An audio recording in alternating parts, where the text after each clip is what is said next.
football game day has come early. Goes down the field for Sicky, goes up high. He's got getaway from the top speed, and the ball is free. Woo!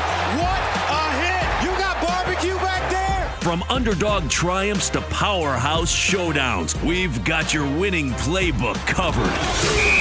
It's BetMGM with Chris Mack, RJ Choppy, and John Martin on the BetMGM Network. Make it legendary. Please gamble responsibly. And welcome into the Week 5 edition of BetMGM, live coast to coast on the BetMGM Network every Friday night and Saturday morning, always inside your Odyssey app if you want to take us with you, AUDACY, and wherever you get your podcasts. Ready to preview Week 5, and there are a ton of huge matchups. One massive top 10 matchup that could decide the fate of the national championship or CFP picture, if not the Big Ten picture. We got a little more clarity maybe in Week 4 in the Big 12. I don't know. Is there ever clarity in the Big 12 as Texas Tech ran away from Utah late? But other than that, a bunch of blowouts, a close one in Columbia between Missouri and South Carolina. But the big news coming out of Week 4 and into Week 5 is John Mateer out probably a month. Hurt himself early in that win over Auburn and already did undergo surgery earlier in the week to address that hand injury. Brett Venables says the expectation is that he will be back at some point this season. That's not the question, I don't think, for Oklahoma fans. The question is just how long are we talking and what games will Mateer have to miss? They're lucky enough. They've got this weekend off, and then they get Kent State at home. But then it ramps right back up in Choppy's backyard with the Red River rivalry against the Longhorns. Then a trip to South Carolina. Who knows what that one may mean at that point with the Gamecocks already holding on to 2 L's.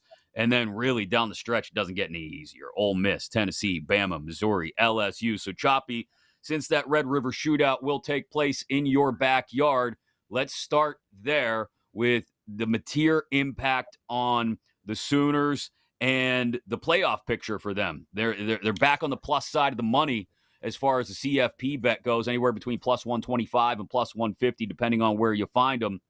But the way I look at it, if they can get through this stretch, only losing 1 or 2 of these games, again, depending on when Mateer comes back, maybe for the Ole Miss game, maybe not until Tennessee, I think they're still in a decent spot being in the SEC. If you're a 2-loss team and the 2 losses both happen with your starting quarterback out injured, I think you're going to have an advantage over some of those other 2-loss SEC or Big Ten teams trying to get in.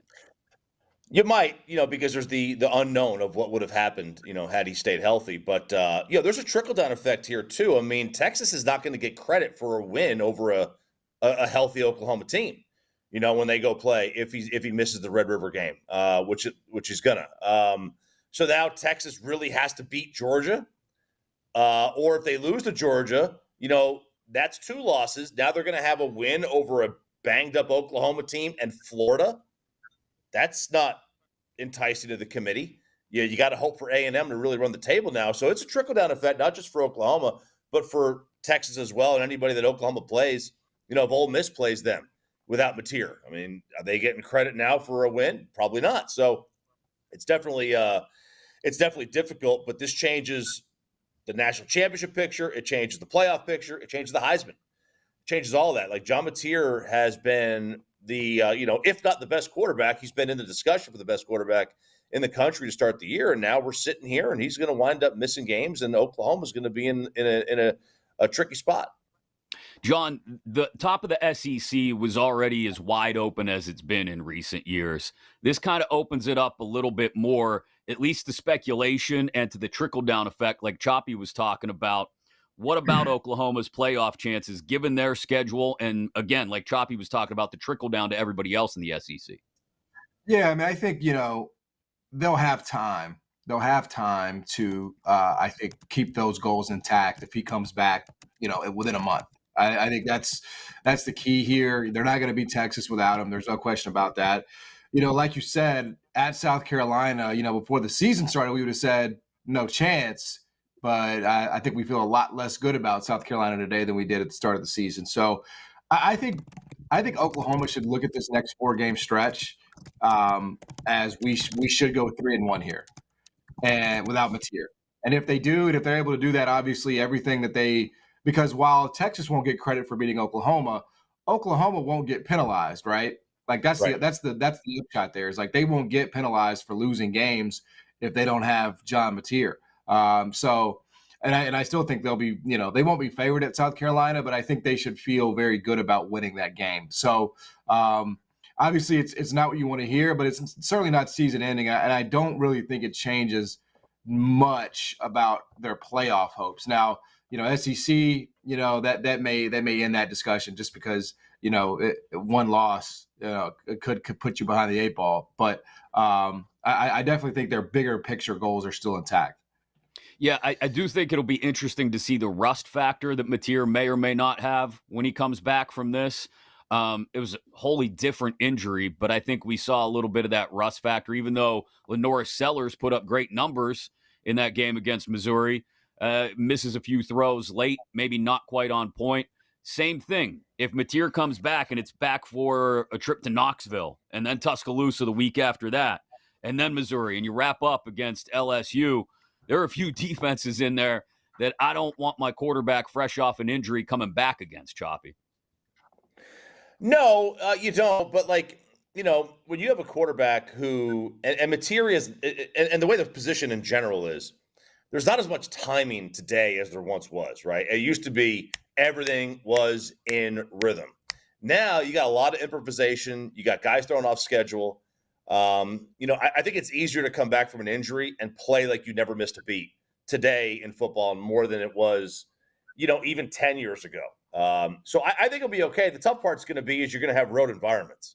You're coming back to a road environment, and you haven't played a ton of road environments. I got to look at this. I don't think they've played a true, real road game anyway. And then if your first road environment is if it's in Knoxville, I mean that's a tough place to play.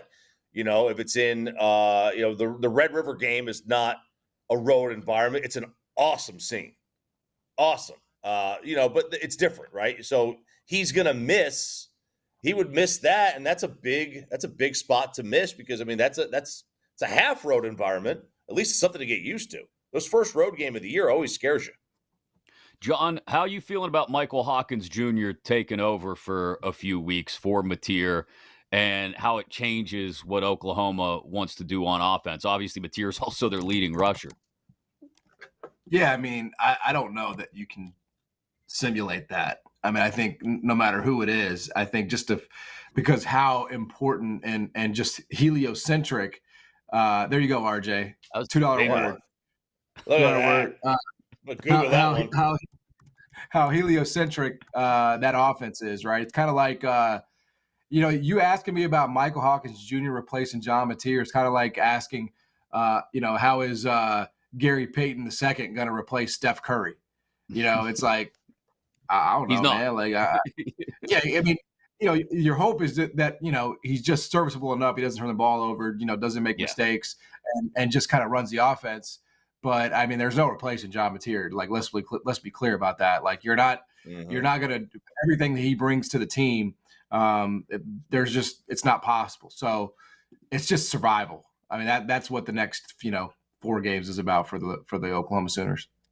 There was an obvious move. Why do I feel like heliocentric is a word that Bill Simmons would use? I just think that's something that he would say. Yeah, that's a big.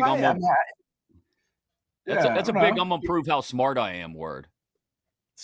No, it's more like what it means is, for those out there who are unfamiliar, it's kind of like the sun, right? The sun. It's sort of everything orbits around it, right? And yes, John Mateer is the son of the Oklahoma offense. Okay. Okay. All right. I think I got that. I'll work it in. Yeah, I'll see if I can use it later today and confuse some people like you just confused the hell out of me and Choppy. Updated Heisman numbers, though. All of a sudden, Fernando Mendoza is the favorite, plus 650. You got Carson Beck right there as well, as Mateer drops all the way down the board behind a few other big names. And I don't know if this necessarily puts me fully choppy in the Fernando Mendoza camp. I know he had a great game against Illinois. I don't know what we think of Illinois now, though. The numbers for the season are great, but they haven't played anybody really aside from Illinois. 14 touchdowns, no interceptions. Who are some of the other names? Because it feels like the Heisman race is wide open once again as well. Sure. Look, I think you got to throw Carson Beck in there. I know he's like right there near the top of that. I actually think what Gunnar Stockton, if they wind up going undefeated, he is going to have quite a little bit of thing to say about it. What happens with TCU and Josh Hoover? That's another situation that you got to keep an eye on. But Miami is going to be in a position to be in the playoff. That puts Carson Beck squarely in the Heisman running. I mean, it really does. And I don't know. I was just thinking that what this does for the national championship and the playoffs and obviously what it does with some of the other teams and like I said, the trickle down effect. But you brought up Illinois, and you don't know what they are either. And that last weekend in college football with the Illinois loss, I mean, that is exhibit A on just getting rid of these preseason rankings because we had them so high. Indiana's going to get a boost now for beating a top 10 team that probably wasn't a top 10 team. Top 10 teams don't lose by 53. So, I mean, I don't care where the game's played. They don't lose by 53 points. So, like, it's a trickle down. Yeah, I'm still curious to see how Indiana handles things the rest of the way, too. They've still got some defenses on their schedule that are going to be a whole lot better than anything Mendoza has faced to this point, including games against Iowa and Oregon coming up. Speaking of Oregon, and we'll get to the whiteout game in Happy Valley in just a couple minutes between the Ducks and the Nittany Lions. John, I don't hate their quarterback, Dante Moore, at 10-1 right now as a Heisman candidate. He's put up some numbers through the first few games. Again, we can talk about the schedule through the first 4 weeks for Oregon. Hasn't been that stiff. But if he goes to Happy Valley and has even a decent game against that defense, I think he's got a good chance to get his number dropped as well. And right now, it's probably as long as it's going to get at 10-1. If you believe in Dante Moore and Oregon taking off, maybe you believe in them this week against Penn State, it's probably a good spot to jump in on him. Yeah, totally. I mean, if you're one of those people that's betting Oregon this weekend, you should certainly believe that 10-1 on the Heisman for Dante is good. I don't. I think Penn State wins this weekend. I'm bold and brave and courageous as the home minus 3.5 point favorite. But I think a guy like Gunnar Stockton, who is going to be quarterbacking a Georgia team that'll be right there in the end. I think 14-1 makes a lot of sense to me. I have no problem with Carson Beck. I don't think if you're betting Fernando Mendoza to win the Heisman at this point, you should probably not be betting the Heisman market. He's not winning it, and even if he does win it, you're betting into the absolute worst price. So yeah, it would be more Stockton. We'll take a 30-1 flyer on Aller if you think Penn State's real. That makes sense to me too. Yeah, and that would be another one that you would want to get ahead of before maybe Aller actually puts some things together against against Oregon this weekend, if you believe in Aller still being a legit Heisman contender. Nussmeier's number has dropped now to the point where if you weren't in on him earlier and you still think he can put some numbers up this year, if you're talking about an SEC team who's going to go to the playoff, that would be a look. I'd even throw Josh Hoover out there. As a long shot dark horse. It's 15-1. You could find a little bit better price if you shop around Choppy, but that would be another name I'd throw out there if you're looking for someone different in what, again, is a wide open Heisman field right now. Totally wide open. I mean, you got anybody that's going to be a good team, any quarterback of a good team, I think you have to put in play. Hoover's done a great job. He's done a great job this year. Reed's done a good job as well. Like, again, any team that's going to wind up having one or two losses, you could throw in there to make a strong case for the Heisman, especially if they're in the 15 to 30-1 range. I mean, it's just good value. I mean, throw $10 on it. I mean, if you got Aller at 30-1, I mean, it's $10. It's nothing. Just throw it down there. We do have a ton of huge games to get to, including a deeper dive on the whiteout game in State College between Oregon and Penn State. We'll get you ready for a couple of big SEC matchups: LSU, Ole Miss, Bama, Georgia. Maybe even talk about that Illinois team hosting USC coming east. We'll get into all of those. A huge firing of a veteran head coach that we'll touch on before we get you our favorite bets of the week and our parlays as well. John may cook up a few more giant words that Choppy and I don't understand. Plenty still on the way. Stay with us. We got you covered for week 5 of the college football slate right here on BetMGMU.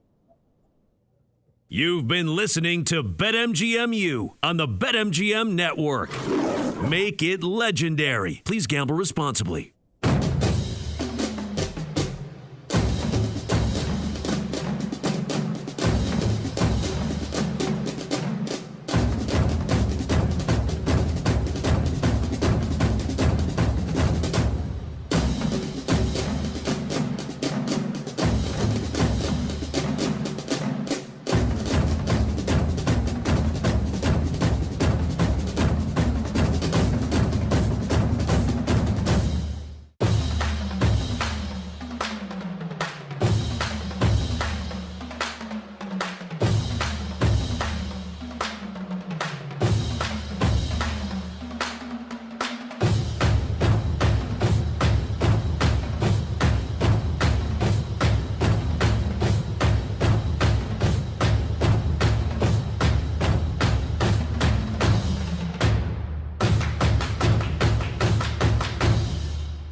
Let's get back to BetMGM-U on the BetMGM Network. Make it legendary. Please gamble responsibly. Live coast to coast on the BetMGM Network every weekend for you. You can always download us in podcast form as well, wherever you get your audio. And don't forget, you can watch the show on YouTube, too. Just search for the BetMGM Network alongside John Martin and RJ Choppy. I'm Chris Mack. There was a massive firing in the college football world, probably well-deserved at this point, given how things have gone for the last couple of years in Stillwater. We'll get into that before the end of the show. Our favorite bets, as well as some parlays we'll throw out there at you, and maybe even talk about who the next coach should be for the Cowboys. But let's focus on these massive matchups we have in Week 5 of the college football season. And let's start with the top 10 matchup. Primetime, whiteout, Happy Valley, a rematch of last year's Big Ten championship game. Number 8 Oregon Ducks travel to Happy Valley to take on the number 3 Penn State Nittany Lions. Numbers at 3.5 total, down to about 51.5 now. Oregon has given up just 37 points in 4 games. However, that's against Montana State, Oklahoma State, Northwestern, Oregon State, Penn State. They've only given up 17 points. But again, look at the 3 opponents: Nevada, FIU, Villanova. I look at this one, John, and I eye that total that's been inching down throughout the week. I know everybody is going to look at it and immediately go, oh, they lit up the scoreboard last year in Indy against each other. I think this game's more about the defenses. I know we just talked about both quarterbacks in relation to the Heisman race. I think it's which quarterback avoids the mistakes that both defenses are going to put them in position to make Saturday night.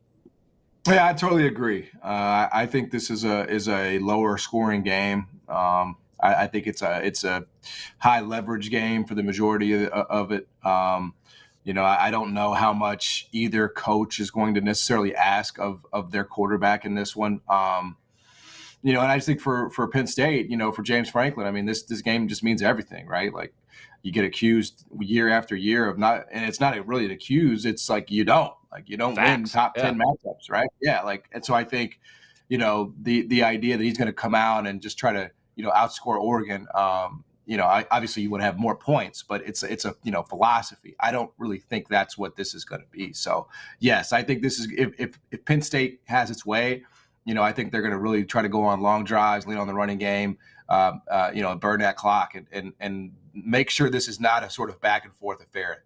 So if you think Penn State and this is obviously there, I would definitely lean under.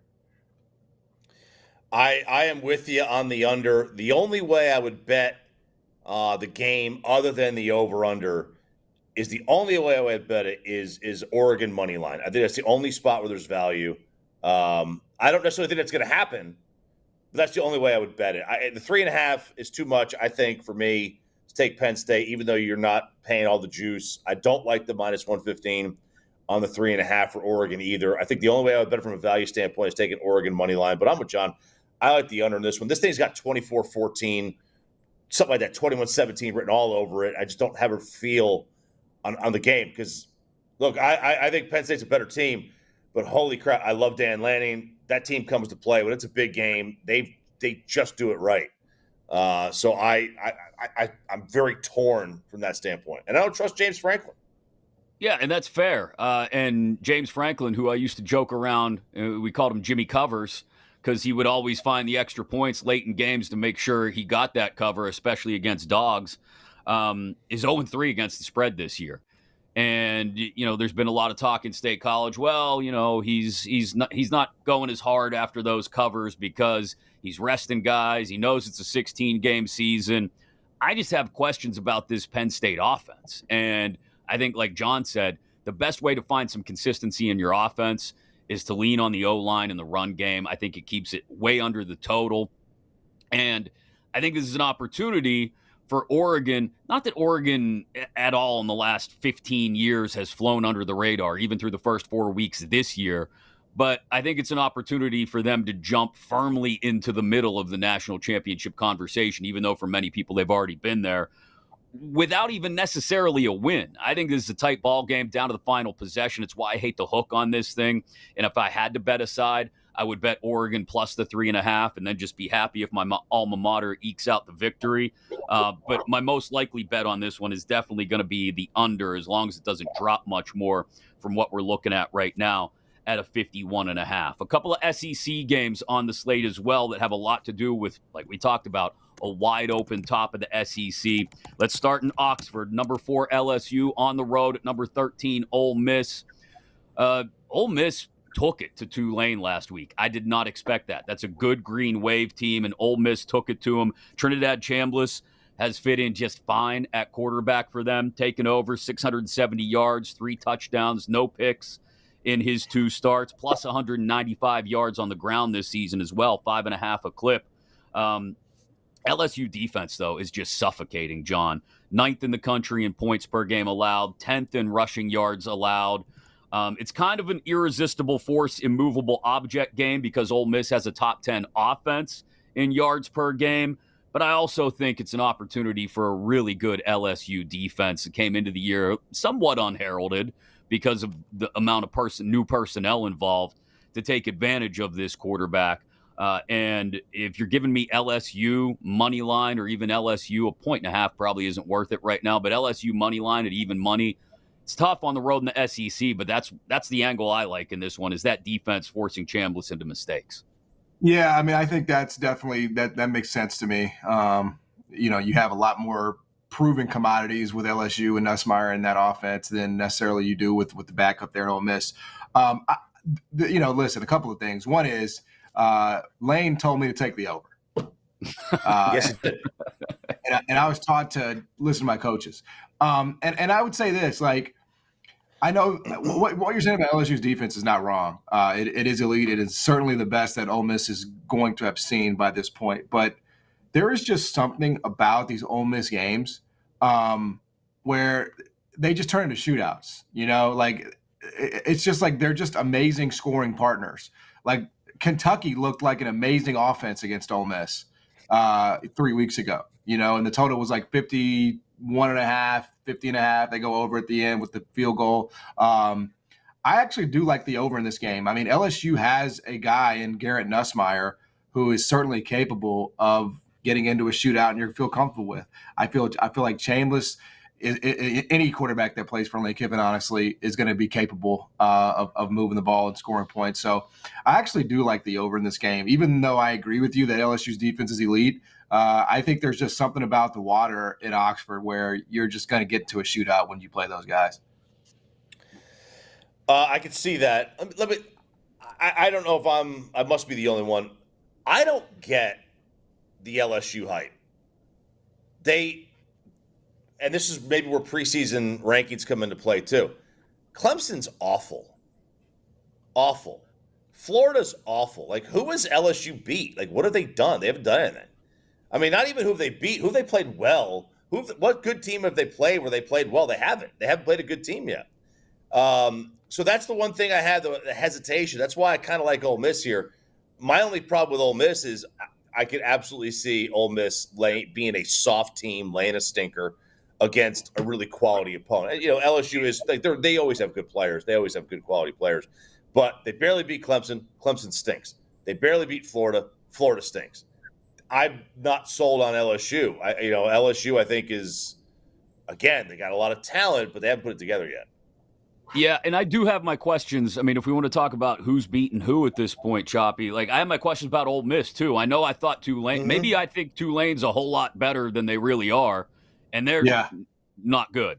I mean, they fought it out against Arkansas at home. They barely got away against Kentucky, who's just an awful team this year. Great, you hung 63 on Georgia State. I think maybe that's the storyline in this one is it's just a prove me matchup for both of these teams. Prove to me that you belong in the conversations that we're putting you in at the top of the SEC, John. I have absolutely no issue with that. I really don't. I mean, I think sometimes we get into these situations and it's like, all right, I know like the market has set the price here, but it's like, I'll pay to see it, right? Like I will pay to see Ole Miss beat this LSU team, which to your point, I mean, they're the team that's now, again, I guess my counter would be Clemson stinks, Florida stinks. So their resume is kind of shrinking up too. And it's not like they looked that impressive in either of those games, albeit, Clemson was on the road, first game of the season. I don't, that probably still meant something. But, you could poke holes in all these teams' resumes. But I have no issue with that. If you want to say, hey, I don't think this Ole Miss team is anywhere near what it looks like on paper. It's a backup quarterback. I'm gonna pay plus money to see it. I think that makes total sense. I wouldn't lose sleep over that one. Another big matchup in the SEC, and it seems like one team may have found their sea legs finally after a rough start to the year, but now they're going someplace they haven't won in a decade. It's Bama and Georgia. Saturday night, this one will be going up against the whiteout on TV, so get the multi-screen ready. Ty Simpson against Gunnar Stockton, number 17 tied. Dogs in Athens, that's no surprise. The 3 to 3.5 is the really important part of this. It was 3.5 earlier in the week, back to 3. If you can find the hook, I think that's the way to go. If you're looking for Bama, obviously. If you're on Georgia, grab it at 3 because if you're asking me to make this a simple matchup of quarterback versus quarterback, I think Stockton has proved a lot to us over the last week or two, John, and I lean Georgia against an Alabama team. That's great.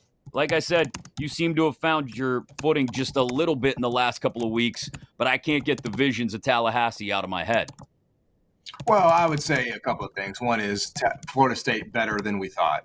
Mm-hmm. I mean, I think if you'd have said if the number 8 had been next to their name in the first game of the season, like we would probably be talking about that team in that game and that loss in a different way. With that being said, I mean, I don't think Alabama's done anything to change the opinion. Like they beat up on a horrible Wisconsin team that everybody's killing, beat up on Louisiana, whoever, some directional Louisiana school. I mean, Georgia won at Tennessee. Georgia was down 21-7 at Tennessee, one of the best offenses in the country.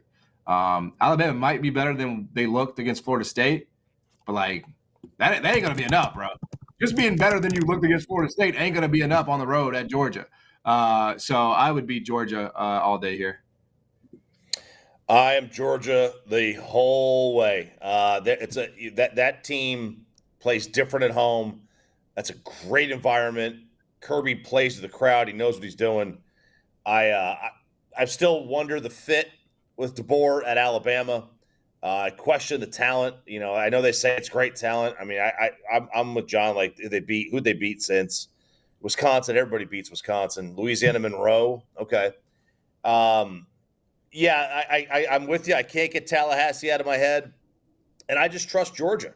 I would like Alabama to win this game. It would help. I think it would help Tennessee out because maybe we beat Alabama. It gives boost to the Bama win.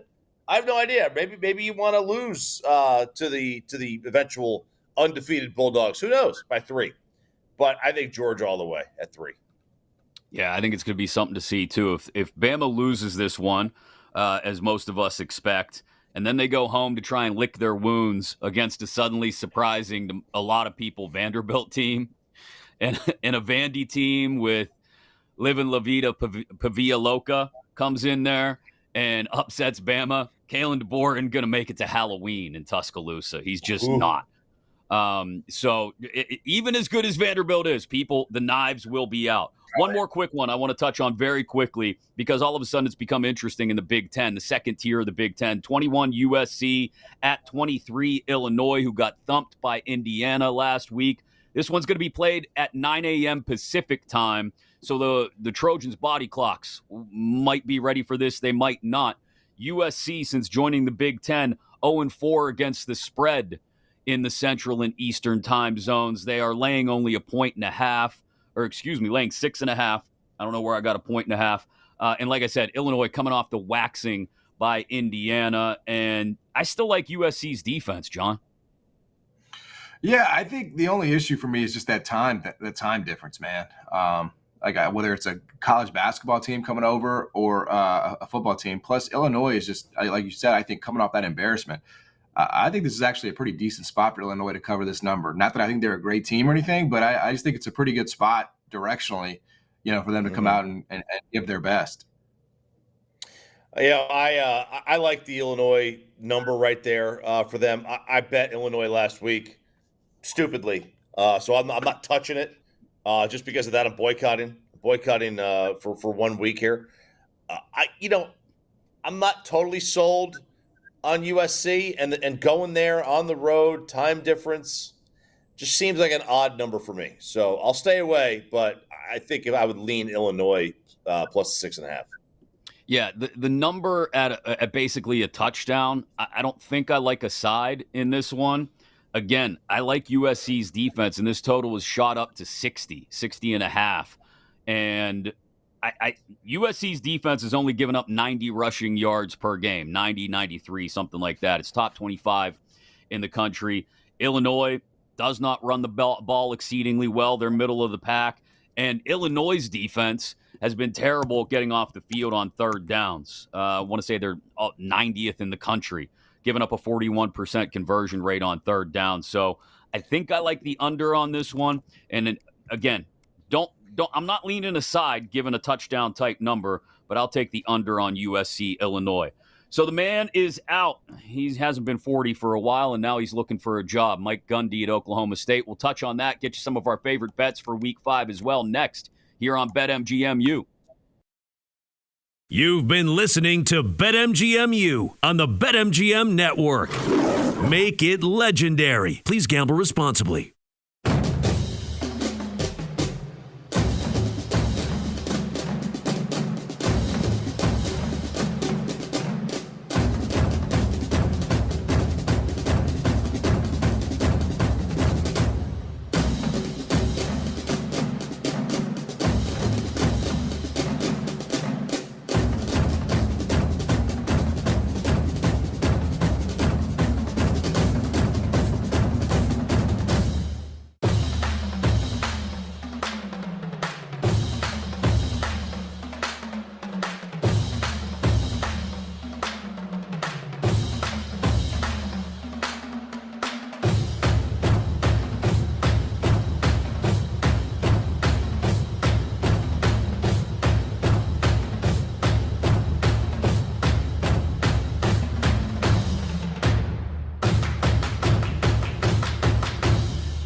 Let's get back to BetMGM-U on the BetMGM Network.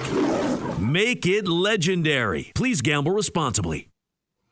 A lot of big news in Oklahoma this week for the college football world as we head into week 5. Thanks for joining us here on BetMGM-U. We talked about the John Mateer injury. We'll get into Mike Gundy in just a second. Some of our favorite bets. We'll parlay a few things as well coming up in just a few minutes alongside RJ Choppy. John Martin had to step away. This is BetMGM-U here for you every weekend, live coast to coast on the BetMGM network, always available in podcast form inside your Odyssey app or wherever you get your podcasts, and always on YouTube as well. You can watch the show at the BetMGM network. So Mike Gundy is out, Choppy, in the middle of his 21st season. He gets bounced after an ugly loss to Tulsa. He will leave the Cowboys, though, and there's been a lot of revisionist history because of how ugly it was over the last year plus at Oklahoma State. But he will leave with almost twice as many wins as losses, 170-90, his record as head coach at Oklahoma State, a dozen bowl wins, went to a bowl in 18 consecutive seasons, 8 10-win seasons, 24 win seasons, 5 top 15 finishes. When Oklahoma State was good under Gundy, they were usually very good, especially in a part of the world where not only are they little brother to Oklahoma, but they've got to deal with everything in Texas as far as recruiting goes as well. The Horns, A&M, up-and-coming Sonny Dykes TCU program, everything else. Some of those smaller schools that have jumped onto the radar over the last 5 or 6 years as well. So let's start with Gundy and looking back at his career at Oklahoma State. It's more than just the I'm a man, I'm 40 rant from what is now like 20 years ago, which is hard to believe at the beginning of his career there. Love him or hate him, he always had the Cowboys in the conversation, it felt like, going into the beginning of the year every year in the Big 12. He did. I think the best comps for Oklahoma State's program are Kansas State and Virginia Tech. And the two guys, Beamer and then Bill Snyder and then Mike Gundy. And I think he's kind of like, now I think, Bill Snyder and Frank Beamer are better coaches, slightly, but I think the comps play for those two programs with Oklahoma State. This was a very good coach. It's a very good program. It's not easy. Stillwater's awful. They've got cross-Canadian ragweed, and that's it. Like, that's all they've got. They're little brother to Oklahoma. Oklahoma left them in the dust for the SEC, bailed on them. Bailed. They're competing with Texas and Texas A&M and Texas Tech and SMU and TCU, all for the same kids. All for the same kids. They're competing with Arkansas for those very same kids, to be honest with you, and LSU. It's very difficult to win at Oklahoma State. The moment that T. Boone Pickens passed away and the money dried up and, Mike, he was Mike Gundy's lifeline. He really was. Mike did not embrace the portal. Very Dabo-esque of him. Right. I know Oklahoma State fans are like, okay, it was time. We're sad to see him go, but it was time. We had to get rid of him. He had lost everything. He was just, there were some reports that he was, getting, a little bit too heavy-handed with the program and within the university. So it was absolutely time to make this move. Credit to the university, too, for doing it before week 4 for them, because prior to 4 games, those players could still redshirt. Or they could still get a red shirt. So credit to them. They might lose them, but they weren't that good anyway. I do now wonder their next play in terms of who they're going to go get, because it's a good job, but is Clemson available? Is Florida available? What's going to happen? Who takes Virginia Tech's job? Is Arkansas available? Those are all better jobs.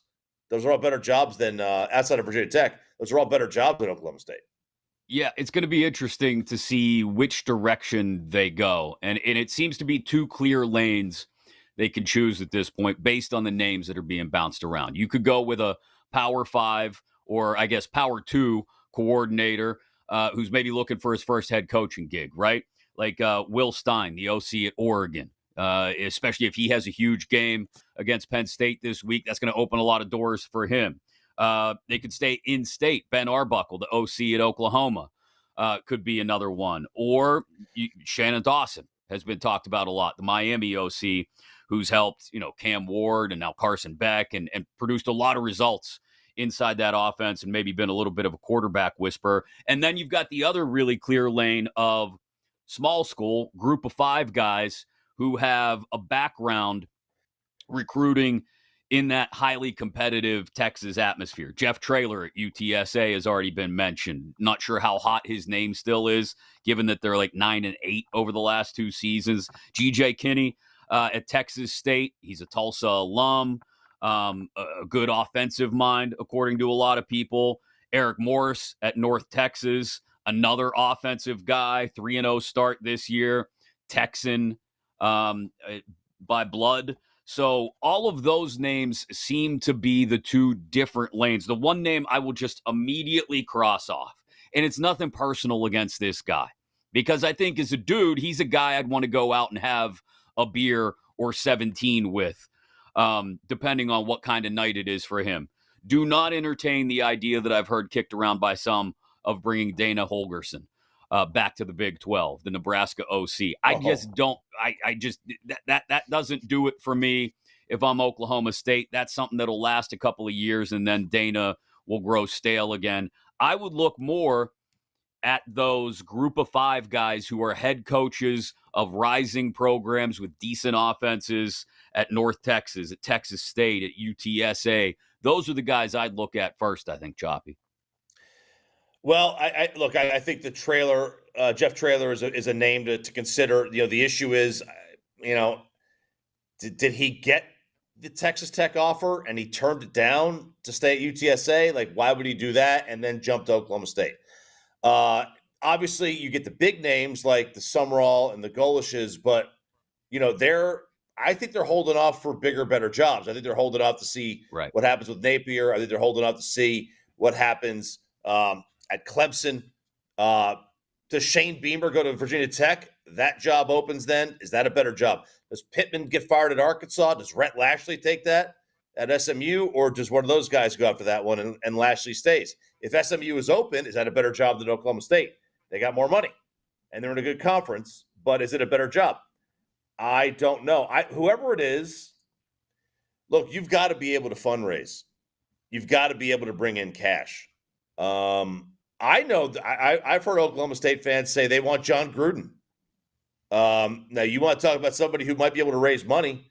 Yeah, he's a name, and in today's modern football, NIL, you've got to be able to raise some cash. If you can't raise cash, you're screwed. And I know they had all of T. Boone's money, but I think T. Boone's money is just dried up now. I don't think there is T. Boone money anymore. Yeah, I think Gruden is an interesting avenue, but then you wonder if he comes in and lays a foundation for a couple of years, is he back in the NFL eventually or onto a bigger program? It's a million different ways they can go. We'll keep an eye on it as the season progresses, see what happens to transfers as well. But we got to get to some bets before we wrap up today's edition of BetMGMU. And no matter where the college football action is, there's nothing like getting in the game and leveling up your next parlay. You can use a parlay boost token inside your BetMGM app this weekend to boost that potential payout from any of your winning college football parlays. Choppy, you're the king of the pizza money parlays. I'll let you go first. All right, let's just throw these 3 together. We'll throw Georgia -3 against Alabama. Mm-hmm. We'll take the Oregon Penn State under 51.5. And then we'll take UNT -12.5 against South Alabama. I love what Eric Morris has done. I think that would be a fantastic name for Oklahoma State. You mentioned him in that last little bit. What he has done there is nothing short of fantastic. They have the best turnover celebration in the sport. Don't let anybody fool you. Have you seen this? No. They get now, backstory. UNT is the alma mater of one Stone Cold Steve Austin. Yes. So their turnover celebration is they've got the championship belt. They take 2 cans of whatever, clang them together, and then drink. That is the greatest turnover celebration there is. Anybody else can come with their fur coats, their turnover chain, their basketball hoop where you can dunk it, or Butch Jones getting the trash can out there like he did. Nothing beats that turnover celebration. Can I get a hell yeah? Hell yeah. There we go. All There's right. my part. I like that. Georgia, I think we were all on. Oregon, Penn State under, I think we're all on. The UNT minus 12.5 against South Alabama. Choppy sprinkles into his parlay as well. I'm going to go with 3 games that we have already talked about. I mentioned the Oregon, Penn State under. I really do think this game is going to be so much more about the defenses and how Oregon handles Penn State's rushing attack, obviously. Penn State is going to want to slow this game down, I think, and lean on the run game. And how Oregon's quarterback handles the pressure of Penn State's defense. If Dante Moore has a good game, it could blow this number up and could blow up Penn State's national championship hopes right along with it. I don't suspect that, though. I think this one stays under 51.5. So Oregon, Penn State under 51.5. I mentioned the Southern Cal defense is not your typical Trojans defense that you think of from the past 5 to 10 years. I know they're going on the road against Illinois. Maybe that lends itself to some offensive rustiness from the Trojans, but I think they'll be able to shut down Illinois' offense. Conversely, with that number all the way up into the 60s, I'll take the under there as well. And give me LSU money line. This could blow up in my face gloriously as well because it's Brian Kelly on the road in the SEC and what will probably be a tight game down to the wire. But give me LSU even money on the money line, and then let me goose that number with the Oregon Penn State under and the USC Illinois under as well. And oh, by the way, we're going to use that BetMGM parlay boost token as well. Probably going to get me a nice little 6-1, 7-1 kind of number. I like that for my parlay this weekend. That's good. I'm sure John has one that's filled with American Conference bets. I'm sure Memphis may be involved somehow, but we can get that from him off the air and recap you on it next week, which we will do heading into week 6, which will be another massive week of matchups in college football. We thank you for joining us on this week 5. Don't forget, subscribe to the podcast, search BetMGMU, and get us live every Friday night and Saturday morning right here on the BetMGM network. For producer Zach Kroll, for John Martin, for RJ Choppy, I'm Chris Mack. This has been BetMGMU. You've been listening to BetMGMU on the BetMGM network. Make it legendary. Please gamble responsibly.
Your college football game day has come early. Goes down the field for Sicky, goes up high. He's got get away from the cup speed, and the ball is free. Woo! What a hit. You got barbecue back there? From underdog triumphs to powerhouse showdowns, we've got your winning playbook covered. It's BetMGM with Chris Mack, RJ Choppy, and John Martin on the BetMGM Network. Make it legendary. Please gamble responsibly. And welcome into the Week 5 edition of BetMGM live coast to coast on the BetMGM Network every Friday night and Saturday morning. Always inside your Odyssey app if you want to take us with you, AUDACY, and wherever you get your podcasts. Ready to preview Week 5, and there are a ton of huge matchups. One massive top 10 matchup that could decide the fate of the national championship or CFP picture, if not the Big Ten picture. We got a little more clarity maybe in Week 4 in the Big 12. I don't know. Is there ever clarity in the Big 12 as Texas Tech ran away from Utah late? But other than that, a bunch of blowouts, a close one in Columbia between Missouri and South Carolina. But the big news coming out of Week 4 and into Week 5 is John Mateer out probably a month. Hurt himself early in that win over Auburn and already did undergo surgery earlier in the week to address that hand injury. Brett Venables says the expectation is that he will be back at some point this season. That's not the question, I don't think, for Oklahoma fans. The question is just how long are we talking and what games will Mateer have to miss? They're lucky enough. They've got this weekend off, and then they get Kent State at home. But then it ramps right back up in Choppy's backyard with the Red River rivalry against the Longhorns. Then a trip to South Carolina. Who knows what that one may mean at that point with the Gamecocks already holding on to 2 L's.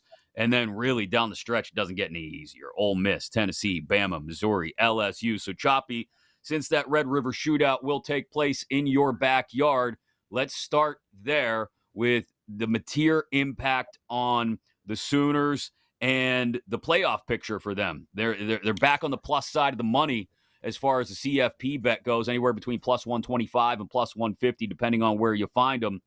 But the way I look at it, if they can get through this stretch, only losing 1 or 2 of these games, again, depending on when Mateer comes back, maybe for the Ole Miss game, maybe not until Tennessee, I think they're still in a decent spot being in the SEC. If you're a 2-loss team and the 2 losses both happen with your starting quarterback out injured, I think you're going to have an advantage over some of those other 2-loss SEC or Big Ten teams trying to get in. You might, because there's the unknown of what would have happened, had he stayed healthy. But, there's a trickle-down effect here, too. I mean, Texas is not going to get credit for a win over a healthy Oklahoma team, when they go play if he misses the Red River game, which he's going to. So now Texas really has to beat Georgia. Or if they lose to Georgia, that's 2 losses. Now they're going to have a win over a banged-up Oklahoma team and Florida. That's not enticing to the committee. You got to hope for A&M to really run the table now. So it's a trickle-down effect, not just for Oklahoma, but for Texas as well, and anybody that Oklahoma plays, if Ole Miss plays them without Mateer. I mean, are they getting credit now for a win? Probably not. So it's definitely difficult, but this changes the national championship picture. It changes the playoff picture. It changes the Heisman. It changes all that. Like John Mateer has been the, if not the best quarterback, he's been in the discussion for the best quarterback in the country to start the year. And now we're sitting here and he's going to wind up missing games and Oklahoma's going to be in a tricky spot. John, the top of the SEC was already as wide open as it's been in recent years. This kind of opens it up a little bit more, at least to speculation and to the trickle-down effect like Choppy was talking about. What about Oklahoma's playoff chances given their schedule? And again, like Choppy was talking about, the trickle down to everybody else in the SEC. Yeah, I mean, I think, they'll have time. They'll have time to, I think, keep those goals intact if he comes back, within a month. I think that's the key here. They're not going to beat Texas without him. There's no question about that. Like you said, at South Carolina, before the season started, we would have said no chance. but I think we feel a lot less good about South Carolina today than we did at the start of the season. So I think Oklahoma should look at this next 4-game stretch as we should go 3-1 here, and without Mateer. And if they do, and if they're able to do that, obviously everything that because while Texas won't get credit for beating Oklahoma, Oklahoma won't get penalized, right? Like that's Right. the upshot there. Is like they won't get penalized for losing games if they don't have John Mateer. And I still think they'll be, they won't be favored at South Carolina, but I think they should feel very good about winning that game. So obviously it's not what you want to hear, but it's certainly not season ending. And I don't really think it changes much about their playoff hopes. Now, SEC, that may end that discussion just because, one loss could put you behind the 8 ball. But I definitely think their bigger picture goals are still intact. Yeah, I do think it'll be interesting to see the rust factor that Mateer may or may not have when he comes back from this. It was a wholly different injury, but I think we saw a little bit of that rust factor, even though Lenora Sellers put up great numbers in that game against Missouri. Misses a few throws late, maybe not quite on point. Same thing. If Mateer comes back and it's back for a trip to Knoxville and then Tuscaloosa the week after that, and then Missouri, and you wrap up against LSU, there are a few defenses in there that I don't want my quarterback fresh off an injury coming back against, Choppy. No, you don't. But when you have a quarterback who and Mateer and the way the position in general is, there's not as much timing today as there once was, right? It used to be everything was in rhythm. Now you got a lot of improvisation. You got guys thrown off schedule. I think it's easier to come back from an injury and play like you never missed a beat today in football more than it was, even 10 years ago. So I think it'll be okay. The tough part's going to be is you're going to have road environments. You're coming back to a road environment, and you haven't played a ton of road environments. I got to look at this. I don't think they've played a true, real road game anyway. And then if your first road environment is if it's in Knoxville, I mean that's a tough place to play. If it's in the Red River game is not a road environment. It's an awesome scene. Awesome. But it's different, right? So he's gonna miss. He would miss that, and that's a big spot to miss because it's a half road environment. At least it's something to get used to. Those first road game of the year always scares you. John, how are you feeling about Michael Hawkins Jr. taking over for a few weeks for Mateer and how it changes what Oklahoma wants to do on offense? Obviously, Mateer is also their leading rusher. Yeah, I mean, I don't know that you can simulate that. I mean, I think no matter who it is, I think because how important and just heliocentric. There you go, RJ. $2 word. Look at that. How heliocentric that offense is, right? It's kind of like you asking me about Michael Hawkins Jr. replacing John Mateer. It's kind of like asking, how is Gary Payton II going to replace Steph Curry? It's like, I don't know, He's not. man. Like, yeah, I mean, your hope is that he's just serviceable enough. He doesn't turn the ball over, doesn't make mistakes, and just kind of runs the offense. But I mean, there's no replacing John Mateer. Like, let's be clear about that. Like, you're not going to everything that he brings to the team. It's not possible. So it's just survival. I mean, that's what the next 4 games is about for the Oklahoma Sooners. There was an obvious move. Why do I feel like heliocentric is a word that Bill Simmons would use? I just think that's something that he would say. Yeah, that's a big. That's a big. I'm gonna prove how smart I am. Word. No, it's more like what it means is, for those out there who are unfamiliar, it's kind of like the sun, right? The sun. It's sort of everything orbits around it, right? And yes, John Mateer is the son of the Oklahoma offense. Okay. Okay. All right. I think I got that. I'll work it in. Yeah, I'll see if I can use it later today and confuse some people like you just confused the hell out of me and Choppy. Updated Heisman numbers, though. All of a sudden, Fernando Mendoza is the favorite, plus 650. You got Carson Beck right there as well, as Mateer drops all the way down the board behind a few other big names. And I don't know if this necessarily puts me fully choppy in the Fernando Mendoza camp. I know he had a great game against Illinois. I don't know what we think of Illinois now, though. The numbers for the season are great, but they haven't played anybody really aside from Illinois. 14 touchdowns, no interceptions. Who are some of the other names? Because it feels like the Heisman race is wide open once again as well. Sure. Look, I think you got to throw Carson Beck in there. I know he's like right there near the top of that. I actually think what Gunnar Stockton, if they wind up going undefeated, he is going to have quite a little bit of thing to say about it. What happens with TCU and Josh Hoover? That's another situation that you got to keep an eye on. But Miami is going to be in a position to be in the playoff. That puts Carson Beck squarely in the Heisman running. I mean, it really does. And I don't know. I was just thinking that what this does for the national championship and the playoffs and obviously what it does with with some of these other teams and like I said, the trickle down effect.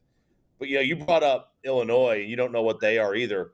And that last weekend in college football with the Illinois loss, I mean, that is exhibit A on just getting rid of these preseason rankings because we had them so high. Indiana's going to get a boost now for beating a top 10 team that probably wasn't a top 10 team.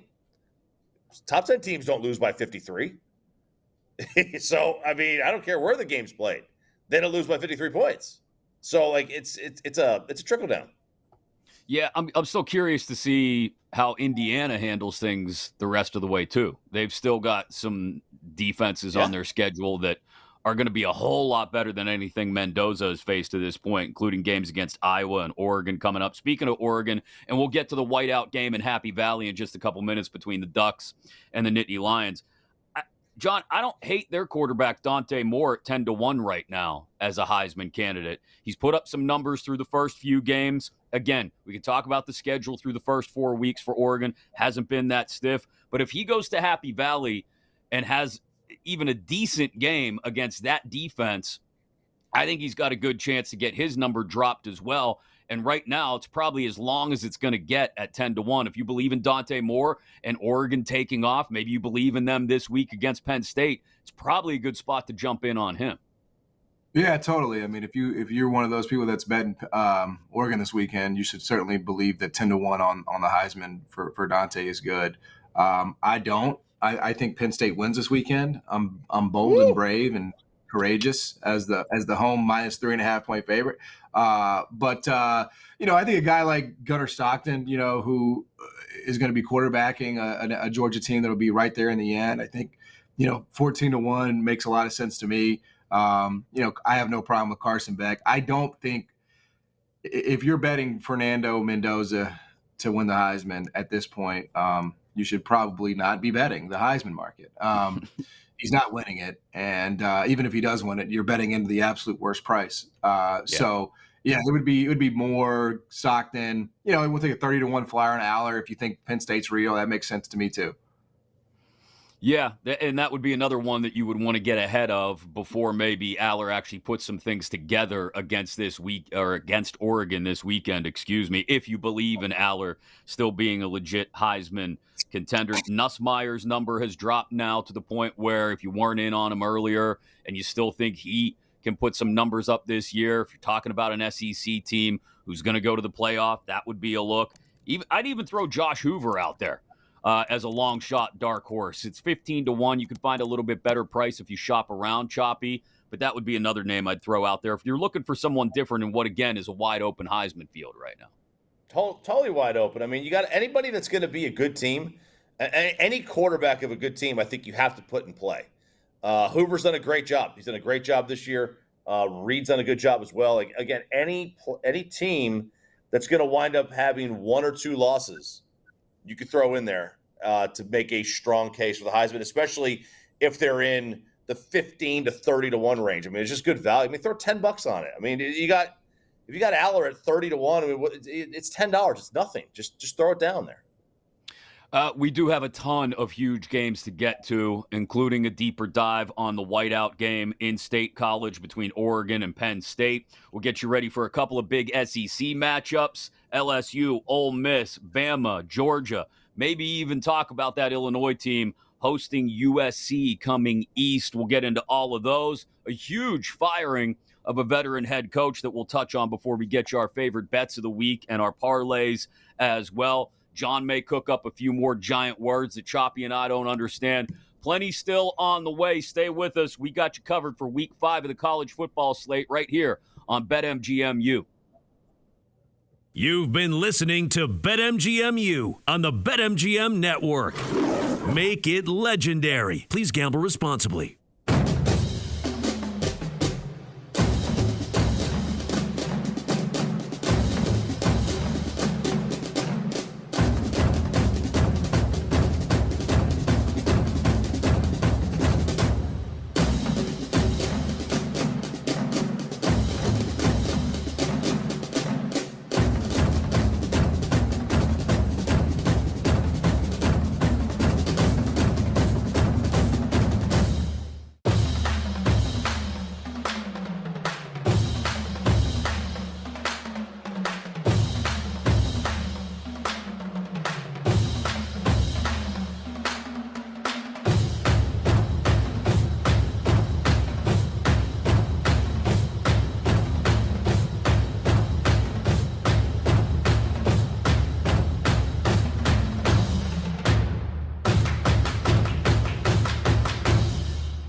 Let's get back to BetMGM-U on the BetMGM Network. Make it legendary. Please gamble responsibly. Live coast to coast on the BetMGM Network every weekend for you. You can always download us in podcast form as well, wherever you get your audio. And don't forget, you can watch the show on YouTube, too. Just search for the BetMGM Network alongside John Martin and RJ Choppy. I'm Chris Mack. There was a massive firing in the college football world, probably well-deserved at this point, given how things have gone for the last couple of years in Stillwater. We'll get into that before the end of the show. Our favorite bets, as well as some parlays we'll throw out there at you, and maybe even talk about who the next coach should be for the Cowboys. But let's focus on these massive matchups we have in Week 5 of the college football season. And let's start with the top 10 matchup. Primetime, whiteout, Happy Valley, a rematch of last year's Big Ten championship game. Number 8 Oregon Ducks travel to Happy Valley to take on the number 3 Penn State Nittany Lions. Numbers at 3.5 total, down to about 51.5 now. Oregon has given up just 37 points in 4 games. However, that's against Montana State, Oklahoma State, Northwestern, Oregon State, Penn State. They've only given up 17 points. But again, look at the 3 opponents: Nevada, FIU, Villanova. I look at this one, John, and I eye that total that's been inching down throughout the week. I know everybody is going to look at it and immediately go, oh, they lit up the scoreboard last year in Indy against each other. I think this game's more about the defenses. I know we just talked about both quarterbacks in relation to the Heisman race. I think it's which quarterback avoids the mistakes that both defenses are going to put them in position to make Saturday night. Yeah, I totally agree. I think this is a lower scoring game. I think it's a high leverage game for the majority of it. I don't know how much either coach is going to necessarily ask of their quarterback in this one. And I just think for Penn State, for James Franklin, I mean, this game just means everything, right? Like, you get accused year after year of not, and it's not really an accuse. It's like you don't win top 10 matchups, right? Yeah, and so I think, the idea that he's going to come out and just try to outscore Oregon. Obviously you would have more points, but it's a philosophy. I don't really think that's what this is going to be. So yes, I think this is if Penn State has its way, I think they're going to really try to go on long drives, lean on the running game, burn that clock and make sure this is not a sort of back and forth affair. So if you think Penn State and this is obviously there, I would definitely lean under. I am with you on the under. The only way I would bet the game other than the over-under is the only way I would bet it is Oregon money line. I think that's the only spot where there's value. I don't necessarily think that's going to happen, but that's the only way I would bet it. The 3.5 is too much, I think, for me to take Penn State, even though you're not paying all the juice. I don't like the minus 115 on the 3.5 for Oregon either. I think the only way I would bet it from a value standpoint is taking Oregon money line, but I'm with John. I like the under in this one. This thing's got 24-14, something like that, 21-17 written all over it. I just don't have a feel on the game because, look, I think Penn State's a better team, but holy crap, I love Dan Lanning. That team comes to play. When it's a big game, they just do it right. So I'm very torn from that standpoint. And I don't trust James Franklin. Yeah, and that's fair. And James Franklin, who I used to joke around, we called him Jimmy Covers, because he would always find the extra points late in games to make sure he got that cover, especially against dogs, is 0-3 against the spread this year. And, there's been a lot of talk in State College. Well, he's not going as hard after those covers because he's resting guys. He knows it's a 16-game season. I just have questions about this Penn State offense. And I think, like John said, the best way to find some consistency in your offense is to lean on the O-line and the run game. I think it keeps it way under the total. And I think this is an opportunity for Oregon. Not that Oregon at all in the last 15 years has flown under the radar, even through the first 4 weeks this year. But I think it's an opportunity for them to jump firmly into the middle of the national championship conversation, even though for many people they've already been there, without even necessarily a win. I think this is a tight ball game down to the final possession. It's why I hate the hook on this thing. And if I had to bet aside, I would bet Oregon plus the 3.5 and then just be happy if my alma mater ekes out the victory. But my most likely bet on this one is definitely going to be the under, as long as it doesn't drop much more from what we're looking at right now at a 51.5. A couple of SEC games on the slate as well that have a lot to do with, like we talked about, a wide open top of the SEC. Let's start in Oxford. Number 4 LSU on the road at number 13 Ole Miss. Ole Miss took it to Tulane last week. I did not expect that. That's a good Green Wave team, and Ole Miss took it to them. Trinidad Chambliss has fit in just fine at quarterback for them, taking over 670 yards, 3 touchdowns, no picks in his 2 starts, plus 195 yards on the ground this season as well, 5.5 a clip. LSU defense, though, is just suffocating, John.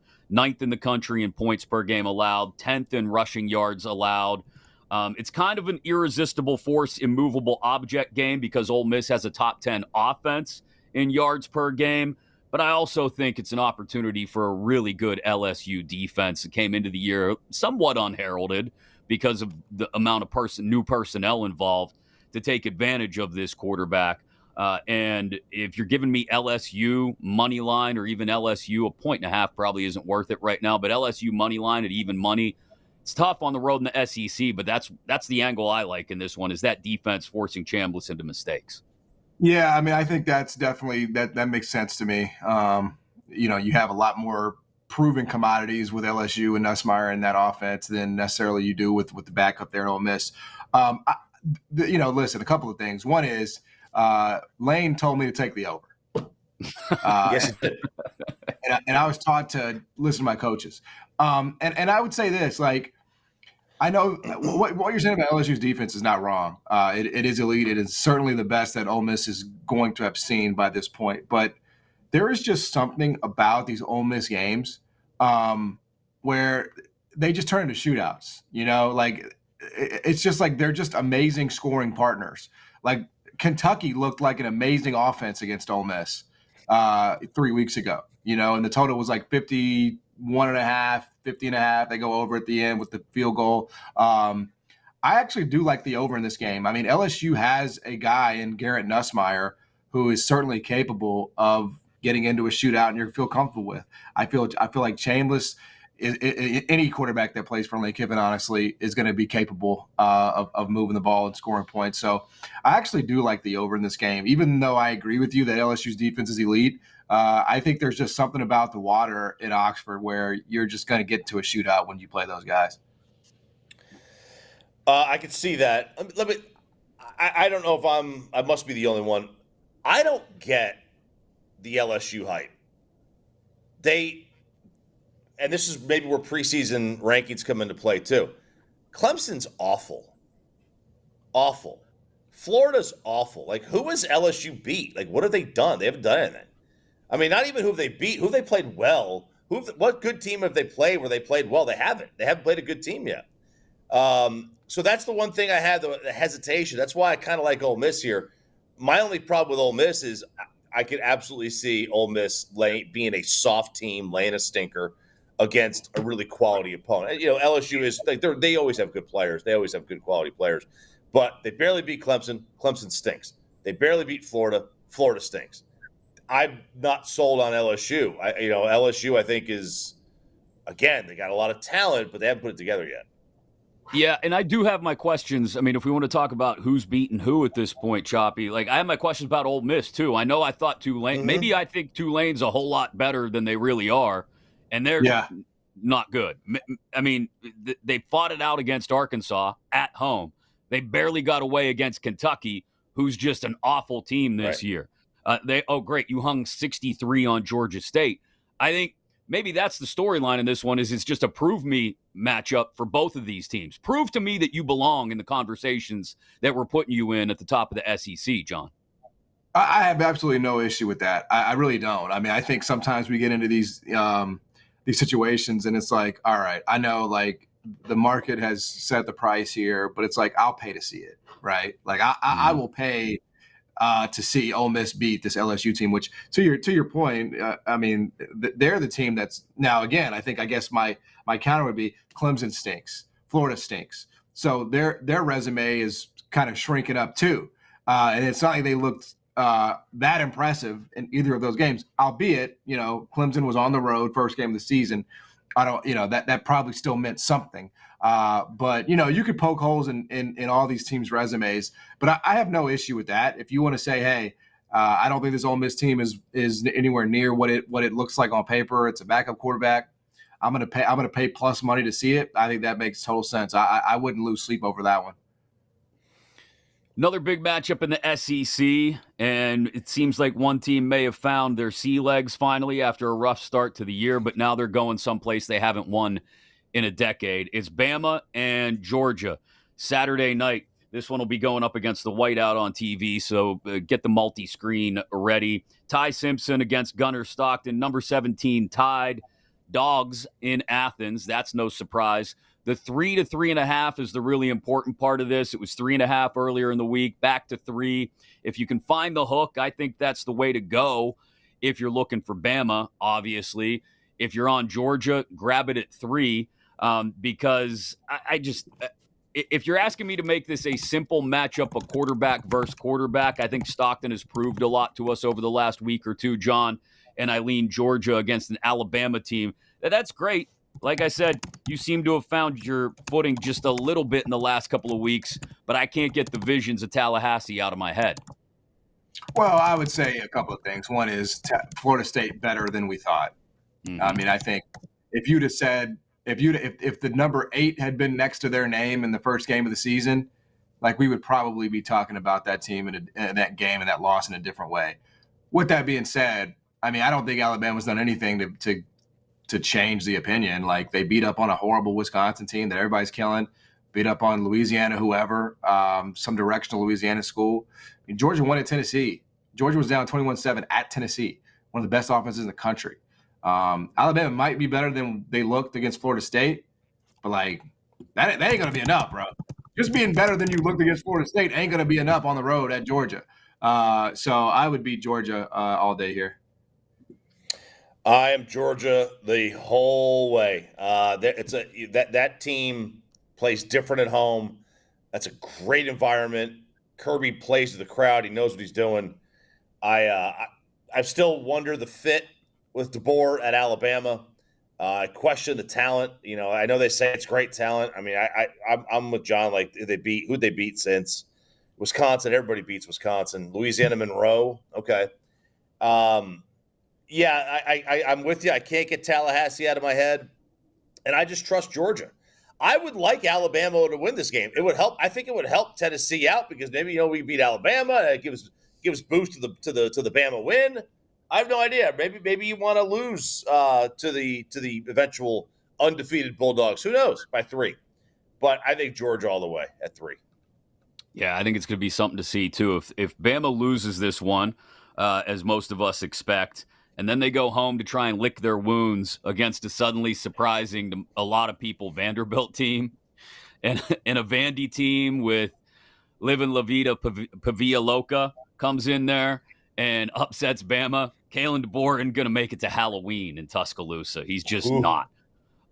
So even as good as Vanderbilt is, the knives will be out. One more quick one I want to touch on very quickly because all of a sudden it's become interesting in the Big Ten, the second tier of the Big Ten. 21 USC at 23 Illinois, who got thumped by Indiana last week.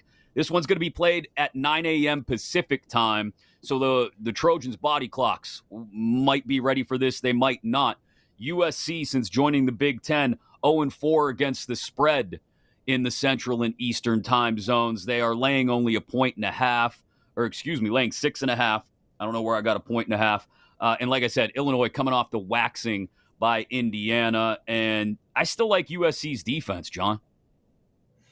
Yeah, I think the only issue for me is just that time difference, man.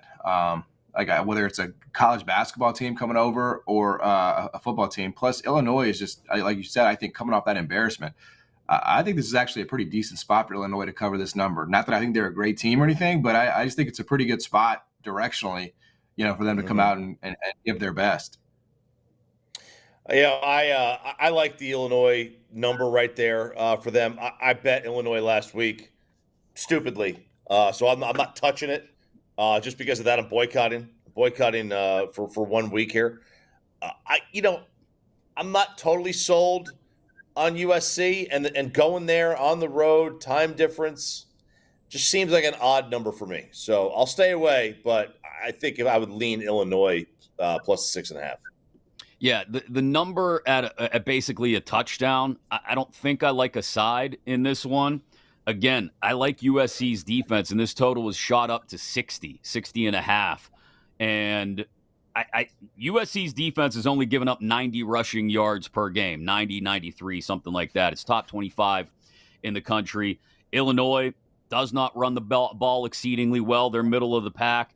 And Illinois' defense has been terrible getting off the field on third downs. I want to say they're 90th in the country, giving up a 41% conversion rate on third down. So I think I like the under on this one. And then, again, I'm not leaning aside given a touchdown type number, but I'll take the under on USC Illinois.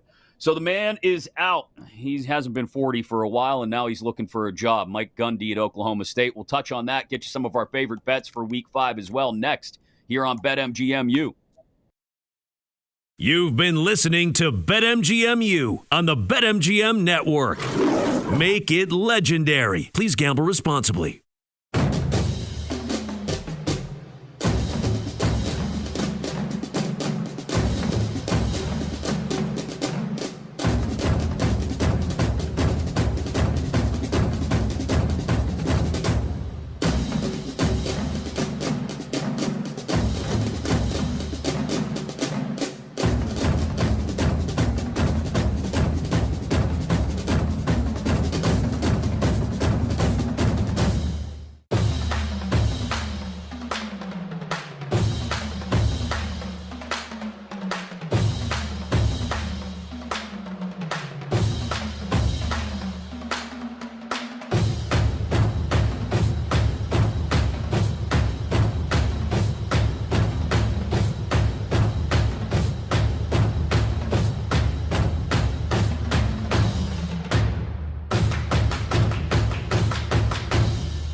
Let's get back to BetMGM-U on the BetMGM Network.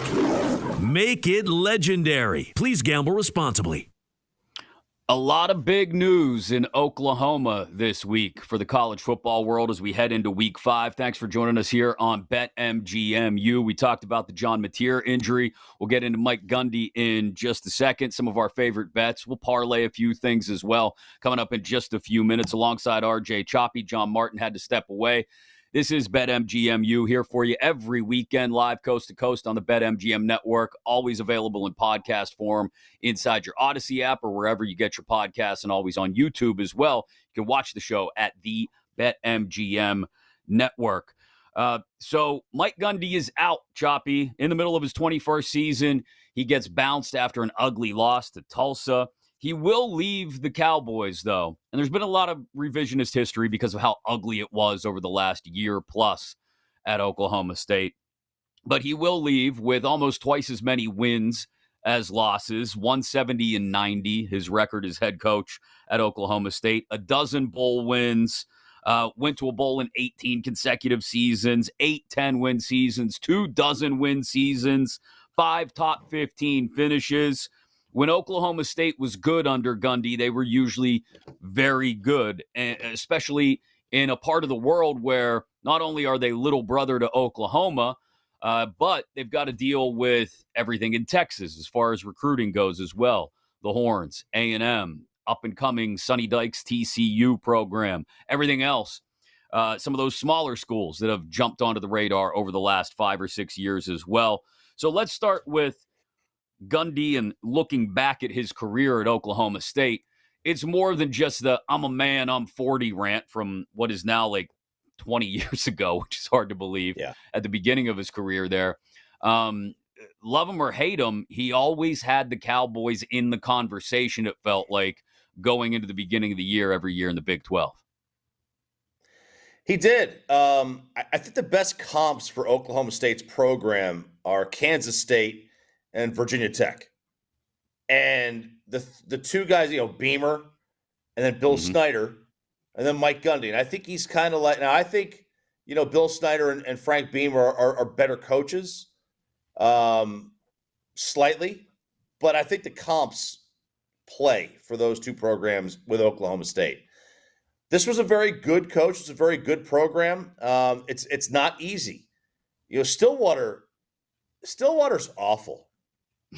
They've got cross-Canadian ragweed, and that's it. Like, that's all they've got. Their little brother to Oklahoma. Oklahoma left them in the dust for the SEC. Bailed on them. Bailed. They're competing with Texas and Texas A&M and Texas Tech and SMU and TCU, all for the same kids. All for the same kids. They're competing with Arkansas for those very same kids, to be honest with you, and LSU. It's very difficult to win at Oklahoma State. The moment that T. Boone Pickens passed away and the money dried up and, he was Mike Gundy's lifeline. He really was. Mike did not embrace the portal. Very Dabo-esque of him. Right. I know Oklahoma State fans are like, okay, it was time. We're sad to see him go, but it was time. We had to get rid of him. He had lost everything. He was just, there were some reports that he was, getting, a little bit too heavy-handed with the program and within the university. So it was absolutely time to make this move. Credit to the university, too, for doing it before week 4 for them, because prior to 4 games, those players could still redshirt. Right? They could still get a redshirt. So credit to them. They might lose them, but they weren't that good anyway. I do now wonder their next play. Their next play in terms of who they're going to go get, because it's a good job, but is Clemson available? Is Florida available? What's going to happen? Who takes Virginia Tech's job? Is Arkansas available? Those are all better jobs. Those are all better jobs than outside of Virginia Tech. Those are all better jobs than Oklahoma State. Yeah, it's going to be interesting to see which direction they go. And it seems to be 2 clear lanes they can choose at this point based on the names that are being bounced around. You could go with a Power 5 or, I guess, Power 2 coordinator who's maybe looking for his first head coaching gig, right? Like Will Stein, the OC at Oregon. especially if he has a huge game against Penn State this week. That's going to open a lot of doors for him. They could stay in state. Ben Arbuckle, the OC at Oklahoma, could be another one. Or Shannon Dawson has been talked about a lot, the Miami OC, who's helped, Cam Ward and now Carson Beck and produced a lot of results inside that offense and maybe been a little bit of a quarterback whisperer. And then you've got the other really clear lane of small school, group of 5 guys who have a background recruiting in that highly competitive Texas atmosphere. Jeff Traylor at UTSA has already been mentioned. Not sure how hot his name still is, given that they're like 9-8 over the last 2 seasons. GJ Kinney at Texas State. He's a Tulsa alum, a good offensive mind, according to a lot of people. Eric Morris at North Texas, another offensive guy, 3-0 start this year, Texan by blood. So all of those names seem to be the 2 different lanes. The one name I will just immediately cross off, and it's nothing personal against this guy, because I think as a dude, he's a guy I'd want to go out and have a beer or 17 with, depending on what kind of night it is for him. Do not entertain the idea that I've heard kicked around by some of bringing Dana Holgerson back to the Big 12, the Nebraska OC. I just don't. I just that doesn't do it for me. If I'm Oklahoma State, that's something that'll last a couple of years, and then Dana will grow stale again. I would look more at those group of 5 guys who are head coaches of rising programs with decent offenses at North Texas, at Texas State, at UTSA. Those are the guys I'd look at first, I think, Choppy. Well, I think the Jeff Traylor is a name to consider. The issue is, did he get the Texas Tech offer and he turned it down to stay at UTSA? Like, why would he do that and then jump to Oklahoma State? Obviously, you get the big names like the Summerall and the Golishes, but I think they're holding off for bigger, better jobs. I think they're holding off to see what happens with Napier. I think they're holding off to see what happens at Clemson. Does Shane Beamer go to Virginia Tech? That job opens then. Is that a better job? Does Pittman get fired at Arkansas? Does Rhett Lashley take that at SMU? Or does one of those guys go after that one and Lashley stays? If SMU is open, is that a better job than Oklahoma State? They got more money, and they're in a good conference, but is it a better job? I don't know. Whoever it is, look, you've got to be able to fundraise. You've got to be able to bring in cash. I know I've heard Oklahoma State fans say they want John Gruden. Now you want to talk about somebody who might be able to raise money. Yeah, he's a name, and in today's modern football, NIL, you've got to be able to raise some cash. If you can't raise cash, you're screwed. And I know they had all of T. Boone's money, but I think T. Boone's money is just dried up now. I don't think there is T. Boone money anymore. Yeah, I think Gruden is an interesting avenue, but then you wonder if he comes in and lays a foundation for a couple of years, is he back in the NFL eventually or onto a bigger program? It's a million different ways they can go. We'll keep an eye on it as the season progresses, see what happens to transfers as well. But we got to get to some bets before we wrap up today's edition of BetMGMU. And no matter where the college football action is, there's nothing like getting in the game and leveling up your next parlay. You can use a parlay boost token inside your BetMGM app this weekend to boost that potential payout from any of your winning college football parlays. Choppy, you're the king of the pizza money parlays. I'll let you go first. All right, let's just throw these 3 together. We'll throw Georgia -3 against Alabama. Mm-hmm. We'll take the Oregon Penn State under 51.5. And then we'll take UNT -12.5 against South Alabama. I love what Eric Morris has done. I think that would be a fantastic name for Oklahoma State. You mentioned him in that last little bit. What he has done there is nothing short of fantastic. They have the best turnover celebration in the sport. Don't let anybody fool you. Have you seen this? No. They get now, backstory. UNT is the alma mater of one Stone Cold Steve Austin. Yes. So their turnover celebration is they've got the championship belt. They take 2 cans of whatever, clang them together, and then drink. That is the greatest turnover celebration there is. Anybody else could come with their fur coats, their turnover chain, their basketball hoop where you could dunk it, or Butch Jones getting the trash can out there like he did. Nothing beats that turnover celebration. Can I get a hell yeah? Hell yeah. There we go. All There's right. my part. I like that. Georgia, I think we were all on. Oregon, Penn State under, I think we're all on. The UNT minus 12.5 against South Alabama. Choppy sprinkles into his parlay as well. I'm going to go with 3 games that we have already talked about. I mentioned the Oregon, Penn State under. I really do think this game is going to be so much more about the defenses and how Oregon handles Penn State's rushing attack, obviously. Penn State is going to want to slow this game down, I think, and lean on the run game. And how Oregon's quarterback handles the pressure of Penn State's defense. If Dante Moore has a good game, it could blow this number up and could blow up Penn State's national championship hopes right along with it. I don't suspect that, though. I think this one stays under 51.5. So Oregon, Penn State under 51.5. I mentioned the Southern Cal defense is not your typical Trojans defense that you think of from the past 5 to 10 years. I know they're going on the road against Illinois. Maybe that lends itself to some offensive rustiness from the Trojans, but I think they'll be able to shut down Illinois' offense. Conversely, with that number all the way up into the 60s, I'll take the under there as well. And give me LSU money line. This could blow up in my face gloriously as well because it's Brian Kelly on the road in the SEC and what will probably be a tight game down to the wire. But give me LSU even money on the money line, and then let me goose that number with the Oregon Penn State under and the USC Illinois under as well. And oh, by the way, we're going to use that BetMGM parlay boost token as well. Probably going to get me a nice little 6-1, 7-1 kind of number. I like that for my parlay this weekend. That's good. I'm sure John has one that's filled with American Conference bets. I'm sure Memphis may be involved somehow, but we can get that from him off the air and recap you on it next week, which we will do heading into week 6, which will be another massive week of matchups in college football. We thank you for joining us on this week 5. Don't forget, subscribe to the podcast, search BetMGMU, and get us live every Friday night and Saturday morning right here on the BetMGM network. For producer Zach Kroll, for John Martin, for RJ Choppy, I'm Chris Mack. This has been BetMGMU.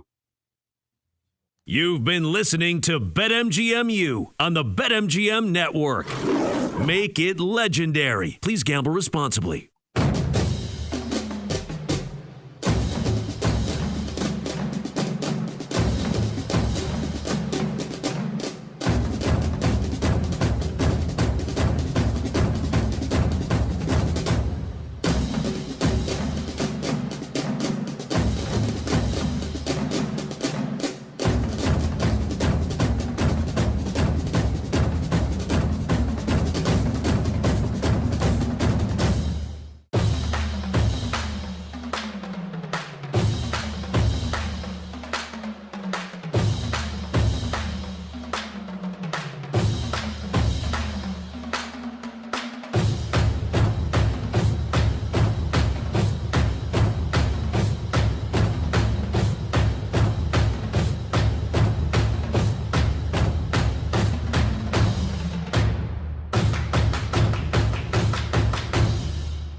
The playbook is set and the coffee is hot. So I like that 10-1 national championship price, and I don't hate betting them to win the Big Ten. Grab your foam fingers, put on your team colors, and fire up the grills. Want to pass that or smash it? This is BetMGM Network's Tailgate Kickoff with Ryan Horvat on the BetMGM Network. Make it legendary. Tailgate kickoff here on the BetMGM Network. Ryan Horvat with you, and it's Christmas morning for sports fans, right? Saturday, September 27th, 9 a.m. Eastern here on the East Coast. And we have been up all morning long. Not just because, for whatever reason, my son has hockey right at 5:30 a.m. So the Horvat house has been up all morning long. But because this might be the best sports weekend all year, right? We got March Madness, Masters weekend, but right now we got the Ryder Cup going down, and the Europeans are looking good. Although I'm watching right now Bryson DeChambeau putt for birdie, which usually never ends well, but it does right there, and we are right back in this thing. Now that said, always cheering for USA, for the Americans, but I also did bet Europe because 2 years ago we saw what happened, and I know that we're back on home soil here, but this isn't college football, so that doesn't matter to me. But go USA, and great putt right there from Bryson for birdie. Anyway, there's a college football show, though, and if you're betting college football today, check out BetMGM. Download the app if you haven't done so. No matter where the college football action is, there's nothing like getting in the game and leveling up your next parlay. Use this parlay boost token to boost your potential payout from a winning college football parlay. Maybe you want to go all dogs. Maybe you want to go with a round robin today. Maybe you want to take all favorites, big money line favorites. I wouldn't suggest that because I think some dogs might come home today. Anyway, it's the Tailgate Kickoff. I'm Ryan Horvat. You can catch me weeknights with my co-host Brad Evans. BetMGM tonight, 7 to 11 p.m. Eastern. We've given out a lot of college football bets. So some of these numbers that I've bet have moved, but we're still going to look at the updated market this morning. Take a look at maybe a couple injury reports, see where the weather's at as well if we got time. We got Dan Turner running the video, doing a great job, and our guy David Dykstra, who we're going to bring on here at the end of the segment because he's a big Penn State fan. I am as well today, but Double D producing the show, doing a great job as well. Coming up in about 40 minutes, Joe DeLeon's going to join us to preview the day's biggest games, covers college football for A to Z Sports.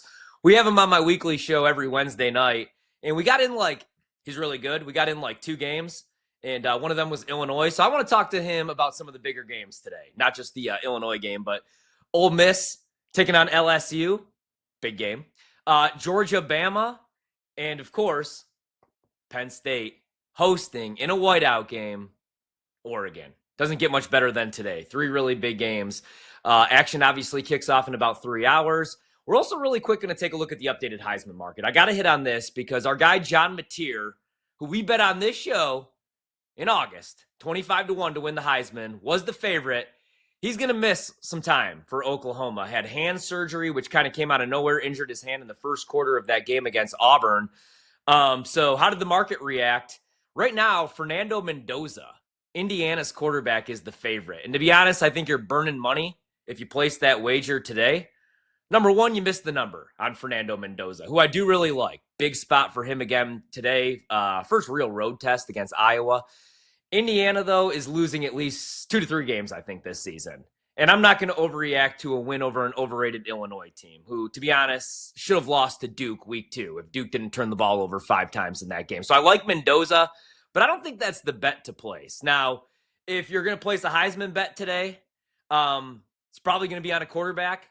21, I should say, the 22 favorites. If you're looking at BetMGM right now, our quarterbacks, the lone exception is Ohio State wide receiver Jeremiah Smith, who's tied for the 5th best odds right now, 14-1. What's crazy is if I had a Heisman vote, which I don't, obviously, but if I did, my vote, I think the Heisman this year should go to a defensive player, and it should go to Reuben Bain from Miami. He is the only edge rusher in the country right now with a 90-plus grade as a run defender and a pass rusher. He has a 29.7% pass rush win rate, which is the 4th best in the country. 2 forced fumbles, which is tied for the most in the country. Right now, 5 tackles for loss or no gain, which is tied for 3rd. And he's one of only 8 defenders who have an interception this season. And he did that against Notre Dame in a really big spot. So that would be my pick. But most likely he doesn't win this award because this has become a quarterback award, as we've seen. So I'm looking right now, not at Fernando Mendoza, who's plus 850. They do get Iowa today, though, if you like that spot. Carson Beck, 12-1. They get Florida State next week. Florida State goes down last night, by the way. They lose outright as 7-point favorites to Virginia. We had Virginia last night. We had Arizona State, so a good start, 2-0 for the show last night.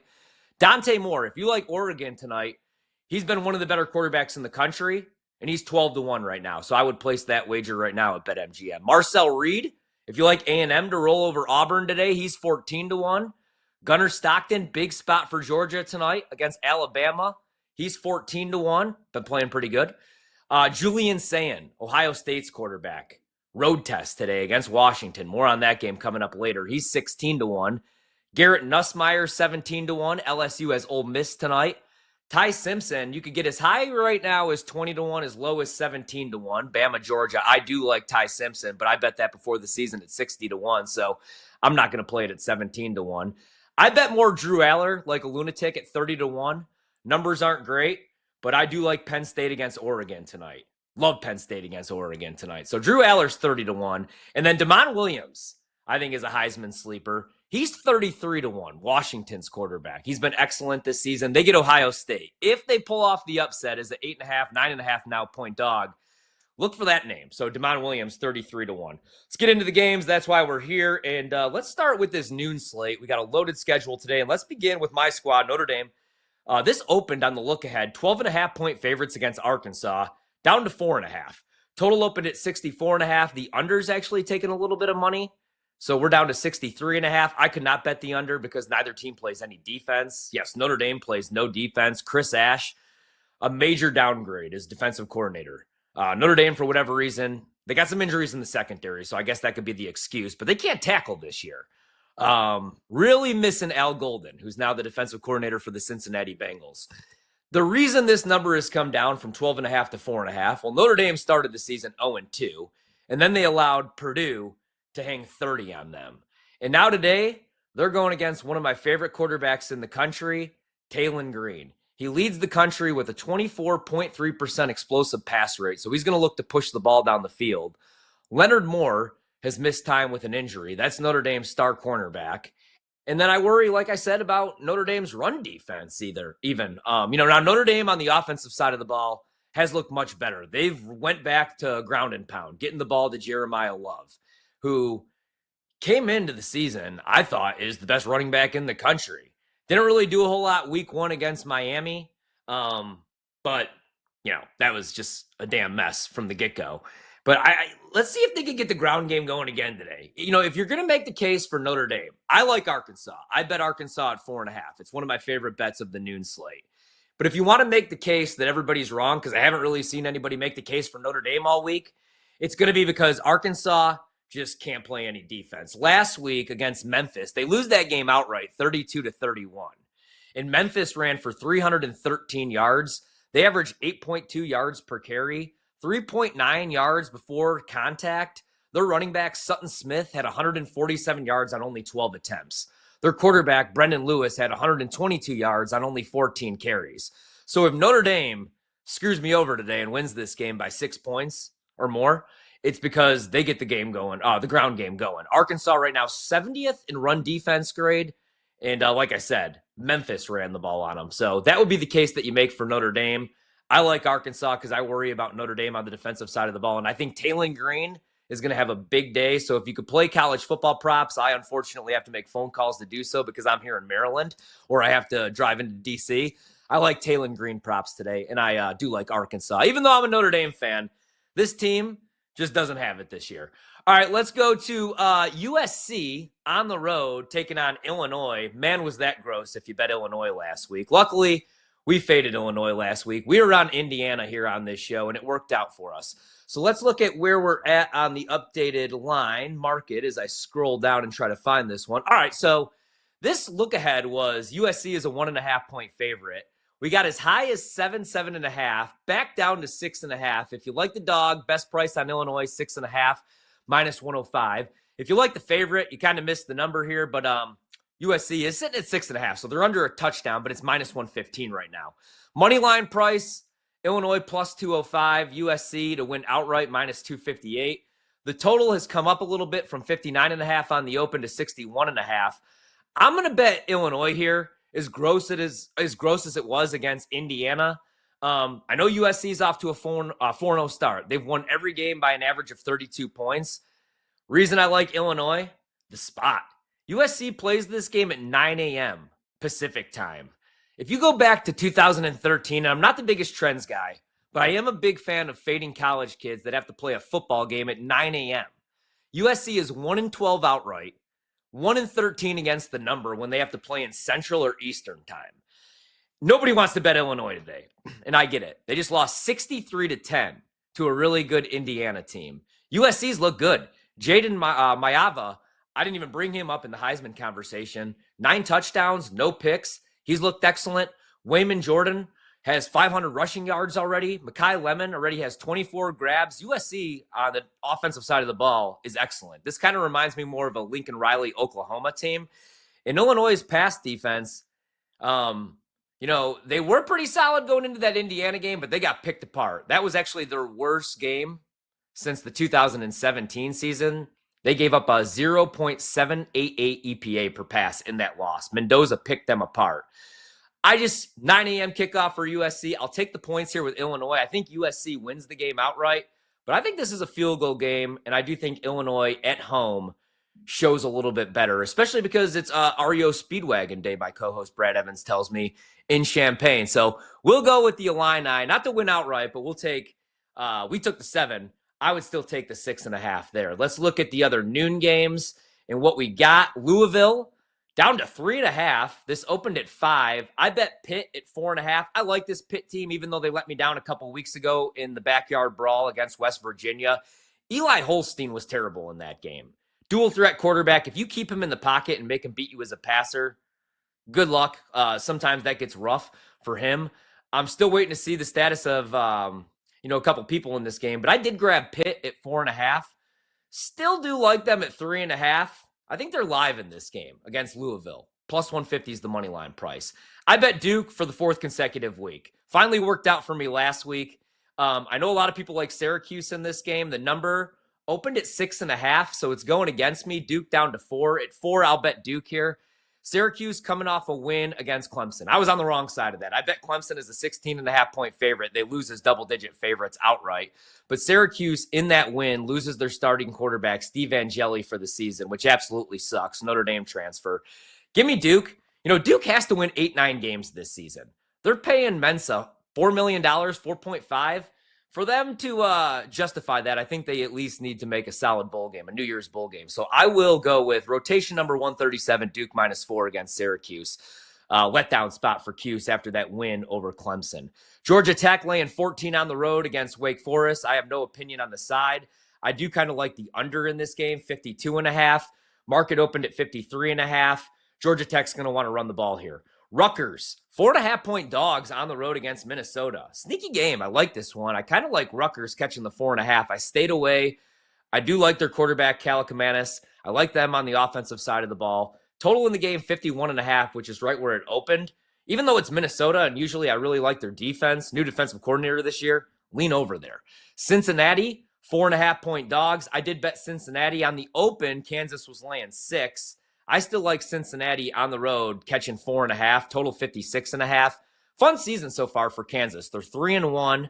Jalen Daniels is actually healthy. Last year played over 8 games for the first time in his career at Kansas. I like them on the offensive side of the ball. I don't know if they're going to be able to get enough stops against Cincinnati. I like their quarterback, Sorsby. So give me the Bearcats on the road here catching 4.5. South Alabama, 12.5-point dogs against North Texas, total 63.5, no opinion there. I did bet Kansas State. They open as 6.5-point favorites, down to 5.5. It's been a disastrous season for Kansas State. They're 1-3. Avery Johnson has not lived up to the hype, but I do think they win this game by a full touchdown today at home against Central Florida. Good buy low spot.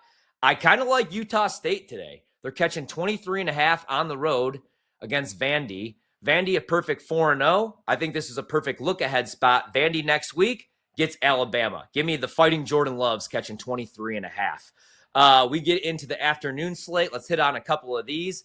West Virginia at home, I should say, catching 12.5 against Utah, total 47.5. I actually like West Virginia, even with a backup quarterback in this game today. Utah coming off that loss at home to Texas Tech. Texas Tech loses Morton in that game, and they win handily, with a backup quarterback.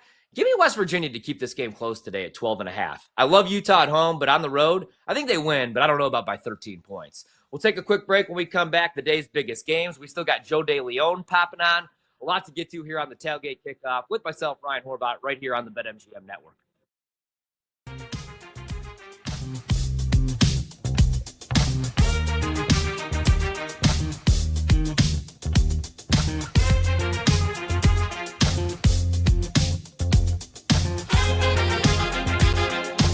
If you missed any of BetMGM Network's Tailgate Kickoff, listen back anywhere on the go with the Odyssey, TuneIn, and now on the iHeartRadio app.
Let's get back to Tailgate Kickoff with Ryan Horvat on the BetMGM Network.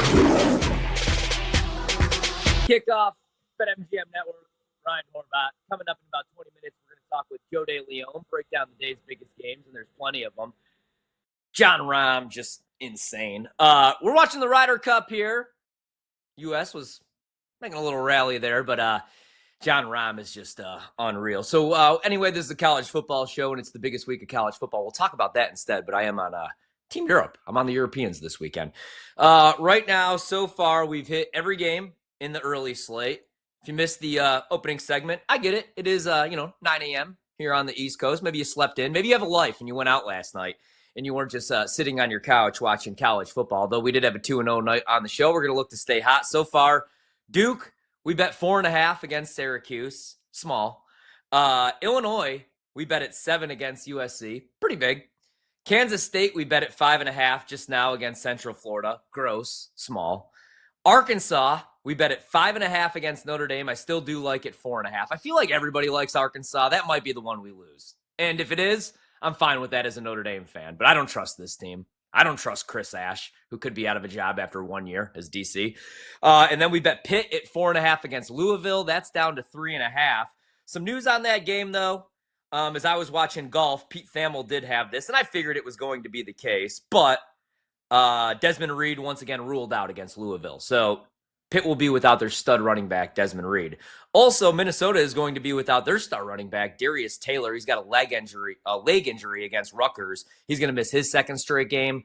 If I had to bet the game, I would take Rutgers to cover the 4.5. And then we got Isaac Brown and Duke Watson, both expected to play against Pitt today. They were both limited in practice. So that's the latest.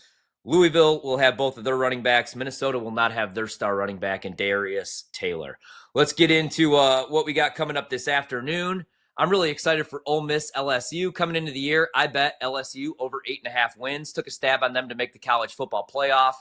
Thinking, Brian Kelly is really underwhelmed. And I like this roster, one of the more talented rosters in college football. If he doesn't win 9 games, they're most likely going to run him out of town. I don't know if they're going to buy him out. His buyout's insane. But it was a big year for Brian Kelly. And so far, so good. LSU and Ole Miss, both undefeated, both in the top 15. This game kind of flying under the radar. 3:30 p.m. kickoff. These teams hate each other.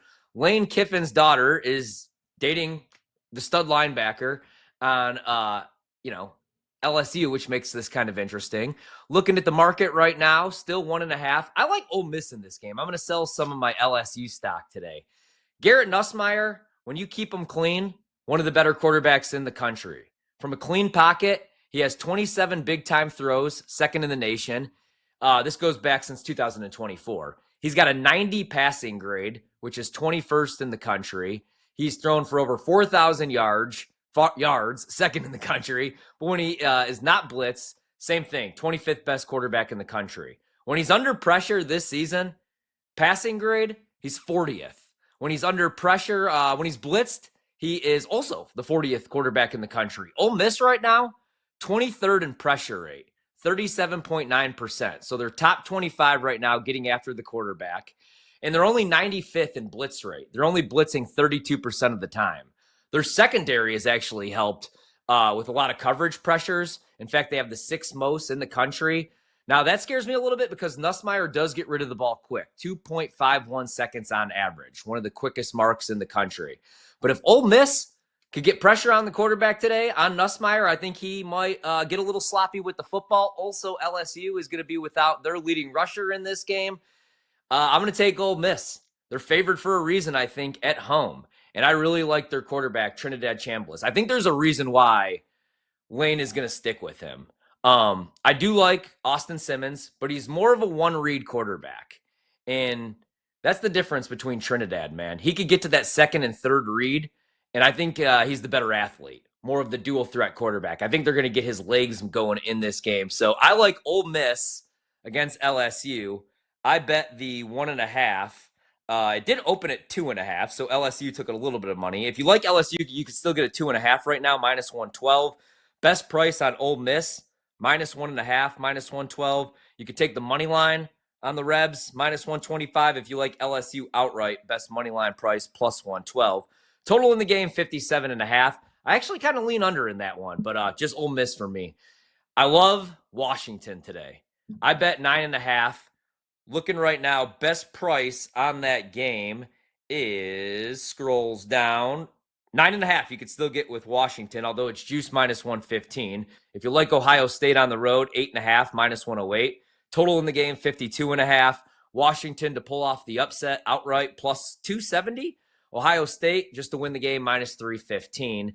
Since they beat Texas week 1, Ohio State hasn't played anybody. They beat Grambling in Ohio. Now, they did beat them by a combined score of 107-9, and all they've given up is that single touchdown on the defensive side of the ball to Texas. But if you go back and you watch that game, Texas was actually able to move the sticks, move the chains. The problem was Arch Manning just couldn't make the throws and had a couple turnovers and was trying to sidearm throws for whatever reason with the game on the line. But what scares me a little bit if I'm an Ohio State fan, right now you have a top 10 defense. Matt Patricia has been awesome. I thought there was going to be a little bit of a drop off, when you have to make that transition and bring in Matt Patricia, but he's been excellent. But Texas was actually able to run the ball. And last year in their 3 losses, that was Texas's issue. They only averaged 1.9 yard per carry. But in that game, the Texas rushing attack was stuffed on, only looking at it right now, 16% of their attempts, only half of the national average. Ohio State right now, if you dive more into the numbers, 89th in defensive line yards. So I think that Washington is going to be able to get the ground game going here and keep that Ohio State offense on the sidelines. I also worry about Julian Sayin making his first big road start in Washington, in Seattle. So I like the spot for the Huskies. I'm going to take the 8.5, 9.5, best number available, and I'm going to go against Julian Sayin. Washington, going to throw a ton of nickel at him, cover 1 at him, and it's his first big road start. Young quarterback. I love the wide receivers. Jeremiah Smith's an absolute stud. So that's going to help Sayin today. But I think Washington's going to be able to run the football. Right now, they have the most efficient offense in all of college football if you're looking at EPA per play. Granted, this is a big step up in class. But right now, EPA per play, 0.494. They're second in EPA per pass. So DeMond Williams could also throw the football. But they're going to want to ground and pound here. Second in EPA per run. They actually lead the Power 4 with a 92.1 rushing grade. I think it's going to be a big day for Jonah Coleman, top 5 running back in the country. He's 7th in college football right now in PFF's grade with an 88.8. 7th in the Power 4 with 261 yards after contact. So it's going to take 2-3 Buckeyes probably to bring him down. He's also second among all Power 4 running backs with 150 receiving yards, so could catch balls out of the backfield. And I'm a big fan of DeMond Williams. I brought up that Heisman price. If Washington does pull off the upset, which I'm just taking the points to be safe, look for him in that market. He's 33-1 right now at BetMGM. He is 6th among all quarterbacks with an 83.1 rushing grade. He has 13 explosive runs, which is tied for 3rd in the country. I like Washington to keep this game close today. I also like Auburn to keep this game close today against Texas A&M. I grabbed them at 7.5, not getting the full 7. I like this A&M team, undefeated on the season. They have their signature win already against Notre Dame, even if Notre Dame is a little down this season at 1-2. I like their quarterback, Marcel Reed, dual threat quarterback. I like Le'Veon Moss. I like Reuben Owens. I thought coming into the season, they were going to just run the rock. Instead, they've been a pass-first team. Craver leads the nation in Yak, one of the best wide receivers in the country, tore up Notre Dame a couple weeks ago. I just want to see, because Auburn has really been solid against the run, but they're outside the top 120 in coverage grade. So Marcel Reed could carve them up, I think, in this game. But I do think that Auburn's going to be able to hold their own against the ground game. And I think that they're going to be able to eat some clock, keep that offense on the sidelines, hopefully, to cover the number here. Now, if we see Jackson Arnold dropping back 25-plus times, we're in big trouble. I don't think that's the case, though. I think Auburn's going to be able to run the rock here. They're averaging over 6 yards per carry, 22nd in the country, 6.3 to be exact. They have an 84.4 rushing grade, which is 30th in the country, a 68.1 run blocking grade, 34th in the country. And the running back, Jeremiah Cobb, top 10 in rushing yards and missed tackles. Jackson Arnold, their quarterback, the most forced missed tackles and 4th most yards for a quarterback rushing in the country. Problem is, if you keep him in the pocket, he's outside the top 75 in passing grade. Last week against Oklahoma, that's what they did. They stacked the box. They said, beat us with your arm. He couldn't do so. He also took 10 sacks. 6 of those were on him. He's holding on to the ball way too long. The offensive line has struggled, but 51.5% of the pressures he's faced have turned into sacks. It's the highest rate in college football. It's because he's holding on to the ball longer than 3 seconds in the pocket. Today, they got to run the rock. I think they're going to look to do so. I like Auburn to cover the 6.5 against A&M, so that's another bet that I placed. I also, as gross as it sounds, I took Iowa catching. I grabbed 8.5. I still like them over a touchdown at 7.5 against Indiana. Indiana's a good football team on both the offensive and defensive side of the ball. Right now, their quarterback, Fernando Mendoza, is the Heisman favorite, and he's going to look to do the same thing that he did to Illinois last week. Pick them apart in the middle of the field, in the intermediate routes. Right now, he has a 93.6 intermediate passing grade, which is the third best in the country. 7 intermediate touchdowns, which leads the nation. Last year, Curtis Rourke, who was Indiana's quarterback, led the nation in the same category. He's getting rid of the ball really quick, 2.3 seconds. The RPOs they run, they attack the seams. I really like this Indiana offense, but we got Iowa at home catching more than a touchdown. The case I can make for Iowa, I think they're going to be able to run the ball even against Indiana's top 10 run defense because they have the best offensive line in the country. Right now, they should be the favorite for the Joe Moore Award. And even their quarterback, Mark Gronowski, not the best passer, but a real threat with his legs. Iowa this season has scored 10 rushing touchdowns. Love their outside zone scheme that they added this year. Gronowski has 6 of those 10 rushing touchdowns. So I think he has a day. And I think Iowa keeps this game close. I don't think they win outright. I think Indiana's for real. But I like Iowa to cover the number, anything over a touchdown. Tennessee, Mississippi State. I stayed away from the side here. I lean Mississippi State, anything over a touchdown. Number right now, 7.5. I feel like they're being a little disrespected here. I do like this Tennessee team, but Mississippi State's 4-0 for the first time in forever. They have a win over a top 15 team at the time. They beat number 12 Arizona State. Now they get another crack today against a top 15 team. Last year, their defense was the issue. They had the second worst coverage grade. This year, they have the 9th best coverage unit through 4 games. 7th best team defending the explosive pass. That's what Tennessee is going to look to do. Push the ball down the field with their quarterback, Joey Aguilar, who's been great this season. I think Mississippi State's going to be able to run the ball here. Their run game is 5th in EPA per run, 15th in rush game. Bothwell, 5.8 yards per carry. Devon Booth, over 4 yards per carry. I think that they're going to be able to hit some explosives in this game. So I'm going to stay away from the side. If I had to bet it, I would fade Tennessee. I like the over in the game. Even though the market's come down a little bit at 62.5, I think that game goes over. So over for me in Tennessee, Mississippi State. One of the biggest games of the night, Georgia laying 3 now against Alabama. It's a crime that this is the same time as Oregon, Penn State. Rematch from what I thought was the best game of college football last season. Bama goes up in the first half, 28-0. Georgia storms back to take a lead with under 3 minutes to go. And then 17-year-old Ryan Williams has that crazy catch, the spin move. Alabama ends up knocking off Georgia. Year 1 for Kalen DeBoer. I know a lot of people like Georgia today. I'm going to go with Bama here. I think Bama wins this game. What scares me about Georgia, traditionally, they have the best defensive line in the country.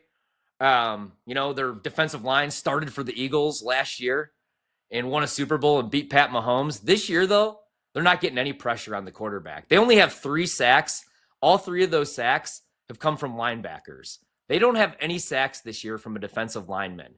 And they've had to blitz to get pressure on all 3 of those sacks. Ty Simpson is a top 5 quarterback in the nation when you protect him. I know they had the stinker against Florida State. I like Bama today. Not only to cover the 3, I think Bama wins this game outright. I also like Penn State at home against Oregon. I'm going to go with the theory that Penn State is just not showing a whole lot, in these wins against Villanova. And Oregon right now has one of the best offenses in the country. I think Dante Moore is a legit Heisman contender, but give me Penn State at home. I know the case that James Franklin can't win the big game, but I do trust their play caller, Andy Kotelnicki. I think Drew Aller is going to have himself a day. I actually think he's going to use his legs a little bit. I'm looking at the rushing yards prop. It's 12.5. The only concern if you play a quarterback rushing yard prop over is if they take sacks, you lose that yardage. I think there's going to be some read option stuff. I really like Penn State's running backs, Singleton and Allen. I know the pass game hasn't done anything. Right now they're outside the top 100, but I like them against Oregon It's a big book need. I bet Penn State at 3.5. I bet a little money line at -160. That price is gone. I like them to take care of business and gave James Franklin that signature win. So again, really quickly, Duke, Illinois, Kansas State, Arkansas, Pitt, Ole Miss, Iowa, Auburn, Washington, Bama, Penn State, and then we'll add in Stanford tonight against San Jose State as well. They're laying now 3.5 against San Jose State. We bet the under on their win total at 3.5. We're looking good there. Let's buy back a little bit and take some Stanford today. All right, when we come back, Joe DeLeon gives us his best bets for the day here on the Tailgate Kickoff.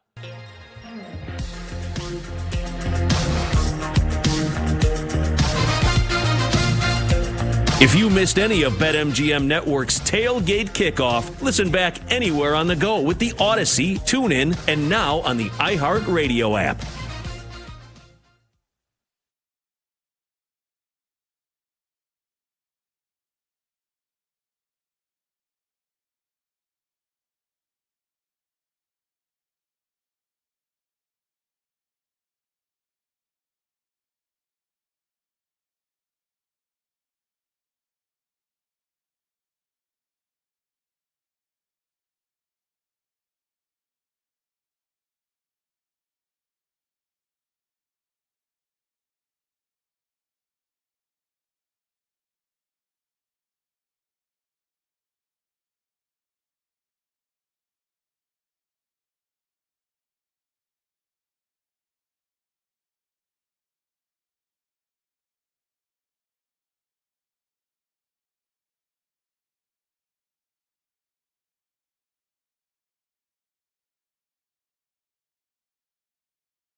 This is BetMGM Network's Tailgate Kickoff. Open up the BetMGM app and get ready for Ryan's college football best bets.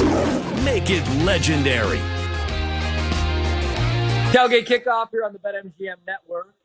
Joe DeLeon, nice enough to join us here on a Saturday morning at 9:40 a.m. Eastern, which I really appreciate, although this is one of the better Saturdays of the year if you're a sports fan. Right now, watching the Ryder Cup, and we got the best slate of college football all season, in my opinion. Joe DeLeon, nice enough to join us, like I just said, A to Z Sports, covers NFL and college football. So, Joe, we have you on every week on BetMGM tonight, and because this slate is so loaded, we only got to a couple games, so I just want to kick it off right now.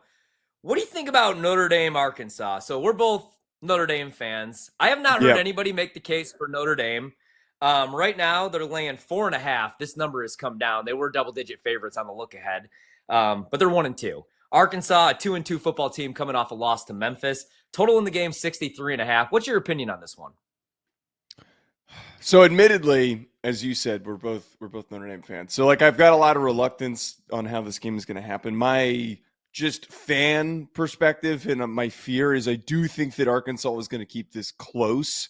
Just knowing that Taylor Green is productive as he is as a runner, he is hard to corral. They are overall a very explosive offense, which is not great for Notre Dame's really messed up defense that is not played to its potential. But that being said, I think that there's a lot of indicators that this Arkansas team is not on good footing. I do not think that this is a team that is going to rally around Sam Pittman because of the loss last week, and they got to do everything for their coach. I think it's with Bobby Petrino allegedly going around trying to get the interim tag for when Pittman gets fired, all of that being a significant distraction for this squad, not to mention the fact, as much as Notre Dame gives up a lot of big plays in the passing game, Arkansas has one of the worst explosive play rates allowed against the run. And that does not bode well when Notre Dame has Jeremiah Love and Jadarian Price. So there's a real chance here that we see Notre Dame's run game just completely take over and they get in and out.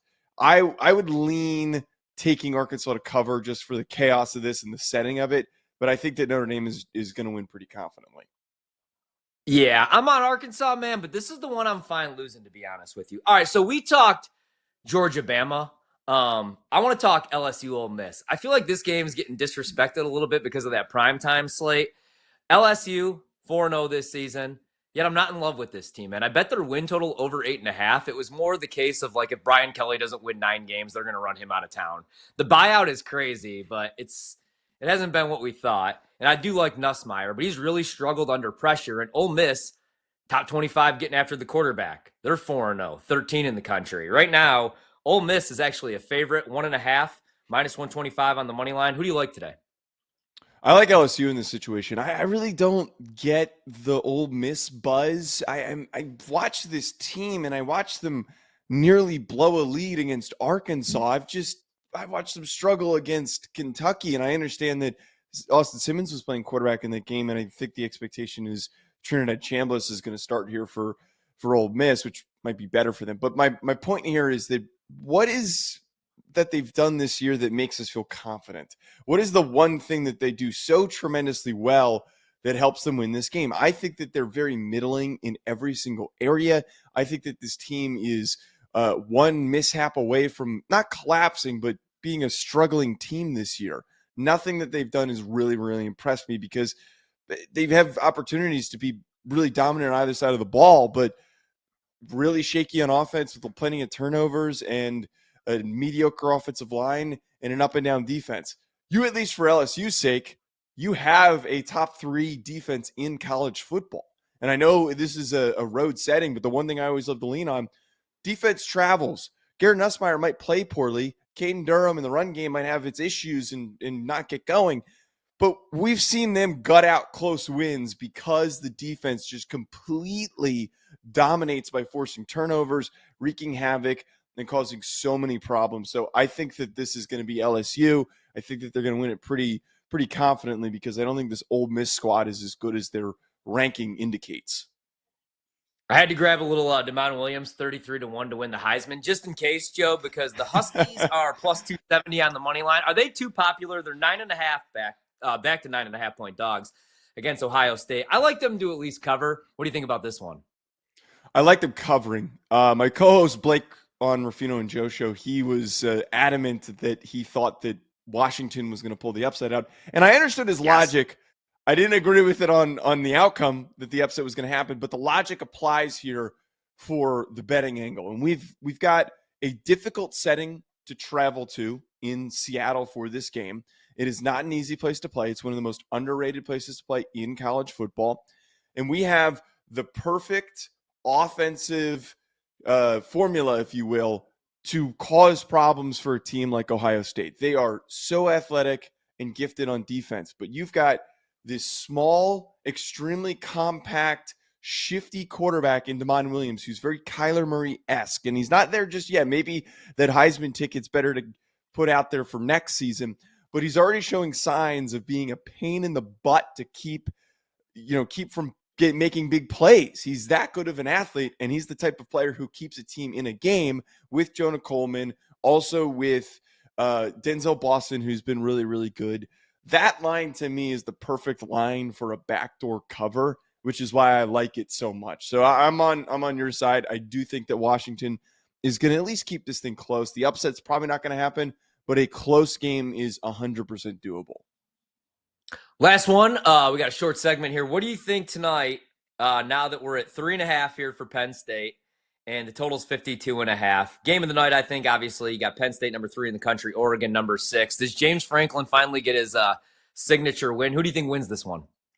I think it's going to be Oregon, and I also just would take Oregon to cover because I think that this game is going to be super low scoring, or not low scoring, but it's going to be just very tight. I think that also it creates the opportunity with that 3.5-point spread for maybe this game goes to overtime. But the biggest thing for me, I have watched enough Drew Aller to feel that I don't trust him in these tight games. I think he's the perfect guy that can, do really well against the rest of the schedule, even though he struggled at the beginning of the year.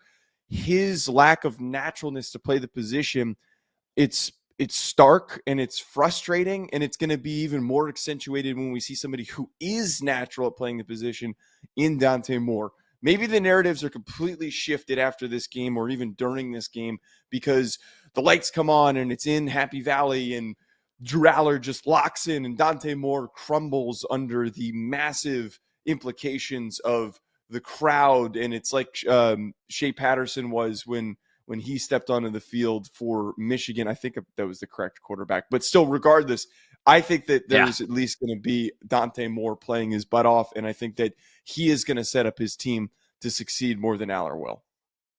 Love Dante Moore. 12-1 right now to win the Heisman. Joe, you're the best, man. We'll do this again next week. Really appreciate you. Enjoy the Saturday of football. Of course. Thanks for having me. Joe DeLeon right there, college football, NFL draft as well for A to Z Sports. Quick reminder, if you're placing your wagers today, download the BetMGM app. We, of course, recommend that. And it's time to zero in on every snap. You could activate your odds boost token on any college football bet, and you'll receive a bigger payout if your bet wins. Here's a couple of suggestions for you before we wrap up the show. Let's go over all of these again, and I'll even add a couple that I bet. We got 13 today. Way too many bets for a college football Saturday. Biggest amount I've had all year. We got Duke laying 4.5 against Syracuse. We're going to fade Syracuse. Signature win against Clemson. No Steve Angeli, though, for the rest of the season. I like this Duke team. They finally made me some money last week, and they didn't turn the ball over 5 times. So we're moving up like the Jeffersons. Give me the Blue Devils. Give me Illinois to cover the 7 or 6.5, whatever you could get against USC. Right? This look-ahead line was 1.5. Illinois gave up 63 points to a really good Indiana team. I don't think they're giving up 63 again today. Give me the Illini. Kansas State, they've been dumped this season. They're 1-3. Avery Johnson has been brutal. There's been times where I'd prefer the old point guard, Avery Johnson. The highlight of his season, not the highlight for him, but his dad and his brother got in a fist fight in Dublin, Ireland. That's when I knew I was big screwed on that Heisman ticket. That said, I like Kansas State to win by a touchdown today against Central Florida. Give me Arkansas, like everybody else, catching the points against Notre Dame. If I got to lose one today, I'll lose that one. But I think Taylon Green is going to dice up that Notre Dame defense and Chris Ash. Give me Pitt against Louisville. I bet this at 4.5. It's down to 3.5. Even without Desmond Reed, I like this Pitt team. I think they're going to cover. Ole Miss, I think they win this game outright. I'll go against Joe on this one. If LSU wins, I'm fine with that because I have them making the playoff and I have over 8.5 wins, which looks good. I don't trust Nussmeier yet. And LSU has not really, they haven't really overwhelmed me on the offensive side of the ball. And how good, how do those wins stack up, right? Clemson, down year. So that one doesn't look as great. And what did they score in that game? 20 points.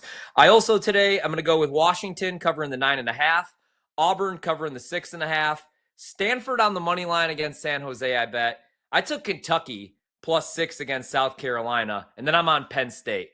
Double D, we got like 2 minutes, and I apologize for that, but I got to get your opinion because you're the biggest Penn State fan I know, because you're the only Penn State fan I know. I love the Nittany Lions today. I think Drew Aller is going to ball out and prove everybody wrong, all the doubters and all the haters. Where are we at on this game, man? Am I on the right side, or your boy's going to let me down today? I think you're on the right side here. Once again, step up in competition for Dante Moore. I will guarantee you he's never experienced anything like what he's going to experience tonight. I think it rattles him. I think Penn State's defense, this might be a defense just like the Michigan defense from 2 years ago, where Penn State doesn't have to do a whole hell of a lot to win this game because the defense is so good. There's not a weakness at any level on this defense. So for me, and you have Jim Knowles scheming like crazy during the game, so if something doesn't go right. So yeah, I think you're on the right side here. I think Penn State wins. I don't know about the 3.5. I might lean Oregon plus the 3.5, but I think Penn State wins outright. What's your favorite bet of the day? Other than that. Oh, favorite bet of the day might be Arkansas plus 4.5 against Notre Dame. All right, there you go. There's the tailgate kickoff bet of the day. We're rolling with Arkansas. We're going to bet against my team until they prove me wrong, that they can tackle. I would say my favorite bet of the day, let's go with Bama +3. I think Bama shocks the world tonight and beats Georgia. Ty Simpson season. Grab those Heisman tickets now before they're lower than 20-1. We're back next Saturday. Enjoy the football, enjoy the golf. Tailgate kickoff.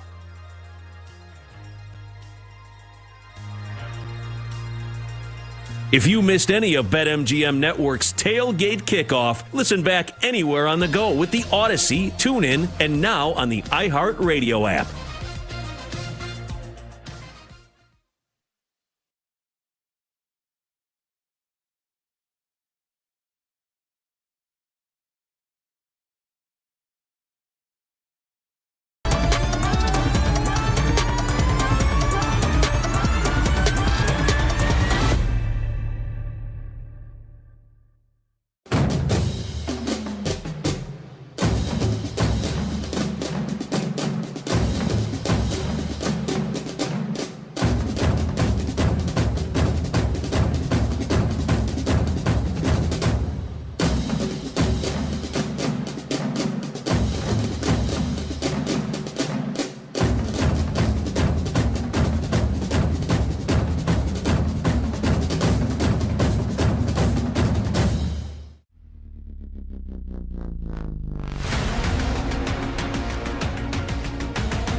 Get ready to experience the ultimate fusion of wagering and entertainment. This is the BetMGM Network. Kicking off your morning with the Daily Tip with Michael Jenkins and Chelsea Messenger. Over. It's a very simple way to look at it. It's the best way to look at it. Followed by the newly branded Bet Sweats with Joe O and Sammy P. When I stop talking, that's when you jump in usually. He said, ring that bell! He said, ring that bell!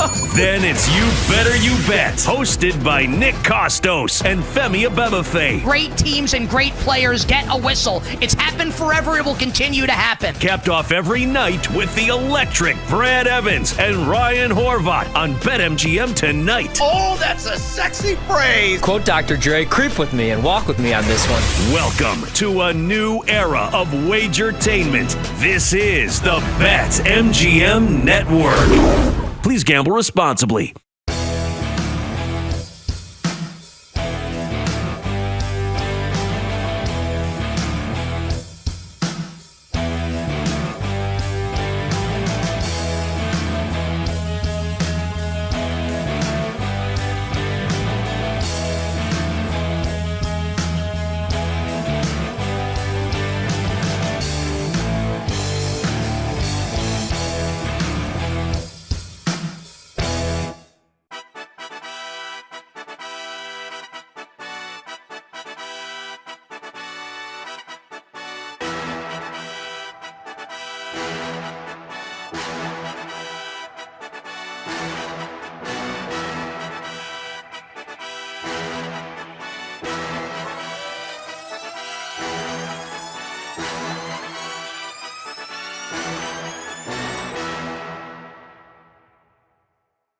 Get ready to experience the ultimate fusion of wagering and entertainment. This is the BetMGM Network. Kicking off your morning with the Daily Tip with Michael Jenkins and Chelsea Messenger. Over. It's a very simple way to look at it. It's the best way to look at it. Followed by the newly branded Bet Sweats with Joe O and Sammy P. When I stop talking, that's when you jump in usually. He said, ring that bell! He said, ring that bell! Then it's You Better You Bet, hosted by Nick Costos and Femi Abebefe. Great teams and great players get a whistle. It's happened forever. It will continue to happen. Capped off every night with the electric Brad Evans and Ryan Horvat on BetMGM tonight. Oh, that's a sexy phrase! Quote Dr. Dre, creep with me and walk with me on this one. Welcome to a new era of Wagertainment. This is the BetMGM Network. Please gamble responsibly.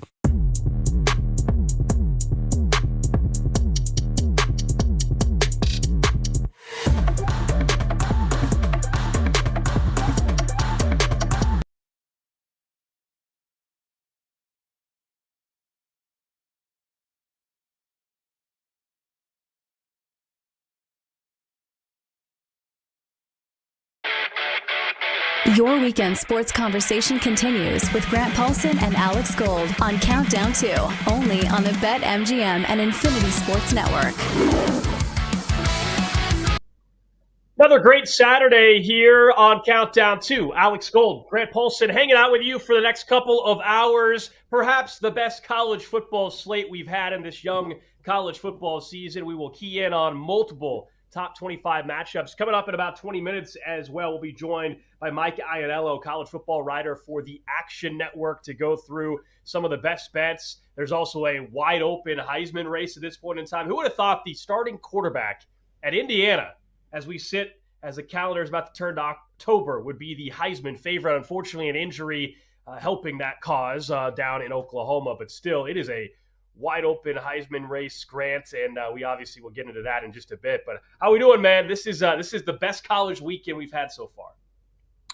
Yeah, you're not kidding. I mean, I think you could take possibly out of it from what you said off the top. I mean, this is the preeminent week of the college season at this point. I think we got a really good NFL slate to cover today on Countdown 2 as well. The Major League Baseball season ends this weekend with races still ongoing, so that's exciting.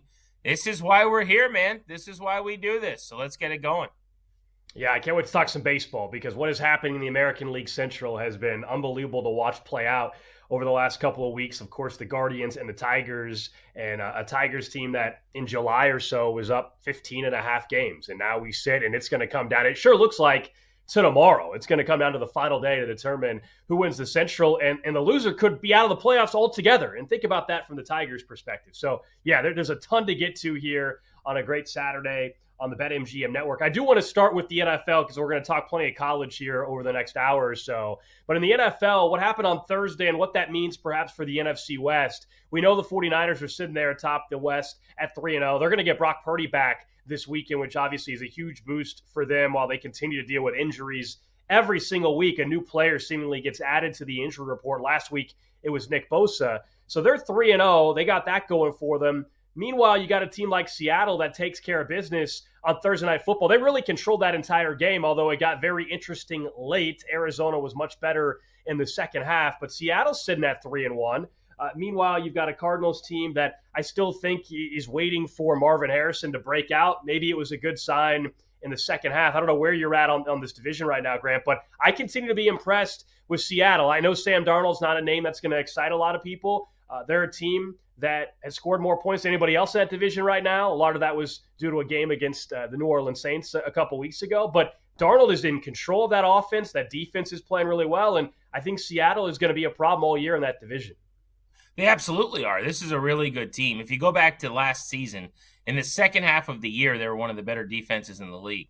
And down the stretch, in the final month and a half or so of last season, they were an elite defense. And you knew that was going to take place eventually under Mike McDonald, who they hired to come over. He was the exceptional defensive coordinator with the Baltimore Ravens, was going to establish a physical, violent culture and a defensive-first football team. And that's what they are now.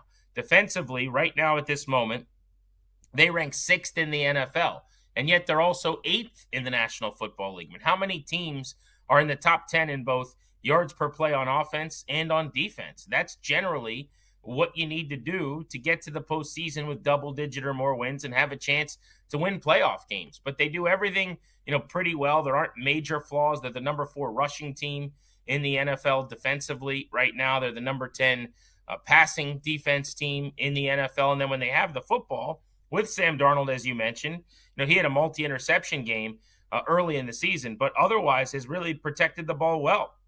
They are 8th on offense. They are 2nd in passing yards per play. It's an explosive offense, 8.6 a pop. They're in the top half of the league at avoiding sacks, kind of middling in terms of interception rate, but they move the football. They stay on the field. They're really good on special teams as well. Punt return, kick return average, both top 3. So there's not a whole lot that they do poorly. I like the cut of their jib. I think this is a really well-coached team. And as you said, you look at the other 2 teams in the division that are theoretically better than them. San Francisco can't be trusted right now because of its health. I mean, they are coming apart at the seams. The 3-0 start is wonderful, but it's also necessary because of what might lie ahead for them. Good to get Brock Purdy back this weekend, as you mentioned.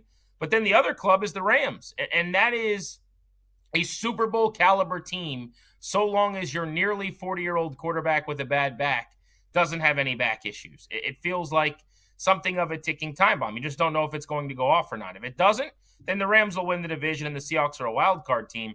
But if something happens with Stafford's back, couldn't get through a week of practices and training camp, so far so good in the regular season, then what? I think that's where the door opens for a Seattle division championship, and there's exceptional value still on the market if you like them to win the NFC West. They are 3-1 at the moment. They are. I had them preseason, so I obviously love the start that we're seeing out there in the NFC West. You're right about the value. Even if you didn't jump on this team before the season started, if you like what you've seen, and I haven't seen anything to take me off of, obviously, of what Seattle's doing, 4-1 right now at BetMGM. I think there's still time to get on the Seahawks. I understand nobody is saying that the quarterback position, that they got the best quarterback in the division or anything like that. But at some point, health matters. All-around team health matters. All-around, I would say, roster at the defensive spots matter as well. And they've got the leg up in that category. Seattle 4-1. Rams plus 185. The 49ers, because they are in the driver's seat currently, sitting at plus 110. And Kyle Shanahan, to his credit, has found a way to win some games with Mac Jones even as the quarterback. And they're even thin there because Mac Jones is hurt. And right now, this week, that doesn't matter because Purdy's back. But still, it continues to be a team, man. We used to talk about the Chargers this way, and maybe we still do. at least here in Kansas City. Like that's a franchise that can't get out of their own way injury-wise, the Chargers typically.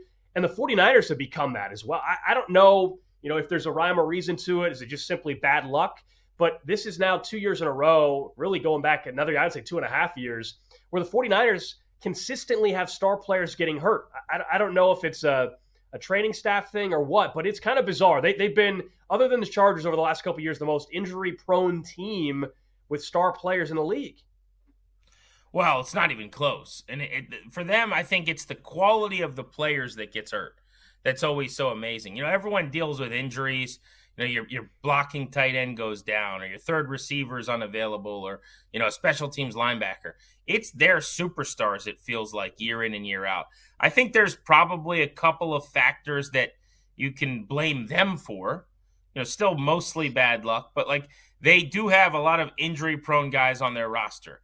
I think they have guys that play the game of football in a violent way. Deebo Samuel over the years was always looking for contact. He's going to take a lot of shots. He's a big bruising player. He's never stepped out of bounds. He's always looking to deliver one more blow as a ball carrier. George Kittle's a big target who takes a lot of shots in the middle of the field. Christian McCaffrey throughout most of his career has been an oft-injured guy with soft tissue stuff. So when you have a collection of guys with injury histories or based on play style who are kind of always going to be banged up, there's something to that. But it's just worse luck than that. It's torn ACLs, it's Achilles's, it's, stuff that's out of your control and freakish. And yeah, I'm sure this is a $1 billion entity, this organization.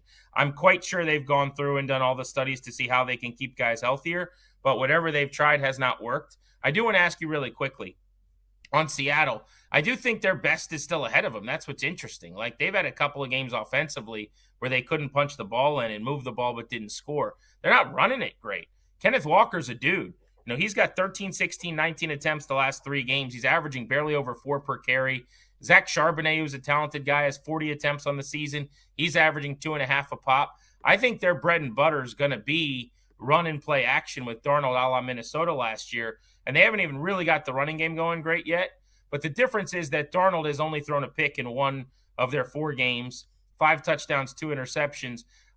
Do you think Stafford stays healthy? And do you agree with my premise that if Stafford starts 15 or more games, the Rams win the division? If he doesn't, they don't. Is it that simple for you?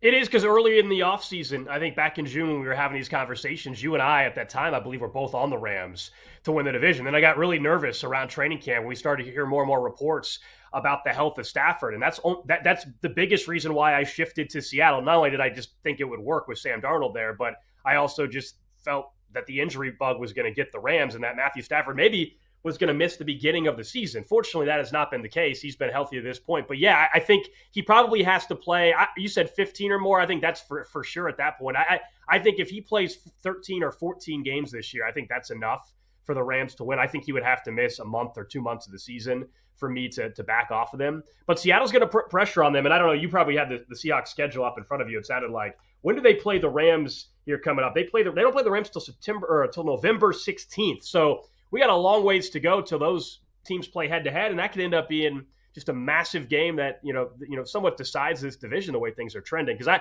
actually do think the 49ers are going to fall off a little bit here. I just do. At some point the injuries are going to get you.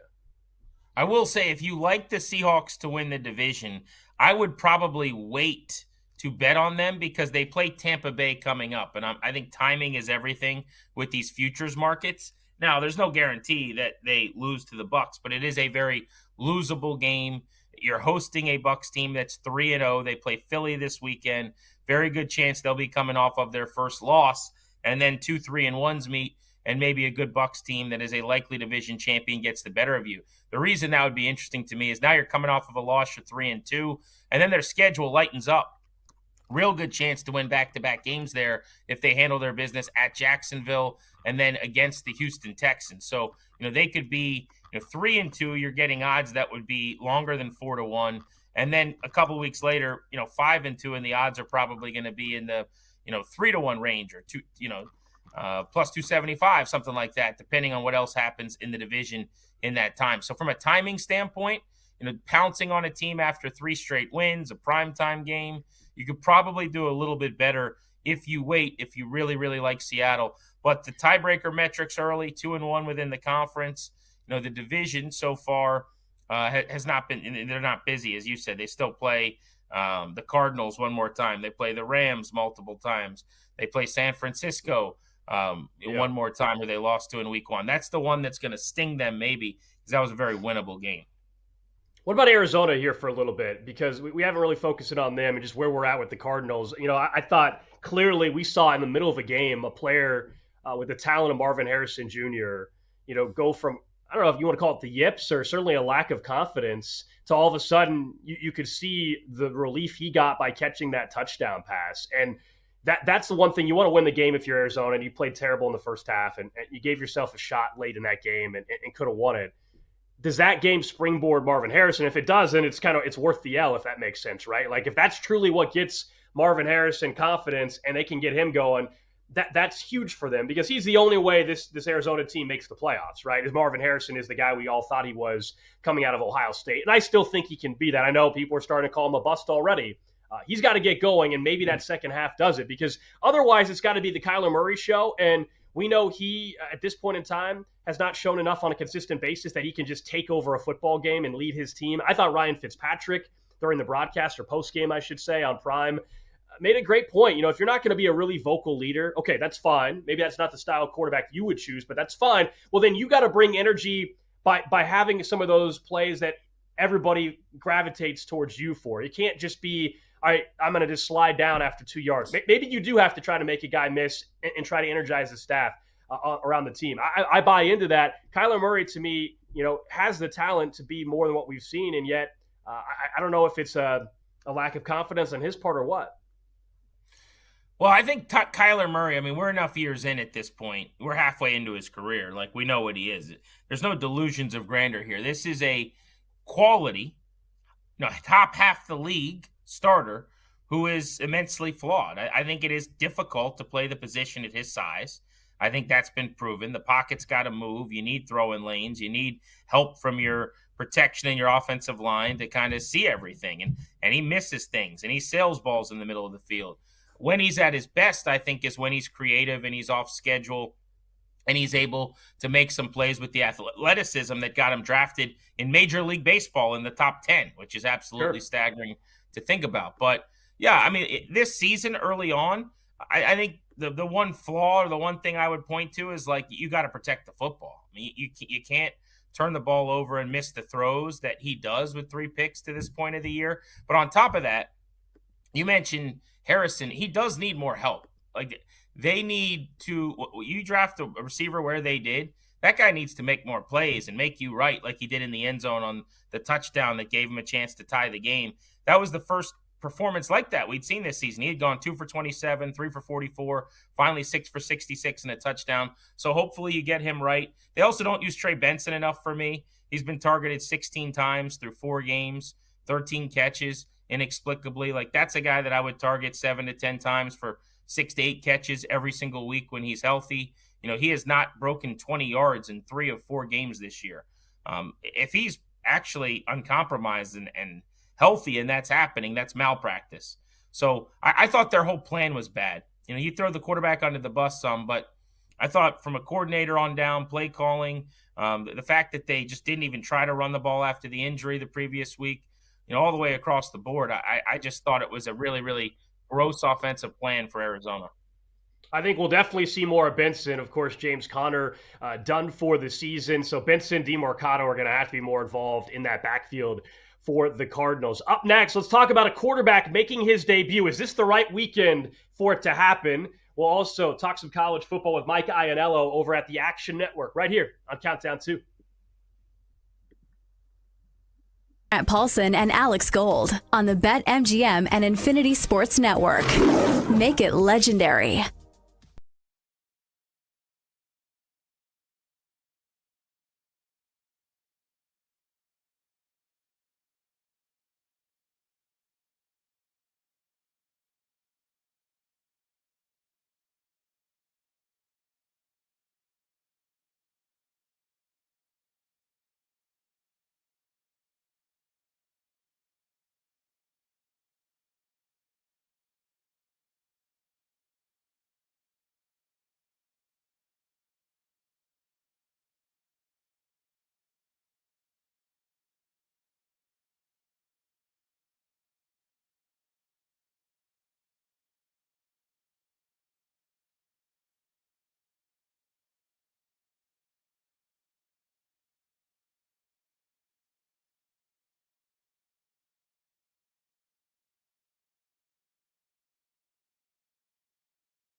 going on, guys?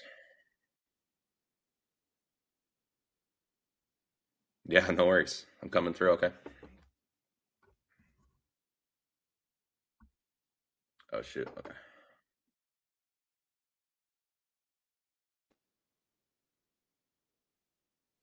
Still no video.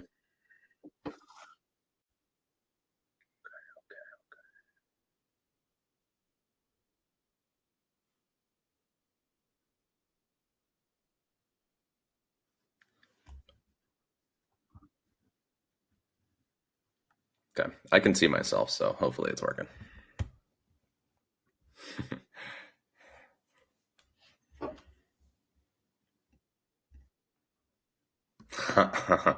Sleepy. I'm on the West Coast. Trying to wake up real quick.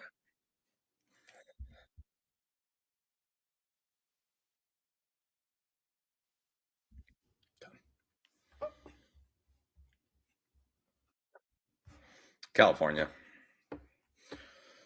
A little east of the Bay Area.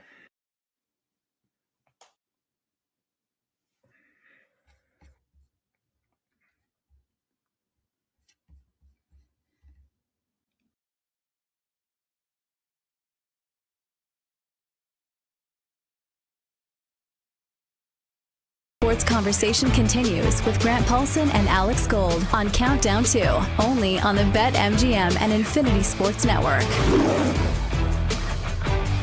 Audible a little bit. We'll get to Jackson Dart and his NFL debut this weekend coming up in about 15 minutes or so. We appreciate you guys hanging out with us here on a Saturday. It is Countdown 2. Alex Gold, Grant Paulson with you. Of course, you can watch the show on YouTube and also over on Twitch as well. Let's talk some college football. As Grant, I think, correctly mentioned to me, don't say possibly, definitively the best college football weekend schedule-wise we've had so far in this young college football season. And to talk more about it, we welcome in JD Yankee over at Covers, betting analyst, nice enough to work with us and come on a little bit earlier today. JD, this is an unbelievable slate. We can go game by game, but what's the game that has the full attention of you most today? I initially go to. It's just so unique, right? It's their second year in the Big Ten for Oregon, but it's such a great matchup, right? You get Beaver Stadium. You have the unknowns, right? Like, is Drew Aller still Drew Aller? James Franklin, big games. Oregon's looked fantastic, but how does it look on the road at Penn State? That's the one that's just, there's so many intriguing storylines. Penn State, 3.5-point favorites at BetMGM Network right now. The Saturday slate's unbelievable. We're going to go through all of the big games and get your thoughts on them. But I'm actually going to take a step back to last night because I've been talking all week about the ACC collision that was lining up for next week with a couple of top tens with Florida State and Miami. And we're not going to get that now because the University of Virginia stunned the Seminoles in double overtime, 46-38. Despite 254 from Tommy Castellanos. First of all, what did you make of that game and the performance by Virginia? And then how badly did that turn things on its head for kind of the top of the ACC and Florida State's plans? Yeah, the ACC, wow, because you already have Clemson falling off, right? And then Florida State. So, I mean, the door is opening for, teams like Georgia Tech or somebody else to really make a run. I mean, Miami right now is looking like the front runner. So yeah, the ACC is already cannibalizing itself, and we've barely just gotten started here. But yeah, just really impressed with Virginia. The way the schedule sets up for them the rest of the year too. I mean, they're going to have a pretty solid season here. It's looking like they're going to make a bowl at the very least, right? And then, I mean, the story of Virginia the last couple of years has been the offensive line has been a total mess. And they thought they fixed it in the transfer portal. The two tackles they brought in have been hurt. They're out. And then their center, who has been playing great ball, he was also injured. So for them to get that done, even with that, all that they've experienced, just super impressed with Virginia. So I want to make sure I give them their flowers first and foremost. JD, I don't want to be the anti-fun guy. I'm not anti-court storm or field storm. I've done it as a college student myself as well. But seeing how quickly they got on the field and that wide receiver for Florida State, I mean, the play essentially wasn't even over yet, and they were already on the field. Is there any solution here? Like, I'm not even trying to ban the field storm, but like, what can be done? Because unfortunately, it feels like we're waiting for something really tragic to happen before anybody's willing to make a real adjustment here. Yeah, I don't know the solution, but like just seeing that, I mean, little squirrel white getting trampled is not a pretty sight, And it's like you want to focus on the game, and it's just like Instead you're focusing on, I mean, that's a human being who's getting trampled on because people love their sports. So yeah, I don't know the solution, but it seems like something needs to be reworked because these fines, I mean, let's be real. It's like the injury reporting, right? Some conferences are fining coaches for relying on the injury report, but I mean, you have Lane Kiffin doing it every single week anyway. So like, what's the real solution? But it's an evolving sport. I'm sure they'll figure something that's at least a little better than the current system. Gold, put a pin in that because I have no problem being the no fun guy and the dad here. You're the parents are unpopular when they tell you can't go to the party with the crazy guy, and they're right. And so I'm right too. This is stupid and it shouldn't be allowed, and something terrible is going to happen. So we should talk about that a little bit later on. Yeah. JD Yankee, joining the show, betting analyst for Covers, is with us here on Countdown 2. All right, let's get back to today then. We'll work our way through some of these games and get to the grand finale that you've already alluded to. But USC, Illinois, 21 versus 23. For USC here, this is a noon kickoff on Fox. I do love hearing coaches complain with these schools that change conferences about what time games start. If only they could just be in this like-minded, geographically reasonable schedule area where they could just play teams in their own time zone. Oh, wait, they were in that, and they decided not to be anymore. But what do you make of this matchup? And is USC a 6.5-point favorite in any upset trouble? I think they might be. I mean, Bielema's bounced back pretty well in his career. I know it looks ugly, but that's kind of one you circle sometimes is better. Like, no one wants to play Illinois. They just got embarrassed. But this is a proud program. It's a veteran team. You look at what really went wrong. I mean, they basically lost their entire secondary last week. And again, most of those guys back. They're still going to be without Xavier Scott. Their best corner, he plays nickel. So, that's a problem when you're going against a guy like Mekhi Lemon and a Lincoln Riley offense. But they're getting most of these guys back. You have Bailey, Juice Clark, and a few other guys. You had one of their safeties was ejected for targeting in the first quarter. Like, it just all crumbled. I'm not going to make too many excuses when you lose that badly. But I think these teams are similar in caliber, right? And then USC's been great, okay. But this is a team they were in a lot of close games last year, and a lot of times they didn't come through, and they haven't really played many close games. Even the one at Purdue, I know you had the weather delay, but going on the road in Purdue, I mean, that game required a big man touchdown. You had 3 turnovers from the Purdue quarterback. They're still in prove-it mode to me. It's a quality football team, but this is still a tough test. I know last week is last week, and Illinois is a quality veteran football team. So, yeah, this is one I had circled as a game that some people are going to go overlooking, that Illinois stands a real chance. A game kicking off later on in the afternoon now in the SEC. We got number 4 LSU taking on number 13 Ole Miss. Latest line over at BetMGM, Ole Miss 1.5-point favorites. The total sitting at 57.5. This game's intriguing not only because I think it will be one of the best games of the entire day, but also what's going on with the quarterback position there at Ole Miss. Is this a real controversy? Is this a game that you think will solidify who the starter is the rest of the way?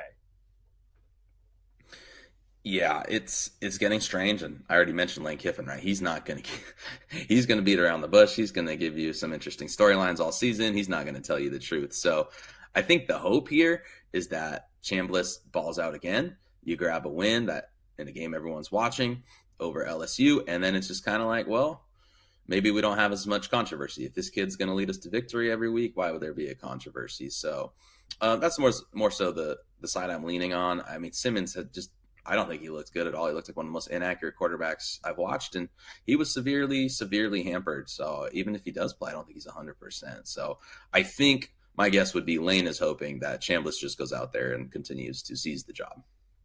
Do you think Ole Miss ends up covering and winning this game? I don't trust Ole Miss's defense. It's a weird spot. It's kind of weakness on weakness. Ole Miss's defense is not ready for the big boys, but LSU can't block anybody. They can't run the ball, and their running back's doubtful, right? They're probably gonna play a converted quarterback if Durham really can't go. He was initially described as doubtful. Now he's questionable. Doesn't sound good, especially behind an O-line that can't block. So I think it's a true toss-up game. I'm going to watch it, but I still side with LSU. I think their defense is the more proven unit here. Their defense has been fantastic, but what about their offense? I mean, even in their wins, there have been some funny post-game press conference moments where Brian Kelly's being asked about the offense and he's taking great issue. It gets under his skin because it's a reality. It's a problem. At some point, it could rear its head. But are you seeing signs of life? Is there an area where you go, okay, well, they're putting it together here? Nussmeier will take flight. Yeah, I'm giving them a little credence. Nussmeier's been banged up. We knew that coming in. Then it comes out, he's got another injury we didn't know about. I think they described it as torso. So I'm more so leaning on, yeah, we didn't expect the O-line to be great anyway. You got a few not wonderful matchups. I think it makes sense that they've struggled. But if they don't show it here, because that Ole Miss defense is very gettable. If they don't show it here, I'm going to be dead wrong. But I'm going to give LSU enough credence. Nussmeier, we all know he's a talented quarterback. So here's where he has to show it. We're talking to JD Yankee, betting analyst over at Covers, joining us here on Countdown 2. A little bit later on in the early evening hour, talking about Alabama, number 17 in the country, taking on Georgia, the fifth-ranked team.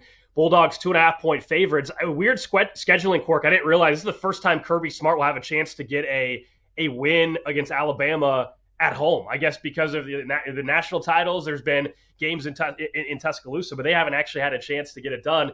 How much does that swing this game for you at all? And what do you make what we've seen from Alabama since that opening week performance? Yeah, you want to talk about being all over the place. That's Alabama here. The way I'm treating this, especially early on in the year, I mean, it is interesting that this is the first time he could grab the home win with Kirby Smart. But, I mean, Georgia, I think they're battle-tested, man. They went through that Tennessee war. I think they've really had time to figure out who they are.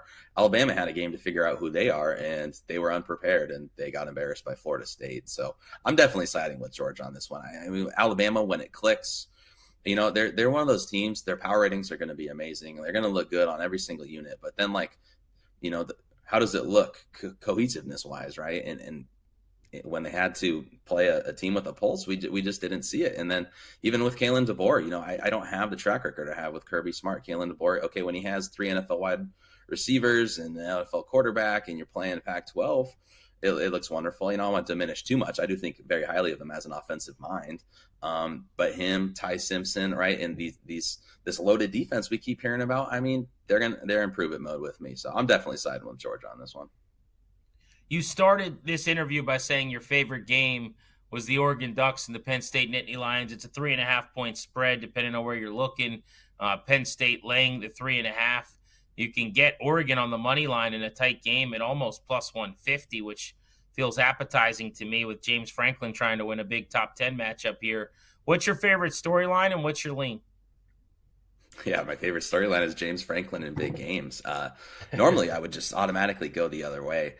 I'm just a huge fan of his coordinator hires. It's kind of like when you're that veteran of a team and you bring in Jim Knowles, and it's like Cuddle Nicky. I'm just a big fan. Like I think the floor has been raised a little bit. That doesn't mean right your ceiling's high enough to beat a quality team like Oregon, but I kind of think they do get the job done here. If it was later in the year, if this was a playoff game, if it wasn't at home, I might think differently. I just think so many factors are backing up Penn State. You line these teams unit by unit. There's not like huge advantages for either team, but I see a lot of slight advantages for Penn State. So yeah, I mean, that's the storyline I'm looking for. The funny part is it doesn't really change my opinion of James Franklin. Like, this is a big game. I think he's probably going to win it, but I mean, anything could happen. But if he does win it, it's more so like I think it's due to the veteran roster and it's due to the good coordinators. Like, I don't even think it'll change my opinion. But that's my favorite storyline because you're just going to see it on his face if this is a tight game, and if the schemes aren't working out, it's going to be cinema. JD Yankee over at Covers, betting analyst. Appreciate the insight, man. Thanks for joining us. Absolutely. Thanks for having me. Good stuff from him on some of the marquee games of the day. While we were talking to him, I brought up the field storm last night, Grant. And look, I think you and I are actually on the same page. Maybe you're taking it even a further step forward than I am. But last night, my first reaction was, is that Florida State wide receiver all right? I mean, the minute that play was over, and really the play was not even over yet, you had 20,000 fans on that field in an instant. It was kind of weird to me to see the social media reaction. Everybody's like, wow, it's the coolest field storm I've ever seen. And yet nobody acknowledged the reality of what could have happened there. And so, yeah, people might call you and I the anti-fun police or whatever it may be. And again, I have personally, ran on a field before as a college student. So this is not me hating on the college kids and not wanting them to have fun. But how is this, how is this allowed to the extent of we saw last night where they were 5 feet from the field to begin with 5 minutes to go in the game, let alone the overtime period? Well, here's the problem: is it's fairly unregulatable and it's impossible to control in a way that allows it to be done both for the fun of it and everyone to be safe. And it's why it just can't happen. So sorry about your luck, but we can't do it. This isn't even, by the way, the big issue, right? This is a rarity, which is not going to be normal, that people are on the field that fast and someone gets trampled, although it's a possibility. What you also saw the screen grabs of last night are the dudes who have probably been drinking throughout the day, partying all day long, whether they're frat boys or not, they're just dudes in the crowd who jump on the field and are now flicking off and taunting these that players. Like a 45-year-old dude. Well, that too, but generally I'm saying that there's the college kids running around acting a fool with their buddies, getting in the faces of people who just had the worst day in some cases of their lives as athletes, and or at their angriest, at their saddest, at their most emotional. And frankly, it is a compliment to every college athlete ever who's been involved in this, that no one's been punched in the face, LeGarrette Blount style, that no one's been dropped, that no one's gotten into a brawl. I don't know how it hasn't happened. They're better people than I am. But you're asking for a problem when someone at their lowest moment is being trolled and flicked off and in their face being taunted, and we're just expecting them to just, we'll just walk to the locker room calmly. You're putting them in a terrible spot. And for what reason? Because it's fun, because there's a lot of things that are fun that you don't get to do because they're not going to end well, right? That's how society works. That's what being a grown-up's all about. So I have no real patience for this. It is my take that gets me probably the most hate, or people hate me the most for, and that's fine. As a parent, you sometimes you tell your kid they can't do something and they're mad at you. 20 years later, they go, yeah, you were probably right about that. Yeah, props, by the way, to the Florida State coaching staff member. I don't know who it was that was quick to grab Castellanos, though, and make sure also to try to calm him down if there was going to be a problem there as that was going on in his face as well. All right, up next, let's talk about a quarterback making his debut Sunday afternoon against the Chargers. That's next on Countdown 2. Start here with Countdown 2 on the BetMGM and Infinity Sports Network. Grant Paulson, Alex Gold, back in just a moment.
on the BetMGM and Infinity Sports Network.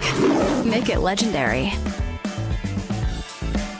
Football here in 20 minutes or so. Mike Iannello, college football writer from the Action Network, you're going to join us. I want to start our conversation with him talking about the Heisman race that is, I think, as wide open as we've seen in quite some time. Last year was mainly a Travis Hunter conversation. I understand it was the debate between him and Ginty, but Travis Hunter was the favorite for much of the season, and understandably so, based on what he was able to do, whereas this year it looks like the Heisman candidacy could be anybody, and maybe there's some guys way down the board. So we'll ask Mike Iannello about that. But let's talk NFL. Jackson Dart making his debut in week 4 of his rookie season as the Chargers take on the Giants. LA 6.5-point favorites. I'll get to that game in a second. I want to start, though, Grant, with just the decision here that this is the week, how we got to this point in time. We all know, you and I talked in the offseason, they should have moved on from Brian Daboll and that front office in the offseason. They chose not to. They brought in Russell Wilson, they brought in Jameis Winston,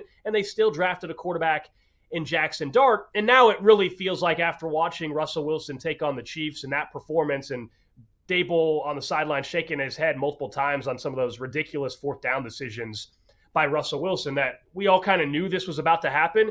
But this is just your last-ditch effort to save your job, right? That's all this is, because otherwise, to me, you don't have Jackson Dart make his debut against the Chargers. This is a terrible debut spot, I think, for Dart. Well, it is, because you got an excellent defensive coordinator matching wits with you on the other side. And Minthrew comes from college, and Jesse Minthrew with Michigan now. The Chargers is becoming a rising star and is a future head coach. It's a very, very good, active, fast defense, and a 3-0 football team, and a great spot to get to 4-0. The only benefit, I suppose, being that he's at home. If you like the idea, I know a lot of coaches over the years have told me they like the idea of indoctrinating a young quarterback at home. If you wanted to do that, they're on the road next week.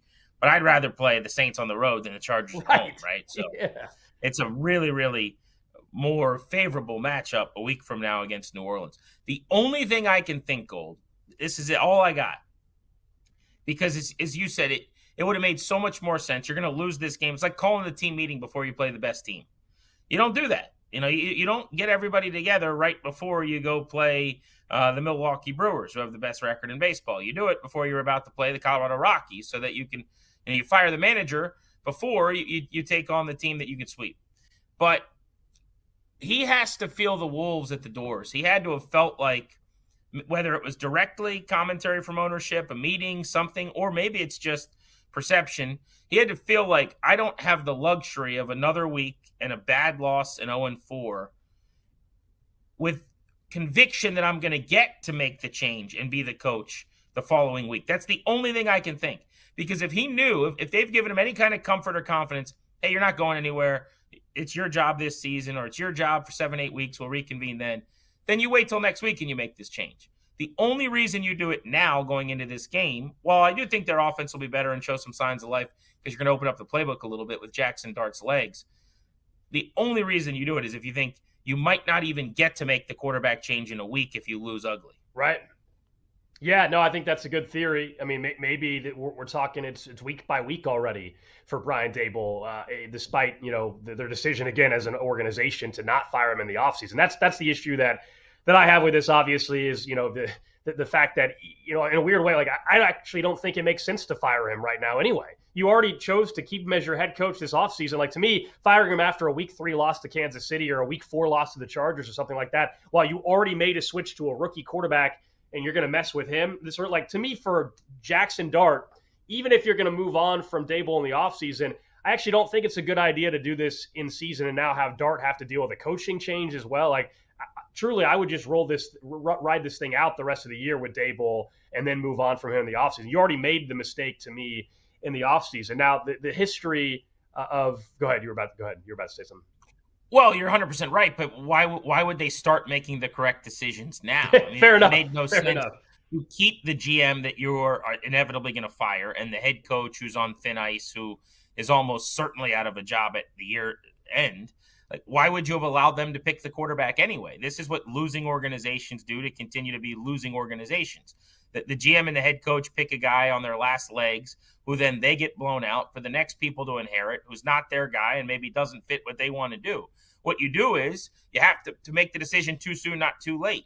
Whether you think that the can is empty or not, it doesn't really matter. When it's low enough that you go, all right, we've reached a line of demarcation where this is now fireable and these guys probably aren't the guys. They might be, but they're probably not.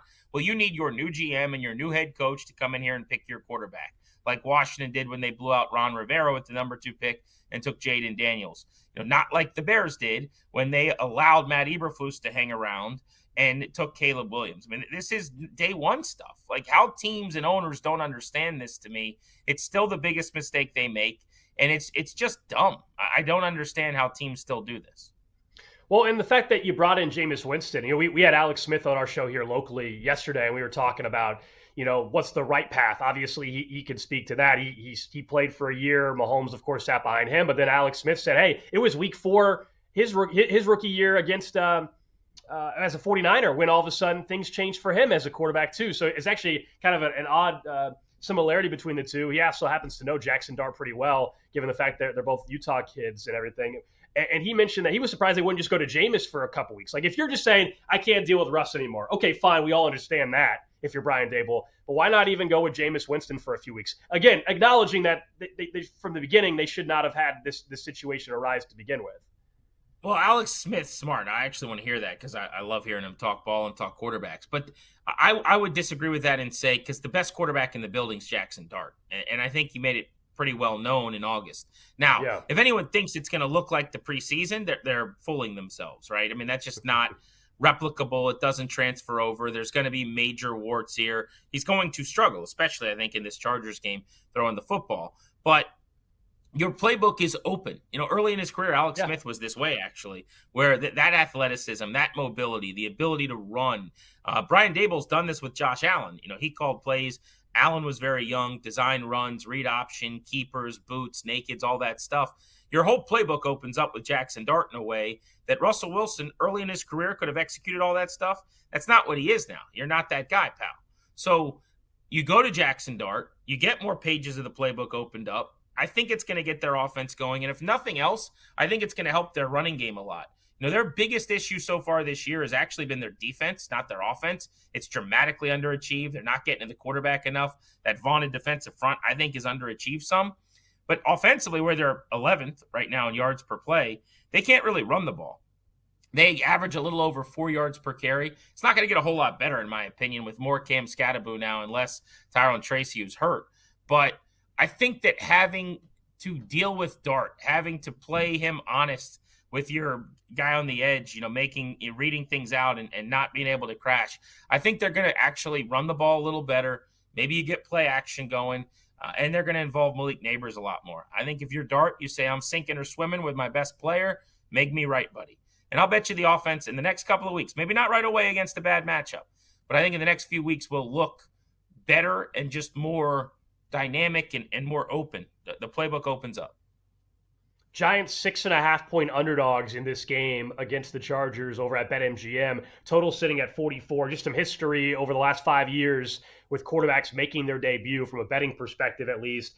Outright winners, 14-35. So only 28% of the time does the rookie making their debut get the win. And then 9-14 straight up when that first start comes at home. So it is better. To your point about teams wanting to start at home, they are better at home. Over the last 5 years when they make their start. Is that all rookie quarterbacks, like any round, any situation? That is, it does not go into that detail. This is from Bet Labs. Over the last 5 years, quarterbacks making their first career start. That's the criteria. Debuting quarterbacks. Correct. Yep. Yeah. So I guess technically not even rookies necessarily. It could be a second-year quarterback or something like that as well. I guess that is very true. I'll say this. The Chargers are playing great football. And they have a chance to get to 4-0 already. They have 3 division wins in their back pocket already. I think they're going to win this game. I have no doubt. You could talk me into the Giants covering, though, because this is also a spot for me where the Chargers can prove to me that they're not the same old Chargers. This is, as someone that has watched the AFC West and covered teams in the AFC West for a couple of years, this is a spot where the Chargers in the past would either lose a game or they would lay an egg and it'd be ugly and they're going to have to kick a game-winning field goal. They have a chance to prove to me that this is not the same Chargers. Not just the fact that they get to 4-0, but that they win convincingly in this game against a team they are clearly better than. This is not a spot they usually do that in. So this is actually a key game for me to believe and buy in more to what the Chargers can be, not just as a division champion potentially this year, but as in they're ready to take the next step and obviously eventually finally win a playoff game, get to an AFC title game, that kind of stuff, and be considered a real contender. Yes, it's a game against the Giants, but these are games where you don't lose, frankly, if you're going to do that. And you also, to me, win in a fairly convincing fashion. I could see the Chargers not covering the spread here. Yeah, I don't have the numbers in front of me, but I'm also a huge proponent. I overtalked last week about the Commanders-Raiders game, and the bet every bet I had was on the Commanders because of the rest discrepancy, which I'm a massive believer in. At that point, Washington hadn't played since Thursday night the week before, and the Raiders were coming off Monday night and flying cross country. Well, in this game, you've got a Chargers team playing a 10 a.m. local time game at 1 o'clock, and I'm also a big believer in that. Now, does that mean I picked the Giants to win? No. But generally, what you see is games are closer than they should be. And I would bet, if Bet Labs or somebody had this, that the 6 or more point favorites for teams from the West flying east for 1 o'clock games, I'll bet the cover rate is higher in early games than in games that are more traditionally timed for them, whether that's, prime time or a night game or a 4 o'clock game or something like that. So I'm actually with you. I'm not going to pick that game, pick the cover at all. But I do have that sneaky thought too, and it could be backdoor, but it's just one of those where it's you sleepy start to the game. You see the Packers and the Browns last week where it's like you kind of expect to roll the football out and just beat them. Next thing you know, it's the third quarter. You're only up 4. It's 17-13. I could definitely see that. But this Chargers team, for what it's worth, does feel different to me. They have opened up their offense in a way that is very 2020s. This is not like Harbaugh Bowl nonsense where he's just running the ball 800 times and Justin Herbert might as well be Trent Dilfer. Like, they're actually taking advantage of having one of the more talented passers on the planet, and they've really started throwing the ball in a more dynamic way. So I think in a lot of ways this team's different than it's been the last couple of years. Oddly enough, I just found the numbers. Justin Herbert in the Eastern time zone, he's 13-5 against the spread. So, all right, just making us look like idiots out there, Justin Herbert. Wow. That's the trend. He's pretty good at it turns out. All right, up next, let's talk a little college football with Mike Iannello of the Action Network, including this Heisman race, which is wide open. Wilson and Alex Gold on the BetMGM and Infinity Sports Network. Make it legendary.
Final whistle. Your Saturday mornings belong to Countdown 2 with Grant Paulson and Alex Gold. Only on the BetMGM and Infinity Sports Network.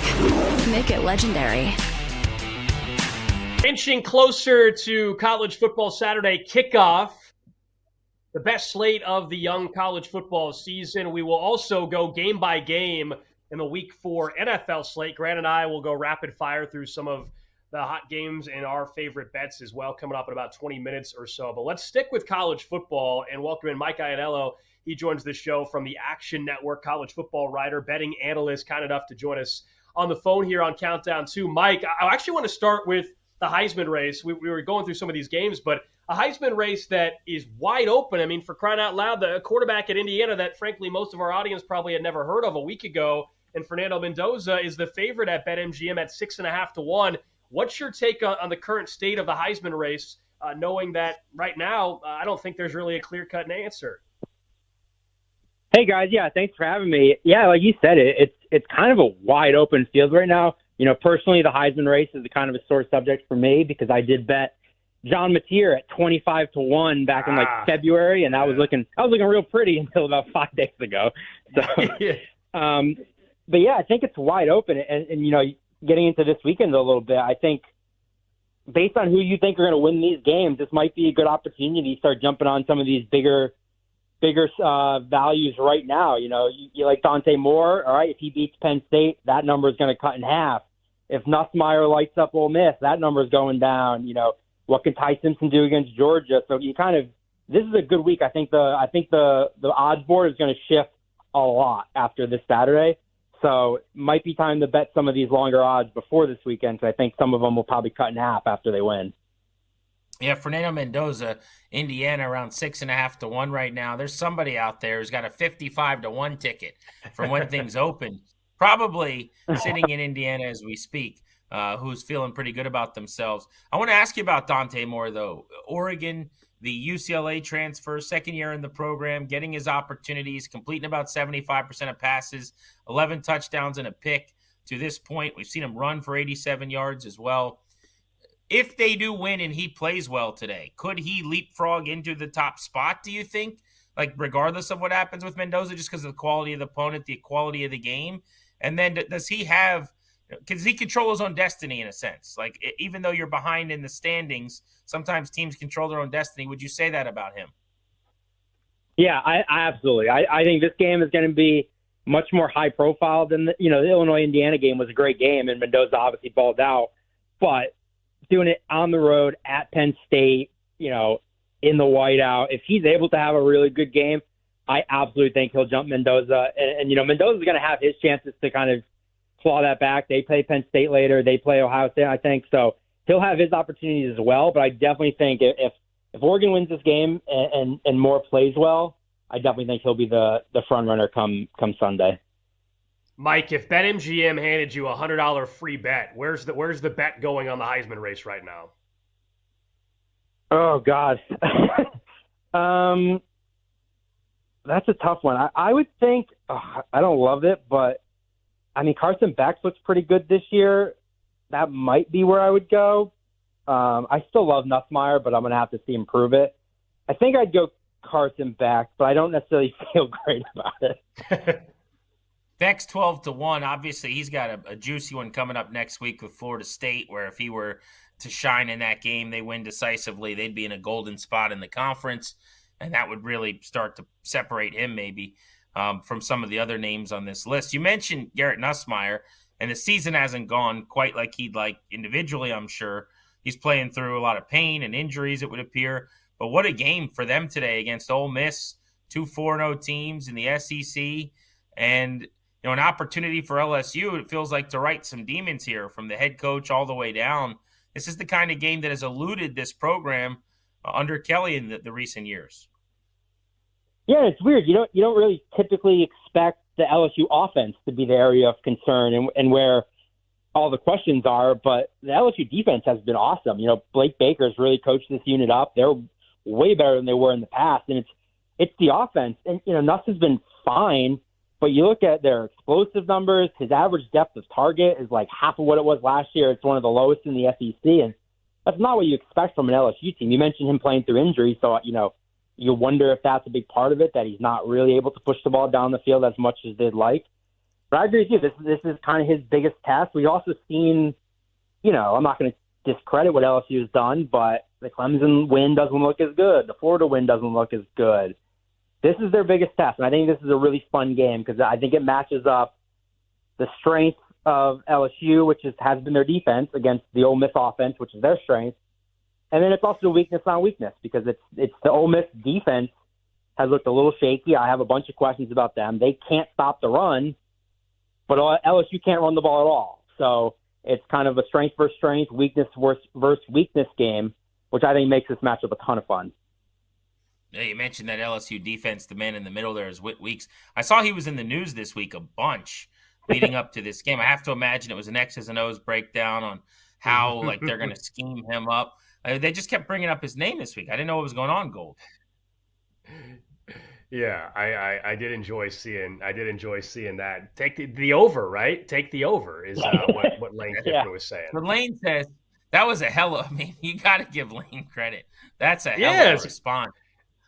Yeah, that's why everybody loves about Lane. As we're talking to Mike Iannello from the Action Network here. Hey, Mike, a game that kicks off in less than an hour, big noon kickoff there in Champaign, Illinois. It's number 21 USC taking on number 23 Illinois. You mentioned how Illinois looked a week ago against Mendoza in Indiana. Illinois 7-point dogs, though. Should that be the case? Has USC shown us enough to where they should be 7-point favorites on the road? So I have no strong takes on this game just because that's the issue is it's the road spot. I think USC's looked awesome. They're a team I liked in the preseason. I bet them to make the playoff.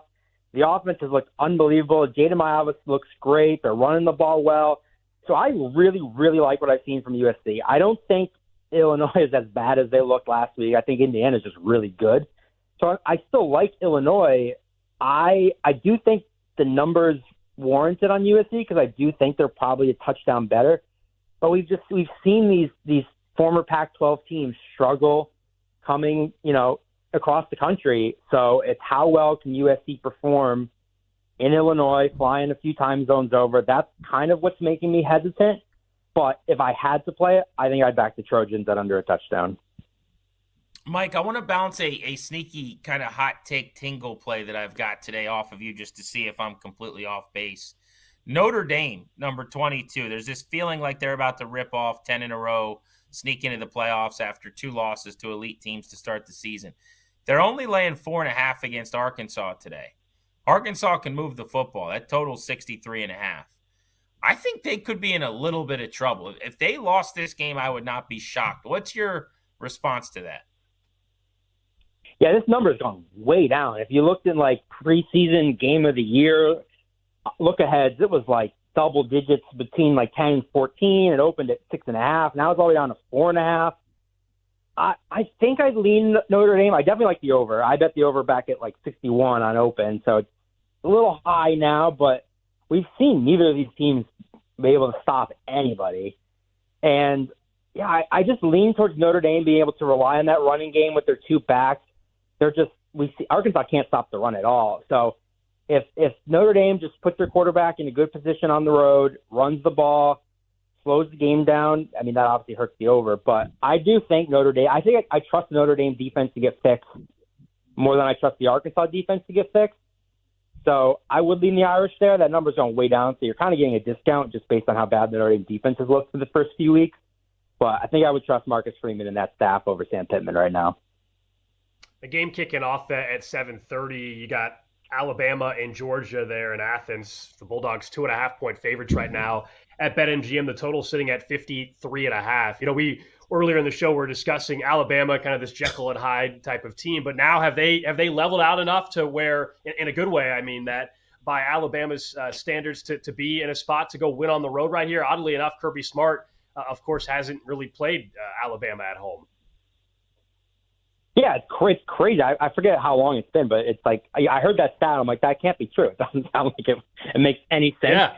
But I do think Alabama's kind of, righted the ship a little bit. We've seen Ty Simpson settle in. He's looked much better over the last few weeks.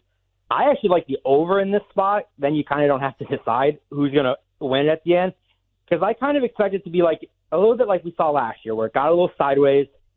Kalen DeBoer is one of the best offensive mind in the sport. He's back with Ryan Grubb. I've mentioned Simpsons looks much better. You got the Alabama receivers in Williams and Jeremy Bernard. Georgia, their receiving group has been much improved with Zachariah Branch and Kobe Young, the transfers that came in. And, you don't really think of it when you think of these two teams, but neither of them has really run the ball really well. So I think both teams are going to pass. Both pass defenses has looked a little leaky. So I'm actually expecting some explosive plays, kind of like we saw last year. I think this one gets a little sideways. If I had to pick the side, I probably lean Georgia just because they're at home. But I definitely like the over here. I think this one gets a little crazy, and we're going to have some fun fireworks here. Big Ten matchup today. Ohio State went out to the Pacific Northwest last season, and they stumbled. They ended up losing to Oregon. Now, it's not the same matchup, not the same team here with Washington, obviously, but top-ranked Buckeyes, 3-0, haven't been on the road yet this season in an environment like this. And, you're taking on a 3-0 team. It's an 8.5-point spread. Huskies have rattled off 22 straight home wins since the start of 2022. Do you think this game could be close? I do. I actually really like Washington in this spot. I don't think they're going to necessarily win, but I definitely like them getting the 8.5. This, again, opened at 10.5, so the Huskies are taking money here, and I agree with that. I think Washington, they're good enough to keep it close. With Damon Williams is a really good dual threat quarterback. Jonah Coleman's been one of the best running backs in the country. He's already got 9 touchdowns on the ground. He's their second leading receiver. He's super dangerous. And you mentioned it. This is a tough road spot for Julian Sayin. He's obviously looked really good, but this is a big test for him going up to the north. And Washington's one of those teams too that just like sneaky has one of the best home field advantages in the sport that no one really talks about. They're loud. They do the tailgating. So I definitely think this is going to be a really good environment, and I do like Washington to keep it close here. Not necessarily putting the Buckeyes on upset alert, but I definitely like taking the points here. Mike, before we let you go, I want to talk about the ACC a little bit. We all saw what happened last night in the big upset there with Virginia taking down Florida State. And now you take a look at the ACC odds at BetMGM. Miami's the favorite at essentially even money right now, it looks like. Georgia Tech plus 350 to win the ACC. Louisville sitting at 11-1 along with Florida State. How do you see this ACC race playing out with Clemson and Florida State having the type of start to the season as they both have had? Yeah, I mean, I feel like whatever I say, I'm going to look stupid because that's the way the ACC kind of works. Because whatever you think is going to happen doesn't. I mean, Louisville has a good test this week against Pitt. Reed's out for Pitt, and he's basically their entire offense. So that's a massive, massive loss. I like Louisville in this spot now with him not playing. And, yeah, I mean, Miami looks great, but at the end of the day, am I going to trust Mario not to do something stupid? Absolutely not. Miami's going to lose a game that they shouldn't because that's what Mario Cristobal does. So you got, I really do like Georgia Tech. It's just basically going to be, can Haynes King stay healthy for the rest of the season? Because if they lose him, he's almost like a superhuman where every time you see Haynes King start limping, well, I bet Georgia Tech because then he goes into like superhero mode. But so, I mean, I think Miami will still be there. I think they'll probably only lose one. So it's just a matter of, is it Miami versus Georgia Tech, Miami versus Louisville? So I would probably lean towards one of those other two personally, just I don't trust Cristobal, but yeah, I think it's wide open. I mean, who knows what could happen in that conference? It's crazy what's been happening. It's like becoming what we expected the Big 12 to be is kind of what the ACC's been this year. Give me your pick for Oregon, Penn State. Nittany Lions laying 3.5 at home today in the game of the day. And then also, if you got a best bet or something you really, really like we haven't touched on. Look, in the interest of full disclosure, I'm a Penn State alum. I'm a Penn State grad. I want to puke. So I'm biased here. In my full bias take, I do think Penn State wins. I think I've just been convincing myself that we've been playing possum on offense on purpose. We're not trying to show anything. We're sleepwalking. Colton Nicky's kind of kept the gun in the chamber all season, which is why we haven't looked great on offense. But the defense has looked absolutely legit. I think we have top 5, top 3 defense in the country. Denied Dennis Sutton is a game wrecker on the outside. A.J. Harrison and Zakee Wheatley are two of the best at their positions in the secondary. And Oregon's looks great, but we mentioned Dante Moore. He's had his struggles when he was at UCLA. You look at his home road splits in his career. At home, 16 touchdowns, 5 interceptions. On the road, 6 touchdowns, 5 interceptions. He was horrible when he was at UCLA and road games at Utah. So I'm going to need to see him prove it in this spot. Their best offensive weapon is a true freshman, again, playing in this environment. Their starting left tackle has been great. He's a transfer from Nevada. He's never seen anything like this. Can he hang up, block, and deny Dennis Sutton when he can't hear the snap count? So I trust Indy Lions to flip the switch here. Penn State's covered 9 straight whiteout games, so I think they get it done behind this crowd. Going to be a fun one tonight there in Happy Valley. Mike, appreciate the time, man. Thanks for coming on. Yeah, thanks for having me, guys. Anytime. There you go, Mike Iannello of the Action Network. I know our audio producer, David, going to be happy to hear him talking about Penn State like that as well. Up next, though, let's go up to the NFL game by game, Week 4 bets next. Saturday mornings start here with Countdown 2 on the BetMGM and Infinity Sports Network. Grant Paulson, Alex Gold, back in just a moment.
Grant Paulson and Alex Gold on Countdown 2, only on the BetMGM and Infinity Sports Network.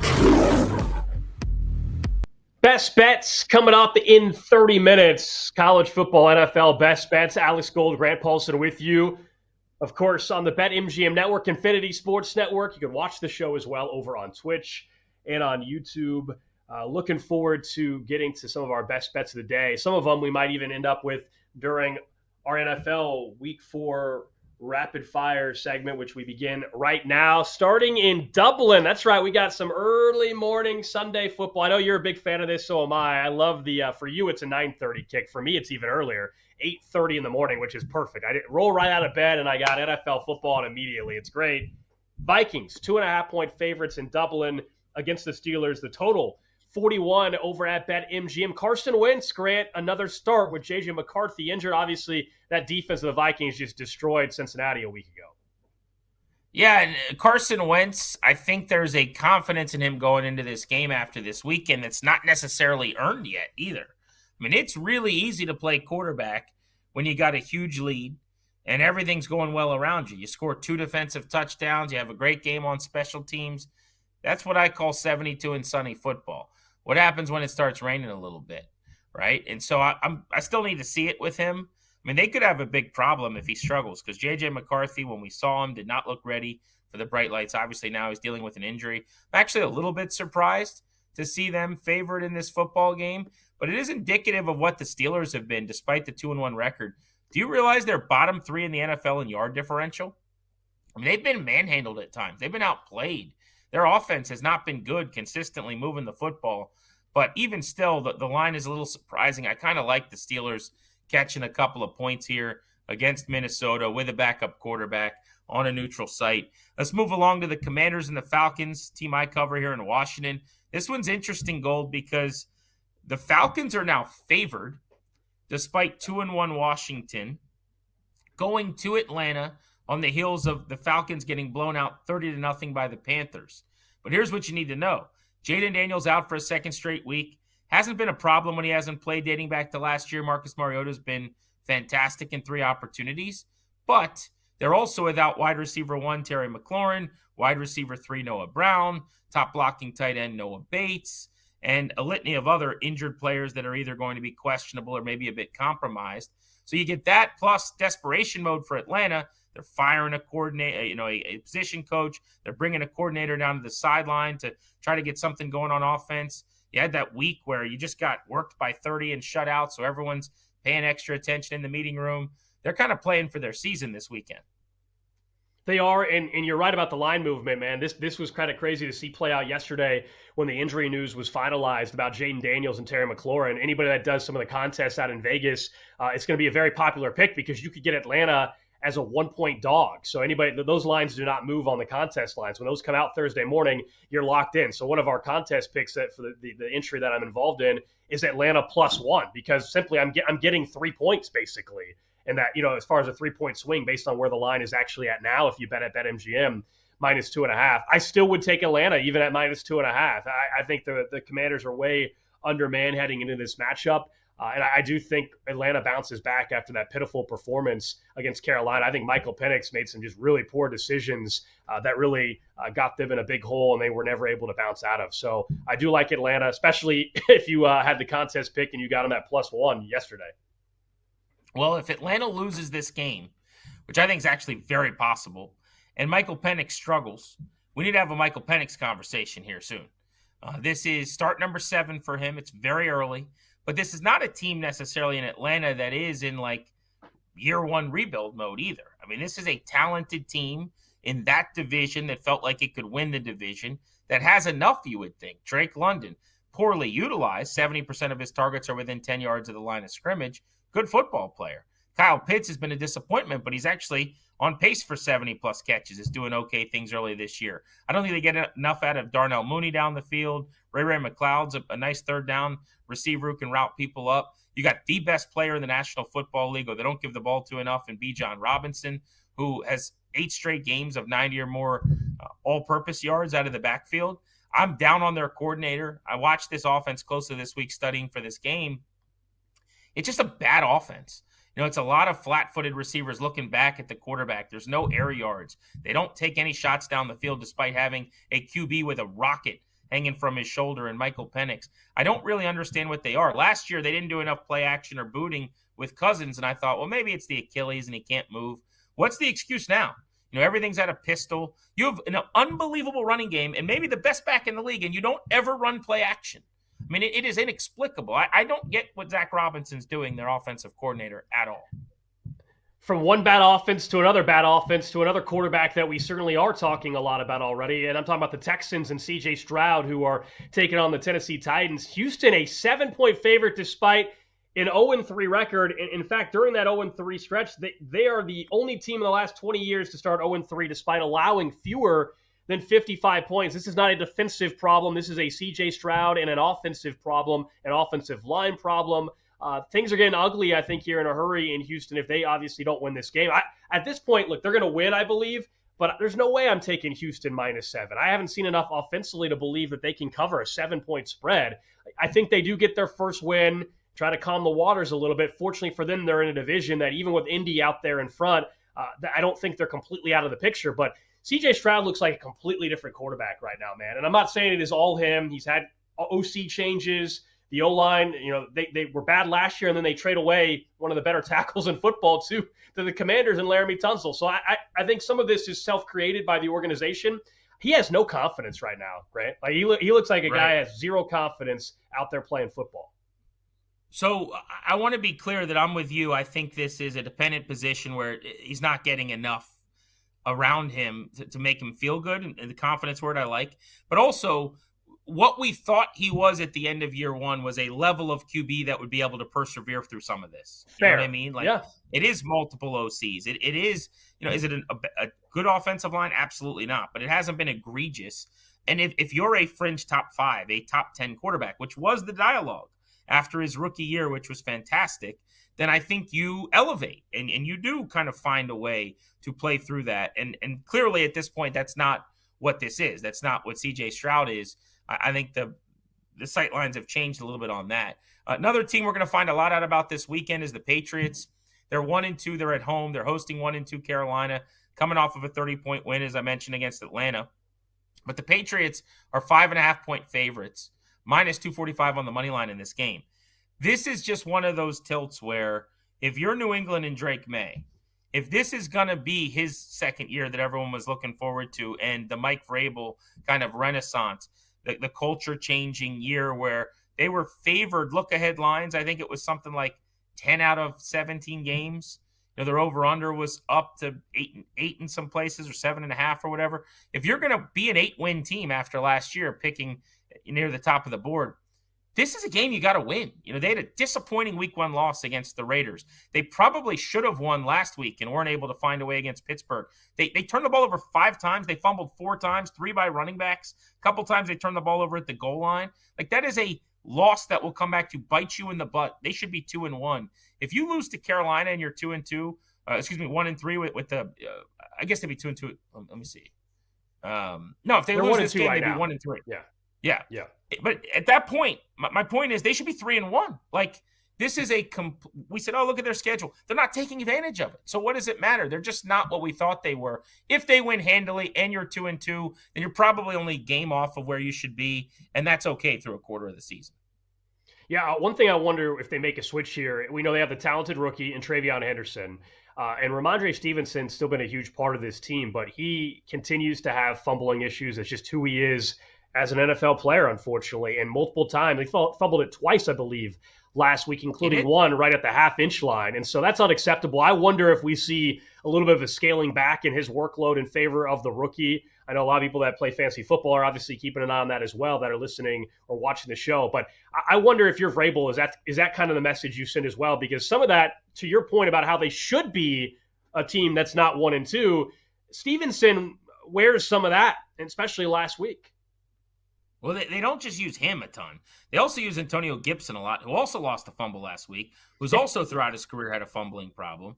And so it goes around in that room. But yeah, Henderson is their best running back. He's their most dynamic player. He's the guy that can strike up the band. He's got the most speed.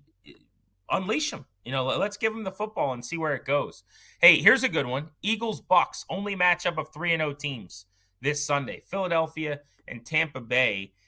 Do you realize that Tampa Bay has beaten the Eagles in 6 of the last 7 games, I believe it is, between these two teams, including some blowouts here recently in the playoffs, going back to January 24. Then last year, they almost doubled them up about this time in late September. They've kind of had their number. Tampa's catching 3.5 at home in this game.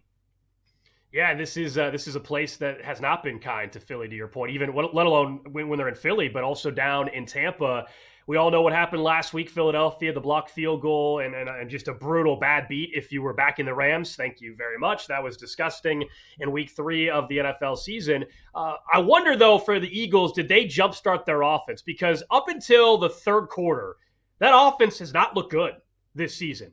But all of a sudden, guess what? It turns out when A.J. Brown gets a little bit more involved, that offense can be pretty explosive. I think they found something there and got Jalen Hurts going and trusted Jalen Hurts. For a while, it looked like they were kind of handcuffing him a little bit. Like, hey, we're going to do this. We're going to hand the ball off to Barkley. We're going to be pretty conservative offensively. We're going to lean on our defense. And then they were forced to unleash the offense a bit when they dug themselves the hole against the Rams, and it looked good for them. On the Tampa Bay side of things, they're the clutchest team in football right now. They're 3-0. They find ways to win. Baker's banged up, but it's trending toward him playing. The biggest positive for them is Tristan Wirfs and Chris Godwin are back in the picture just in time because Mike Evans is out with a hamstring injury. I'll take the team getting points, though. I think Philly is better, but I'm getting 3 and the hook at home with Tampa, and they just continue to have a gamer at quarterback that finds ways to win. Unless this bicep injury is way worse than they're letting on and he's going to play and maybe it limits him, I'll take Tampa to cover the 3.5. I like the play. Baker Mayfield game-winning drives from behind in the final minute in the last 2 games, including the game-winning field goal last time out. We were talking about the Texans who were over. You go back to the primetime game now 2 weekends ago, and it was Baker taking the Bucs down the field to beat them with a touchdown in the waning moments of that one. Moving on to another of the games that I think a lot of people will be curious about this weekend, and that is the Ravens and the Chiefs. This is not a primetime game. It feels like it maybe should be. It is going to be a nationally televised 425 kick from Arrowhead Stadium. And one of these teams is going to be in some early season trouble. I don't know that it's going to mean the demise of either team at 1-3 because they could both get hot and rip off some wins.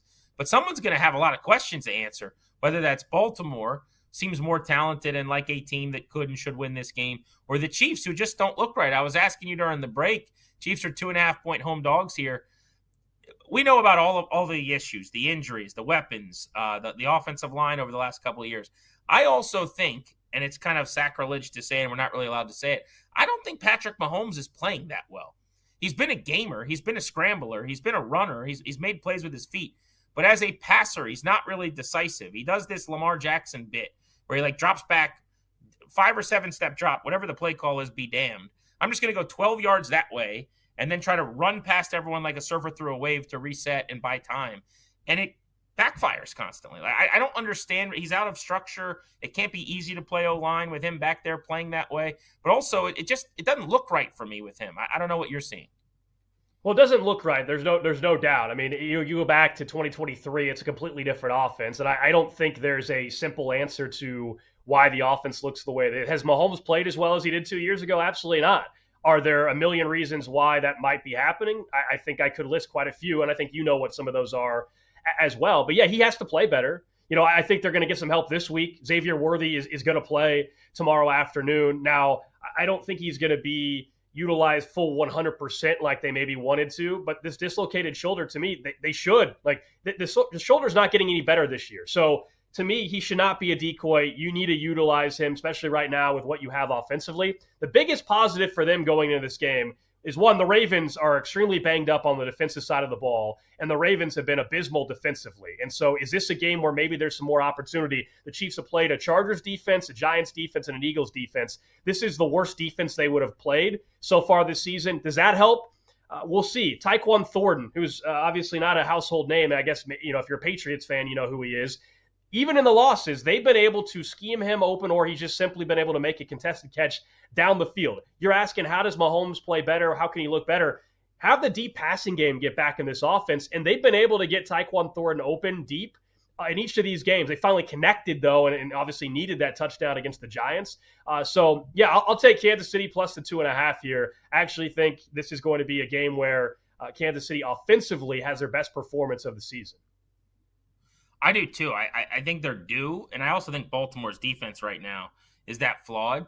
Do you feel good about them winning this game? And if they don't, if they are 1-3, what are we talking about? Let's get into that next, because I think nationally there's going to be noise. Locally, I wonder what the dialogue is going to be. Yeah, let's talk about that and go through some of the other games, including a Sunday night football game that has plenty of storylines thanks to Jerry Jones and Micah Parsons. That's coming up next.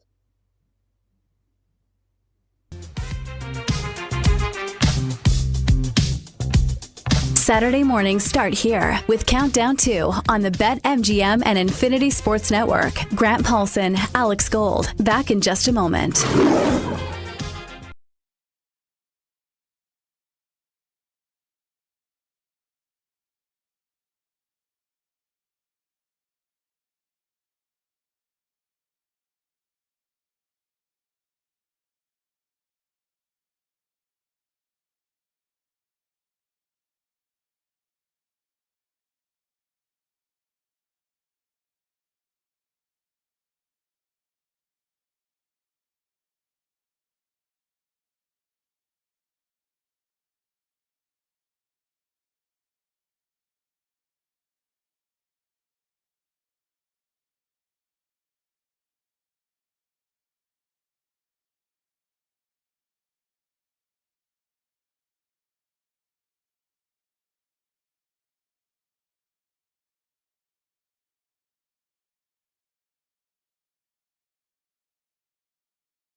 Kickoff to final whistle, your Saturday mornings belong to Countdown 2 with Grant Paulson and Alex Gold, only on the BetMGM and Infinity Sports Network. Make it legendary. That's coming up in 10 minutes, but I want to continue our conversation we were having about the Ravens, and the Chiefs, and two teams that nobody thought would be 1 and 2. You're exactly right, and there's a real consequence, obviously, for somebody that's going to drop to 1 and 3. I think the team that quote unquote needs it more, right, in terms of their season-long outlook. From a divisional perspective, it's Kansas City. Like, Baltimore could lose this game. While I don't think they have the reinforcements coming like Kansas City does. Like, I don't think Baltimore defensively, maybe they won't be 32nd, which they are in multiple categories right now, but I don't think this defense is suddenly going to become a strength of their football team. They just don't have those guys right now.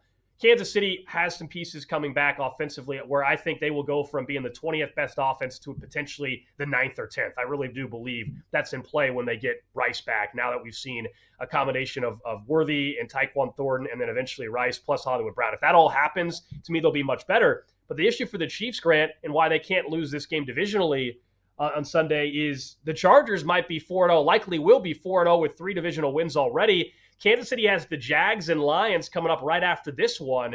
So you just start struggling to find the wins early on here to get there in the division. Not a playoff. I don't think either team's missing the playoffs if they lose. But the Ravens are in the division where Cincinnati has Jake Browning for the rest of the season, most likely. Cleveland's Cleveland. And Pittsburgh, does anybody really believe Pittsburgh's going to win more than 10 games? Right. Now, maybe 10 is all it takes to win the division in the North this year. I don't know.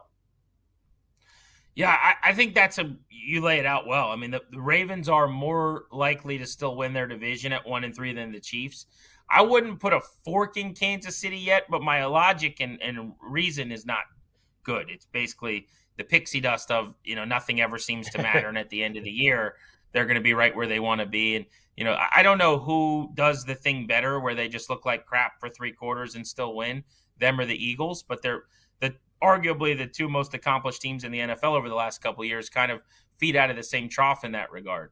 But yeah, it's easy. I mean, you can see it. The Chargers are 4-0 after this weekend, probably a 3-game deficit, and you've played them and lost to them. So it's really a 3.5 game deficit for the moment through a month. I mean, it doesn't get a whole lot worse than that.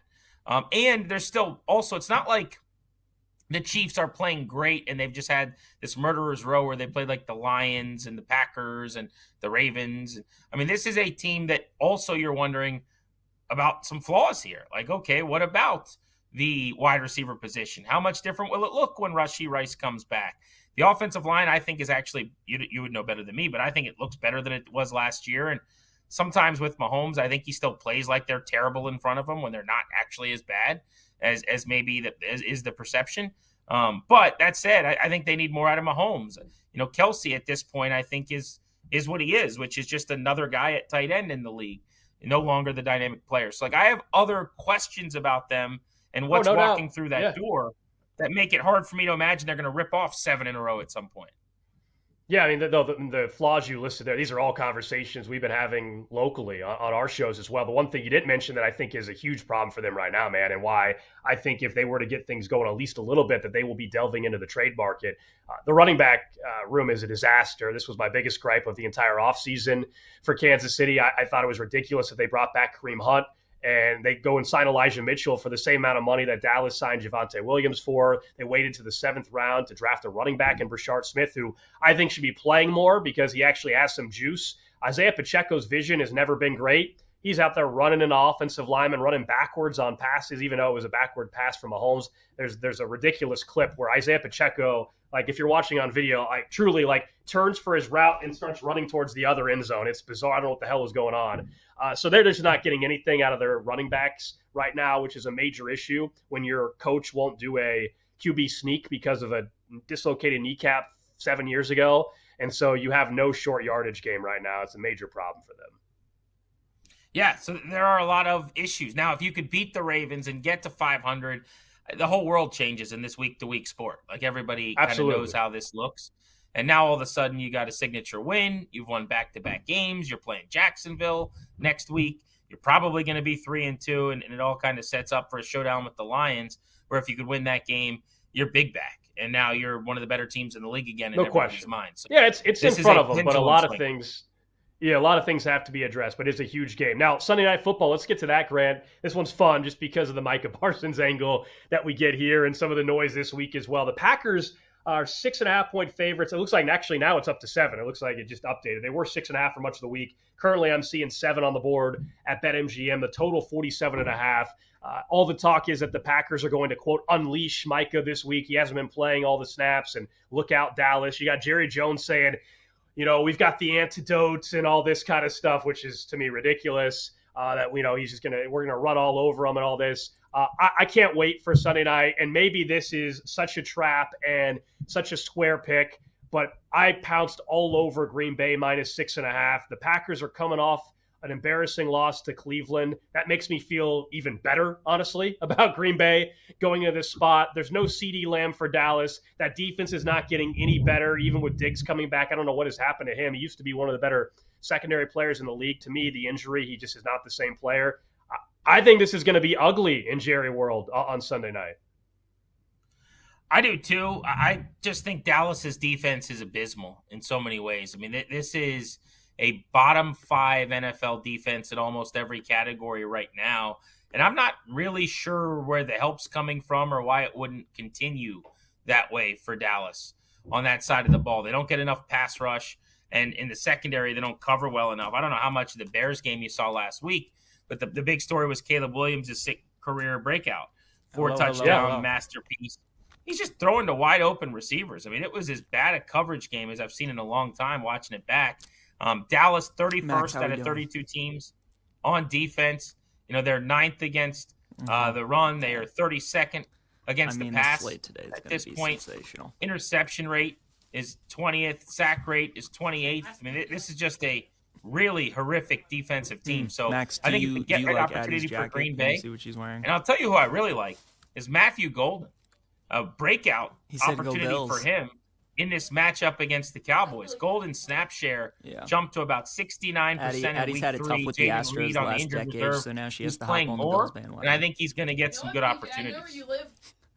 Yeah, big Sunday night football showdown in Dallas. Cannot wait for that one with the Packers as 7-point favorites. And obviously apologize for some of the technical difficulties. We've got a microphone coming across the air there, I believe, guys. So apologies on that. Let's get to another game or two here on the slate. Talking about the Bears and the Raiders, you mentioned what Caleb Williams was able to do. And I think he deserves credit for that performance. But at the same time, recognize it was against the Dallas defense. The Bears are 1-point dogs against the Raiders. The over-under sitting at 47.5 for this one. I think Chicago is in a great spot here to get an outright win. To me, I'm actually a little surprised to see that I'm getting a point with them here. I think the Raiders, unfortunately, have kind of fallen back into a spot that I didn't think they would be in under Pete Carroll, which is an offense right now that Genty hasn't got going. That he's struggled in pass protection. He's getting hit behind the line of scrimmage on every carry. And so if you go and look at some of the deeper numbers on that, it's been a struggle. Brock Bowers a little banged up. They found something maybe with Trey Tucker as far as a deep threat, but I actually like the Chicago Bears quite a bit in this spot. The Raiders are abysmal on the defensive side of the ball as well. Yeah, for sure. And that has been a reoccurring issue throughout the football season. I'm just looking up one more number, by the way, going back to the Micah thing. I don't necessarily buy this logic. You said they're going to unleash him. He's going to get more snaps or anything. I think that's a narrative going into the game. We'll see. But the return to Dallas to face the Cowboys 31 days after the trade, the only player traded since 95 to be an all-pro with the team and face that team in fewer days was Randy Moss when he faced the Patriots 25 days after being traded from the Vikings when he was with the Patriots, and he faced the Vikings 25 days after in 2010. There wasn't the same animus or hatred or anything. So clearly your game of the week on Sunday Night Football for a good reason. Yeah, what did you make of the Bears Raiders? I was talking about them a little bit, Grant, just and how the Raiders are looking after what Chicago just did to Dallas. Like I think the Bears are in a spot to win that thing outright as essentially a pick 'em. I think the Bears get going. I think Ben Johnson figured something out here. Also, I just covered the Raiders last week. There's a lot of air in that defense. They don't play well in their secondary. In terms of in breakers, dig routes, overs, deep overs. I think Ben Johnson's offense, pop passes, play action. There's going to be some space in the middle of the field. Vegas will play better in this game than did against Washington because it was a short week, Monday Night Football into Sunday and a cross-country travel. But it's a defense outside of Max Crosby up front where they don't have really high-end talent.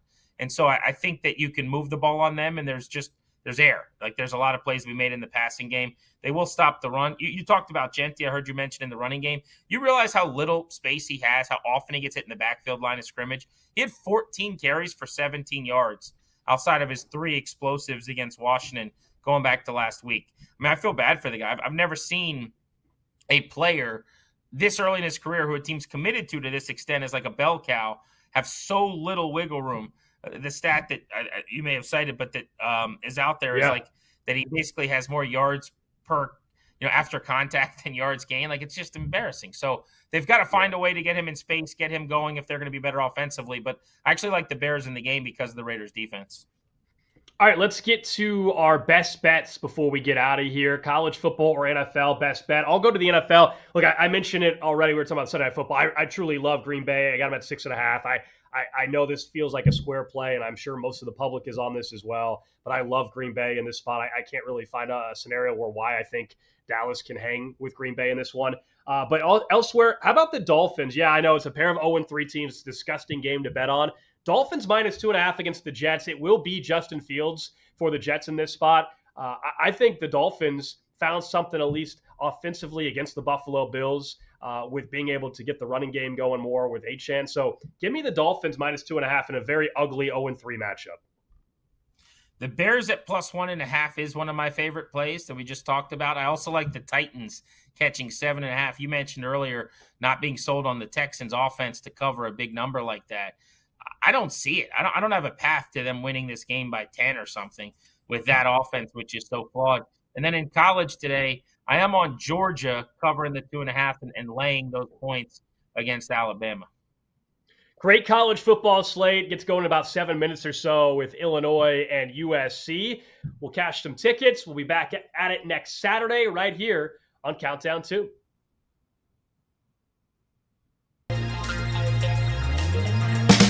You've been listening to Countdown 2. Coming up next on the BetMGM Network is Inside the Betting Lines. Download the BetMGM app today and make it legendary. Please gamble responsibly.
Get ready to experience the ultimate fusion of wagering and entertainment. This is the BetMGM Network. Kicking off your morning with the Daily Tip with Michael Jenkins and Chelsea Messenger. Over. It's a very simple way to look at it. It's the best way to look at it. Followed by the newly branded Bet Sweats with Joe O and Sammy P. When I stop talking, that's when you jump in usually. He said, ring that bell! He said, ring that bell! Then it's You Better You Bet, hosted by Nick Costos and Femi Abebefe. Great teams and great players get a whistle. It's happened forever. It will continue to happen. Capped off every night with the electric Brad Evans and Ryan Horvat on BetMGM tonight. Oh, that's a sexy phrase. Quote Dr. Dre, creep with me and walk with me on this one. Welcome to a new era of Wagertainment. This is the BetMGM Network. Please gamble responsibly.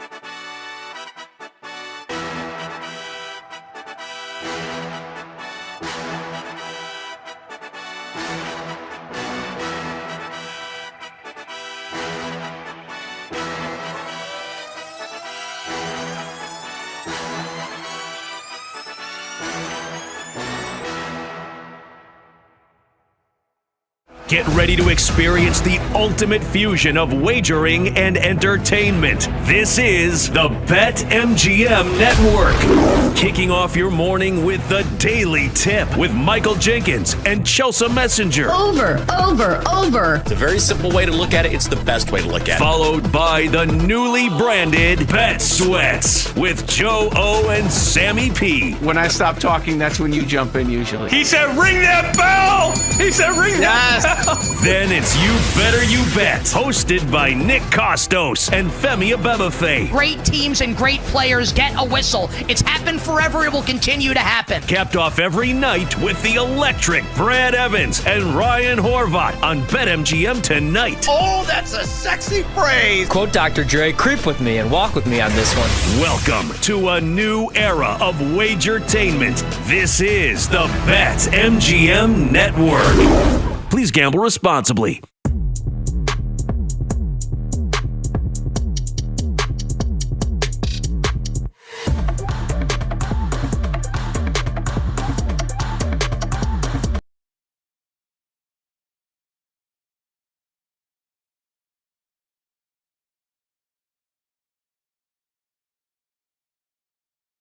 The games are live, the lines are moving, and the action is non-stop. Parker Livingston, look at him go! Just like that, Parker! From the biggest plays to the sharpest bets, we've got your Saturday covered. God, am I going to do it again with Temple? Probably. Because I hate myself. Live, This the is a lines get are in, moving, and the get action out, is take care of business non-stop. sort of deal. Parker Livingston, look at him go! Just like that, Parker! From the biggest plays to the sharpest bets, we've got your Saturday covered. I'm not one of those people. Roll Tide. They got to 10, they got to 15, they got to 20, and then I don't think they ever led ever again. They don't care how much they win by. They just want to get out of those games healthy. I got a little nuts. I did a fade the SEC round robin. Georgia never covers against an FCS team, and they always roll in Knoxville. Score updates, live betting angles, and breaking news. This is Inside the Betting Lines with PJ Glasser and Paul Aspen on the BetMGM Network. Make it legendary. Welcome in week 5 of the college football season. This is Inside the Betting Lines presented by BetMGM. PJ Glasser alongside Paul Aspen here with you for the next 4 hours right here on the BetMGM Network up until 4 p.m. Eastern time, and it might be the best slate of college football we get all season. Great matchup after great matchup. We have a top 10 matchup tonight at Penn State between Oregon and the Nittany Lions. We got a couple of big SEC showdowns, Bama, Georgia, LSU, and Ole Miss. Auburn also visits Texas A&M today. Notre Dame looking to keep their college football playoff hopes alive against Arkansas. That game kicks off here in a few moments. You also have Illinois trying to bounce back as they take on undefeated USC. Indiana travels to Kinnick today to take on Iowa. So all over the board, massive games throughout the slate today. And Paul and I will dive in to all of them. We'll also give you our picks for week 4 in the NFL. We had a great day yesterday. Last week, talked about the Browns on the money line against the Packers, Panthers against the Falcons. We had some nice outright winners. We'll look at the week 4 slate headlined by the Chiefs and the Ravens. Cordell Woodland, who covers Baltimore, is going to join us to talk about the Ravens and Chiefs. One of those teams going to be 1-3. We'll find out who Cordell likes in that matchup. And then Johnny Cognan also going to join us to talk Bama, Georgia, Auburn, A&M, as both of those teams have massive SEC games coming up today. Also dive into the Heisman market with the news about the John Mateer injury. That all of a sudden is wide open. Right now, Indiana quarterback Fernando Mendoza is your favorite, but it feels like a lot of good options down the board. So we will get to a bunch of different things here over the next 4 hours, looking to talk plenty of college football and plenty of NFL as well. We also got the Ryder Cup going on during the show. Europe is up 8.5 to 3.5, so the U.S. Looks like they are in big trouble early on today. But again, to tell you about some of the early games we have kicking off here in just a little bit. USC closes a 6.5-point favorite against Illinois. Notre Dame 5.5 against Arkansas. Rutgers and Minnesota. Cincinnati, Kansas. K-State against UCF. And then you have Vanderbilt and Utah State kicking off in about 40 minutes. So I welcome on my co-host today, Paul Aspen, who joins me. Paul, we've been having this week on the calendar circled all off season, man. Week 5 college football, great matchups all over the board. Which game today do you think that you're most excited for? I mean, I want to say Georgia Southern, James Madison, but no, PJ. I think it's your boys. I think it's your school. I think it's Bama, Georgia. Because I feel more strongly about that game, and I think, man, if Bama can pull it off today, it really opens up for them. It could open up for Ty Simpson as far as like a Heisman conversation.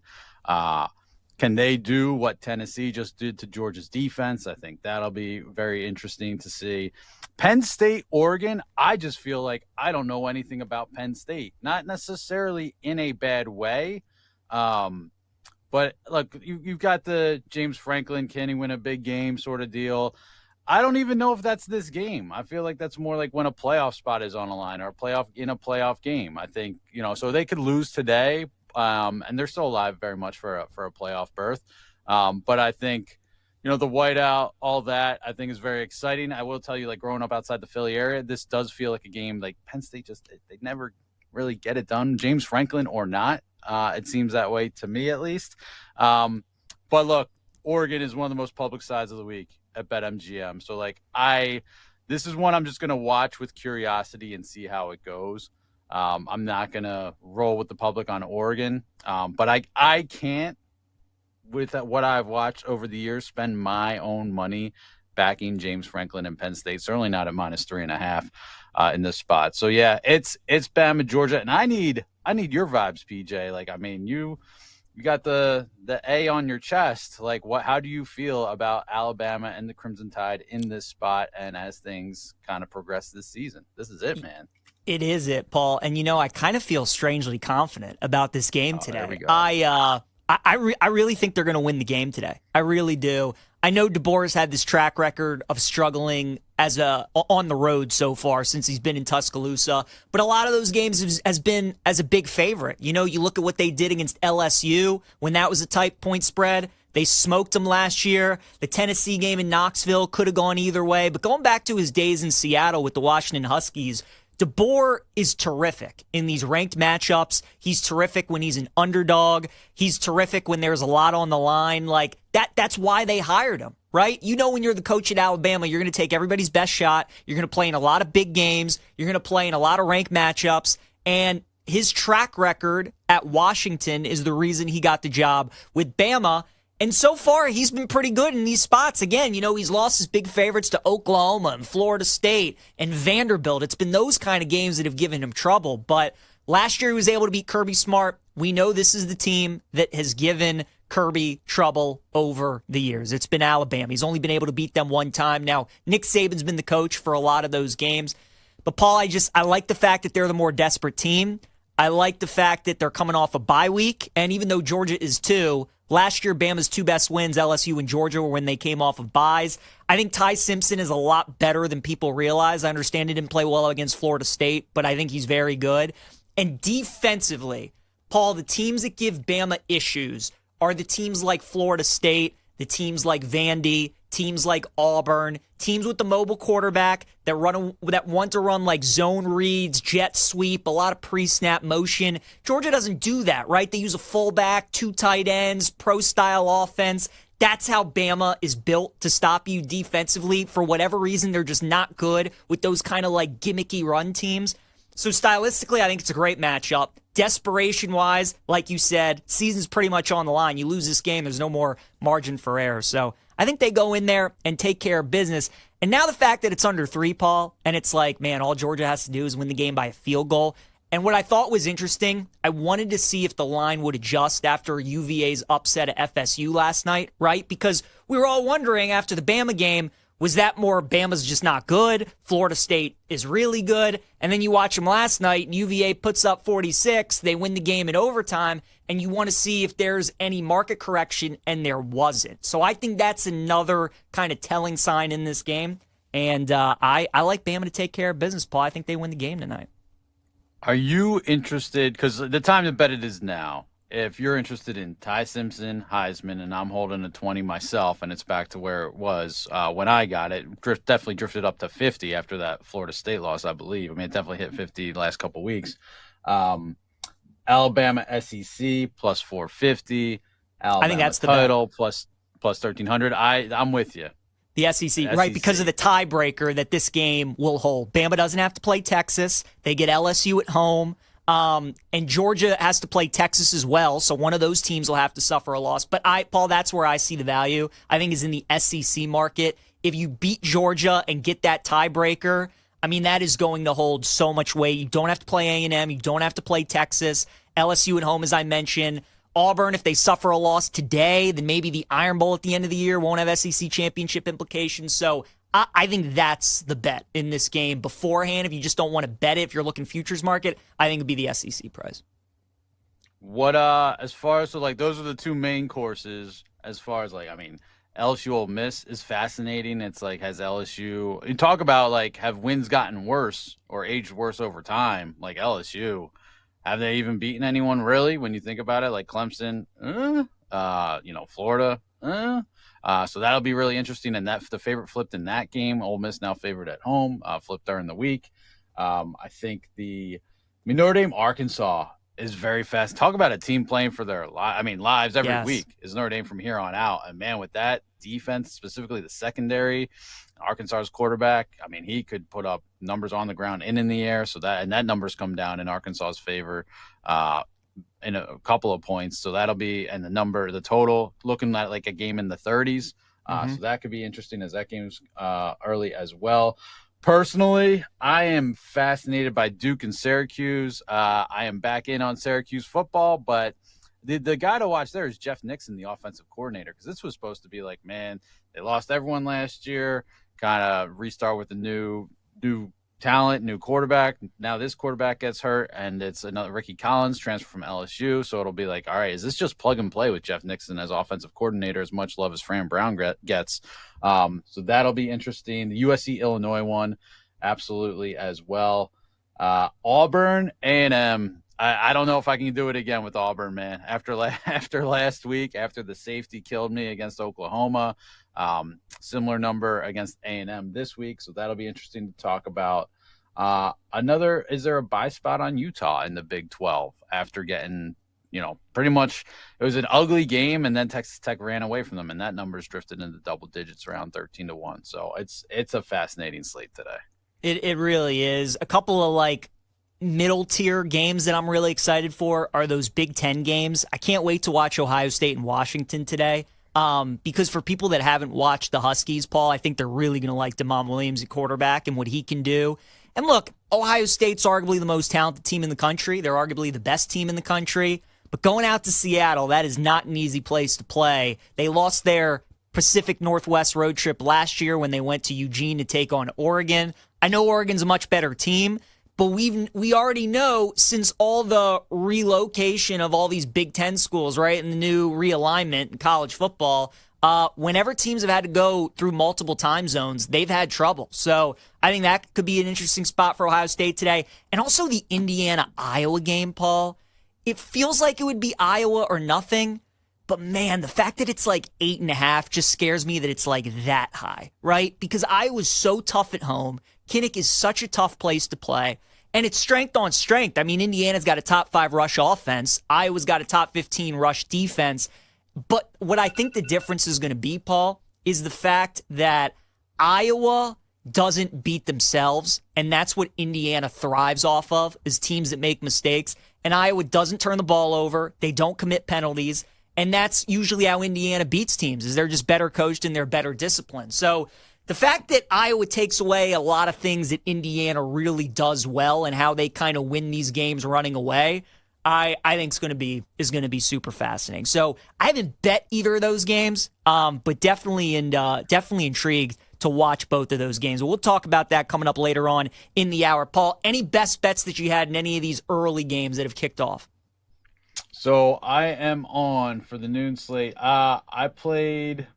So I thought the Arkansas team total was an interesting look against Notre Dame. That was 29.5 at -114. Taylor Green 300 plus passing yards at +168. I thought was a good look as well. Couldn't get there as much as I talked about Syracuse. Couldn't get there on them. Couldn't get on the side on USC, Illinois. So the noon slate is actually pretty light for me. I will the 2:30 slate.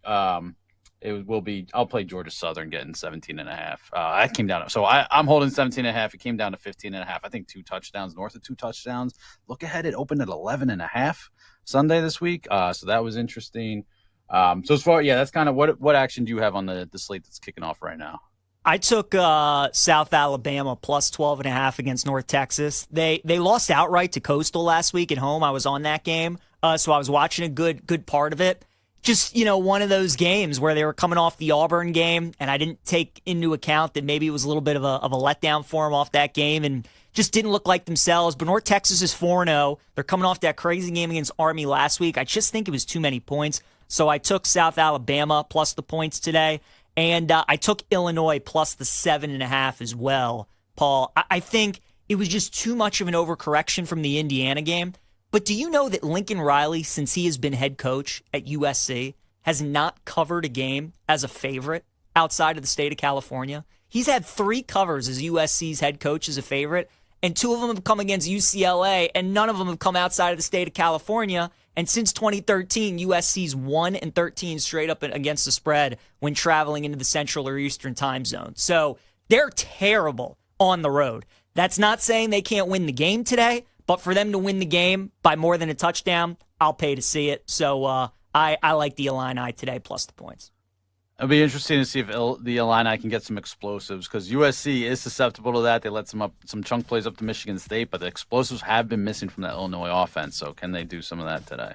Yes, it'll be interesting to see. Arkansas with the field goal. They take a 3-0 lead on Notre Dame. 4th down upcoming for USC against Illinois. Ohio already up 7-0 on Bowling Green, and South Alabama into the end zone. Take a 7-0 lead. Love that. Just getting started here on Inside the Betting Lines, presented by BetMGM. PJ Glasser, Paul Aspen. We'll be right back.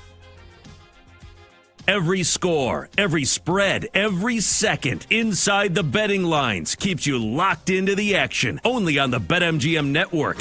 Make it legendary.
could use a big stop here. Mendoza gets rid of it. Nowakowski with a catch.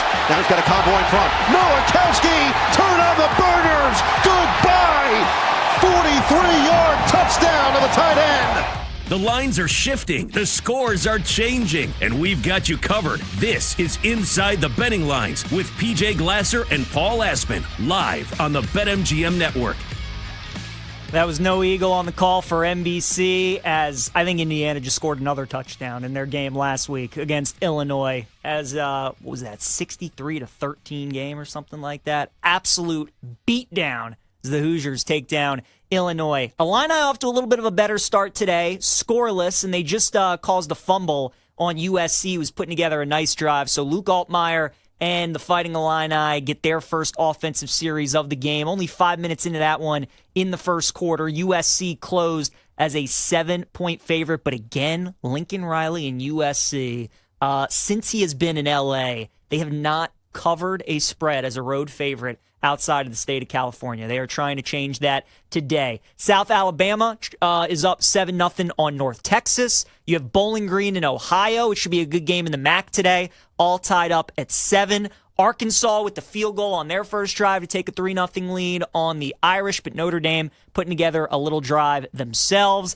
And then you have Rutgers and Minnesota, scoreless in the first quarter. Duke with a 3-0 lead on Syracuse. Pittsburgh with a touchdown to take a 10-0 lead on Louisville. Kansas up 7-0 on Cincinnati. Scoreless, UCF, and Kansas State. As I welcome on my co-host, Paul Aspen. Paul, let's dive into some of these other games we did not touch on.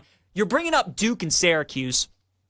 And this was an interesting game all week to kind of watch the line movement because Syracuse is coming off that huge upset against Clemson, and they're back at home today, and Duke got as high as 6 in this game. Was there at any point where you thought about maybe backing one of these teams today, like when Syracuse was at 6 or when Duke got down to as low as 3.5? I know you're a Syracuse fan. It was a great win. You were alluding to the game a little bit in the first segment, but were you waiting for a certain number in this game to play it at all, or maybe you waiting for a live bet at some point? Yeah, don't think we can hear Paul. Going to try and get him back, hopefully here on Inside the Betting Lines presented by BetMGM. Duke right now up 3-0 on Syracuse, 2.5-point favorite. Duke did close as a 4.5-point favorite in that game, so we'll keep an eye there. Illinois with a 3rd and 2. Altmaier airing it out, and it's incomplete, so decision here for Brett Bielema coming up, what he wants to do, 4th and 2 around midfield.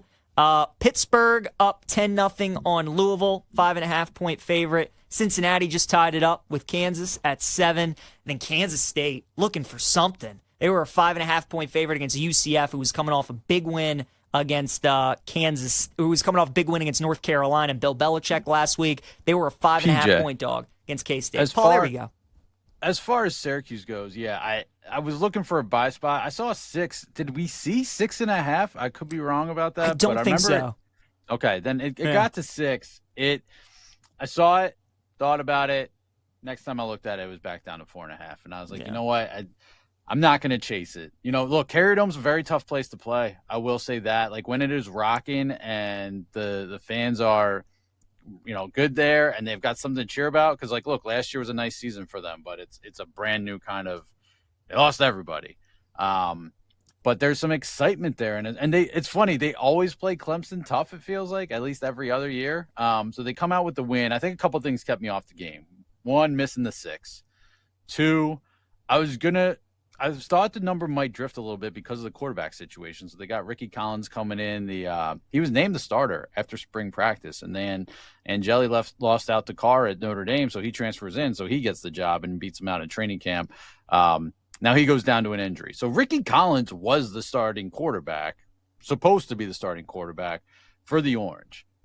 Dual threat QB, again, recruited to LSU. Left LSU transfer, so there's certainly some talent there.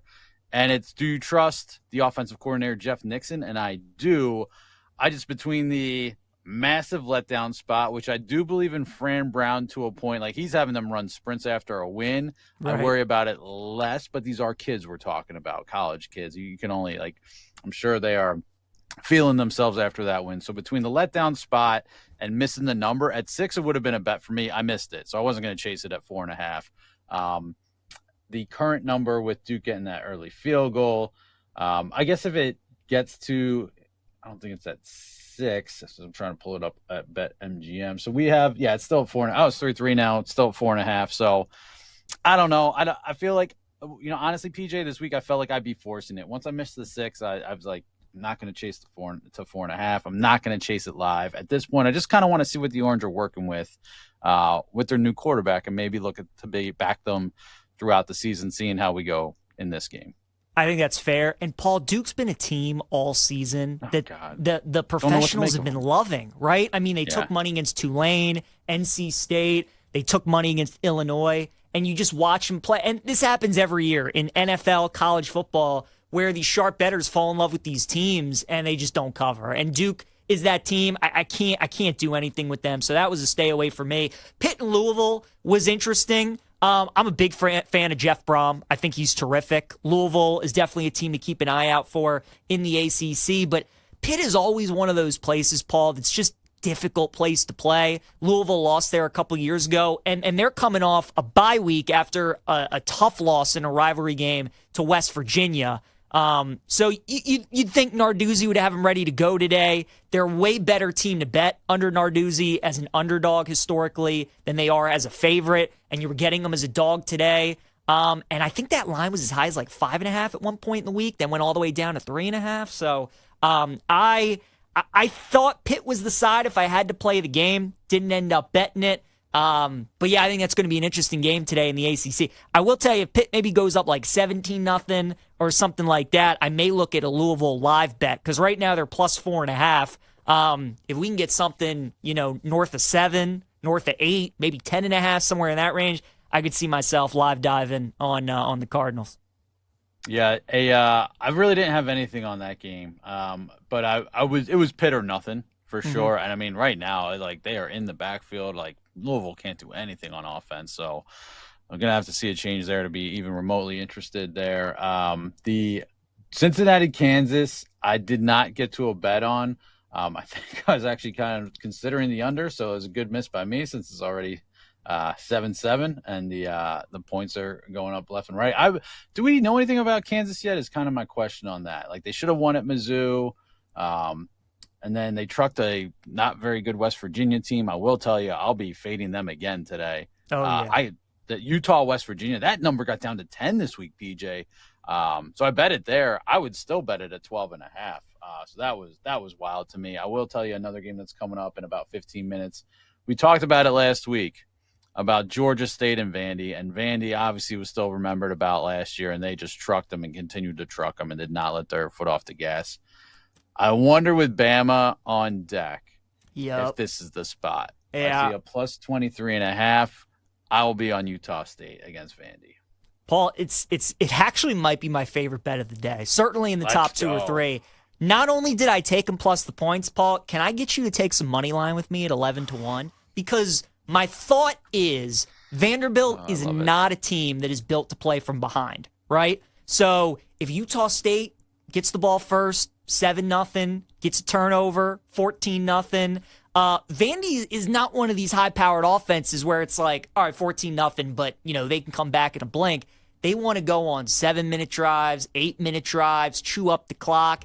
And if they get down early, it's going to throw them off their rhythm. And we know Pavia, Vanderbilt, terrific as an underdog. They're not really used to being a favorite all that much. But Paul, you said it's really all about the spot. I mean, the last 3 weeks, at Virginia Tech, at South Carolina, those games are going to have your attention.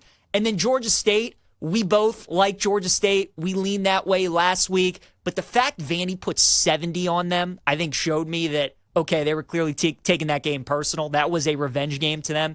And then you mentioned it, Bama next week. So, like, where's the game for Vandy where they take a breath? Where's the game where's their Packers-Browns game from last week, right, where they look great, but they have their letdown? I kind of think it could be today. So I love the points, but I just think because of the way Vanderbilt plays, I think 11-1 with Utah State, I took a stab with that as well. I mean, PJ, you dangled 11-1 money line in my face. I can't really say no. I mean, I'm like, maybe Washington again, against, Ohio State's quarterback's first, true road game. Maybe Iowa, which, by the way, that number got to 9.5 this morning. I think it's back down to 8.5, but Indiana got out to 9.5 this morning. Maybe Iowa is a live dog. You mentioned South Carolina. All of a sudden, they're a favorite again. We'll certainly be considering Kentucky. Could Sellers in that kind of banged up secondary, could they stumble again as a favorite? But no, let's go. Alabama is a live dog. We talked about that. But Utah State, 11-1. Count me in, man. Twist my arm. Love it. Let's do it. So we'll ride with them. That game kicks off in about 15 minutes. Kansas State UCF, Paul, was an interesting game today. It's still scoreless right now, 3 minutes to go in the first quarter. K-State closed a 5.5-point favorite. So far, been one of the most disappointing teams. I mean, a lot of people thought they could contend and win the Big 12 this year. They lose the tough one overseas in Dublin to Iowa State. Then they turn around as a big favorite, lose to Army. They were terrible against Arizona, lose that game. Now here off of a bye, I mean, UCF is awful. It's just a question of is K-State the kind of team you want to lay 5.5 with? Do you think this is a good spot to back them? I stayed away just because I think both teams are awful. But did you think about taking anybody? I did not, PJ. And if I ever think about backing Bill Belichick again this year, please, Stop intervention. Intervention. Absolutely. Yeah. No, I mean, that was so much more about North Carolina last week than UCF. Yep. But no, I just couldn't. I have K-State. I have K-State minus 5.5. Question mark written in my notes. But no, it's going to stay a question mark. It's going to stay no play. And I don't know enough about what either of these teams are. But it would be K-State or nothing. I have less than zero interest in backing UCF here.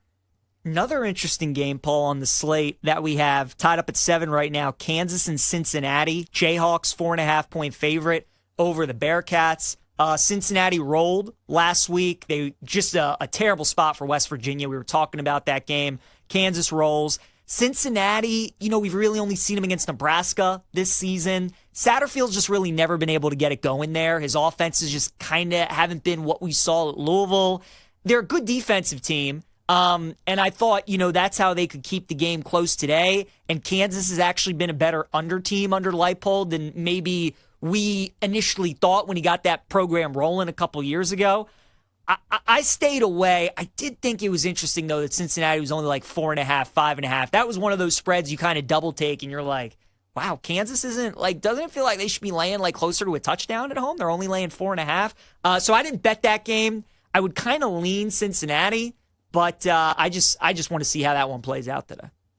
I had Cincy, I believe, open at plus 8.5, and once it went through the 7 and down to 5.5, I had zero interest. But Cincy plus 8 was originally when that opened, that caught my eye, but I missed it. And once it went through the 7, had no interest. I have under 3 question marks, as I mentioned, and then it starts 7-7. So is now the spot. 61.5 is the live number. Are these teams going to go up and down the field? I think that could be an interesting number. Let's see where they are on the field right now, just to make sure no one's about to go into the end zone. Now I would say Cincy is Cincy's in the red zone. So it could be maybe, you know what? They're going up and down the field, chasing a higher total number. Just maybe seems like a fool's errand. It crossed my mind for about 30 seconds there, but I think it's a good miss by me on the under maybe, and just let it play out and see what happens. Paul, it's funny. I've had a lot of people text me this morning about what my best bets are, what my favorite plays, and I've kind of told them I can't wait to watch a bunch of the games today, but there's not a lot of things that I feel great about. I like Utah State. I like Penn State on the money line. I like Bama to win the game tonight. And then the other game I told them that I really like today is Auburn, plus the points against A&M, and I think they're going to win that game outright. Paul, I think Auburn is a simple handicap. You just look at their opponent and you ask yourselves, is Auburn going to be able to run the football? And if the answer is yes to that question and you're getting points, I think you take it. If the answer is no to that question, then I don't think you bet them and you look at the other side. That Oklahoma matchup last week, we knew would be tough. You can't run on Oklahoma. They have a great defense and a great D-line. They sacked Jackson Arnold 11 times. But, Paul, even with doing that, Auburn was up in the fourth quarter. They should have covered that spread if not for a safety. So I think even with a loss and Auburn playing a team that should be a bad matchup for them was actually like a positive sign for me, because you saw in week one what happened when they go up against a team that can't stop the run in Baylor, and they roll. So A&M gives up 142 yards on the ground. We saw what Notre Dame's offense was able to do to them. Paul, I like Auburn outright today. I think they win that game. It's a lot tougher for me to get there with you, PJ, just because I'm burned by the safety last week. But I mean, that is the time to buy back in, right? Number moved from 4.5 to 6.5. I certainly could see them winning this game, and I was going to bring up the Notre Dame point. I'm glad you did. Auburn or nothing, but I wish you luck on the money line. I'm not playing it. All right, I appreciate it, man. We got some good 3:30 slates: LSU, Ole Miss, Ohio State, Washington, Indiana, Iowa. We'll dive into all those. Stay with us. Paul Aspen, PJ Glasser, Inside the Betting Lines, presented by BetMGM. Every score, every spread, every second inside the betting lines keeps you locked into the action. Only on the BetMGM network. Make it legendary.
The action never stops, and neither do we. Score updates, betting angles, and breaking news. This is Inside the Betting Lines on the BetMGM Network. Make it legendary. Welcome back. We got a promo to tell you about from our friends at BetMGM. It is time to zero in on every snap. Activate your odds boost token on any college football bet, and you will receive a bigger payout if your bet wins. Make it legendary, and literally what better day to do that than today with all these insane games that we have on the slate. So make sure you take advantage of that promo from our friends at BetMGM. Paul and I are diving into the Week 5 college football slate. We are at the 3:30 Eastern time games today. I like Auburn spread money line. Paul would lean that direction as well. Paul, we touched on the LSU Ole Miss game in the first segment.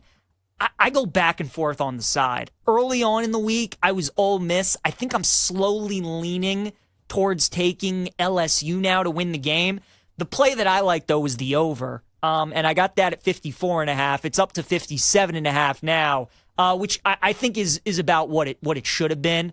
People are looking at this LSU defense that so far is one of the best stories in college football. We did not expect them to be this good. They went in the portal, and just about all the guys that they hit on are playing really, really well.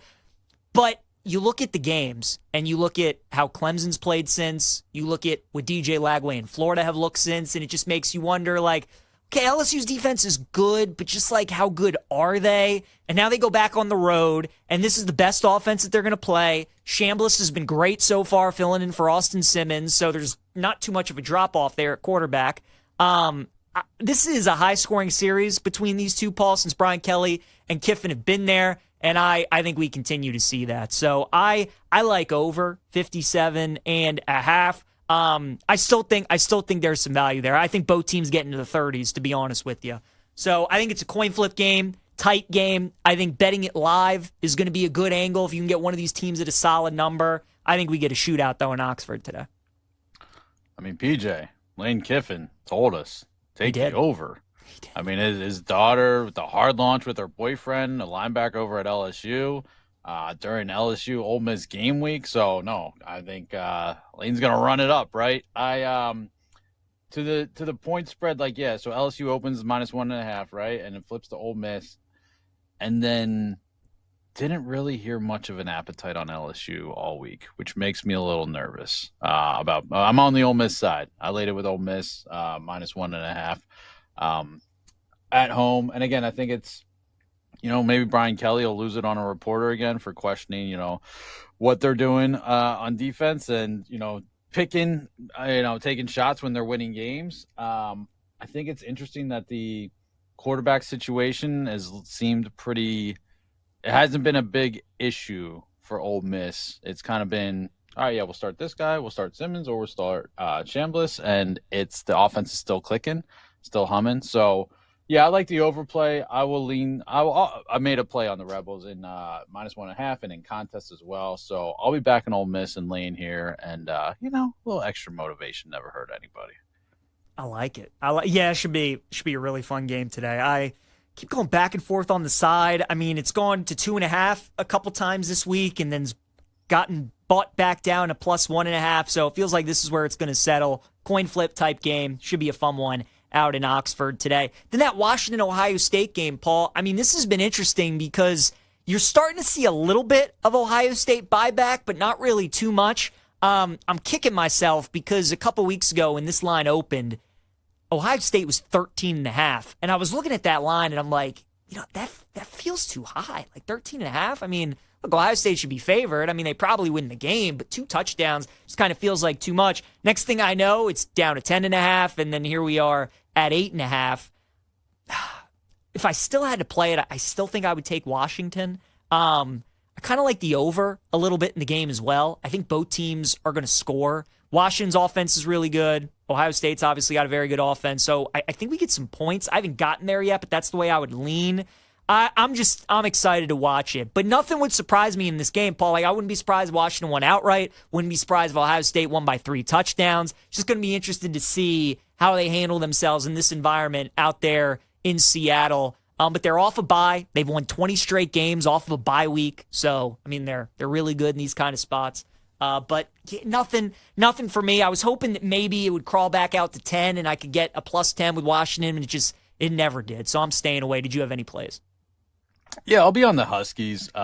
It was interesting. I mean, Thor Nystrom, friend of the network, friend of the program Bet Sweats during the week. I mean, he was the first one to kind of put Washington money line on my radar. I mean, I threw it in. I keyed it with I took a shot on just a 3-leg money line dog parlay with Bama, Iowa against Indiana, and Washington. So played it that way. And I played the 8.5 in contest. I'll be on the 8.5. I would be surprised if it turned into a blowout for Ohio State. I think, like you said, very tough place to play. First road start for their quarterback for Ohio State. Washington's got a very tough defense. As I talk more about it, I'm like, maybe an under's a look, but it's kind of a lower number at 53.5. But I'm on the Huskies. I think, the Great Northwest will be, 12th man adjacent, let's say, for the Huskies. I think it'll be a tough game for Ohio State. And I don't know. Look, Texas is a top-tier opponent. I don't maybe that's the level of competition why that was such a first game of the season, very low-scoring game, kind of a struggle. I don't know that I've seen enough to believe that Ohio State has this super high-powered offense just yet, especially against another top quality opponent like this. So I'll be comfortable back in the Huskies here and kind of seeing what happens out west. Utah and West Virginia was a game that you brought up. Paul, I haven't bet this game. I kind of would lean West Virginia. I mean, Utah has really struggled so far since being in the Big 12. And with the way that they played against Texas Tech and Dampier in the offense not being as good as a lot of us thought they would be going into that game, it just makes me a little nervous that traveling across the country today to play in Morgantown, that the Mountaineers could just muck up that game like they did against Pitt and just make it ugly. And, sometimes Whittingham's teams win games like this 10-3, or 17-10. Like, they're just ugly slugfests. And I kind of worry about that a little bit today. So I would lean West Virginia plus the points. I'm staying away. I just don't know if I can lay this amount of lumber with Utah at minus 12.5, traveling across the country. Because we thought their offense was really good after the UCLA game, and now we've seen UCLA play. It's just, that's maybe the worst team in Power 4 football. So I'm staying away. West Virginia would be my lean. I'm on the opposite side of you on this one. I played minus 10. I am playing minus 12.5 in contests. I think maybe I'm overreacting, but I think this is a perfect bounce back spot for Utah after that Texas Tech debacle. Story remains the same for West Virginia, just not a ton of talent. I think we saw their Super Bowl against Pitt, and I think we saw them, we both said it last week, they came out absolutely flat against Kansas and got run out of the building. West Virginia's offense, bottom 20 in yards per play. And they do absolutely nothing in the first half, PJ. And I think that's the case, kind of like we saw against Kansas. They do nothing in the first half, and then they just roll over and die. I think the West Virginia team total under 16.5 at even money is an interesting look. First half points, and that's their game total, by the way. But just first half points, if they get nothing done in the first half, and then they're just trying to get out of there as quickly as possible. 10 first half points against Robert Morris, 7 against Ohio, 7 against Pitt, 3 against Kansas. I think Utah just steps on their throat from the jump, and West Virginia kind of just rolls over and dies. And Utah, I don't know, they're going to put up 40. But I think they just controlled the game and they just muzzled the Mountaineers, and Mountaineers do nothing on offense and they cover this number. Yeah, you know what? You might be talking me into a West Virginia team total under. That wasn't an angle that I thought about, but 19.5. Now it is juice minus 160 on BetMGM, so maybe you can shop around and find a better price. But yeah, I think anything over 17, find the under on that at a good number, maybe even plus money. I think that could be a good look in that Utah-West Virginia game today. Illinois-USC still tied up at 7 right now. Illini driving, 30 seconds to go first quarter. Georgia Tech, a 3-0 lead on Wake Forest as they're starting the second quarter. Notre Dame up 14-3 on Arkansas, but that game is starting the second quarter. Rutgers up 14-0 on Minnesota on the road. Duke up 10-0 on Syracuse. Pitt 17-0 on Louisville. Cincinnati up 10-7 on Kansas. K-State 3-0 on UCF. We got North Texas and in South Alabama tied at 7. Ohio 14-10 on Bowling Green. And Vandy and Utah State just underway. As Paul Aspen and myself, PJ Glasser, break down the Week 5 college football slate here on Inside the Betting Lines presented by BetMGM. Paul, Indiana and Iowa, man, it feels similar to last week where the spread just keeps going up. It feels like the people that bet Indiana last week are coming right back with them again this week against Iowa. I don't know. It makes me nervous that it's this high. It makes me nervous that it's this high. If it was 6.5, I would love Iowa. But the fact that when it comes down, it just goes right back up, and these people just are really liking Indiana. Look, I stepped in front of that train one too many times last year. It's tough to watch them last week and feel like you want to really do that again. I think Iowa would be the side, though, Paul. I mean, it's them at Kinnick, man. And this is where top 10, 15 teams go to die. They're so good in these types of games. Ferentz has them ready. So I would lean Iowa. I don't know if I'm going to end up playing it, but I think Iowa would be the play. I also think if you can bet college props in your state, looking at Mendoza over 250.5 passing yards, I think could be a good look. Because, again, strength on strength. Iowa, great run D. Indiana, great run offense. Those should cancel. Mendoza should get some looks against an Iowa pass defense is not as good as maybe people might think. So that's another angle, but I'm passing on the game. Yeah, no, I mean, you summed it up perfectly with the strength on strength, the run game, the run defense for Iowa. Indiana got to Altmaier, 7 times, sacked him 7 times. I don't necessarily, didn't expect that for an Illinois offensive line, but I don't think we necessarily see that with Iowa's offensive line. Maybe a lower scoring game in this total did come down from 50.5. I'm on Iowa, PJ. Look, Kate Constable tells us the tailgating in Iowa City is next level. Much better those parking than Ames, lots. she claims. Yep. Those parking lots. Those parking lots. They're different parking lots and the rolling hills and such. No, I mean, like, if there's ever a spot for Iowa, and again, maybe Indiana is fade proof. Maybe they just are. It's possible. And like I said, I saw this number touch 9.5 this morning briefly. That was pretty wild, but I believe it's still 8.5 out there. If there's an 8.5 at BetMGM right now, I'm on Iowa. I feel like that's got to be the side in the game. Excited to watch it, though. We'll take a break from college, turn our attention to the pros. NFL Week 4 marquee game. Ravens, Chiefs, somebody's going 1-3. Cordell Woodland stops by to give us some insights on that matchup from Arrowhead tomorrow.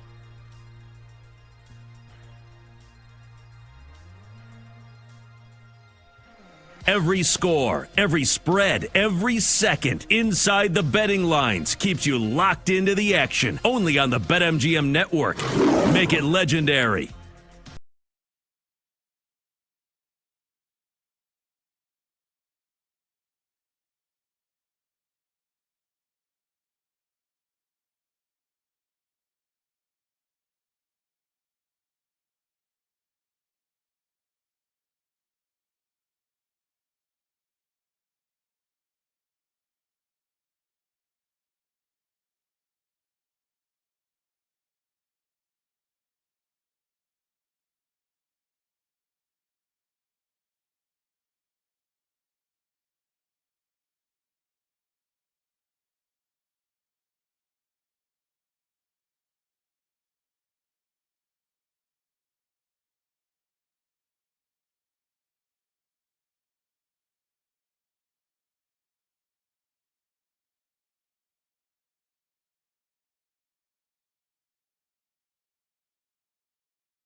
The games are live, the lines are moving, and the action is non-stop. Parker Livingston, look at him go!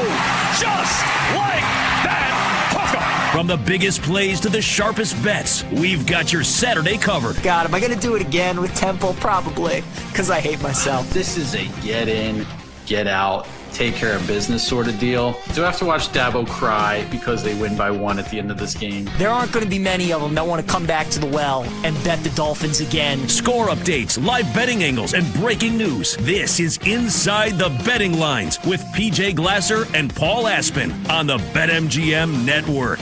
Make it legendary. Lamar Jackson, chased by Chanel, and Karlaftis to Likely downfield. Isaiah Likely with a block down the sideline. Likely inside the 5 to the end zone. Touchdown, Baltimore. Lamar kept it alive.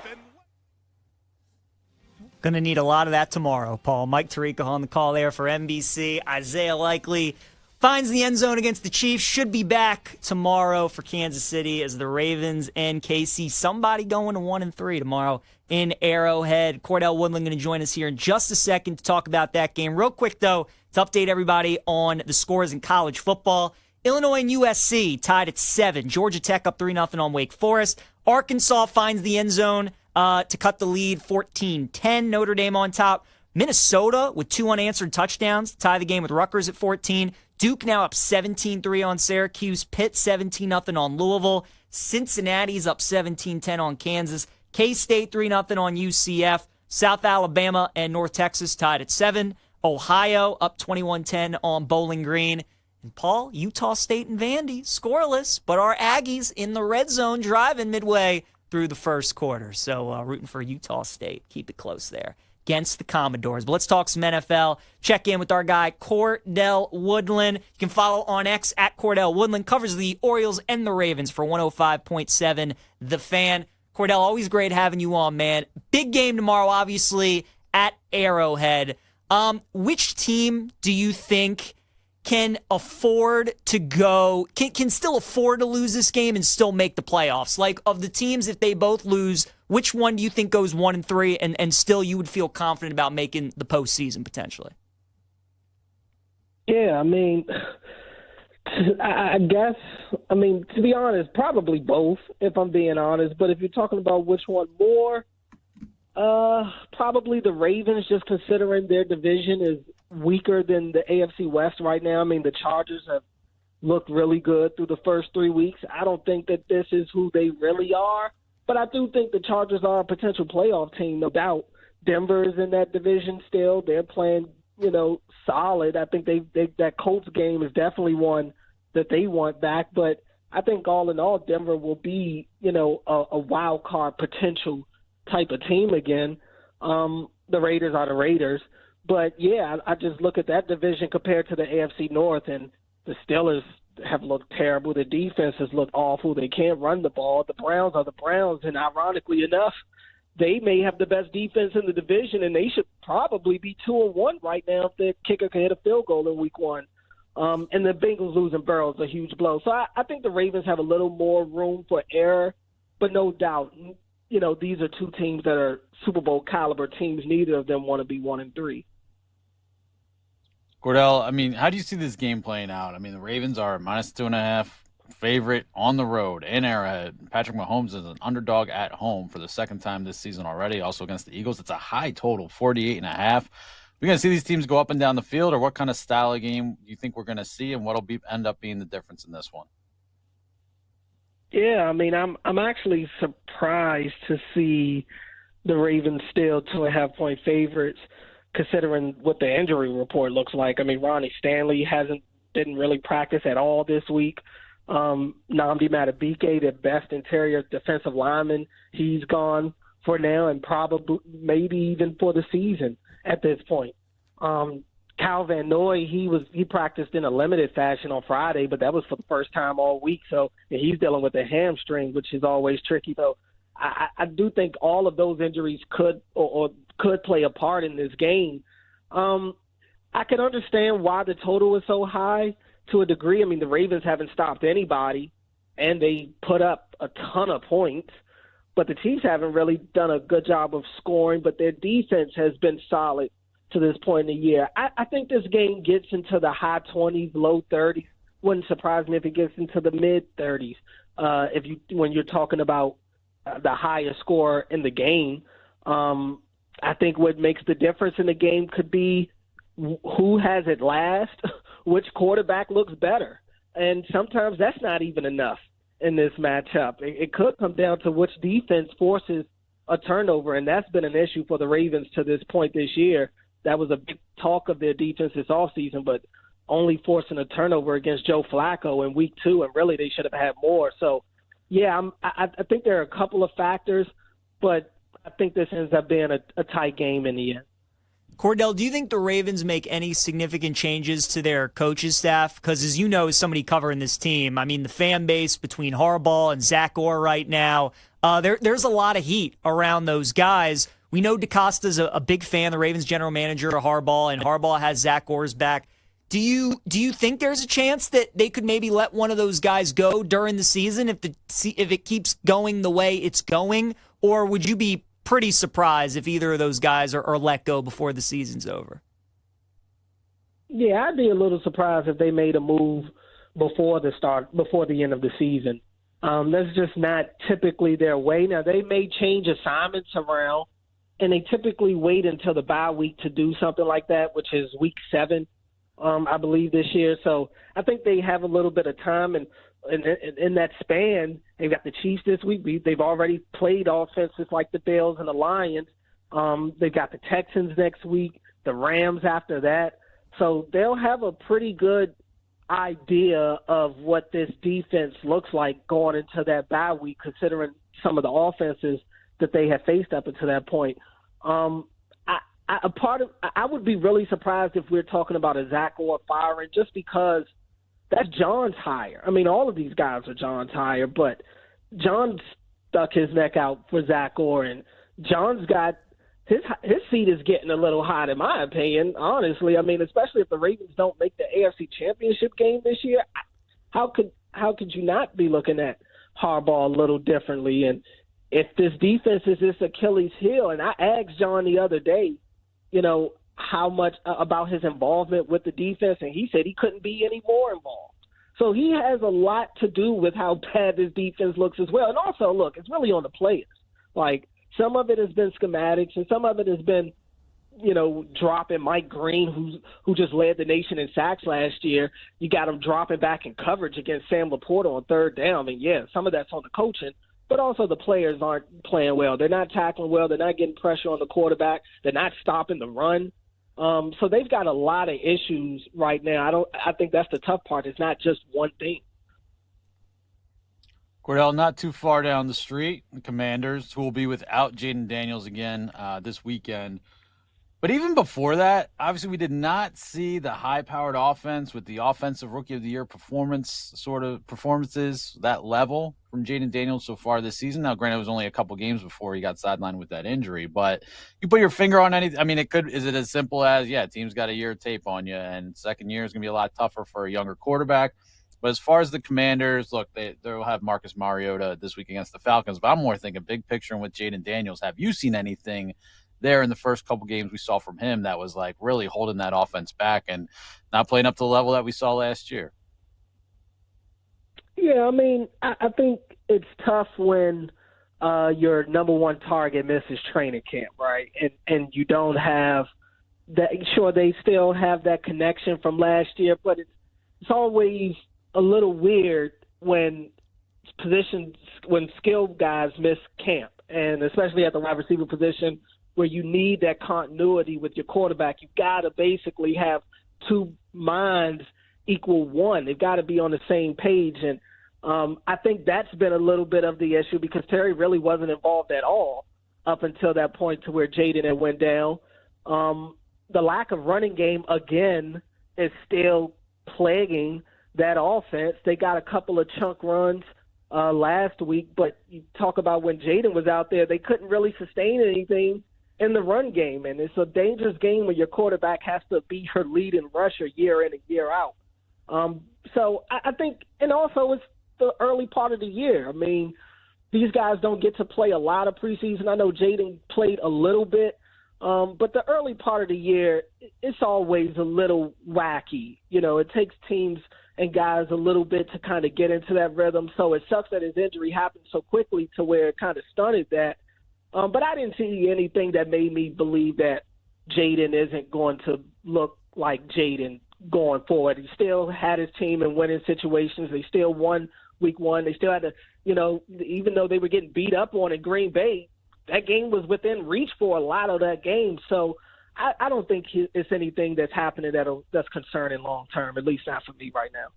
We're talking with Cordell Woodland here inside the betting lines presented by BetMGM. Cordell, just want to bring it back to the Ravens game because Derrick Henry fumbling the ball has definitely become a concern. We've seen him fumble in each of the first 3 games of the season. I'm looking at his rushing attempt prop number on BetMGM. It's at 17.5. He's had like 11 or 12 carries the last 2 games. You think the Ravens are going to try and feed Derrick a good amount in this game, or do you think they are starting to be concerned a little bit about the fumbling issue? Well, yeah, I think they're going to have to try to stay as balanced as possible. I don't think that they're really concerned about the fumble problems. Yeah, I get it. It is a little bit of it's a story. No doubt about it. Derrick Henry, who hasn't really had fumble issues throughout his career, all of a sudden he fumbles in the first 3 games of the season, loses 2 of them, and it happens in pivotal moments in a game. No doubt. It deserves attention. But what are you going to do? Not give Derrick Henry the ball? You're going to bench him for Justice Hill? It's like you don't really have any options. So I think that they're just going to lean even more into Derrick Henry, especially this week. I mentioned Ronnie Stanley, who may or may not play in his game. Even if he does, what does he even look like? I don't think they're going to want Lamar dropping back, but so many times with question marks over in his blind side. So their best bet is to stay as balanced as possible. Derrick Henry has feasted against the Chiefs when he has played them for the most part throughout his career.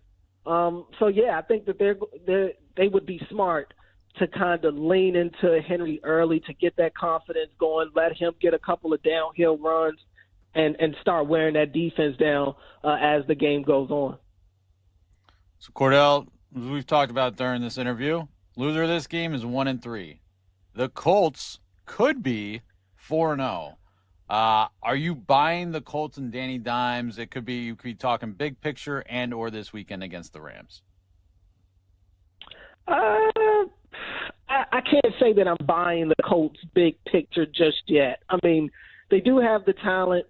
The way that they're playing has been really good. They're leading, they're spearheading their offense with their rushing attack. Jonathan Taylor has been the best running back in football to this point. And I will say, if there's any optimism around Danny, you go back to a few years back with the Giants where they did end up making the playoffs and he had that great year.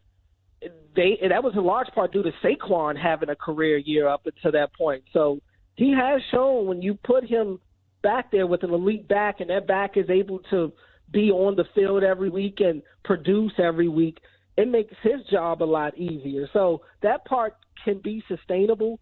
But what happens when the run game isn't there and you do have to lean on Danny and you do have to throw the ball a lot? Well, the turnovers start to creep back up. That's the concern for me. Nobody has really been able to get the Colts out of their game plan to this point, and maybe the Rams could be the team to do it. I think the Rams win this week, but I'm still – the jury is still out for me, at least right now, for the Colts. Cordell, we got about a minute left. Who do you like in Arrowhead tomorrow? Are you picking the Ravens or the Chiefs to win the game? I got to go with the Chiefs until I see something different. They find a way to beat these dudes every time, it feels like, especially in Arrowhead. Last year it was by a toe. And, so I think it'll be something crazy like that again. It'll come down to the back end of the game, maybe who has it last. But I do think the Chiefs, they just find a way to get it done. The Ravens have struggled against good teams, especially in one-score games as well. So I'm taking Kansas City. I'll say 33-30.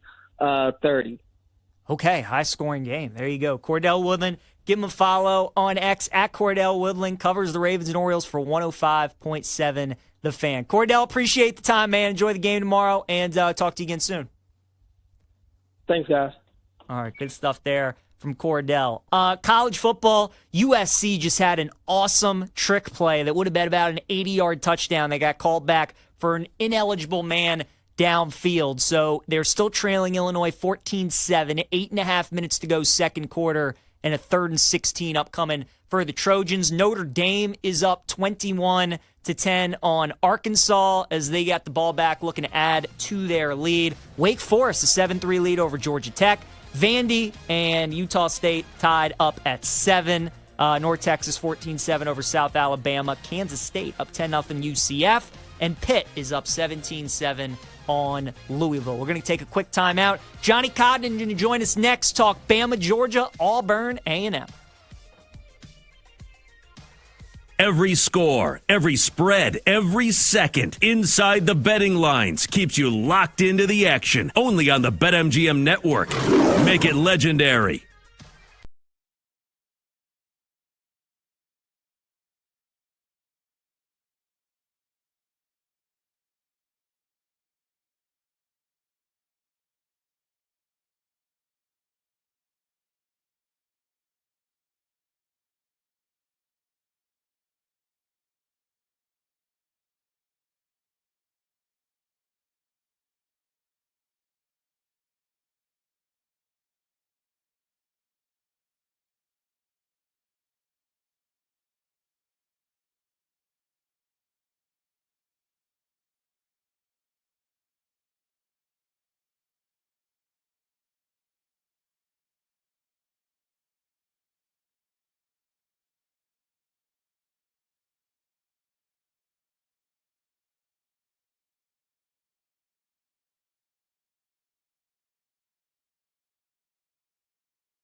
got to have it right now. And they take a downfield shot. And the catch is made. It's Ryan Williams, still spinning free. Touchdown, Alabama. They answer in one play. 75 yards for the 17-year-old. Are you kidding us? The action never stops, and neither do we. Score updates, betting angles, and breaking news. This is Inside the Betting Lines on the BetMGM Network. Make it legendary. Hopefully some more of that tonight in Athens. Chris Fowler, Kirk Herbstreit on the call for Bama, Georgia last year. They'll be on the call for that game again tonight. Illinois up 14-7 on USC. 5.5 minutes to go in the second quarter. Looks like Vanderbilt just got a safety on Utah State. There is a flag on the play, so we're waiting to see what that call is, but it looks like right now Vandy 9-7. Now they're calling a holding penalty, so maybe not. Keep you posted on what's going on there. Rutgers and Minnesota, high-scoring first half, tied at 14 with 2 minutes to go. Duke 17-3 over Syracuse. And then a couple of underdogs right now in a good spot. Pitt up 17-7 on Louisville, and Cincinnati up 17-13 on Kansas. But let's get some of the big SEC games that we got later up today. And to talk about those, we welcome on Johnny Cogden. Give Johnny a follow on X at Cogden's Nation. Sports reporter ABC 3340 in Birmingham, who will be on site tonight for Bama and Georgia. Johnny, appreciate you joining us, my friend. How excited are you for the matchup in Athens tonight? Hey, PJ. Well, we just crossed the border from Alabama into Georgia, and I wish I was as excited for this game as I am for the playoff-bound Boston Red Sox, but we can talk about that another time. We definitely can. I know. I was thinking about you when they clinched yesterday. So Red Sox back in the postseason. Johnny, who do you think's going to be the X factor in the game tonight for Bama? They're getting a running back back. Ryan Williams looks healthy, had a great game against Wisconsin a couple weeks ago. Jeremy Bernard's kind of been their best offensive player up to this point. When you look at this Georgia defense and the matchup tonight, who do you think needs to help out Ty Simpson most on this Bama offense? Again, PJ, for a lot of casual fans that maybe have just tuned into the Alabama game against Florida State, they would probably think Ryan Williams is Alabama's best receiver. I think it's Jeremy Bernard. If there's going to be a Biletnikoff finalist from this Crimson Tide offense, it's going to be number 5, and he's the most versatile guy the offense has right now. They tried to move Ryan Williams into the slot this year, but the thing that they've been able to do with Bernard is just move him all over the field. He's probably the best jet pass, quick pass, kind of slip screen guy in the SEC right now. He's versatile. He knows this offense well because he was obviously with Washington under Ryan Grubb and Kalen DeBoer.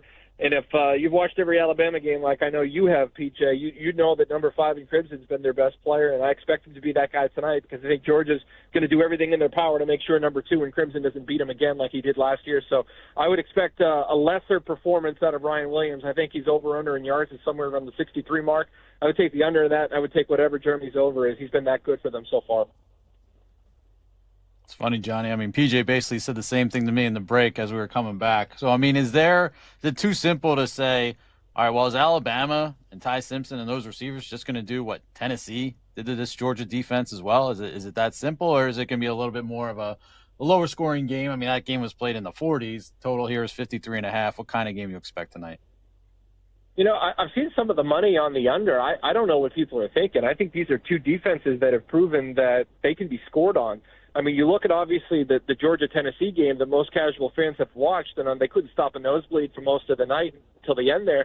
But in their games against Austin Peay and Marshall, I mean, they've allowed explosive plays. That secondary has been poor.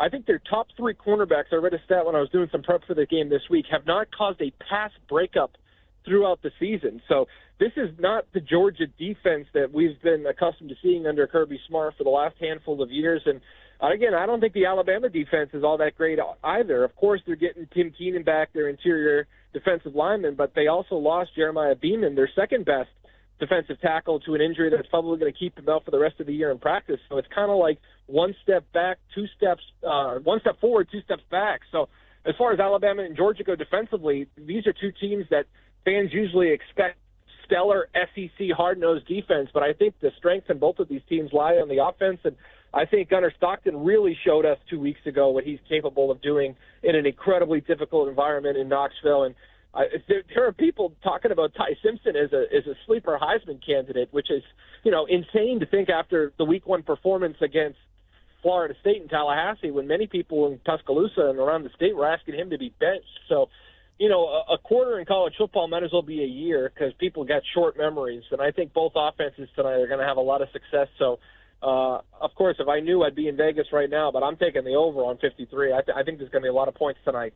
I like that. Johnny, I was seeing earlier in the week there could be some weather in Athens tonight. Just curious right now while you're driving in Georgia, is it raining? Did you bring any rain gear with you? Do you expect weather to play a factor in tonight's game at all?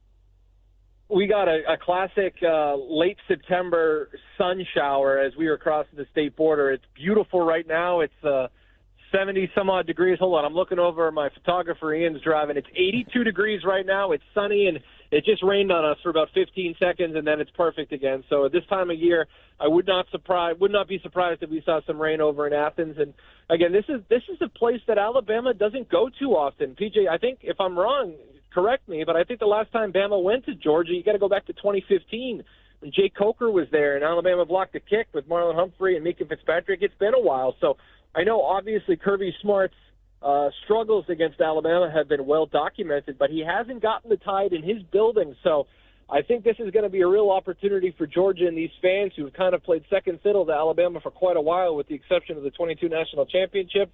And I think for a stadium that isn't necessarily known for being loud or hostile like some of the venues in the SEC, like Jordan-Hare, like Neyland, like Tiger Stadium, I'd expect this place to be rocking tonight. So I think the rain is going to be half the issue for Alabama. They're going to have to deal with a crowd that I think is going to be thirsty to prove to the country on a national TV stage that this is still one of the premier venues in all of college football.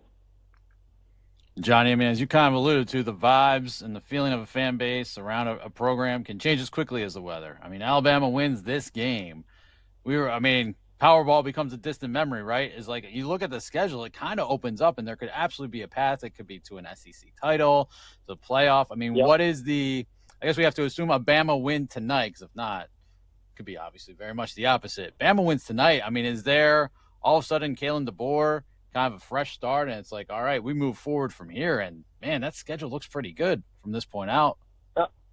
I think PJ can attest to this, and I've thought about this for a while. I think the Alabama head coaching job is the most pressure-packed job in all of sports. I think the fan base here, and it's not just the fan base, it's the state living with the Auburn fans and knowing that they live and die each and every week. And they did this with Saban. I mean, after bad losses, people had the pitchforks and the torches out for Nick Saban. I mean, this is nothing new, that the Alabama people understand that it is national title or bust each and every year, and it's not fair to a guy like Kalen DeBoer in his second year after winning 9 games last year. They go on the road to a potential national championship team in Florida State, even though they didn't look like it last night. They lose a game on the road, and people want his job. And it's not just a small faction; it's a large portion of the state that wanted Kalen DeBoer fired after week 1. This is a guy that beat Auburn last year, won 9 games, and he gets off to a slow start, and people are asking for his head. So if they lose tonight, they'll be 2-2. Obviously, losing in Georgia is a little different than losing at Florida State, but there will be people that are not happy with him. He's certainly not on a hot seat, but certainly not so cool. And this is an Alabama team who, on paper, is as talented as any team in the country. They got a really experienced quarterback despite not many starts. He's been through the battles. He's been on the road. So I don't expect the atmosphere to be too much for Ty Simpson tonight. And if Alabama can win this game, as you said, you look at the schedule going forward. There are some winnable games, and suddenly that trip to Columbia, South Carolina doesn't look as daunting as it did at the beginning of the year. And there's certainly a lot of wins on this schedule. And Alabama can probably afford one more loss. It might be tonight. If they lose tonight, they'll have to run the table if they want to potentially be a playoff team. But make no mistake about it, tonight is massive for so many reasons. And if Kalen DeBoer wants to enjoy the next few weeks, he's going to have to find a way to leave Sanford Stadium tonight with a victory. No doubt about it. We're talking with Johnny Cogden here on Inside the Betting Lines, presented by BetMGM. Sports reporter, ABC 3440 in Birmingham. Johnny, bring up the state of Alabama. And while half the state will be rooting for the Tide in Athens tonight, the other half will be rooting for the Tigers out in Kyle Field and College Station. Johnny, I've said all week, and I said earlier on this show, I think Auburn's a pretty easy team to handicap. And when their opponent can stop the run, I think they're going to have real issues like they did in Norman against Oklahoma last week. When they play against teams that are susceptible against the run, like they did in Waco against Baylor, I think they're going to have success, and they have a chance to pull off the upset. So I do like Auburn today against A&M. That Aggies defense has not been all that impressive, especially against the run. What are your thoughts on that matchup today? I think Auburn went into Norman, Oklahoma last week and went up against the best defense in all of college football. I got that much respect for Brett Venables and the way he calls that defense. And I think Auburn, despite taking 10 game, we're very much in a position to win. And if a couple calls go their way, I think they do win this game. I don't think people have appreciation for Jackson Arnold as a runner between the tackles. He is a human bowling ball. And as you pointed out, Texas A&M has been porous against the run. They've been porous against the pass. They're one of the worst defenses in the SEC this year. And I think Auburn's getting 6.5 down there. I like Auburn, and I like them by 2 scores today because I think they're pissed off after what happened last week. I mean, they truly believe that they should have won that game and that there was a couple atrocious calls that went against them, especially that fumble and then, of course, that trick play when they tried to deceive the defense by that substitution and they ended up running that go ball. So this is an Auburn team who defensively I think is playing over their skis. I don't know if this can continue as far as stability-wise defensively. I think they are going to give up more points than they have through the first month of the season. But offensively, they're going to be hurt a little because they lost Horatio Fields. He got injured in practice. He'll be out for a few weeks or maybe a few months. So, of course, everyone talks about Cam Coleman, but I think it's the Georgia Tech transfer, Eric Singleton Jr. in the slot. He's one of the most electric receivers in the SEC that no one's really heard about. He can do so many things, and especially in that Hugh Freeze RPO offense, it's so important to have receivers that can run those option plays and know where to find soft spots and zones, and he's as good as they come. So, again, and today in the Alabama and the Auburn games, everyone's going to be looking for Ryan Williams and Cam Coleman. I think it's Singleton Jr. and Jeremy Bernard that might have the biggest plays. So I know this is a gambling show. If you want to take some receiving yards or some total receptions, I'd look at those two guys as potential overs. Johnny, another marquee SEC matchup, LSU at Ole Miss. LSU was a short favorite. Now Ole Miss is a short favorite at home. I mean, those LSU wins against Clemson and Florida, they don't look as good as they probably looked like, coming into the season if you were going to say they were going to win those games. So how do you see this game playing out between LSU and Ole Miss today? I think this is a game that LSU has to win. I mean, Garrett Nussmeier obviously getting the praise that he's gotten so far through the season. He's going to be one of the top NFL draft picks this year. I wasn't thoroughly impressed when I saw him in person last year in Baton Rouge when Alabama went down there and they had their way with LSU. But this is a game, if LSU is going to be taken seriously as a real national championship contender, I think this is a venue where you could go in and win. I don't think Ole Miss is as talented as they were last year. And I think ultimately it's going to come down to the receiver position. LSU has so many weapons. They do each and every year. It's one of a factory when it comes to the NFL for producing wide receivers at the next level. And, of course, Lane Kiffin made it an attempt the last few years to go bolster the trenches. He needed bigger players to handle the Alabamas and the Georgias of the world.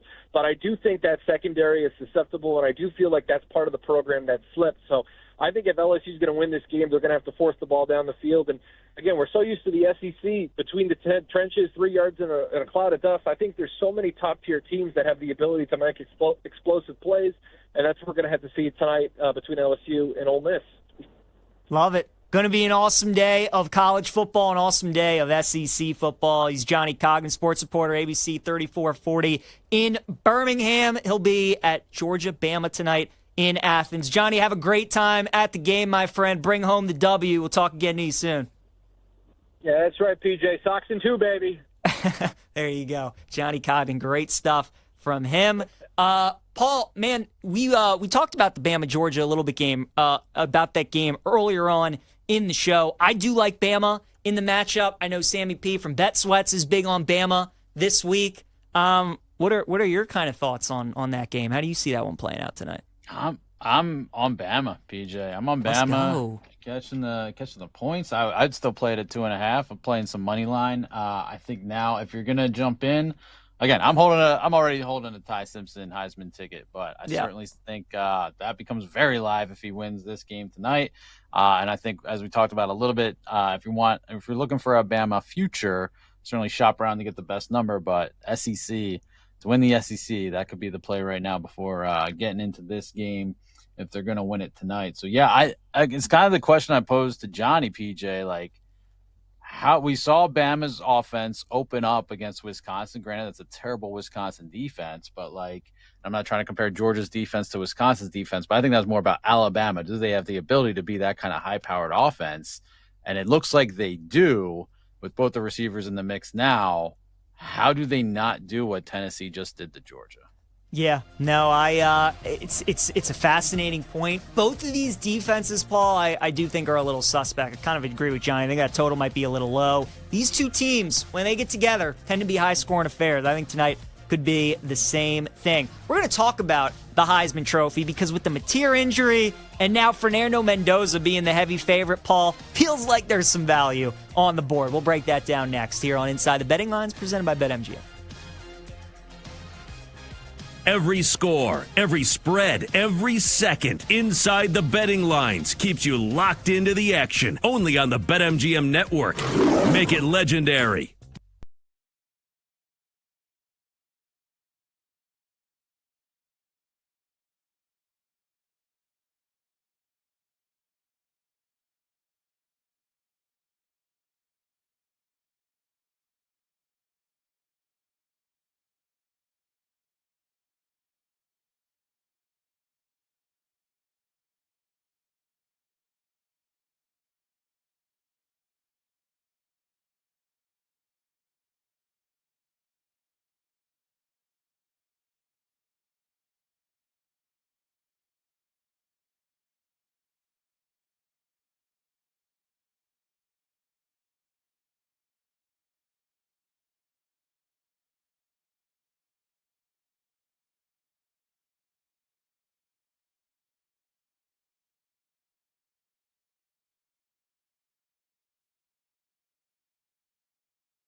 lines are shifting, the scores are changing, and we've got you covered. This is Inside the Betting Lines with PJ Glasser and Paul Aspen, live on the BetMGM Network.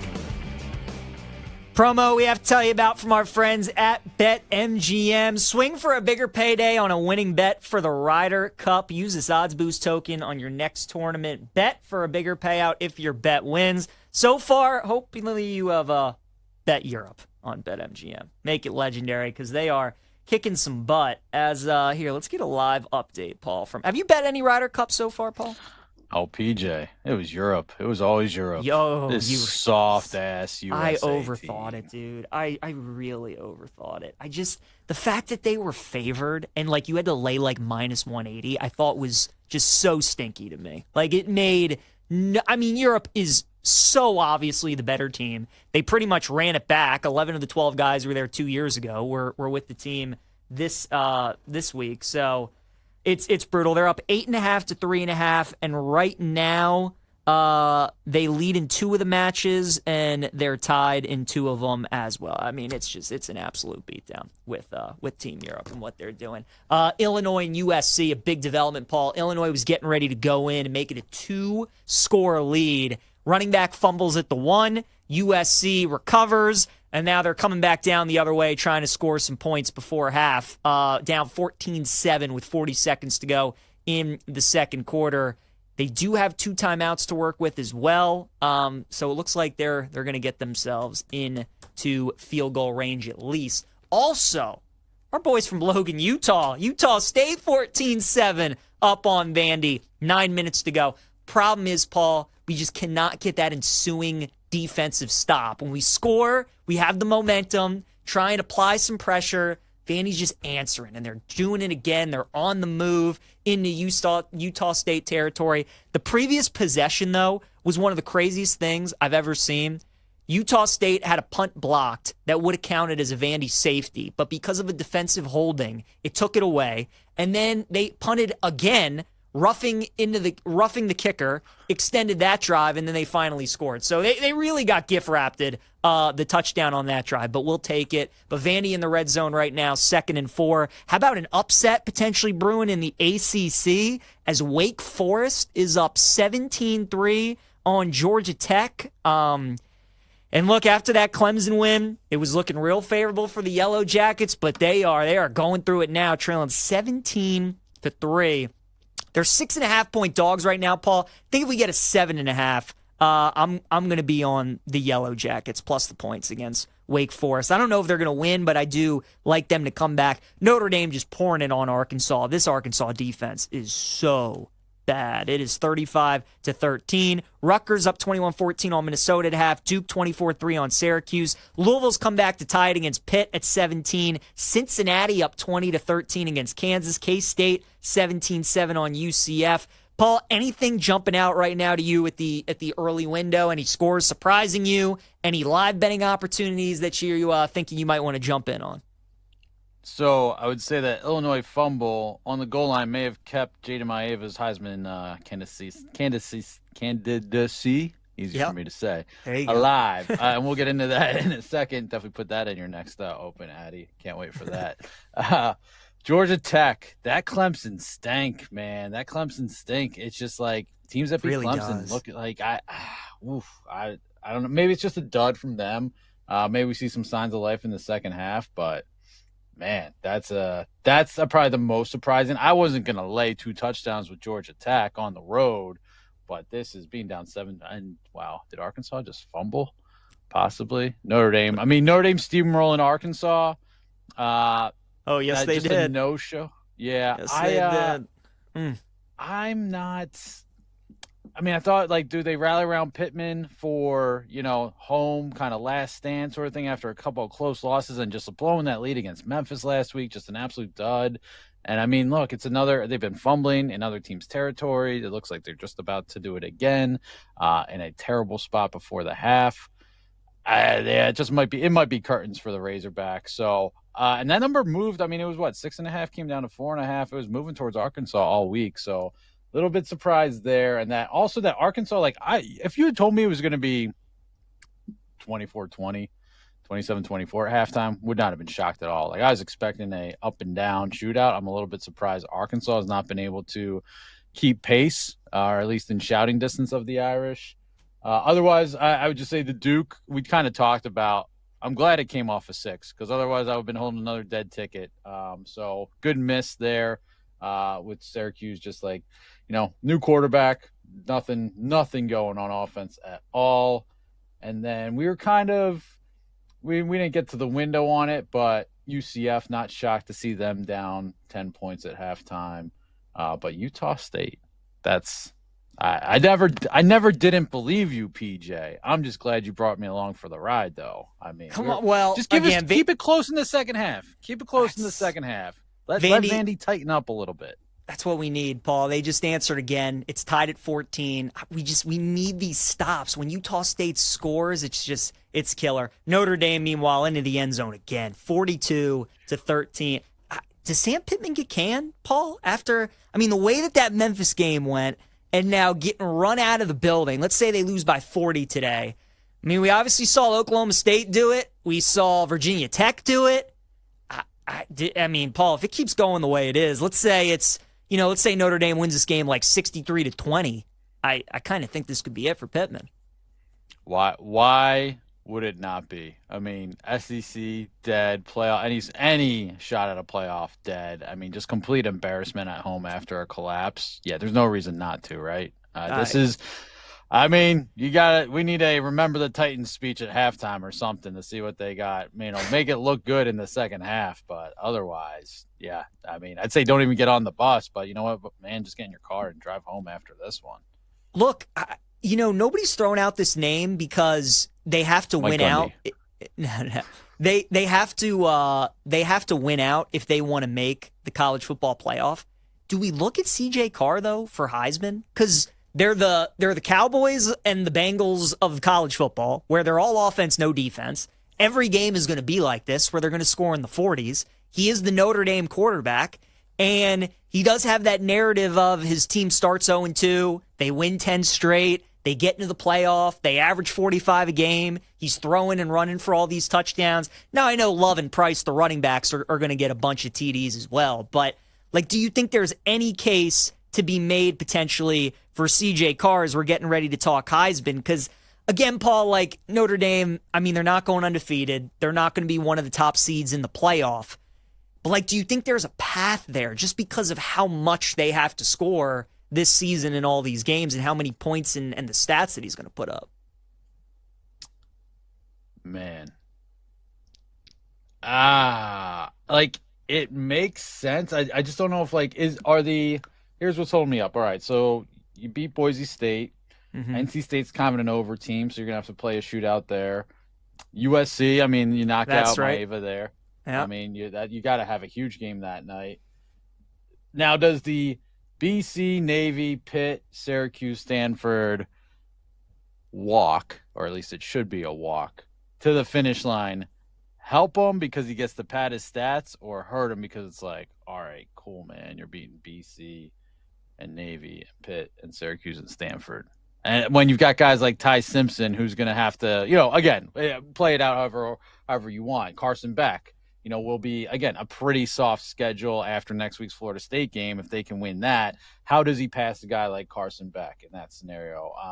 Fernando Mendoza, I'm sorry, I can't really buy that. Certainly not as the favorite right now. I understand why it is where it is, but will that last? I don't see why it could not be CJ Carr instead of Gunnar Stockton. You can sell me on that, sure. Marcel Reed beat him head to head, but does A&M fell off. I've had a tough time getting there, but I understand the point. I'll say this: I'd rather bet CJ Carr than Drew Aller. Oh, I agree. And, it's funny because both are in similar circumstances in the point of they have two great running backs, right? So Aller has Singleton and Allen. Now, Aller has the good defense with Penn State, and they're going to be more high-profile games, and, they can afford some losses, obviously, since they don't have any. But I agree with Paul, he's got 294 and 4 touchdowns. CJ Carr does in the first half. So I don't think he's going to win it just because they didn't win one of the A&M or Miami games, right? Like, I feel like you got to win one of those marquee games. And you were bringing up the schedule. It feels like USC's kind of the only game left where a lot of people are going to pay attention to, the only game where there's playoff implications between both teams. Potentially we'll see how USC, what they do today in the next couple weeks. But I just think from that standpoint, I think the stats and the numbers are going to be there. And I like the narrative of ripping off 10 straight and he's Notre Dame's quarterback, all these things. I think the fact that they lost to Miami and A&M is going to hurt them. But, Paul, I mean, you look at this board and, like, there's really nobody I want to bet. Mendoza at plus 650, forget that. Dante Moore in Oregon, I think they lose today. I'm good. Jeremiah Smith at Ohio State, 12-1, I'm good. Carson Beck, I think amongst the top guys would make the most sense. I do worry about the 2 road games, though, to end the season at Virginia Tech and at Pitt. And for a team from South Florida and a quarterback playing in nice weather and practicing in nice weather the entire year, and then to go to those 2 places at the end of the year where if you have bad performances, it's going to get magnified. I just don't love that.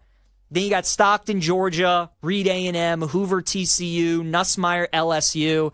I mean, to your point, like that's why it's so wide open. Like I think Ty is a good look. Ty Simpson's Bama quarterback. Kind of even think Arch is a good look, Paul. Like he's still Arch at the end of the day, you know? And now you're getting him at 20-1. He'll have the opportunity, right? He'll have the opportunity to make his case. I think more of an opportunity than like CJ Carr. I don't think I'm gonna hold on to my Ty Simpson 20 and kind of hope for the best. And then, seeing how tonight goes, maybe revisit after the fact. I wonder, and again, Joe Ostrowski on BetSweats, he's holding him a tier ticket. He's holding out hope he actually plays in the Texas game. And I think, if he does, he still might be alive. Otherwise, that could be a dead ticket. No interest in someone Haynes King will be out of the race after today if this score holds up. So wide open. Very interesting. Very, very interesting. All right, we come back. Third hour here inside the betting lines presented by BetMGM. Let's dive into the pro game. Week 4 of the NFL. Paul and I killed it last week. We'll tell you about some of the games we like coming up tomorrow in the National Football League. Stay with us.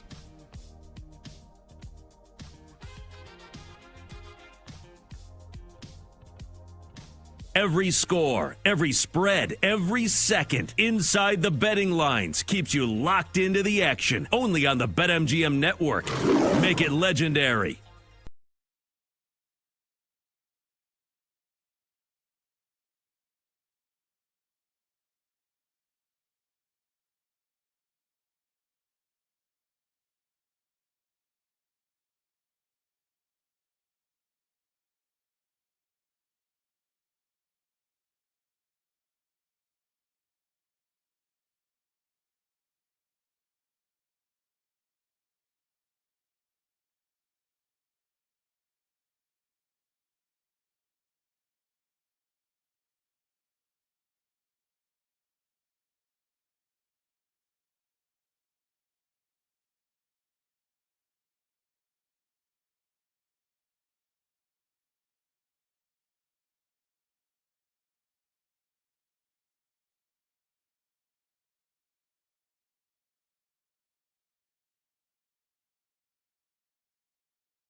The games are live, the lines are moving, and the action is nonstop. Parker Livingston, look at him go! Just like that. From the biggest plays to the sharpest bets, we've got your Saturday covered. I'm not one of those people. Roll Tide. They got to 10, they got to 15, they got to 20, and then I don't think they ever led ever again. They don't care how much they win by. They just want to get out of those games healthy. I got a little nuts. I did a fade the SEC round robin. Georgia never covers against an FCS team, and they always roll in Knoxville. Score updates, live betting angles, and breaking news. This is Inside the Betting Lines with PJ Glasser and Paul Aspen on the BetMGM Network. Make it legendary. Oh, man. Vandy has found the end zone again as they take a 21-14 lead off of Utah State. The Aggies defense just not showing much resistance today. Going to be tough. 2:18 left to go until halftime in that game. But Utah State hanging in there, only down by 7. Illinois up 14-10 on USC right now at halftime. Paul, I have Illinois plus 7. I just took some USC minus 110 on the money line. Try and get a middle because I do think USC is going to win this game, but I think it's going to be one score. So for anybody out there also has Illinois plus 7, you want a little middle, I think now is a good time to buy. Wake is up 17-3 on Georgia Tech. Another game I'm thinking about getting potentially interested in with the live bet. Right now, BetMGM plus 6.5, plus 110. Wanting a little bit better number on Georgia Tech. Game that I want no part of is Notre Dame and Arkansas because the Irish are up 42-13. The live total is 33.5, and the total in the game is 84.5. Rutgers up 21-14 on Minnesota. Duke with a 24-3 lead on Syracuse. Pitt and Louisville's been a good one. Pitt ran out to a 17-0 lead. Louisville scored the next 17, and now Pitt has scored the next 10 to take a 27-17 lead. Kansas-Cincinnati, also a good one, as Kansas and Cincinnati are tied up at 20. Kansas State is up 17-7 on UCF. You got North Texas with a 14-7 lead on South Alabama. Ohio up 21-13 on Bowling Green. And JMU, Paul, with a 7-0 lead over Georgia Southern. So that's what we got going on right now in college football. Let's talk a little NFL Week 4. We got an international game tomorrow out in Dublin. Minnesota has been bet up to minus 2.5. They were about a minus 115, minus 20 favorite earlier in the week. Now they're minus 145 money line, minus 2.5 on the spread. Total in the game is 41. Paul, do you have any thoughts on Vikings-Steelers tomorrow from Dublin? I don't know that I'll necessarily be waking up to watch it, PJ, but I do think, and I don't want to draw too much from last week's, Vikings defense stomping all over Jake Browning, but as far as a bet, maybe it's just the Steelers team total under. If you want to go under 17.5 at plus 118 at BetMGM, I think do that as opposed to under 19.5. I guess if it turned into a field goal game, you could get a little extra protection if you want to go under 19.5. Touchdown, bunch of field goals for the Steelers. I think any of those, I'd say under 17.5 at plus 118 for the Steelers team total. That's a bet I like for tomorrow's early game. I just think this defense kind of smothers the Steelers a little bit. And again, you never know what to make of these London games, especially it's like the Vikings are hanging out there, right, for a week. So like next week, I'd be more interested in maybe backing them. Maybe they put some points together. But again, Carson Wentz, didn't want to lay it with them last week. I don't know that I want to back the Vikings to win by a field goal here. And again, not really going to make it a point. If I catch some of the game, I catch some of the game. But I'm not going to all right, got to get up for the Dublin game. So I think just fading the Steelers offense would be my look, if anything, in this game. Yeah, I'm hoping for a 3. I mean, right now Minnesota's minus 2.5, minus 115. So if we can get a 3, I'm going to be on the Steelers in the game. I understand why Minnesota is favored. I just worry about a quarterback like Carson Wentz against a team like the Steelers. Because, Paul, Pittsburgh just has this ability to just win games they have no business winning. The amount of games that they have won over the last few years where they have gotten outgained, but they just force these crazy turns, like New England last week. I mean, New England turned the ball over twice in the end zone. They dominated that game, and somehow Pittsburgh just found a way to win. And that's what they do. And against a quarterback like Carson Wentz and his team coming off such a dominating performance, I worry about that quite a bit. So I do lean Steelers. If we get a 3, I'm going to be on Pittsburgh. But yeah, it's probably going to be an ugly game tomorrow out in Dublin. Speaking of ugly, a couple of 0-3 teams, Texans and Titans. Houston, a 7-point favorite. Total in the game is 38.5. Paul, I think I have a feeling we're going to be on the same side in this game. What do you like in this AFC South matchup? Not laying it with the Texans, PJ. No. No. Okay. All right. This is ugly, but it's got to be Titans. It's got to be Titans. Catching the points. Like I think the Texans pull this game out. I wouldn't be shocked, honestly, if the way the Texans' offensive line looks, and they haven't been able to do anything, and they got a really good defense. I mean, it is a low total for good reason, 38.5. But this is, and again, I mean, there's something to be said there, right? Correlate like big dog, big spread, low total. Is something worth mentioning there. But yeah, this is as ugly as it gets. Callahan's giving up his play calling duties. How much is that actually going to help? Who knows? But I mean, +7. I don't know how you could lay 7 with the Texans in the spot the way they've looked. So yeah, Titans, ugly dog, +7. I like it, man. I'm with you. I like the Titans too. I think this could be maybe the big upset of the week. I think I'm going to sprinkle +300 money line just because Houston is due every year to lose a game like this. They're terrible as a big home favorite. They lost to Tennessee outright at home last year. But yeah, man, I don't know how you can lay 7 points with that offense right now. I mean, they are so bad. And for a team like Houston that's made the playoffs the last couple of years, has won the division the last couple of years, you know, at 0-3, you just have to wonder psychologically like where their team's at right now. So I think Tennessee's the play. Cam Ward's been very impressive up to this point so far. I think he's done some really good things. I mean, they played the Colts, the Rams, the Broncos. Like, they played some good teams. Now they're playing a bad team with a bad offense in Houston.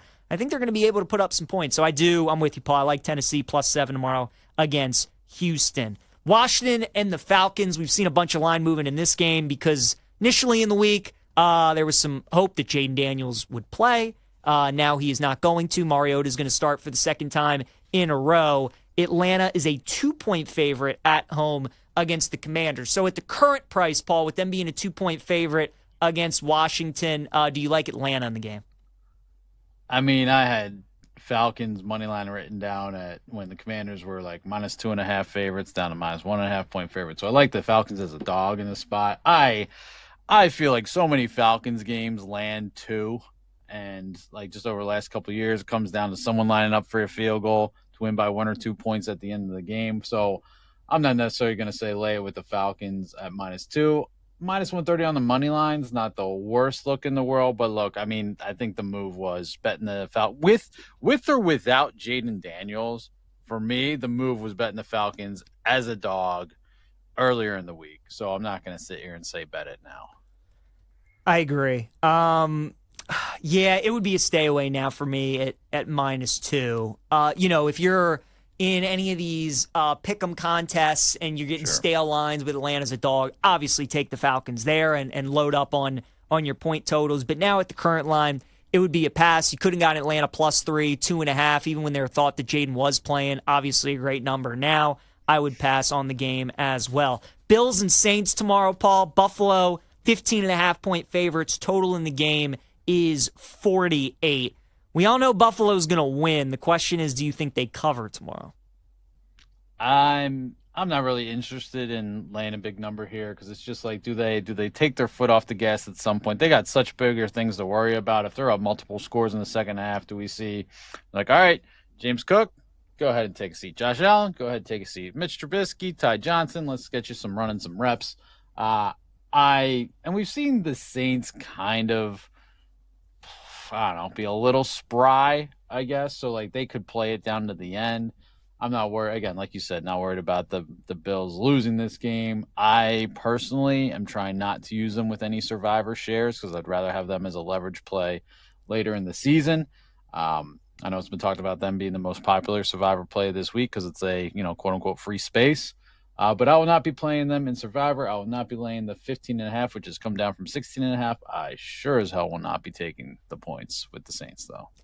Yeah, no, I'm staying away from the spread. I am taking Buffalo in Survivor. I understand wanting to save them for later on in the season, but you know what? People get beat trying to get cute. I'm not going to do that. I'm just going to take the Bills. So they're my Survivor play. I kind of lean over in the game because I figure the Bills are probably going to score into the 30s, maybe the mid-30s, high 30s. Can New Orleans get us into the high teens, somewhere in that range? I think there's a chance that they could. That game against Seattle, when it settled down last week, Paul, after all the special teams craziness, they actually played pretty well. So I think the Saints can score some garbage points. I think the over 48 might be worth a look. We have the Browns and the Lions tomorrow. Interesting game. Lions earlier in the week were 8.5. They're all the way out to 10 now. Total is 44.5. What would be your play in Cleveland, Detroit tomorrow? I think it's a pass. I mean, I think it's Browns or nothing, but I mean, there's definitely some cases to take the Browns, like, the good defense, high total, Lions coming off a short week, Now, it was a physical game, but it was physical in their favor. Like, I don't have to tell you, PJ, they beat the snot out of the Ravens, just all over the field. Another physical game this week, it looks like, against the Browns team, again, with a pretty strong defense. I can't really get to the window on it. Like, is it the Lions, they put their foot all the way down on the gas after that, or is it like, hey, let's get out of here with a win? It's Browns catching 10 or nothing, and it's kind of ugly. I wouldn't be shocked to see, a 2-score game that ends as a 1-score game. I would not be shocked to see a blowout. I agree. Earlier in the week, I think what's going to be fascinating about this game, Paul, is the battle in the trenches, because Detroit, I mean, they just manhandled Baltimore up front. They just overpowered them. And you can't do that to Cleveland. They have arguably the best defense in the NFL. So I'm excited to watch that matchup. And, is the Browns offense going to be able to make some plays against this Lions defense? Because I think there are some plays there to be made in this game. But, I mean, that's going to be kind of what I'm watching for, is can this Browns offense score? Because I think Cleveland's going to be able to get some stops. Their defense is very good. I mean, now that it's out to 10, I kind of lean towards Cleveland a little bit in the game. Problem is, man, when Dan Campbell and the Lions get rolling, they usually just go on a string of games. And we've seen that with the Bears and now the Ravens. And it just feels like they're just going to kind of continue this momentum. You do have to worry. Both teams are coming off an emotional win, but I definitely worry more about the Browns. And you're at home coming off that crazy win with a great finish. The Lions, it was like more so they just went in there and handled business. That was payback for a couple years ago. So I don't know. I don't know what to do with that game. I'm excited to watch it. I'm going back and forth. I think the Lions are a good Survivor play if you want to use them as well. I thought I would be on Cleveland earlier in the week, but now I think I'm just going to stay away. Excited to watch it, though. Should be a fun game. Patriots and Panthers is an interesting one. New England is a 5.5-point favorite against Carolina, Paul. A couple of 1 and 2 teams. Total in the game is 43.5. Would you play anything in New England and Carolina? Carolina catching the points too easy? Like, that's what I've been asking myself this week. Like, I'm never laying it with New England here. Agreed. I can't. I mean, there was a lot of look. They gave the game away against the Steelers. They definitely should have won that game. But I just like asking New England to win by a touchdown. No, thank you. So I'm playing Panthers plus 5.5. And look, this has nothing to do with them blowing out the Falcons. That was a great spot for them last week. It was a terrible spot for the Falcons. It's nice to see some signs of life from the Panthers as someone that wants to back them as a dog for sure. It's probably an ugly, low-scoring game, I think. But yeah, it's Panthers for me, and it's definitely Panthers or nothing. People are talking about the Patriots in Survivor, and I mean, I guess I get it. I will not be there.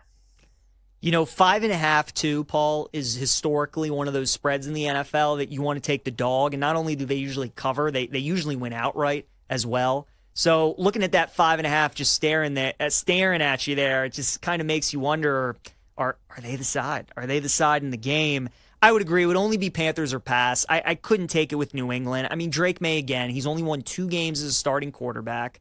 They just find ways to lose, Paul, and if A-Chain doesn't step out of bounds, they could be 0-3 on the season. Tough part about Carolina, though, is, they did have that great performance off of Atlanta. For a team that's one of the worst, though, in the NFL, do you really want to bet them off of that much of a high? So it's a tricky game. It's a tricky game. I'm hoping that Carolina gets off to a decent start and maybe we can get a nice live price on New England. I think that's where the value would be in the game, but it's a tough one to call. It's going to be fun. We come back, Chargers and Giants. Jackson Dart making his NFL debut. We'll talk about that game, which should be a good one tomorrow in the Meadowlands. We'll update you on what's going on in college football. Utah State in the red zone. Let's go, boys.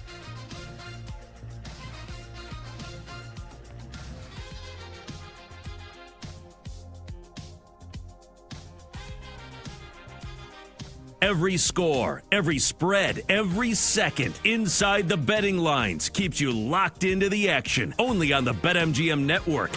Make it legendary.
2nd down and 6. Herbert to the air. Pipkins the block at the right tackle. Got away from Allen. Herbert alive and the throw. Caught. Touchdown! Touchdown! Allen! What a play! The action never stops, and neither do we. Score updates, betting angles, and breaking news. This is Inside the Betting Lines on the BetMGM Network. Make it legendary. Great Kevin Harlan on the call there for CBS as the Chargers with a come-from-behind victory against the Broncos to improve to 3-0 on the season and 3-0 in their division. So now, Paul, after 3 straight divisional games, Chargers have to fly across the country, play an 0-3 Giants team, and a rookie quarterback in Jackson Dart. I think this is going to be a fun game, right? I think there are some extremes in this game where I kind of think, Paul, there's a chance the Giants could win outright, or the Chargers just smoke them by 3 touchdowns. I kind of think it's going to be one of those games, and I'm leaning towards the over in the game as well, 44, because I just think everybody's going to look at this game, right? You look at that Giants offense, you look at that Chargers defense, and now insert a rookie, and it's just how are the Giants going to score the ball against the Chargers? But look, Herbert and that offense is obviously putting up points, and again, Paul, I just think this spot, 3 straight divisional games,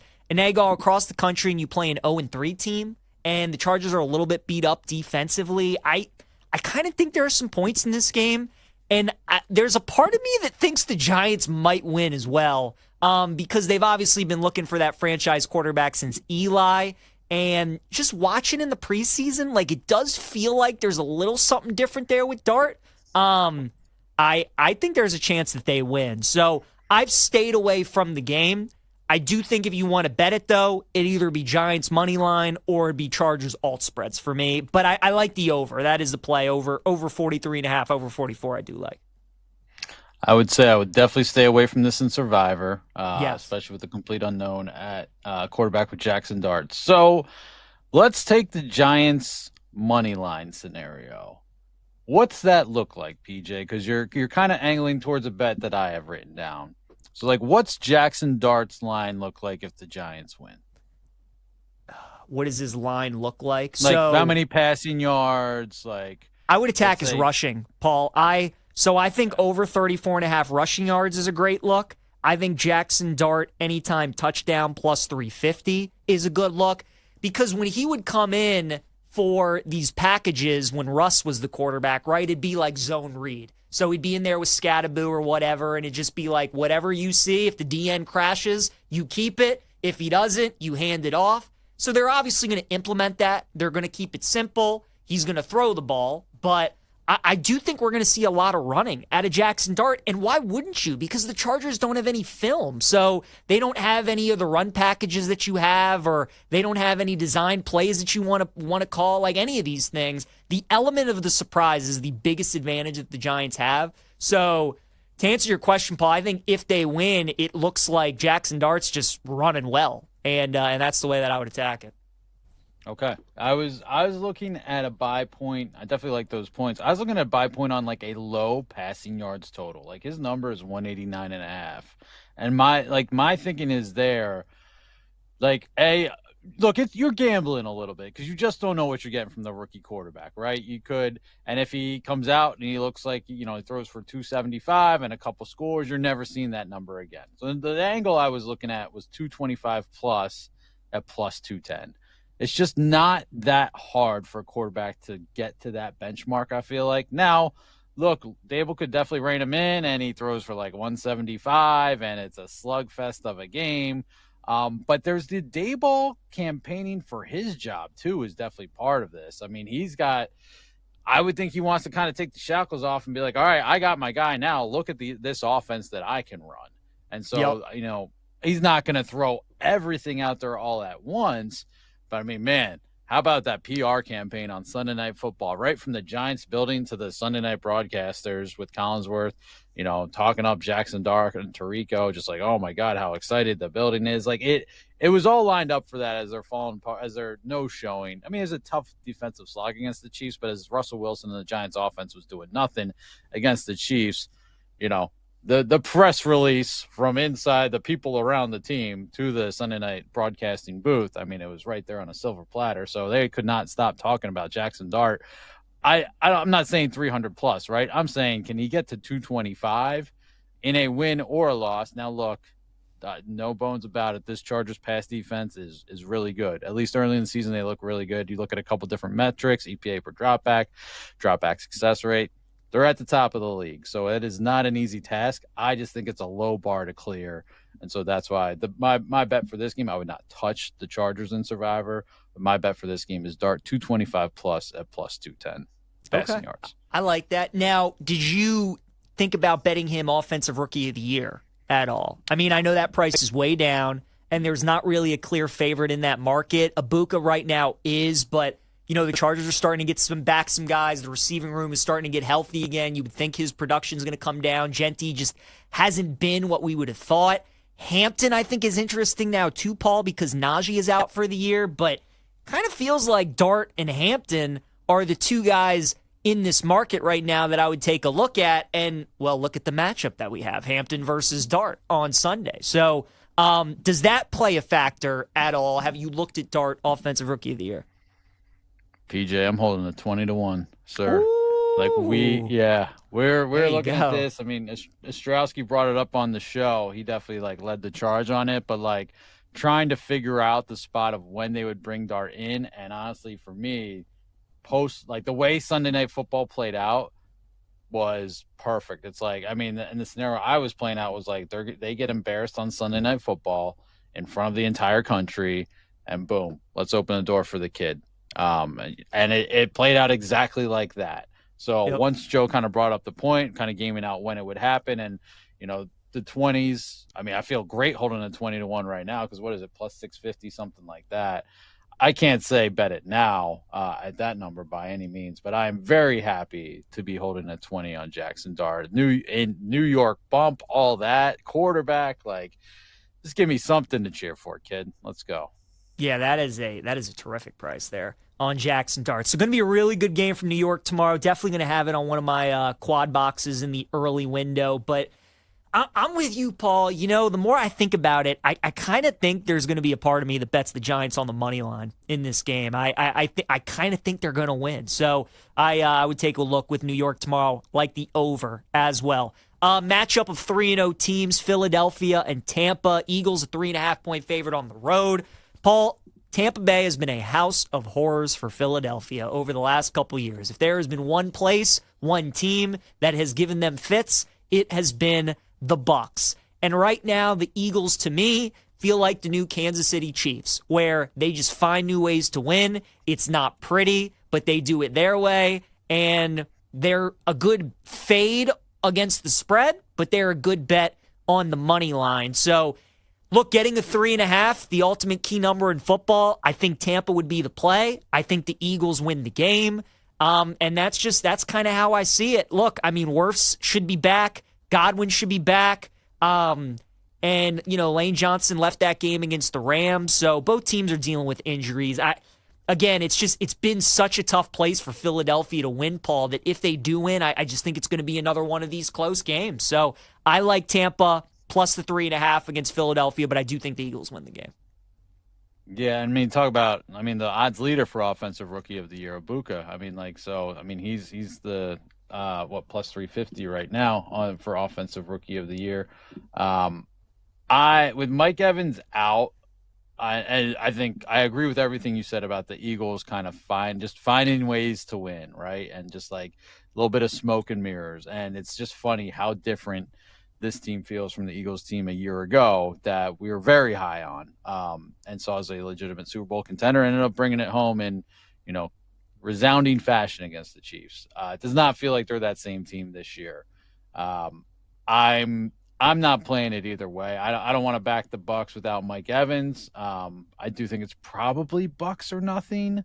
I've got zero interest in laying 3.5 with the Eagles in this spot too. Can't really get there on the total because the Eagles defense has been you can pass on them for sure, but then without Mike Evans, it's all right, your best weapon's gone. Baker's kind of banged up. Yeah, and with that Tampa voodoo going on with the Eagles, you don't have to tell me twice, PJ, how bad Tampa has been for the Eagles. So this is just a stay away and kind of see what happens. I'm not buying the Bucks at 3-0, PJ. I'm just not. Like I can't, and I know the Eagles are a soft 3-0 as well. Like that's not really the quality of their team either. So just kind of see who comes out of this one and where they kind of project going forward. But this game itself, I'll watch with a lot of interest, but not spending a dime on it.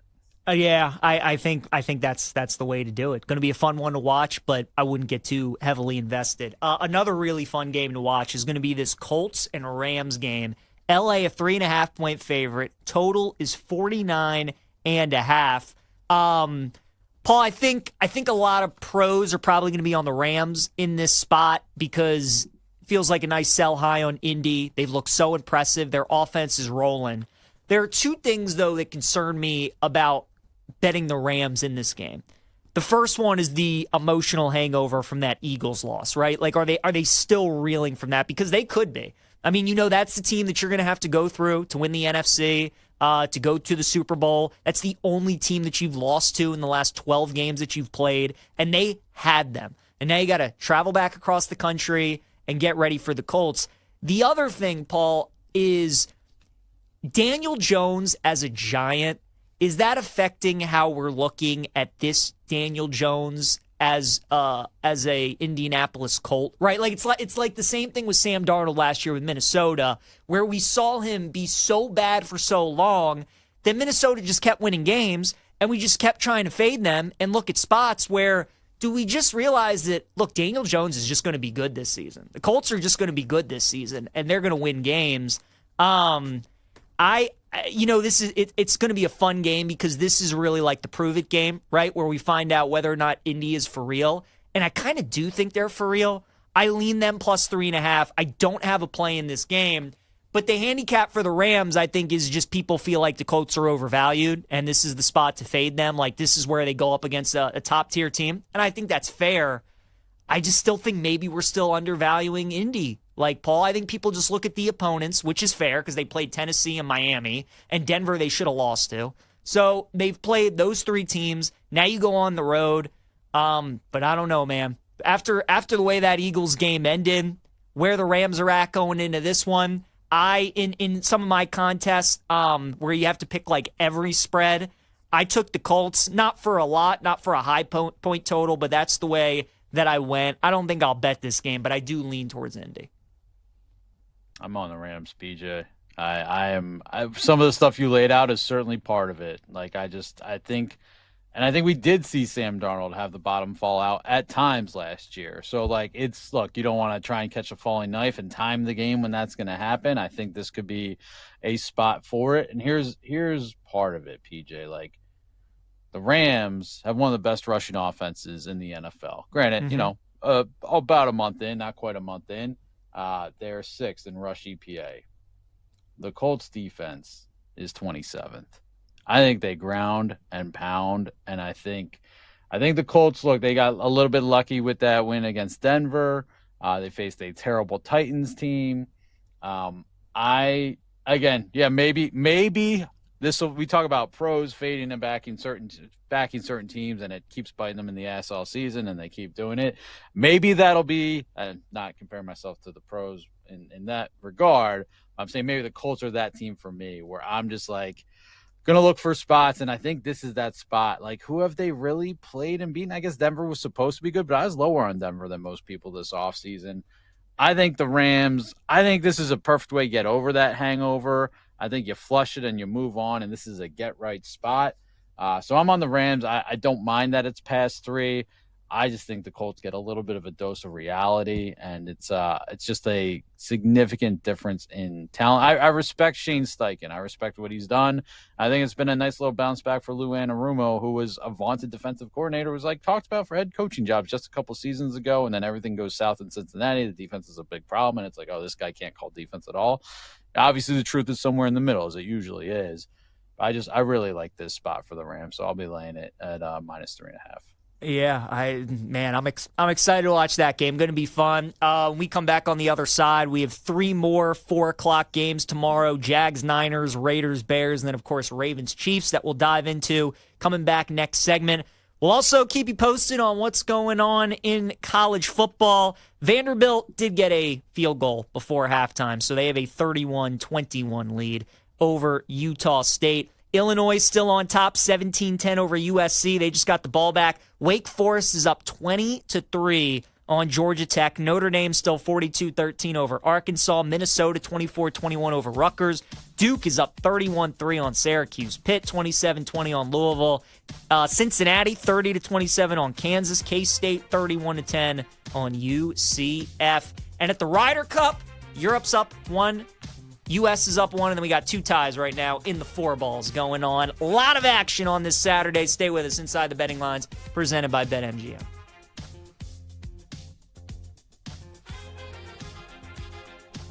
Every score, every spread, every second inside the betting lines keeps you locked into the action. Only on the BetMGM network. Make it legendary.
to here. The Bears, a little flick to Swift, trying to get a flea flicker. It's way up there. Williams recovers, throws a seed, has a man. It is caught for a touchdown.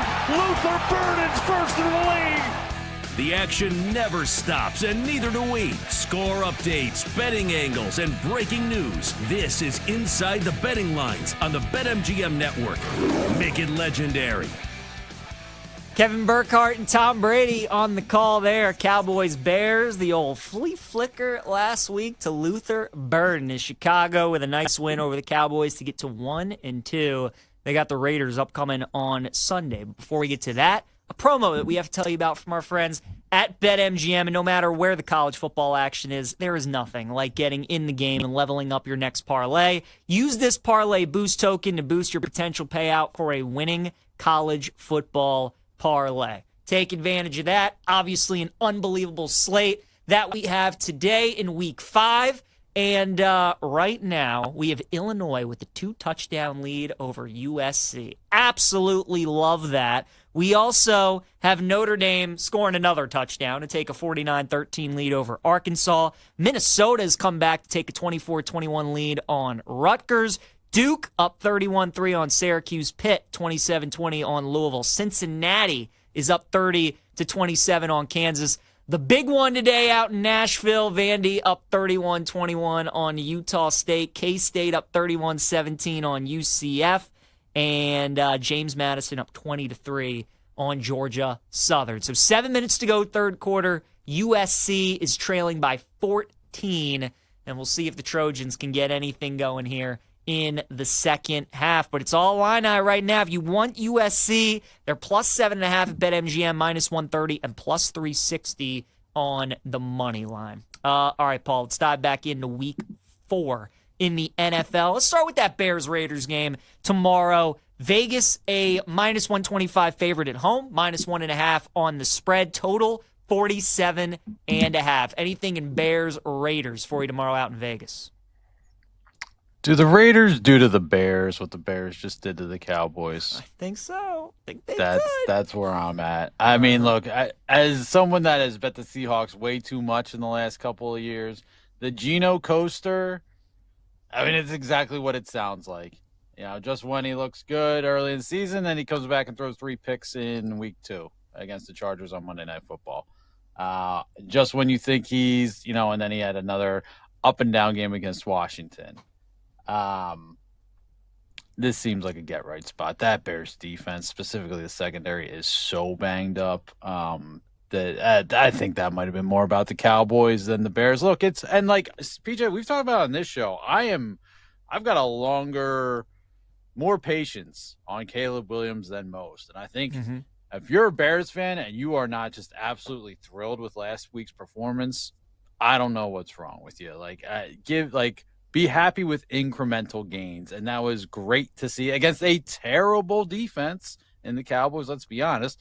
But he did what he was supposed to do. That was a great day for, I'd say, the future of the Bears, Ben Johnson, Caleb Williams. All these things can be true, and I think that it goes the other way this week. I think and PJ, you've talked about this, just as the Bears get high, it comes crashing back down a little bit. So this is the Raiders for me. I think you can look at Geno props. I think Brock Bowers could have a big day. I think this is Raiders out in Vegas, and I know a bunch of Chicago people will be out there in Vegas for it. Might be a long Sunday afternoon for them. I mean, you took the handicap right out of my mouth, Paul. So I was on the Bears last week against Dallas. We were doing this show, and you said you wanted no part of the Bears. Understandable. I told you I want all of it with the Bears because nobody wanted them, right? Everybody was off. But this is what the Bears do, Paul. Right as you're just ready to completely bury them and nobody wants to watch them anymore, they just give you that glimmer of hope, and that's what they did. Then you watch them against the Cowboys, and now you're looking at how the schedule sets up over the next couple weeks and these winnable games that they have, and you start doing that math in your head of if they can win these games, can they get themselves back in control? And it just exactly, it feels like the Raiders are this week what the Bears were last week. So I think it's a nice spot for the Raiders. I'll tell you another prop that I like in this game, Paul, is going to be Geno Smith over completions at BetMGM, and that is 23.5. Watching that Cowboys-Bears game last week, I think it's evident that Chicago's defense for the rest of the year, as long as they have this cluster of injuries, it's just going to be bend, don't break, right? They're going to let you move the ball. They're going to let you work it down the field. They're going to try and give up as few explosive plays as they can. They're going to hope that they get a couple of turnovers, but they just want to try and limit you to field goals. And that's what it was about last week with Dallas. I mean, Dak had a super high completion percentage. He had 31 completions. They were moving the ball down the field. They were running the ball well. But the Bears got those timely turnovers when they needed it. Dallas settled for a couple of Aubrey field goals, and I think that's the game plan. And Paul, if we've seen something with Vegas so far this year, they just don't have that down the field threat, right? Everything, it feels like, is kind of just they're chipping away. They're chipping away, and that's what I think they're going to try and do against this Bears defense as well. So I do like Geno Smith over 23.5 completions, and I'm with you. I like the Raiders on the money line as well. I mean, if we're literally going to say, and I'm the one that said this, but if I am saying the Bears are going to do what to the Raiders are going to do to the Bears, what the Bears just did to the Cowboys. Geno 300 plus, Geno 3+ passing touchdowns, and Raiders alt 9.5. That's like 17-1 if you want to build a little bit. Just putting it out there. Like if that is the exactly what we saw from the Bears last week, we think we're going to see from the Raiders this week. So I'll be messing around with a little Geno, like all passing yards, all touchdowns, and some Raiders alts, and maybe putting them together. I like it. Jags and Niners, the next game up. San Francisco a 3.5-point favorite. Total is 46.5. Paul, I don't really have any strong thoughts on this game, to be honest. Of all the games on the board, this is probably my least favorite. I think Jacksonville, whenever they're a dog of 3.5, it always feels like they play pretty well, like they're usually the right side. Problem is, I just don't like Trevor Lawrence. I just don't like their team. I don't think they're very good.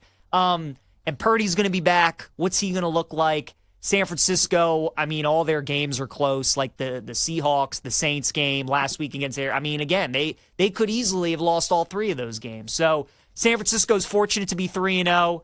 I just this for me is a stay away. If I had to bet it, I'd probably lean the Jags, but not going to be a play for me. No matter how I play this game, I feel like I would hate it. So I don't want to be sitting there holding 3.5 when it lands 4 at the end, and the Jags give away another short cover or something like that, and then but I'm also with what are we getting from Purdy? The Niners now Nick Bosa's out for the season. The Niners are all kind of banged up. I think there's better ways to spend your money on Sunday, PJ. I agree with you wholeheartedly on that. Ravens and Chiefs, the marquee game tomorrow, Paul. 1-2 teams. Baltimore a 2.5-point favorite. Total is 48.5. Please tell me that you are on Kansas City in this game, because if you're not, you're probably going to lose your money. I'm on Kansas City, PJ. Okay. Yeah. I'm on Kansas City. Man. Yeah. Smart man. And one thing I want to bring up too is there's a higher number in the Eagles-Chiefs game. It was, I think, mid-ish 40s in the Chiefs-Giants game. This seems really high for a Chiefs team that is built on defense. I don't have to tell you the Ravens are really having a ton of trouble stopping people, but and Xavier Worthy coming back, I don't know that's a cure-all for this Chiefs offense. I think this is an under spot. I think I don't know that we see these teams go up and down the field, but I'm on the Chiefs as a short dog, and I think under 48.5 is definitely a bet for me. Totally agree. I think if you like the Chiefs, it's correlated with the under, Paul. I think this game is going to be like those Ravens-Steelers games have been in Pittsburgh the last 4 or 5 years, where they're just ugly, kind of 1st to 20, or it's going to be like Eagles and Chiefs was a couple years ago. Look, the Ravens should be favored in the game. They should be expected to win the game. I just don't know how you can pick them as a favorite in Kansas City. I just don't know how you can. They're not blowing out the Chiefs. I know people think that's a possibility. I'm just telling you right now, it's not going to happen. They're not doing that. They haven't won there since 2012. Lamar's never beaten Mahomes in Arrowhead. That team obviously gives them fits. Whenever the Ravens are at Buffalo, Pittsburgh, or Kansas City, Paul, I'm just always banking on those games being one score and coming down to the wire, and I don't think this game is going to be any different. And the reason I'm taking KC is because I've been telling people all week, when there's 4 minutes left in the game and it's a one-score game, are you taking Harbaugh, Lamar, and Zach Orr, or are you taking Mahomes, Andy Reid, and Spags? And to me, I think it's got to be the latter. It's got to be the latter, right? Especially at home. So, look, I'll obviously be rooting for the Ravens. I'm hoping that they surprise me. I don't think they will. And Paul, I got to say this too, man. If they don't beat the Chiefs on Sunday, I don't think they're ever winning an Arrowhead with Harbaugh as the coach and Lamar as the quarterback. Like that is the spot to do it. You just got embarrassed at home in a primetime game against the Lions. The Chiefs do not look good right now. This is the time to beat them. But I don't think they're going to. So I like Kansas City. I think they win the game. It just doesn't feel like they're going to, right? Yeah, no, and it doesn't. And they're never going to in the playoffs. It sure seems like. So back to the total. I think I do like the full game under better, but like again, we've seen the Ravens kind of fall apart in the fourth quarter. Would you like the first half under 23.5 at even money? Go to 24.5 at -125. I think I'd go more for the even money under 23.5, or would you rather play the full game at 48.5? I would rather do full game. I'd rather do full game. Where I thought you were going is like the fourth quarter under. I think that could be a good look in the game, too. Oh, that's interesting. Like it slows down a little bit. I know that Ravens-Bills game was like a shootout. Buffalo scored out of that points. That won't be this game. I think it really slows down. Points will be tough to come by. The Chiefs will just drain the clock. So fourth quarter under I think could be interesting. Also, Paul, favorite player prop of the week, Lamar Jackson over 7.5 rush attempts. He's never had fewer than 8 against the Chiefs. And whenever Allen plays the Chiefs or Lamar plays the Chiefs, they always run because of how badly they want to win these games. Last year, Lamar ran it 16 times against Kansas City. And with both teams being 1-2, and this being a game that the Ravens have to have, Lamar's going to run. He got sacked 7 times last week. Derek's having fumbling issues. I think Lamar's looking to run. So over 7.5, you got to lay some juice. I think it's absolutely worth it. I think that's a great number. So over 7.5 rush attempts for Lamar against KC. All right, a couple more games left to go in the NFL. Then we'll dive back into some of the college games that we have coming up later today. Fourth and final hour inside the betting lines presented by BetMGM up next. Every score, every spread, every second inside the betting lines keeps you locked into the action. Only on the BetMGM network. Make it legendary.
They're live, the lines are moving, and the action is non-stop. Parker Livingston, look at him go!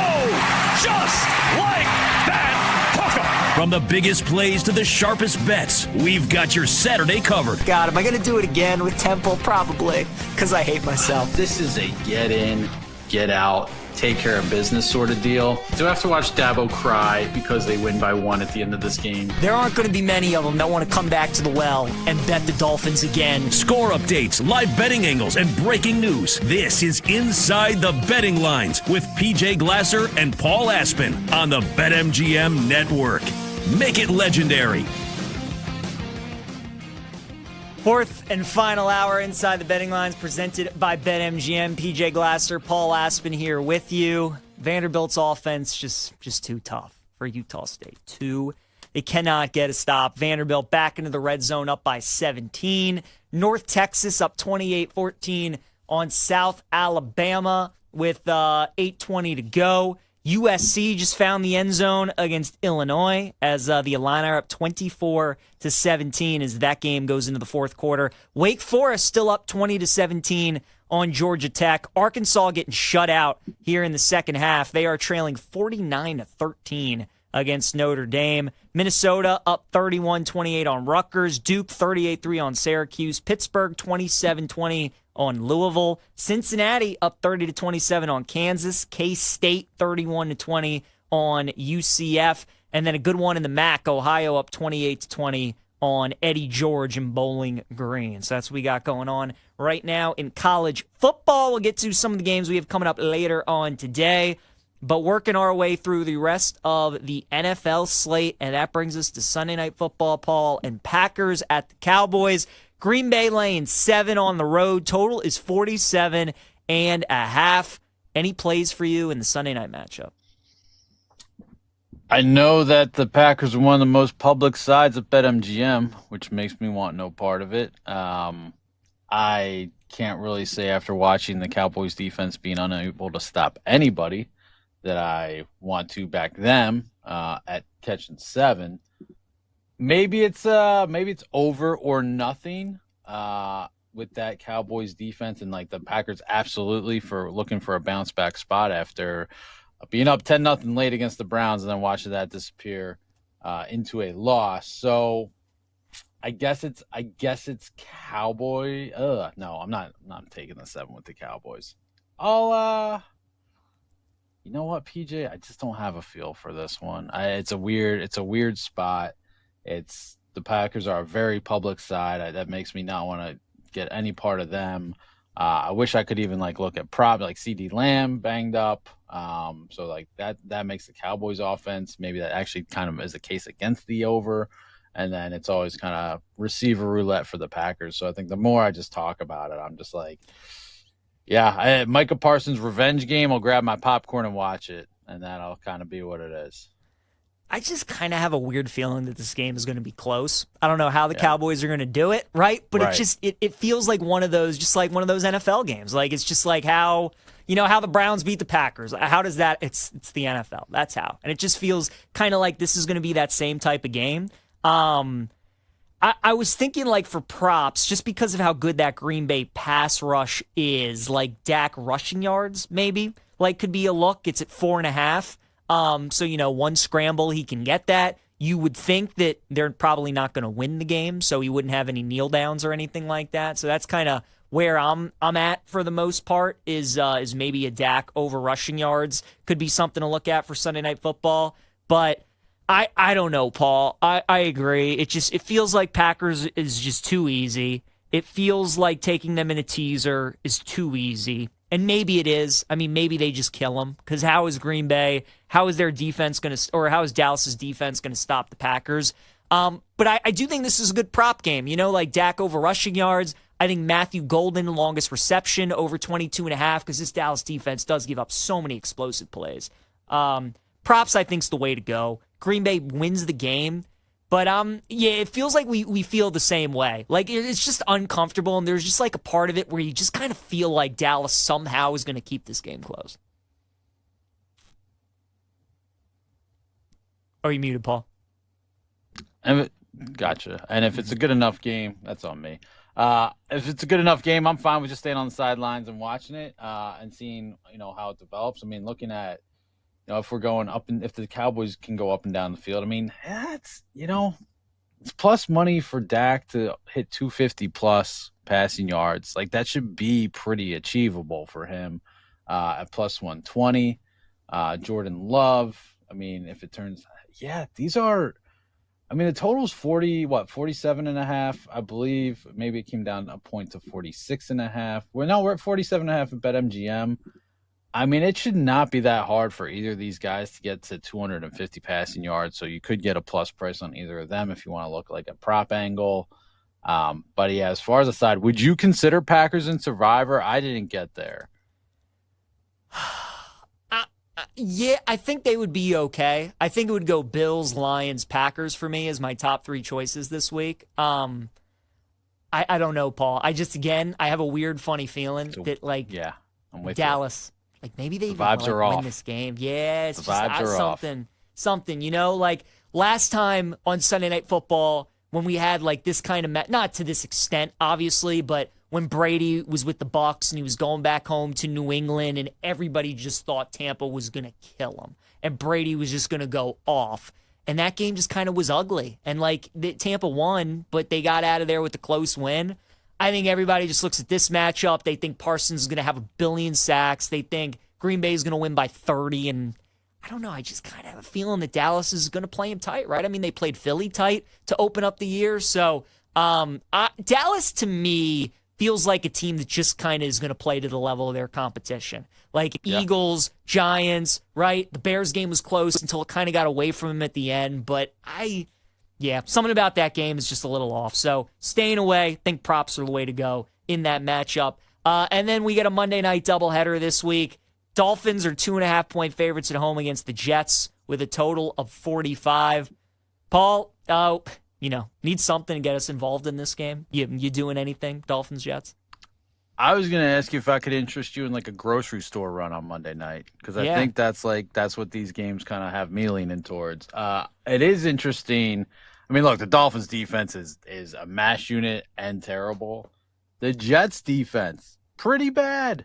2 of the worst dropback EPA defenses and dropback EPA in the NFL through 3 weeks. So honestly, it's just kind of coming into focus is the over between the Dolphins and the Jets, 45 on Monday Night Football. A couple of 0-3 teams just going up and down the field. I mean, the NFL wants ratings. Yeah, as Kenny puts in the chat, low-key shootout. That's when that's coming into focus for me.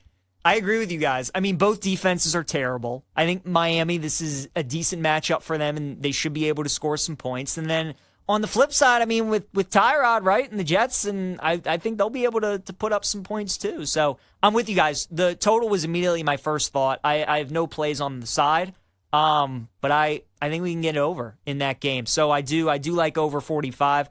I like the Bengals plus 7.5 as well against the Broncos. That's the way that I would look in that game.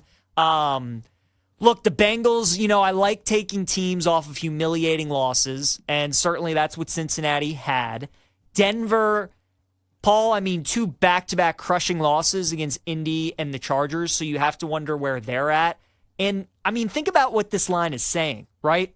The Broncos were an 8.5-point favorite against Tennessee just, 3 weeks ago, week 1 of the season. I know Browning's in there for the Bengals, but you're essentially pricing Browning with the Bengals as the same as what Cam Ward in his first start was with Tennessee. And we certainly have to downgrade Denver from what most of us thought they would be coming into the season. I think anything north of 7 is a bet for me with the Bengals. So I like Cincinnati plus a 7.5 in that one. So PJ, I'm gonna be very upset with myself if this goes wrong. But because I was lower on most on the Broncos this offseason. The Broncos are my survivor pick this week. Ooh, they are. Yeah. Okay. Don't love that reaction. Okay. Yeah, I think, and it's not, again, this is more about the Broncos for me than the Bengals. I just think that defense, I'm not sure how, and look, it hasn't looked like the elite defense that we saw last year, I don't know how Jake Browning moves the ball against this defense. I mean, look, he's got a couple of weapons on the outside. He's got a couple of receiver weapons, like for sure. But like, man, are the Broncos going to start 1-3? I gotta believe, as much as it pains me to say, I gotta believe the Broncos get out of here with a win at home against Jake Browning. I mean, otherwise they're falling to 1-3, and they're in a very bad place. I think, and honestly, it's about the Bengals defense as much as it is about the Broncos as well. Like the Broncos or the Bengals defense, I mean, you can.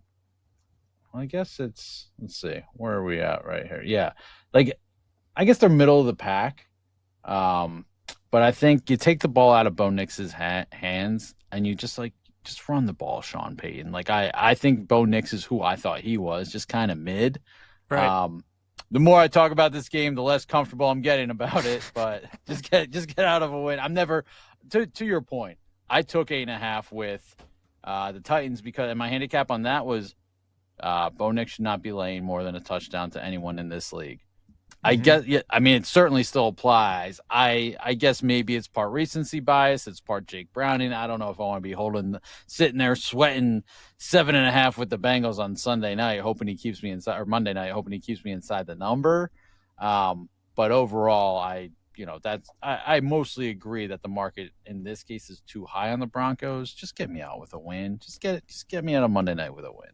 Yeah, I do think they win the game. As Kenny's putting in the chat, though, I do think it's going to be sweaty for you. I think it's going to be uncomfortable. And I just, when teams in the NFL, generally, when they get just blown out like Cincinnati did, I just like backing them the next week. So I will be on the Bengals plus the points in that game against the Broncos. But Paul, I will hope that Denver wins the game for you, and we can get a nice middle, win both of our bets. So that's what we got upcoming tomorrow. Should be a lot of fun. Week 4 in the NFL. Paul, if you could only make one bet tomorrow, it could be a side, a total, a player prop. What would be your favorite play in the NFL for week 4? Rams minus 3.5. Okay. Yeah. Get out of here, Daniel Jones. I think they come back down to earth a little bit. All right. Paul's going with the Rams. Kansas City would be my favorite play.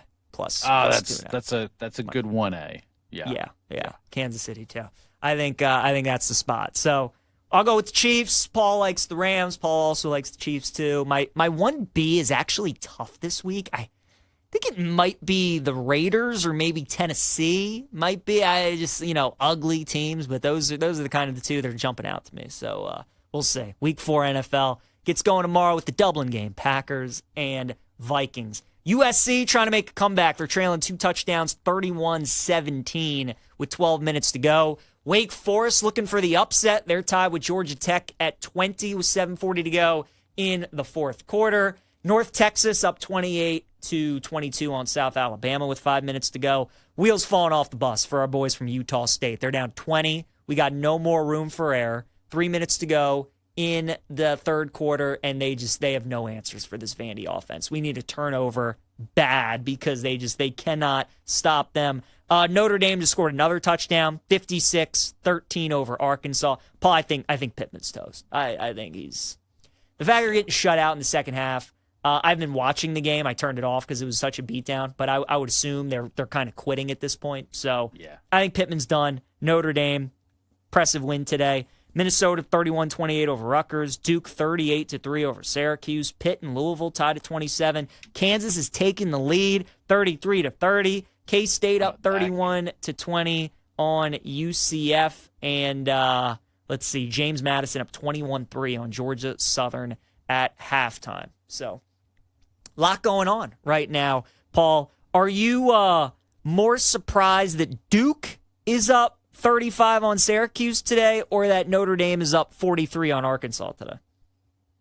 I think Notre Dame, just because it had letdown spot and new quarterback and all that. And again, still some positive regression from I know Duke won last week and they covered, but just from games they had not played as well early in the season.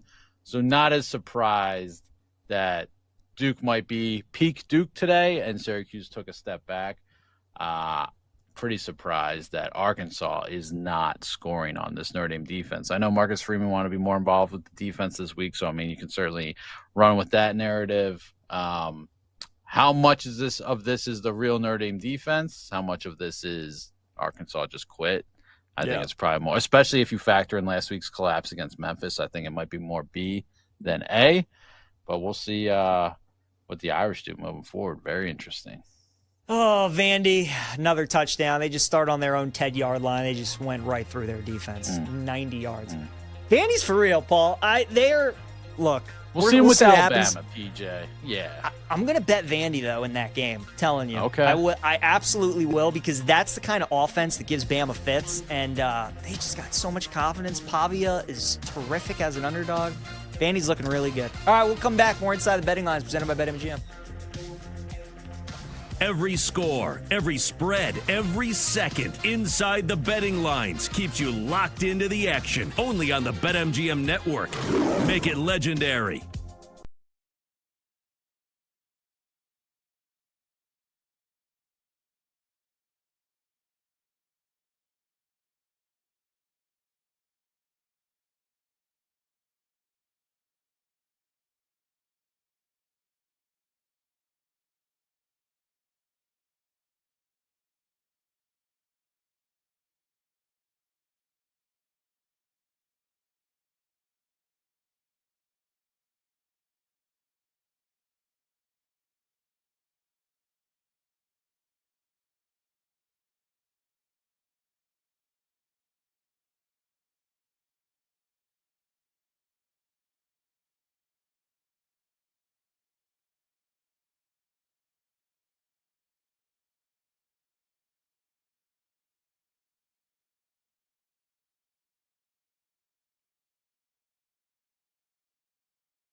The lines are shifting, the scores are changing, and we've got you covered. This is Inside the Betting Lines with PJ Glasser and Paul Aspen, live on the BetMGM Network. All right, first and goal for Wake Forest, trying to pull off the upset against Georgia Tech. 6 minutes to go in the fourth quarter. Game tied up at 20. USC with a touchdown and a 2-point conversion. So now they are trailing 31-25 against Illinois. So we can get our USC money line, Illinois +7. That would be beautiful. We got Notre Dame still up 56-13 on Arkansas. That game's about to come to a final. Minnesota 31-28 over Rutgers. Louisville and Pitt tied at 27. Kansas up 34-30 on Cincinnati. K-State 34-20 on UCF. North Texas just found the end zone, and they are covering the spread up 14 against South Alabama 36-22. Ohio up 35-20 on Bowling Green. Vandy now up 48-21 on Utah State. So that's what we got currently going on in college football. Big drive, though, here for the Illini. Up one possession, trying to get rid of some clock. Under 10 minutes to go, and they are leading by 6. So that should be a fun one. Paul, let's talk about some of these games we have coming up here in just about 12 minutes or so. Getting some line movement. Ohio State now up to 9.5 against Washington. The total at 53.5. So some late money coming in on Ohio State. Any plays for you, Ohio State, Washington? That's got to be. I mean, that's public money, right? It's got to be like right before kickoff, like all that, day of the game. So if you're gonna get 9.5, I mean, I know you talked about 10 earlier. I think you could still, if you're not involved yet, I'd be comfortable back in Washington in this spot. As far as other games that are about to kick off, I would say I am on Ole Miss at home against LSU. I like your. You know what? You've convinced me. All right, Auburn. This is where it lines up for them. So I will get there with you on Auburn. Let's go. Catching the points. They're winning that game, Paul. I really think so. Yeah. Okay. Yeah, I really think I like so. him as a live dog. I really Utah. think Utah. I think you are good at the current number, which I believe is 12.5. Let's see. So, Ole Miss is up to -2.5. So I would not play it there. Played -1.5 earlier in the week. A&M, Auburn +6.5, I think is good. Ooh, Utah up to 13.5. If you haven't bet it yet, I wouldn't try and sneak that in before kickoff. I mean, that got as low as 10 during the week. Iowa +9.5. I mean, that worries you, but I would play that. I mean, I played a worse number earlier in the week. I played 8.5. So let's go Hawkeyes. Cal BC nothing. All right. I mean, fired coach bump, PJ. We got to do it. Stillwater, right? Oklahoma State +21. I think so. Mean, the end of an era for Mike Gundy. And then one other one that we haven't talked about yet that I believe is later tonight. Yes, the Bill Walsh legacy game. Give me San Jose State catching 3 against Stanford. I know you talked about Frank Reich and your disbelief in him this summer, I believe. Yes. Yeah, I think, Ken Nui Amatolo, who most people know from his Navy days, I mean, a lot of continuity there at San Jose State. The numbers moved against him. I mean, it was San Jose State +1 to +3. At catching a field goal, I will back the Spartans against Stanford. That's later tonight. So they won this game last year. I think they are very live tonight. I know the numbers moved against them, but catching 3. Keep an eye out for Danny Scudero, 7th leading receiver in the nation for the Spartans, going against the Stanford defense. They are bottom 20 in passing yards allowed, over 275.5 passing yards per game allowed. So something to keep an eye on if you're looking for some West Coast college football, as we have Bama, Georgia, and Penn State, Oregon.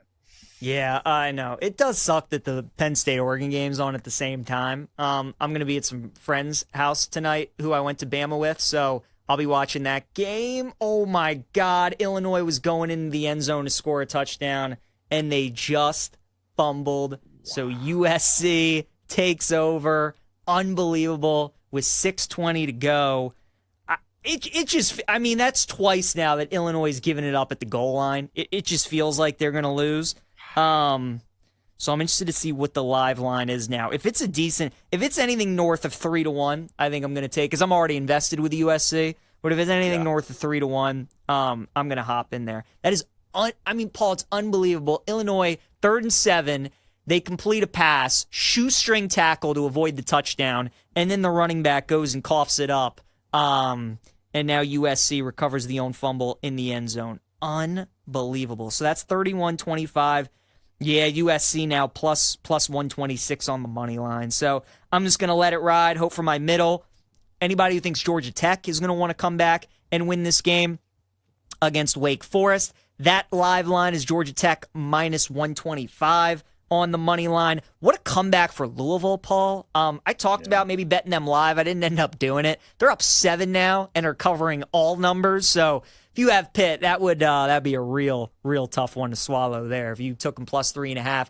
And then Cincinnati and Kansas. We got football on TNT, by the way, college football. That game's there. And Cincinnati's trying to win the game. 37 seconds left. They got 1st and goal at the KU 2-yard line. So we talked about this spread. It was only Kansas 4.5, and it was just an interesting line. And here they are with a chance to take the lead and potentially win the game. So we got those games coming down to the wire.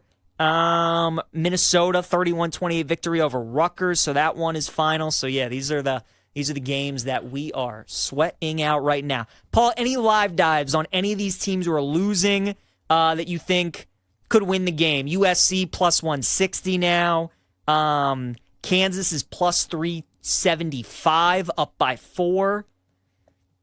Let's see. You have Louisville and Pitt just went off the board. But any interest in betting any of these dogs currently? You trust Kansas to get a goal line stand here?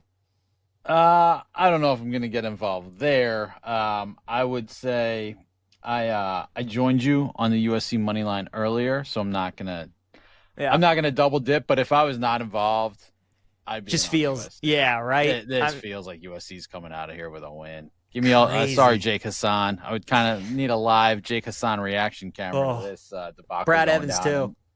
Yeah, I mean. Purdue next. I'm just wondering. I'm starting to find myself. I'm getting way ahead of myself, PJ. Do they lose this game twice? If this falls apart, do they lose again? I mean, stomped by Indiana, they fall apart against USC. Almost the Arkansas corollary, right? Where like things just fall apart. Even the goal line fumbles, red zone fumbles, and then with a look ahead spot to Ohio State in a couple of weeks, do they lose in West Lafayette to Purdue next week? Like, I wonder what that number is. I mean, that's probably getting way too ahead of ourselves, but I mean, you got Ohio State left, you got going to Washington left.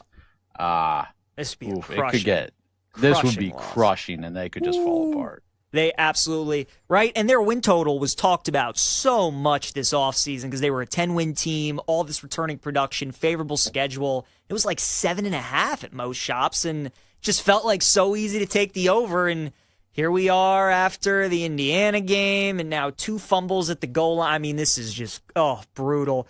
And yeah, Mayava's already thrown for 314 yards. He's been tearing up the defense. 6 minutes to go, an eternity of time. Yeah, tough. So we'll see. And again, Lincoln Riley, 1-13 straight, or USC, 1-13 straight up and against the spread in the Central and Eastern time zone games. That's why I took the +7, Paul, because I'm like, look, they can win, but I don't think they're winning by more of a touchdown because they don't ever win in these kind of games. And here they are in another close one. And I'm so glad, Paul, that they went for 2 and they got it. Because as somebody that is holding 6.5 or 7, we all think about double OT and the 8-point victory and what a killer that would be. So thank God they went for it and got it.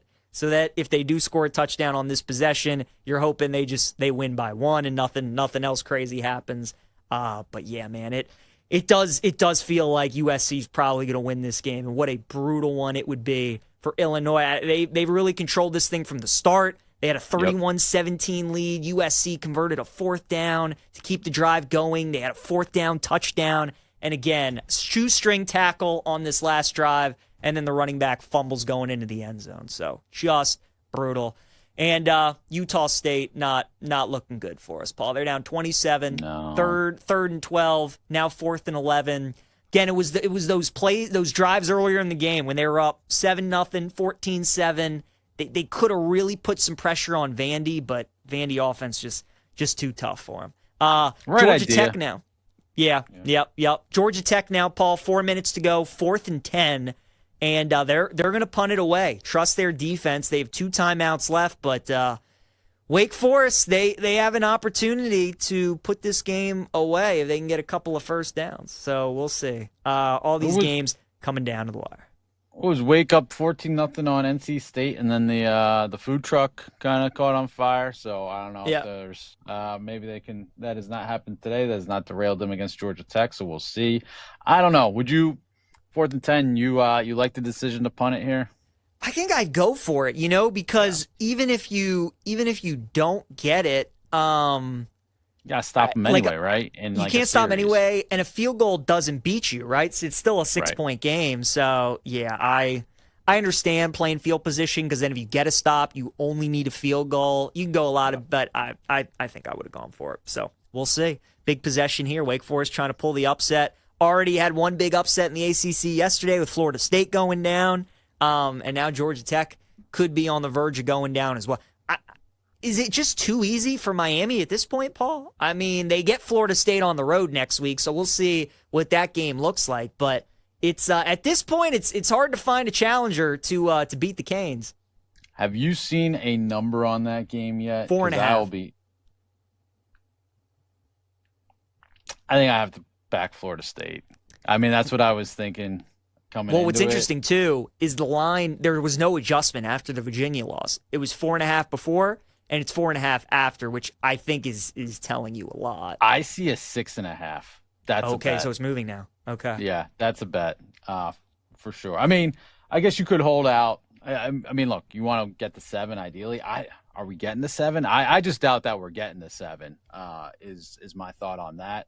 As USC continues to just break tackles. This game is so, I know. I should have doubled down on Illinois or on USC money line. I didn't because I was already Plus invested like you. When you mentioned that, man, that was a number. Wow. Because I mean, you just see it coming. Yeah, right. And honestly, the going for 2, not only does it absolutely help you holding the 7 right on Illinois, but it also just puts, and look, I know Illinois was about to score and they fumbled anyway, but now it just puts so much more pressure on the team that is, holding the lead, because now it's just it's a momentum play and all that. So yeah, I say very confidently right now, as we hit the 2-minute timeout, I would be shocked if USC does not win this game. I'll be shocked if Illinois comes up with a way to stop them. And bringing it back to FSU for a second, just letting the people know, as of yesterday's show on BetSweats, the most bet teams in the top 25 at BetMGM. Number 1 was Florida State -7. Look out. Number 2, Ohio State -8. Might want to consider not backing these sides. Number 3, Georgia -3. Roll Tide. Number 4, Oregon +3.5. So could be a case for the Nittany Lions. And number 5, Indiana -8.5. If you're looking to back the Hawkeyes. We love the room, Paul. We love fading. The room. What was the thought process behind nicknaming it the room? How did that come about? Man, I don't know how it became Sam brought up the idea of something about where's the room, I think the idea started as us as a group sort of, but then once we started getting all these BetMGM insights, we kind of would look at the popular bets at BetMGM, and that became the room. And I think we messed with it a little bit, maybe during March Madness, maybe towards the back end of football season last year, especially with the primetime props. And then PJ, it took off this year. College football coming into this week. Yeah. The room is 4-20-1 for -18 units, your standard -110 juice on each side. Yeah, it's impressive. And then NFL sides, they are 5-9-1 for -4.9 units. I'll give you those sides in a second. NFL props, they went 1-4 on Thursday Night Football. JSN over 79.5 receiving yards was one of the most popular bets at -140, which never lay -140 on a prop like that. Yeah. It landed on 79. I mean, it's just, it's uncanny. But the sides for the room, NFL Sunday, Chargers -6.5, Packers -7, Vikings -2.5, Commanders -1. You kind of throw that one out. Ravens -2.5. So opposite sides. Worth the look. Sorry, Peach. It's over. There's no reason to watch tomorrow. It's just going to make me angry. So we'll see. Final segment of the show coming up next. We'll update you on USC and Illinois and Utah State getting the ball back. Just give us a backdoor cover, fellas.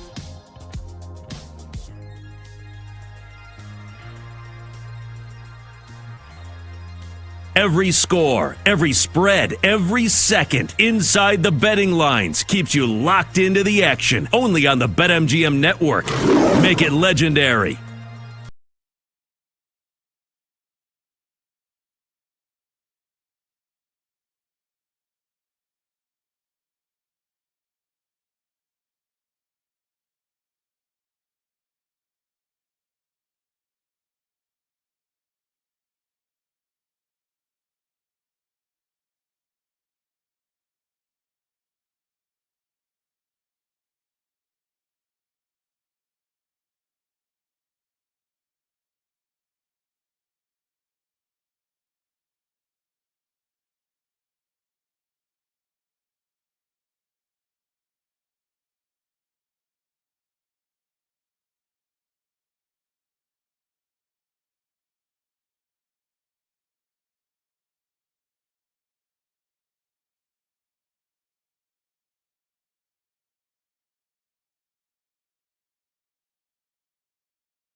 The lines are shifting, the scores are changing, and we've got you covered. This is Inside the Betting Lines with PJ Glasser and Paul Aspen, live on the BetMGM Network.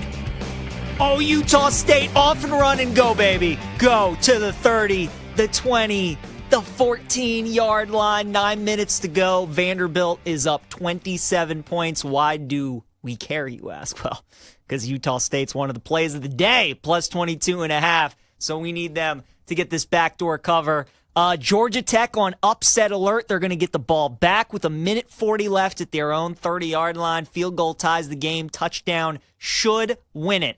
We are underway in Seattle, Ohio State, and Washington. And the Buckeyes defense going to force a 3-and-out on that Husky offense. So a good start there for Ohio State. USC and Illinois underway, they're a minute left to go in that game. USC up by 1, and Illinois trying to get into field goal range to kick a game-time field goal. They've been up the whole game, and USC just took the lead on them late. They're going to get a pass interference call here, though, and so that'll move it up. Illinois looking for the game-winning field goal. A&M and Auburn are underway as well. Looks like Auburn has also gone 3. Utah State touchdown, Paul. Come on. 48-27. Aggies. They're back down 21.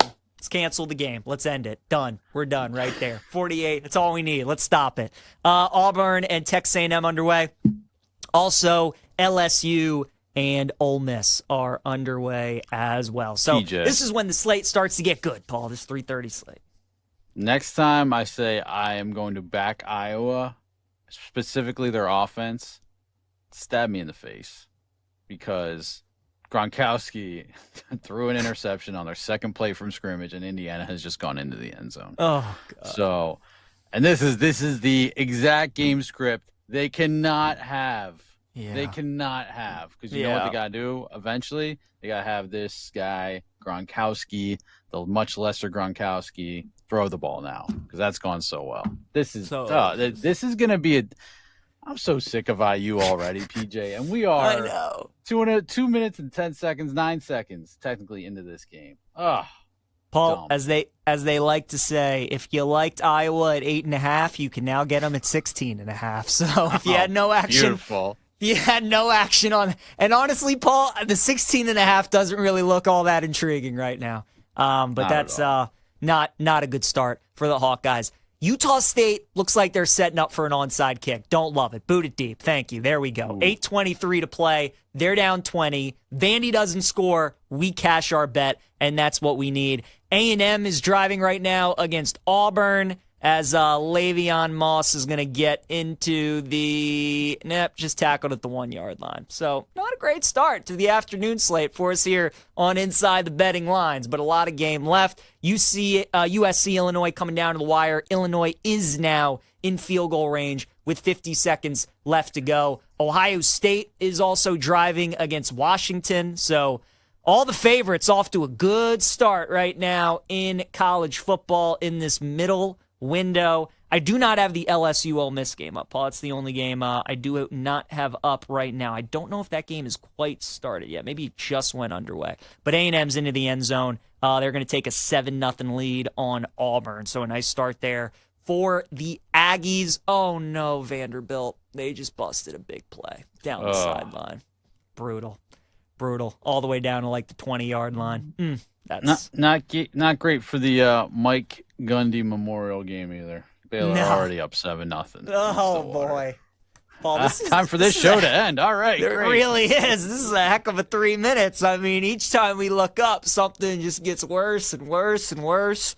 So not good. Also have UCLA Northwestern in this middle window. That game is scoreless. BC and Cal is scoreless from Chestnut Hill. UConn and Buffalo scoreless. Northern Illinois and San Diego State. Navy and Rice are underway. That game, no score. Toledo up 14-0 on Akron as well. So that's what we got going on in these middle window games. College football. You know what's going to save us? So it'll be a nice little cherry on top. It's not if this Illinois eventual kick goes wide left. It's how wide left does it go? I'm voicing it into existence with all due respect and love to Jake Hassan. This he's got to miss this, right? He's going to miss this. He's absolutely going to miss this. If we didn't, Paul, take USC live money line, then there'd be 100% chance that he makes it. I think that we both have that ticket. It's probably down to like 70, but I still think he's going to miss it. I still think there's a good chance. Yeah. But we'll see. Oh, man. Penn State and Oregon. Don't think we've gotten a pick from either of us in that game later tonight. We both like Bama. We're rolling with them on the money line against Georgia. We both think they're going to win that game. But, Paul, Oregon and Penn State. Do you like Penn State to win, but more importantly, do you think they cover 3.5? Because it has just stayed there. I mean, it feels like everybody's on Oregon, but they're not giving you the 3. It stayed steady at 3.5. So what would you do with the spread? Nothing. Nothing is what I would do. Okay. Not interested in laying it with Penn State. Obviously, Oregon is a public dog, so that keeps me off of that side as well. Is it maybe a total and or first half total? Thinking more under. I think that is kind of maybe where I don't buy Drew Aller, PJ. I just don't. The Ducks have looked pretty good. I like we talked about in the Heisman segment. I don't think Dante Moore is worth a play in the Heisman market. Certainly not currently. So that, let's see, first half total of 26.5. With that going under that, would that be of any interest to you? I think so. I mean, when these two teams played in the Big Ten title game last year, it was a shootout. But I kind of think this is going to be a lower scoring game. So I like where your head's at there. And I think the first half angle would be the look. I mean, Paul, how many times have we seen it already through the first month of the season? All these big matchups, right? These first half unders have just been the way to go. In these hostile environments with a lot of these teams have an inexperienced quarterback like Dante Moore does with Oregon, hasn't really played in this environment. Penn State just has not really hit many explosive plays on offense. So I do think that's a good look, that first half under, potentially. Don't know if I'm going to get there, Paul, but that is interesting. I've not considered that. Have you bet that? I think I'm about to get to it right now because you just look at and again we've used this phrase they've played with their food against FIU at home. Nova was okay, and they're look, they're not emptying the playbook. And I think the question is, especially at this point in the season, you still don't want to show all your cards, right? It's a big game. It's a game you want to win. But I don't know that you come out guns a-blazing, but in the first half against Oregon. I think they feel each other out a little bit, try and play some mistake-free football. So I think that is kind of where I'm at, and that's what's going to get me to the window on under 26.5 in the first half. Yeah, cheering for no points. Fun. There you go. Always rooting for an under is never the fun thing to do. I do like Penn State, certainly on the money line. I would probably lean that way with the spread too. Paul, what's funny is a lot of people tell you should never tease college football, and normally you shouldn't. But I really do think in both of the marquee games today, Oregon and Bama, I do think they're good teaser legs. I think both of those games are going to be close. I think both are going to be one score. I mean, if James Franklin wins this game today, he's not going to make it easy on the fan base. Penn State's not going to roll to a 3-touchdown win. It's going to be close, and they're going to make their fans sweat. On the flip side, Georgia's Kirby struggled with Bama. He's only been able to beat them once. A lot of those games were against Saban, but he has struggled. And if they beat Bama today, who's a desperate team and needs this game, I don't think it's going to be by double digits. So I think both of those games are one score, and I think both teasers plus 9.5, plus 9, Bama now plus 8.5, I think are both good looks. So again, you don't really think to tease college football, Paul, but I think today could be those two games could be decent to do it. Yeah, I could see that. I do think Bama, Georgia is going to be higher scoring. Just it's not your, I think you used the phrase earlier, 3 yards in a cloud of dust, SEC. So yeah, I think Bama's going to put on some points in that defense, and I think Georgia could as well. So lower total in that game as well. As we line up for the game-winning kick in Illinois. We got it. Wow. Illini pull off the upset 34-32. And, they deserve to win that game. So good for them. Yeah. Good for Jake Hassan. Brad Evans getting a big victory against USC as Lincoln Riley and the Trojans continue to struggle on the road, Central Time Zone, Eastern Time Zone. Doesn't matter. USC, they get to Big Ten country. They're just a different kind of team. So Illinois 34-32 victory over USC. A great bounce back for the Illini after that tough loss against Indiana. All right, so that game is off. Let's turn to LSU and Ole Miss and see what's going on in that game.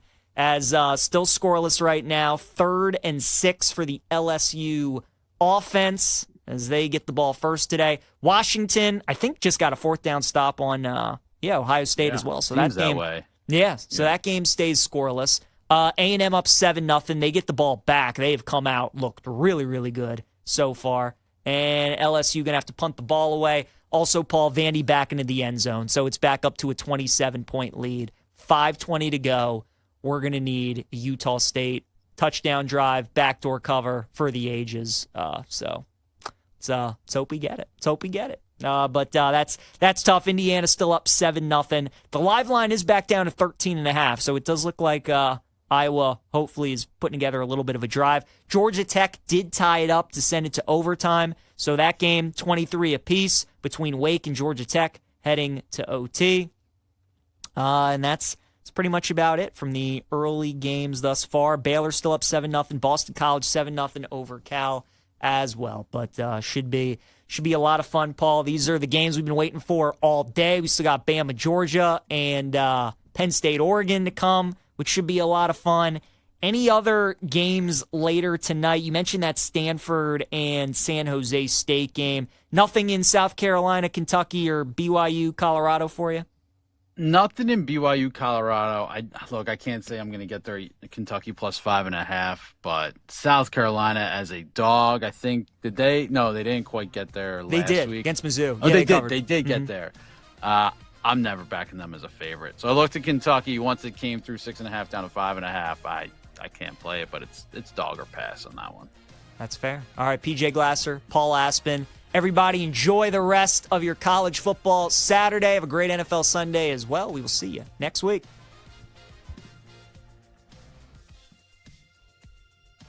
You've been listening to Inside the Betting Lines. If you missed any of the action, listen back on the Odyssey app. Coming up next is The Better Angle on the BetMGM Network. Make it legendary.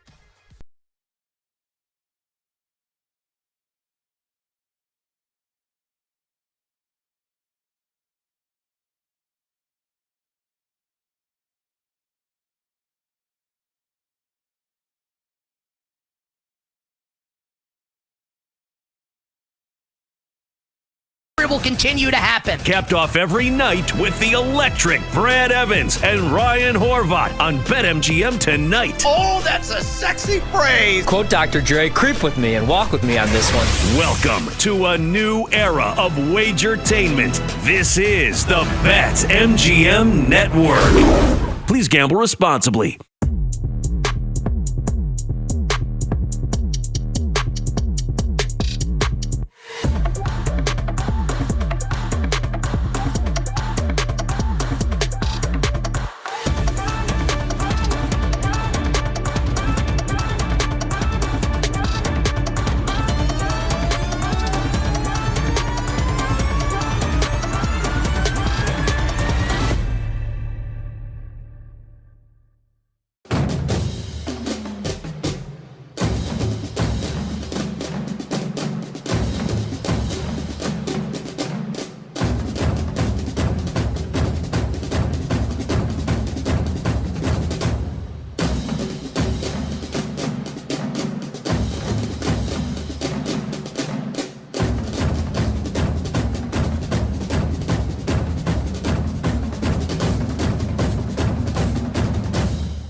Get ready to experience the ultimate fusion of wagering and entertainment. This is the BetMGM Network. Kicking off your morning with the Daily Tip with Michael Jenkins and Chelsea Messenger. Over. It's a very simple way to look at it. It's the best way to look at it. Followed by the newly branded Bet Sweats with Joe O and Sammy P. When I stop talking, that's when you jump in usually. He said, ring that bell! He said, ring that bell! Then it's You Better You Bet, hosted by Nick Costos and Femi Abebefe. Great teams and great players get a whistle. It's happened forever. It will continue to happen. Capped off every night with the electric Brad Evans and Ryan Horvat on BetMGM tonight. Oh, that's a sexy phrase. Quote Dr. Dre, creep with me and walk with me on this one. Welcome to a new era of Wagertainment. This is the BetMGM Network. Please gamble responsibly.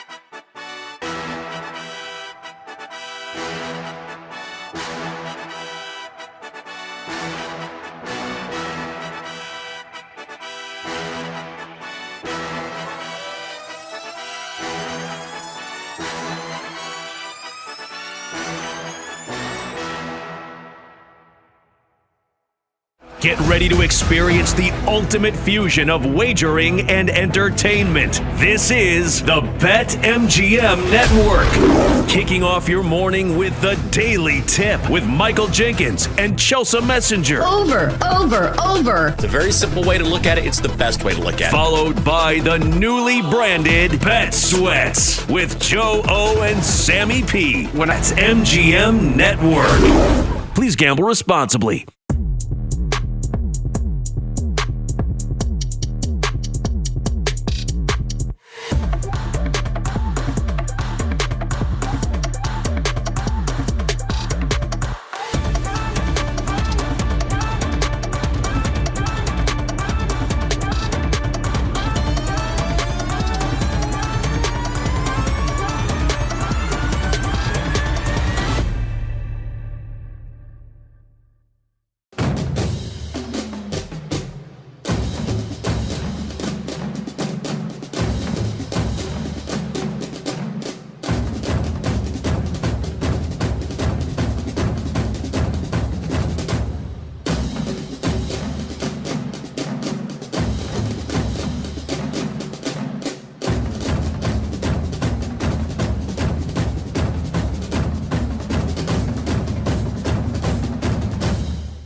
Get ready to experience the ultimate fusion of wagering and entertainment. This is the BetMGM Network. Kicking off your morning with the Daily Tip with Michael Jenkins and Chelsea Messenger. Over. It's a very simple way to look at it. It's the best way to look at it. Followed by the newly branded Bet Sweats with Joe O and Sammy P. When I stop talking, that's when you jump in usually. He said, ring that bell! He said, ring that bell!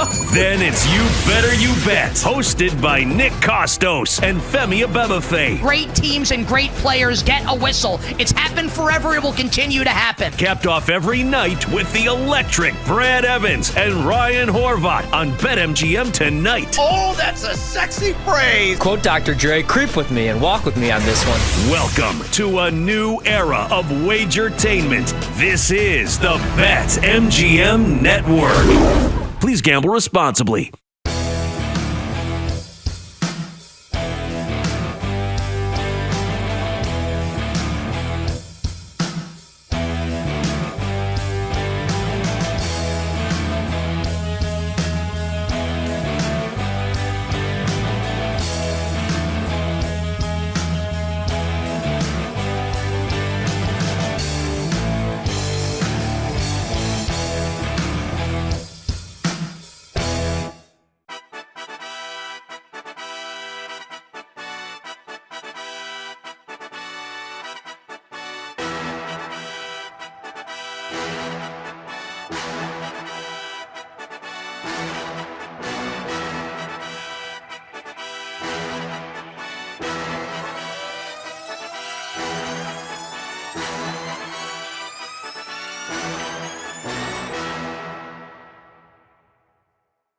Get ready to experience the ultimate fusion of wagering and entertainment. This is the BetMGM Network. Kicking off your morning with the Daily Tip with Michael Jenkins and Chelsea Messenger. Over.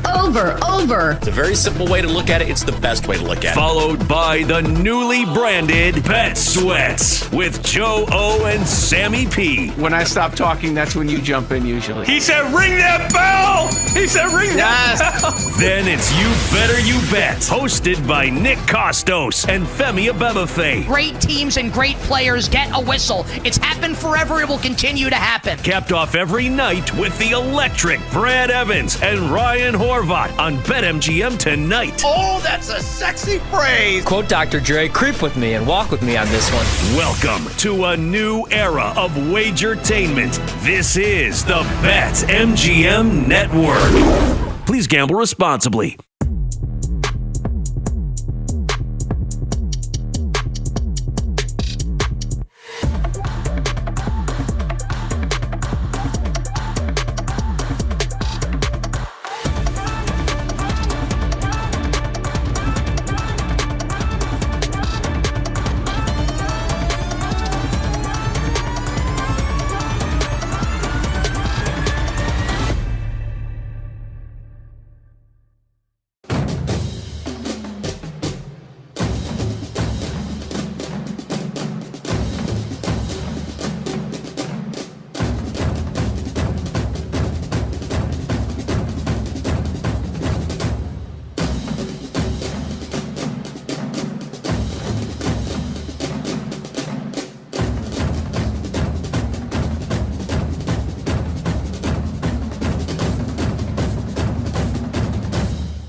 Get ready to experience the ultimate fusion of wagering and entertainment. This is the BetMGM Network. Kicking off your morning with the Daily Tip with Michael Jenkins and Chelsea Messenger. Over. It's a very simple way to look at it. It's the best way to look at it. Followed by the newly branded Bet Sweats with Joe O and Sammy P. When I stop talking, that's when you jump in usually. He said, ring that bell! He said, ring that bell! Then it's You Better You Bet, hosted by Nick Costos and Femi Abebefe. Great teams and great players get a whistle. It's happened forever. It will continue to happen. Capped off every night with the electric Brad Evans and Ryan Horvat on BetMGM tonight. Oh, that's a sexy phrase. Quote Dr. Dre, creep with me and walk with me on this one. Welcome to a new era of Wagertainment. This is the BetMGM Network. Please gamble responsibly.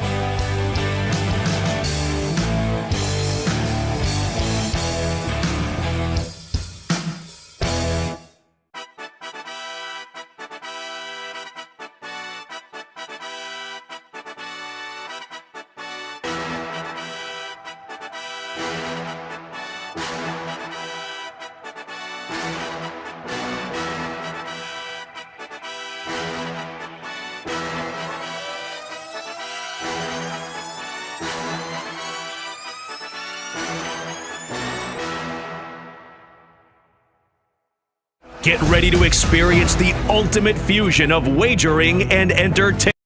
This is the BetMGM Network. Kicking off your morning with the Daily Tip with Michael Jenkins and Chelsea Messenger. But now you know what's going to happen is they're just going to win outright. And even though I win the bet and get the 8.5, I'm just going to be angry. Because that's what happened with Virginia last night, too, where I took the 7.5 and then I watched them win the game. And granted, it came down to the wire. But they just win, and then I'm just upset because I didn't take the money line. Yeah. Was that a reception or not? TD reception? Didn't. It was called a touchdown on the field, and it looked like he had a.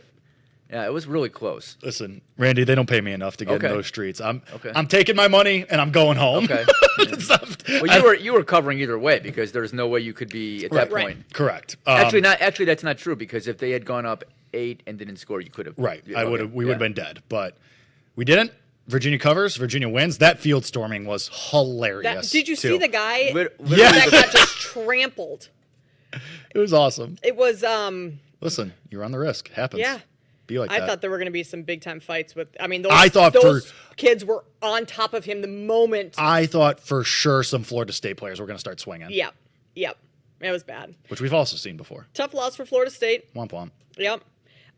We mentioned earlier that Notre Dame played this afternoon. They absolutely smoked Arkansas. Not even close. 56-13. CJ Carr, 354 yards, 4 touchdowns. Pretty good. Jadarian Price, Jeremiah Love, Jadarian Price go off today. Jeremiah Love might be making a Heisman case. Yeah. Everyone's going to say that. And with all these quarterbacks going down, maybe somebody else can win. Or it'll probably just be Carson Beck, which would make Sammy P very happy. Oh, if it's Carson Beck. I was not high on Carson Beck coming into this year, but he's actually a lot of people really weren't. Nobody was. Everybody was anti-Miami too because everyone's like, "Oh, well, he has no friends." Okay. Yeah, that actually was part of the argument for a lot of people. And like, you can't really bet the Heisman based on how many friends a guy has. Okay, cool. The guy doesn't have a lot of friends. He's still pretty good at football. Hello, what are we doing here? Oh man, big time matchups coming up tonight. Oh yeah. Oregon, Penn State. Mm-hmm. Alabama, Georgia. Yep. Both at the exact same time. So stupid, but and I'm not going to watch either of them because my friends are renewing their vows after 5 years. After 5 years, which on a is rooftop ridiculous. that they don't have a TV on. That's ridiculous. Awesome. Can't wait. Ugh. Really, really fun. No Wi-Fi? You can't. I mean, there's Wi-Fi and the groom, I guess. Do you call him the groom in this situation? I don't even know. The husband, he's a massive sports fan. It's Isaac Trotter. He's friend of the network. This is Isaac Trotter's vow renewal? This is Isaac Trotter's vow renewal. Wow. Yeah. So congrats to them. Isaac. But I don't really think it was his choice. I would imagine it wasn't. I don't really think it was his call. But he's a massive sports fan, obviously. So I'm sure we will find a way to. The vow renewal will last 10 minutes, and you guys will be just drinking on someone's couch. His couch. It's at his apartment. Perfect.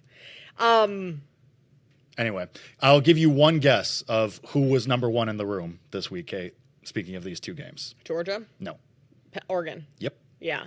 Most bet college side in the room this week. Oregon plus 3.5. That makes me nervous because that's the side that I lean to. I don't know how much we can. Kate, as soon as it came in, I sprinted to lay it with Penn State. I mean, the argument is that James Franklin is not going to win a big game because this is a big game.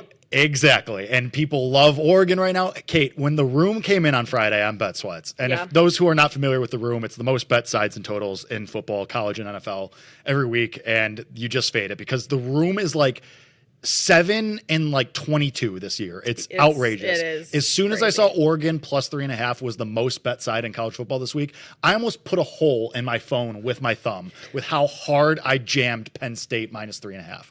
I'm very excited. Okay. Georgia was in there though. Georgia was also in the room. See, I like Alabama today. I mean, this line has come down from 6.5 as of last Saturday to 2.5 right now. Yep. Like people have been, which I don't know how that's not one of the most bet. If you're moving the line that much, yeah, I mean, ticket wise, you would think that maybe not money handle wise, but ticket wise. I mean, Georgia was in the room. I took the Alabama 3.5 yesterday. Thank God. Yeah. Now, I mean, because they don't have to win. Now you're getting the very, very worst of the number, and you're 100%. Getting under a field goal, which is not ideal. And clearly, there's not going to be any pushback. People are going to keep betting Alabama. It's at a certain point. I'm sure there will be some buyback on Georgia. Maybe it is at 2.5. I just think like Bama beat Wisconsin, right? And Wisconsin, we know, is one of the worst teams in Division I football right now. So that's the argument. That's why everyone is liking Georgia, though, too. I mean, go ask anybody walking down Michigan Avenue right now and say, who do you like, Alabama or Georgia? I'm going to go in the break and go ask like 5 people. Please do. Oh, Randy, if you do a man on the street, I will laugh so hard. It'll be great. But everyone's going to say exactly that, Randy. Oh, who have they beat? They've beaten nobody. Kalen DeBoer isn't it.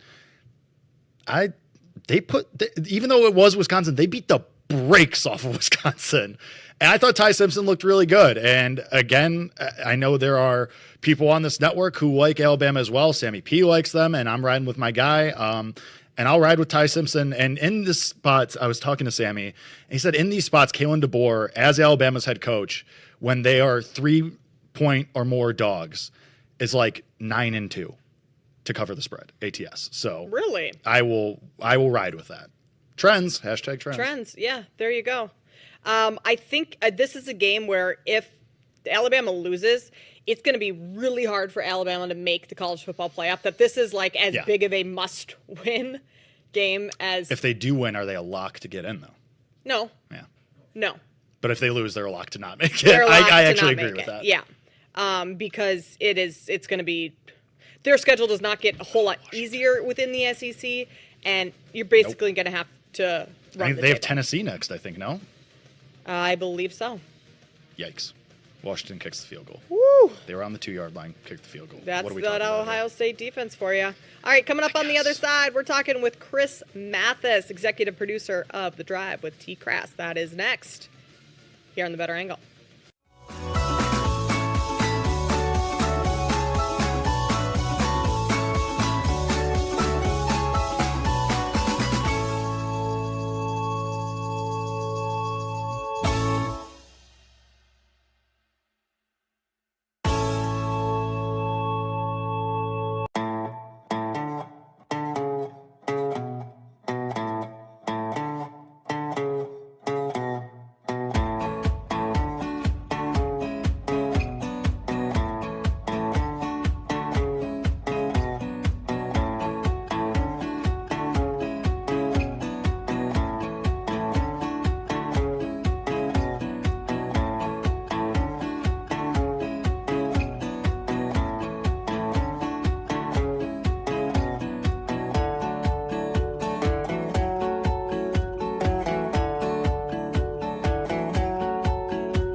Kate Constable here with you on the Better Angle. Yeah. Hear that music? Getting everyone pumped up here. What song is that a ripoff of? Oh my God, it's driving me insane. You're asking the wrong person. I do not know those questions. Oh my God. It's going to drive me insane. We'll have a little Ryder Cup update for you here shortly. That is going on. Also plenty of 2:30 games underway. Running down a dream. That's what it is. Tom Petty. I got it. Thank you. Nice. All right, but we do have Randy? It's totally a ripoff of that. Okay. Big matchup tomorrow. Wow, really excited. In a big NFC matchup tomorrow. Bengals, not the Bengals. Nope, they are the AFC, and they are playing on Monday night. The Buccaneers. Plus 7.5, though. The Buccaneers and Eagles tomorrow. To help us break down that game, we bring in Chris Mathis, executive producer of The Drive with T-Crass on WDAE. He's also the co-host of Chris and Casey. Chris, appreciate you taking the time to join us today. Huge matchup tomorrow. The Bucs get a couple players back. Likely Tristan Wirfs, Chris Godwin back, but you have Mike Evans who is out. So how is the health of this Bucs team going to play into the outcome of tomorrow's game? I feel like the health, and thank you guys for having me, the health of the Buccaneers heading into this game is going to play a huge impact in how this one shakes out. I know that last year you look back at the matchup, the Bucs were able to take care of the Eagles. The Eagles were the banged-up team at that point in time. This year, it feels like things have switched over. The Buccaneers a bit more banged up, as you referenced. They are getting back two key players, that being Chris Godwin, who I imagine will be on a limited snap count, and also their best player on both sides of the ball, Tristan Wirfs, all-pro left tackle, is going to be back protecting Baker Mayfield's blind side, which is an absolute must for him right now. He is taking so many hits throughout this season. Yes, he's willed this team to back-to-back-to-back wins through their first three games, but he's getting hit, and he was on the injury report earlier this week, too, with a biceps injury. So the injuries will play a major point of emphasis here on Sunday in Tampa, Florida. Chris, I want to follow up there with the Baker Mayfield injury because it kind of came out of nowhere. I think a lot of people were surprised by that. And it's a bicep injury, and quarterbacks famously kind of need their arms to play the game of football. So how serious is this? What's the severity of it? Are you worried about Baker at all tomorrow in this game? Well, I remember the game last week. I was at the Bucs-Jets game at Raymond James Stadium, and I saw something happen right around midfield. He popped up from getting hit after a throw and kind of grabbed at his arm and shook off his wrist and his arm a little bit. And I didn't think much of it after that because it's Baker Mayfield. He's one of the toughest guys, the grittiest quarterbacks in the National Football League. And then this week rolls in and you see the injury report, biceps injury. You flash back to that moment. They tried to limit the number of throws that he was making in practice. In fact, there was a day or two in which Baker Mayfield did not even throw the football. Fortunately, he did finish out the week tossing the ball. So he's healthy enough. The Bucs wouldn't throw him out there if they felt he wasn't healthy enough to play. But it is definitely something to monitor with an offensive line that has dealt with several moving pieces throughout the year. Even with the addition of Tristan Wirfs, they've still got some guys out. Luke Gedeke is out for the year. So they've had, or I shouldn't say out for the year, but on the IR. He's going to be missing quite a bit of time. The Bucs have had a banged-up offensive line throughout the season, so definitely something to monitor. Chris, the Bucs have had the Eagles' number over the last couple of seasons, beat them in the wild card 2 years ago, beat them in the regular season last year. What is it about this Bucs team that is so successful against the Eagles? I think it truly comes down to the defensive mastermind, Todd Bowles, who does and has gotten a lot of hate over the years as the head coach of the Tampa Bay Buccaneers. He's conservative, he's this, he's that. But he is truly a defensive mastermind. He's the guy that's going to put this team in position to have a shot against a really impactful play, even with the tush push we saw a couple of years ago. The Buccaneers actually stopped it twice in the same game right here in Tampa 2 years ago. And I know that this year they're going to be able to make some noise defensively. It's just a matter of this time around, Devontae Smith is back. The Eagles are much healthier on offense than they were the last two matchups that they faced the Buccaneers. Chris, as far as the Bucs offense goes, you mentioned the addition of Chris Godwin, how do you expect the roles to kind of change? Because you get Godwin back, but you lose your bona fide number one in Mike Evans. Emeka Egbuka's been awesome. He's one up there at the top of the odds board for Offensive Rookie of the Year. He's been really great, but how do you expect this to shake out? Is it still going to be Baker looking for Egbuka? Is Chris Godwin just going to step right into that number one role with Evans out? How do you expect this offense to look as you add guys and lose guys? I think it's going to look something like this. You're going to see quite a bit of Sterling Shepard, not as the 1, but I think he could arguably be considered the 2. I think I'd go Emeka Ibuka as the 1 here on Sunday. You're probably going to see Shepard as the 2. Chris Godwin thrown in the mix here as the 2 and the 3, depending on certain formations. But that's kind of my outlook here. They also have a guy in Ryan Miller who can make some noise, and they're still waiting on their breakout play or performance from Tez Johnson, the rookie. And some feel like this could be the week in which you see a little bit more of Tez Johnson on the offensive side of the ball. Chris, I mean, all 3 games this year so far, the Bucks are 3-0, but they've kind of just squeaked by in a lot of those games. I mean, only by, a combined 5 points in those first 3. Is that sustainable going forward? Not even with the Eagles, but just the rest of their schedule throughout the season. I think that I don't know if I'd necessarily say it's sustainable, but I will say this. I think it'll be on the uprise as the team continues to get healthy, because coming into the season, they dealt with so many injuries, especially on the offensive side of the ball, up front protecting Baker Mayfield. They will slowly get a little bit healthier, and some of these guys that are getting playing time now were pretty inexperienced. They were lacking that grass time at the NFL level and here with the Buccaneers. So I think that they're going to be still a double-digit win type of team. I don't see them, if this game on Sunday against the Eagles comes down to the final drive, I think this would be the game in which the Buccaneers would come up short if it were to come to that, simply because, 3 consecutive games of Baker literally driving his team down the field. Just unbelievable. And last week was crazy, too. The Lazard touchdown, I was at that game. I'm not sure I can't even believe that was called a touchdown. Ball clearly hit the turf. But either way, sustainable throughout the entire regular season? No, but I don't think the Buccaneers will necessarily be in that position too many more times. I think as they get healthier, they'll be able to pull away from teams a little bit more. Chris, we've talked a lot about the offense for the Bucs. As far as the defense, though, what do you expect the plan to be to slow down the Eagles, try and mitigate Saquon Barkley, Jalen Hurts, and this Eagles attack? Yeah, it's going to be a huge challenge. There's no doubt about it. But the Buccaneers have been a team, one of the best run defenses since Todd Bowles took over, not only as just the head coach of the Bucs, but even the defensive coordinator years ago. And offensively, they've been able to establish 11 straight 100-yard rushing attacks. But stopping the Eagles' offense is going to be a challenge. There's no doubt about it. I worry about linebacker play. Even with the likes of Levante David, he's been a liability in pass coverage across the middle. So I look for Goddard to probably have a big game. And then also Saquon Barkley, if he can get out in the open field, we know what he can do running the football. But if he gets in a one-on-one situation with Servante Dennis, who's been a liability for the Buccaneers defense, I think the Bucs are in trouble. Chris, we have a 3.5-point spread here. How do you see the outcome of this game playing out? Do you have a final score prediction for us? Okay. All right. Coming into this game, I felt like the Buccaneers were an absolute lock to lose this one, even ahead of the season, even ahead of all the injuries. I had the Bucs for their first 4 games no better than 2-2, but some way, somehow, just the tenacity, the relentless pursuit from the defense and seeing Todd Bowles get these guys going, Baker Mayfield finding a way to lead his team to a victory.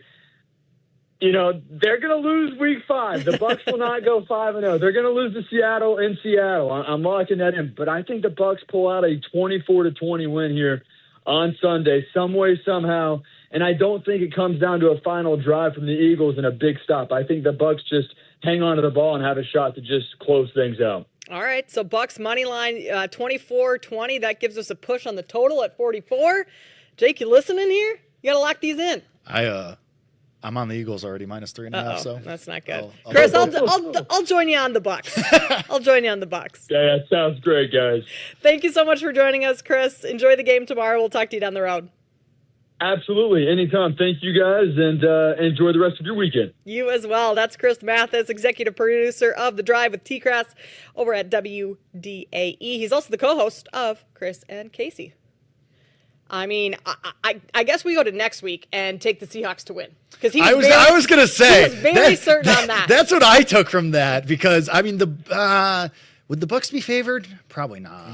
No way. Seattle's 3-1, right? Yeah. If they beat the Eagles, they might be. True. If they beat the Eagles, and if they're going to that game 4-0, I'll say Seattle? there's no way they're favored. Seattle just beat the hell out of Arizona. I say no, they won in overtime, didn't they? Well, they won the final kick, but yeah. I think that should have ended. Yeah, with I think Seattle would be like a 2-point favorite, but I'm kind of feeling Bucks maybe tomorrow. You know what? I kind of am too.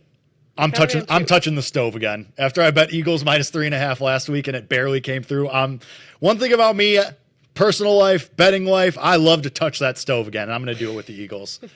You just go home and touch your stove? Personal life? Well, not actually. I mean, my hands are unscarred, but you know what I mean. I gotcha. I mean, they're calloused because I lift big, heavy weights, but I mean, touching the stove, though, would be taking the Bucks on the money line tomorrow.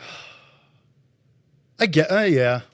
I guess you could make the argument either way. I mean, at some point, this whole barely beating these teams, which is what the Bucks have done through the first 3 weeks, I think is going to end. Well, that's my thing, and he said, Chris just told us, Baker didn't even throw during practice multiple days this week. Yeah, and he's one of the toughest players in the NFL, and he's going to go out there. For Baker, I mean, that might matter for a Jackson Dart. You're way out on Jackson Dart now. I am way out on Jackson Dart. I'm just I don't know if the kid could do any right in my eyes right now, which is not a good thing in sports betting. You're supposed to be unbiased and not. No. I just can't get over the necklace. It just looks like he's wearing puka shells. Oh, you definitely hate the one eye black too, don't you? Well, just the whole thing. He's just the pretty boy with the necklace. Here's a crazy question because I watched a lot of him in college, but I don't remember. I know he ran the ball really well as a quarterback, but can he throw the ball? Because I got Malik Neighbors. Oh yeah. And he can throw the. Yeah, I think he can throw it. I think he can. That's one game. Wait, this is not what you know where Jackson Dart's from? No. Utah. Really? Interesting. Does that change anything for you? Well, yeah, because Zach Wilson's also from Utah, and they kind of give me the same vibes. But then Jackson Dart went to the SEC. Yeah, that's different. And Zach Wilson went to BYU. That's yeah. All right. So all right. Little different. That game tomorrow is going to be interesting because I think there's so many variables in that one because there are unknowns of what Jackson Dart is going to look like. That, I mean, I'm still probably going to lay with the Chargers. Oh, Chargers for my lungs, for my kidneys. I will say to Randy's point, though, I think Neighbors has a massive day. Malik Neighbors didn't have a target through 3 quarters last week. You think that's going to happen again with Jackson Dart? No shot. Over 6.5 at plus money for the receptions, by the way, from Neighbors tomorrow. Didn't he? I bet it in week 2. Neighbors over 6.5. How many did he finish with last week? Oh, I don't know off the top of my head, but I just remember I was watching that game and the graphic flag, it might have been. Oh, he only had. He didn't get his first reception until almost the end of the third quarter. Okay. But almost through 3 quarters, no receptions. Well, I mean, that might be part of the handicap. Yes, 6.5 inside of a touchdown for the Chargers. Yes. Oh, he had 2 receptions last week. Mm-hmm. Yeah, I had him in week 2. Yeah. No, not part of the handicap, but also part of the reason Russ is not.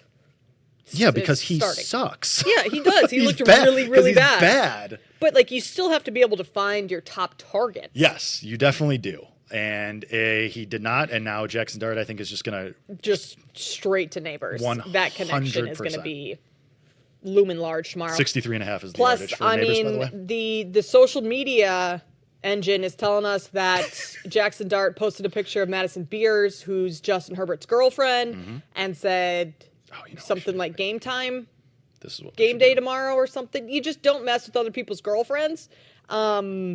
And that's not, and then he deleted it. So I'm not sure that's going to go over well. You got to stand on business. You can't delete it. If you're going to do that, you got to say it with your chest. Yeah. Justin Herbert, 300 passing yards, plus 280. Plus 280? Yeah, I could get on board with that. Justin Herbert, 3 passing touchdowns, also plus 280. I mean, the Giants' front 7 is on paper. Really good. Really good. Yeah. They haven't been all that great. Yeah, they've been very mediocre. They've been aggressively fine. mediocre. Yeah. But you expected them going into the season to be an elite unit.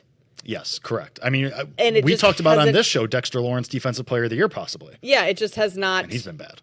Not transpired in that manner. I also like Omarion Hampton to go over his rushing yards in that game. Yes. He's finally the number 1 RB1 with Najee Harris out for the season. Because his leg exploded. Gonna get a ton of carries. Probably every carry. Garrett Nussmeier just threw a brutal interception. Tomorrow. Speaking of Ole Miss and Jackson Dart. True. Ooh. 7-3 LSU over Ole Miss. Started the second. I mean, Nussmeier that interception was brutal. He's been mediocre this year. He has not been good. And people are saying he could be the number 1 overall pick, but he's just that was going into the season, and then he was a Heisman favorite early on in the season. Or after the Clemson game. Yeah. Boom. How do you... Nope. What? Triple coverage, by the way. Yeah, that was not a good throw. Nope. Not a good throw.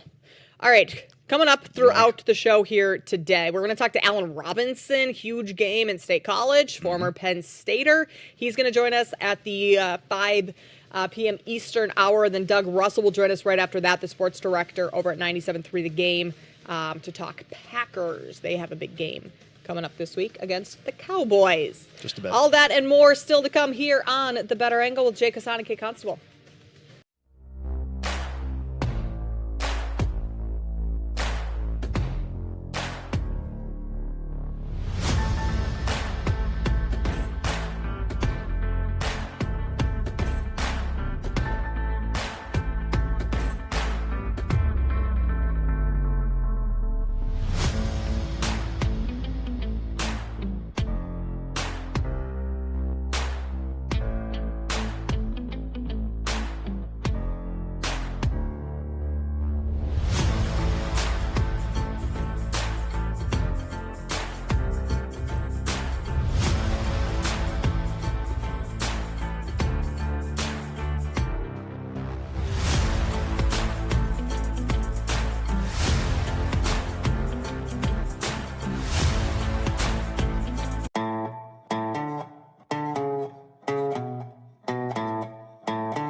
right, so we got a couple different checks within various sports right now. So to start off with college football, we'll give you a little score check right now. Washington is up 3-0 on Ohio State. We're almost to halftime there. If you took the under, you're probably looking pretty good there. Ohio State is driving. Still? The under, I think, is still looking pretty good. Oh, there. yes. I'm just but saying, Ohio State is driving right now. So this could be flipped by the half where Ohio State is up. LSU's up 7-3 on Ole Miss. Start of the second quarter there. Auburn is losing to Texas A&M. Aggies are up 7-0 there. Yeah, Auburn is not. I mean, they're 3-1 this year, but I think they're probably a very fraudy 3-1 team in my opinion. Yeah. Indiana's up 7-3 on Iowa. That game almost to halftime. Hawkeyes are driving. Hawkeyes are driving too. We've got a lot of teams driving. I've been following this game. Yeah. I don't think Iowa's had a play for more than 7 yards. That does not surprise me at all. It's unbelievable. No. It's like here's how it goes: 2nd and 5, 3rd and 3, 4th and 1, first down. Yep. Second and 6, sounds right. 3rd and 3, 4th and 2, first down. That's the MO for those good old Hawkeyes. But I like my position on the under there that I have, under 50.5. Yeah, that was good. And then Mississippi State's up 7-3 on Tennessee. That game just underway in the first. Let's go over to golf. Give a little update, Randy, for us on what's going on in the Ryder Cup. Okay, it's not good. It's not good. I think it's going great. You know what? Yeah, I know. And it's only because I bleed red that I didn't vote. I didn't bet European team because they were pretty big dogs. They were very big underdogs. Yeah. Listen. Which was shocking. What's more American than putting money before everything else? That's true. So you bet, You're right, Jake. You bet Team You're Europe. Right. Why'd I say Europe? So like going that? into going into today, it was 5.5, 2.5, and then in the morning session, USA lost 3 of 4 matches, so it was 8.5, 3.5. Currently, on the course right now, the USA is losing all 4 matches. So there's a couple that are two up with like 5 to play. Looks like Rory and Shane Lowry just passed Justin Thomas and Cam Young.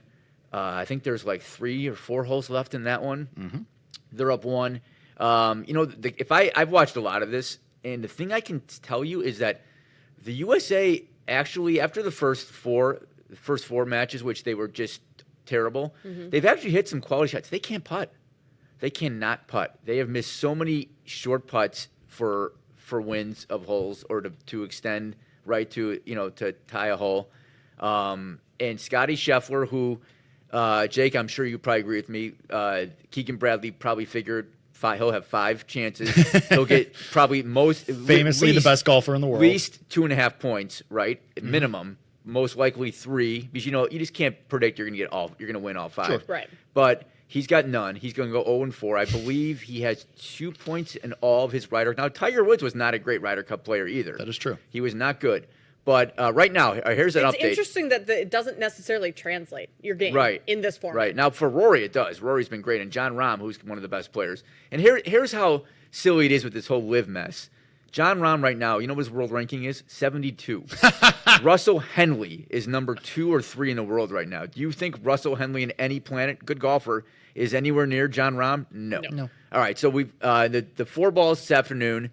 Rory and Shane Lowry 1 up with 4 to go. Fleetwood and Rose 2 up with 5 to go. Rahm and Straka 1 up with 6 to go. And Hatton and Fitzpatrick 1 up with 6 to go on Burns and Cantlay. Spawn and Scheffler and DeChambeau are 2 down to Fleetwood and Rose. So it's going to be an historic loss. Would anyone like to know the market right now at BetMGM, making it legendary for this Ryder Cup tournament? So with no tie, it is Europe. Why did I do it again? Europe minus 5,000. Wow. If you want to include the tie at 25-1, it is simply Europe minus 3,000. It was minus 900 this morning. Wow. It was Europe plus 190 before the tournament. So is there any I guess those odds are saying the U.S. isn't no. Because like all right, over. Say even if the U.S. somehow sneaks out a point here, okay? Yeah. And they're down 11.5 to 4.5. I mean, you basically have to run the table tomorrow, which isn't going to happen based on how they've been playing. It's not going to happen. It's just like crazy things happen in golf.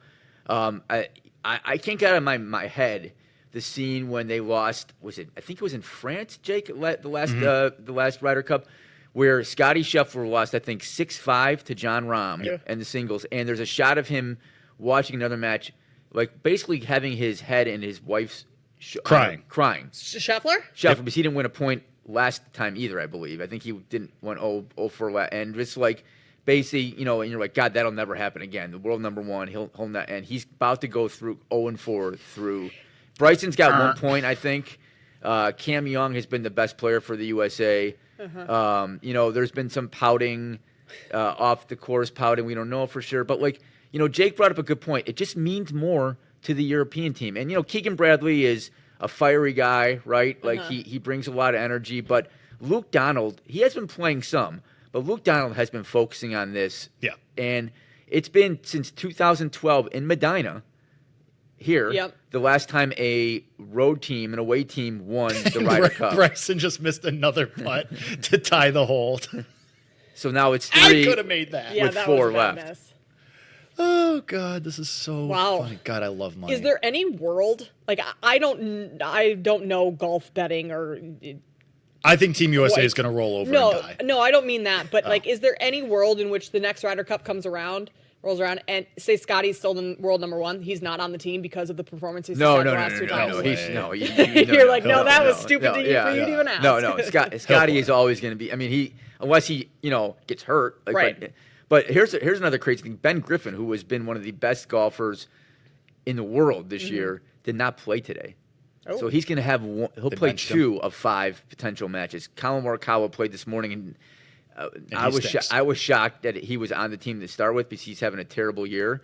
Xander Schauffele had a great last year and won 2 majors. Okay, he got hurt in the offseason, has not played well all year. I get it, you had to put him on the team, but I would not have played him as much either.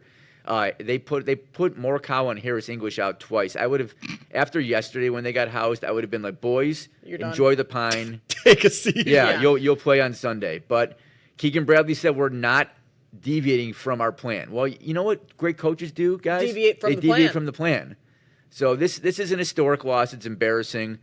After the last time there was meetings, what are we going to do to change things up? We need to freshen up because the last coach, Zach Johnson, was a disaster as well. Yeah.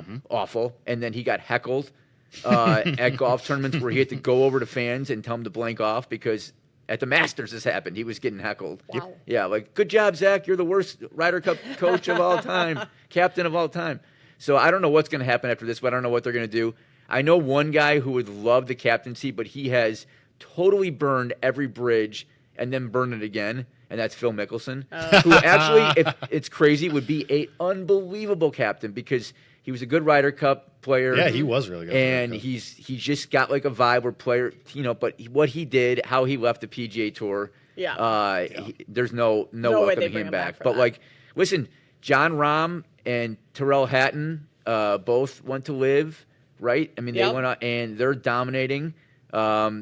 Rory, who did not have a great end of the season, but then won the Irish Open, is dominating, and he's yelling at fans. I guess I haven't heard some of it, but I heard Jim Bones Mackay say this morning that kind of out of line what they're saying to Rory. Yeah. I guess they pick on him more than anyone else, but he's an easy target. He is an easy target, but you know what he's doing? He's going out there and winning. So shove it. It's an historic loss, and then on top of all that, the broadcast has been subpar. Yeah. Broadcast has been brutal. It's been brutal. They are obsessed with the playthrough, which if people don't know, it's like they split the screen, and unless you're right next to the TV, you basically can't follow what's going on. And so I just basically turn the channel and wait 5 minutes and come back. And sometimes they don't even update what had happened. Yeah. While they're missing shots. As someone said yesterday, there's 4 balls in play and you're missing half the shots. How is that possible? Yeah. It's just been bad coverage so far. And I'm a big fan of NBC's coverage, but this has not been their best week.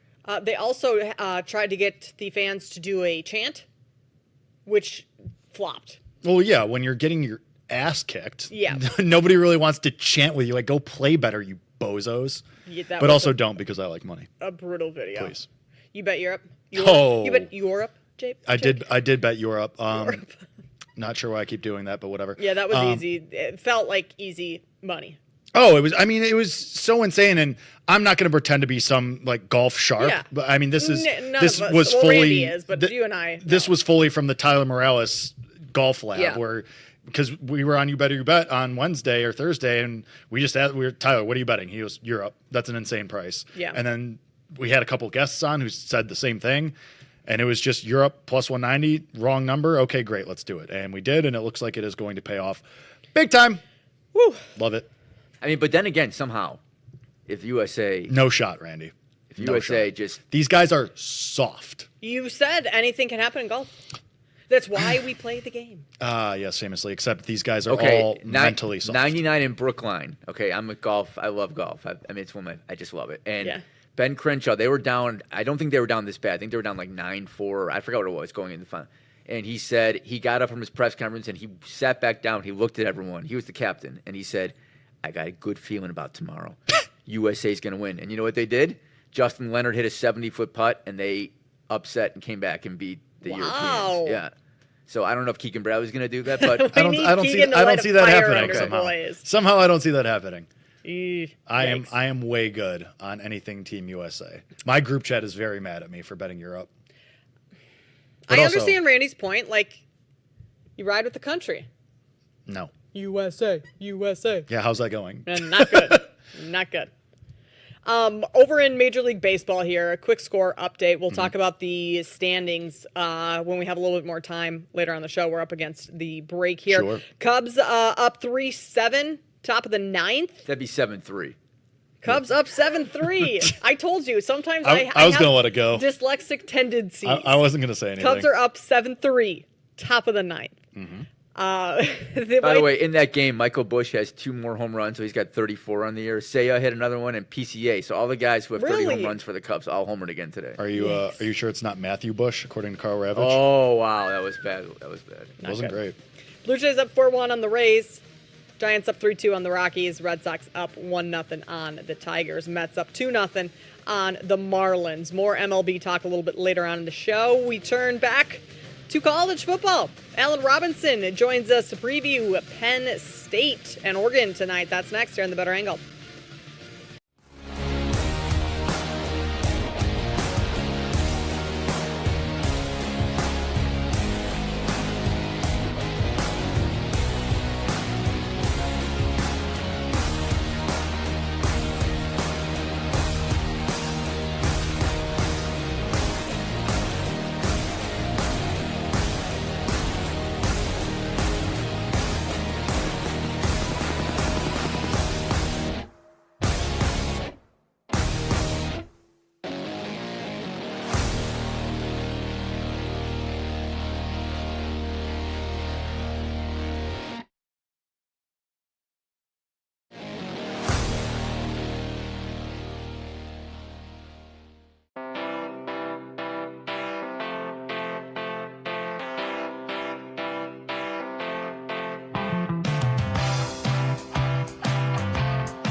Kate Constable, Jake Hassan here with you on the Better Angle. We got some big-time college matchups tonight, most notably Penn State and Oregon, Georgia, Alabama. We're going to get into both of those throughout the show. Coming up here in about 20 minutes, we'll talk to Doug Russell, who's the sports director at 97.3 The Game in Green Bay, Milwaukee area. He's the host of Packers Game Day, so we'll discuss Micah Parsons' return to Dallas tomorrow. Yep. Face his former team, little Jerry Jones action. Spot. And then coming up later in the show, 5:20 Central, Bill Zimmerman will join us to talk some Chicago Bears. I'm familiar with his work. Are you? Yeah. Yeah, he's a producer here on the network. He sure is. Yes, produces You Better You Bet, which is a show, one of the many shows that Jake works on.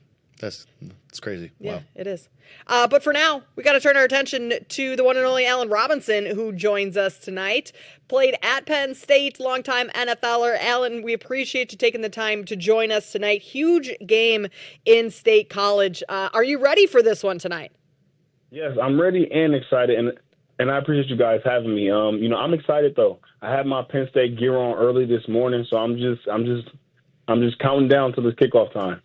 So I guess we don't have to ask the question, Alan, of if you're laying the 3.5 with Penn State tonight. I am. It's a long flight from Eugene. And also I don't think that Oregon has been in these type of environments in the Big Ten yet. Obviously they play a Big Ten schedule and so on and so forth, but taking that long trip to Happy Valley, I think it's going to be something that they're going to have to get adapted to as the game goes, as far as crowd noise and different things like that. It'll be a hostile environment, and I'm excited for it. Alan, how does Penn State win this game tonight? What do they need to do to secure the W? First things first is their best players have to play well. Obviously we have a quarterback, who's looking to be a top prospect in this year's draft. We have two really good running backs. Same for them. So those are the three that I think need to have big games for us. And obviously we have complementary pieces on the outside as far as our receivers. But those are the three that need to establish the run game. Drew needs to make good decisions. And I think if we can do those things, our defense has been playing well over the past few seasons now. So, I think they're going to continue to do their thing. Ellen, I want to talk about Drew Aller because you brought him up there for a second, and I think people have been a little disappointed by his performance thus far. He hasn't had that big game-breaking performance yet. He's been good, and obviously Penn State is having a good year so far, but he hasn't been the guy that, he hasn't been a Heisman contender, but still a very big quarterback prospect. Do you think it's just for him adjusting to the changes? No Tyler Warren, obviously. Do you think tonight could be the coming out party for Drew Aller? What have you seen from him so far this year? Yeah, I definitely think that tonight could be the coming out party for him. At the end of the day, obviously it's still very early in the season. When you get games like this and matchups like this, I think things play out a little bit differently. You have teams that play true to scheme and true to concept as far as, maybe not so much so trying to take away the run game. I think an Oregon team may be a little bit more confident in their front, so that they may play it a little bit more true, and there may be a few more running lanes to be able to then establish some of the play action pass and some of the pass on the outside. So I am looking for today to kind of be his coming out game and a big game for Penn State, through and through. And also I heard their D coordinator say earlier last week that you don't really know how good your team is until you play against good teams. And, at the end of the day, we've been scoring points and winning games, but, I think that will rise to the occasion today. And I think we'll see a big performance from our offense. Alan, you were already drafted into the league in 2014 when James Franklin came onto the scene for Penn State. So you didn't get to play under him at all. But I'm sure you're aware of the stats and the narrative around James Franklin that he can't win the big game, can't get over the hump there. Have you gotten to know Franklin over the years, just going back to your alma mater, being a fan of the team? And what do you think he would say to those people that say he can't win the big game? I have, and at the end of the day, I know what the statistics may show sometimes, but, I think that for the situations that he's been in and where we've been at as far as, he does have a Big Ten championship under his belt. I think he's beat some good teams and played in some big games. So, I think for himself, the past is in the past. I think he has the team ready. I think what we've done, over the past couple of seasons, I think that the team is primed and built for games like this tonight. Alan, you might not have played for James Franklin, but you've certainly played in Penn State when there's been a whiteout game or when there's been a lot of hype about a game. Just tell us a little bit about what Oregon's walking into and that culture and that environment when it's a packed house, it's a whiteout game. Like, how hard is it for an opposing team to go in there and deal with that? It's extremely difficult. Since playing in college, playing in the NFL, I've never played in anything like the whiteout since then. So it's definitely something that they're going to have to get adjusted to. They haven't played in anything like that as well. So, for some teams, you'll see them use a lot of their timeouts in the first couple drives, maybe two to three, so it'll take some time for them to get adjusted. Alan, it feels like college football right now, there's no Alabama of years past. There's no Georgia of years past. It feels a little bit more wide open right now. Is this Penn State team, do they have the talent to be a national championship contender? Yeah, I think they do. And I think also what we're seeing in college football right now is you see teams that may have 2 losses or 3 losses still be in contention at the end of the year. I think the days of one team totally dominating the season is kind of over, just based on how the conferences have changed a little bit, So, and with that being said, I do think that it takes time for teams to kind of develop throughout the course of the season. This is an early game for us this year. And, at the end of the day, whether win or lose for Penn State or Oregon, I think these are 2 teams that are still really good teams that are going to be in the mix as we get into November and December. So, and again, I think that's a conference thing as far as just the way that it is with the teams not being as dominant as we've saw in years past.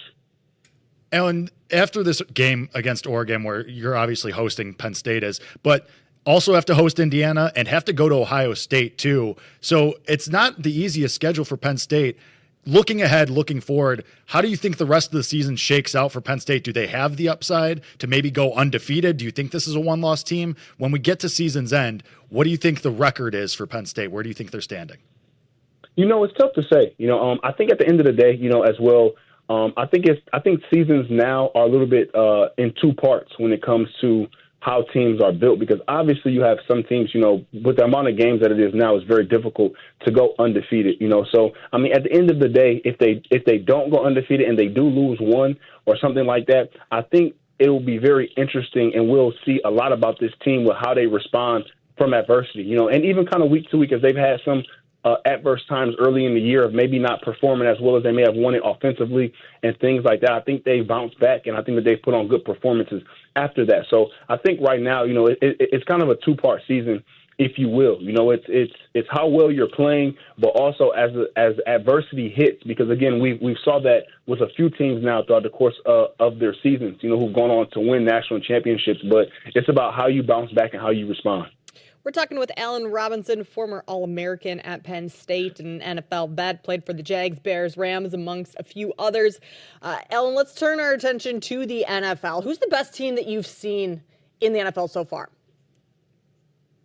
Right now, I would probably have to say, the Buffalo Bills have looked really good. Even though that they've had some tough, not a tough outing last week, but it kind of came down to the wire. But all around, I think they've looked really good. I think the team is molded around Josh Allen. The ball is in his hand to make critical and pivotal decisions, which I think he's done a great job of down the stretch. Seeing them come back against a really good Ravens team when they had fans leaving the stadium just kind of speaks to the character that they have, and obviously with the head coach that they have, that that's a team that's going to be built to play 4 quarters, to handle adversity, and going to be a real well-rounded, physical, and fundamental team.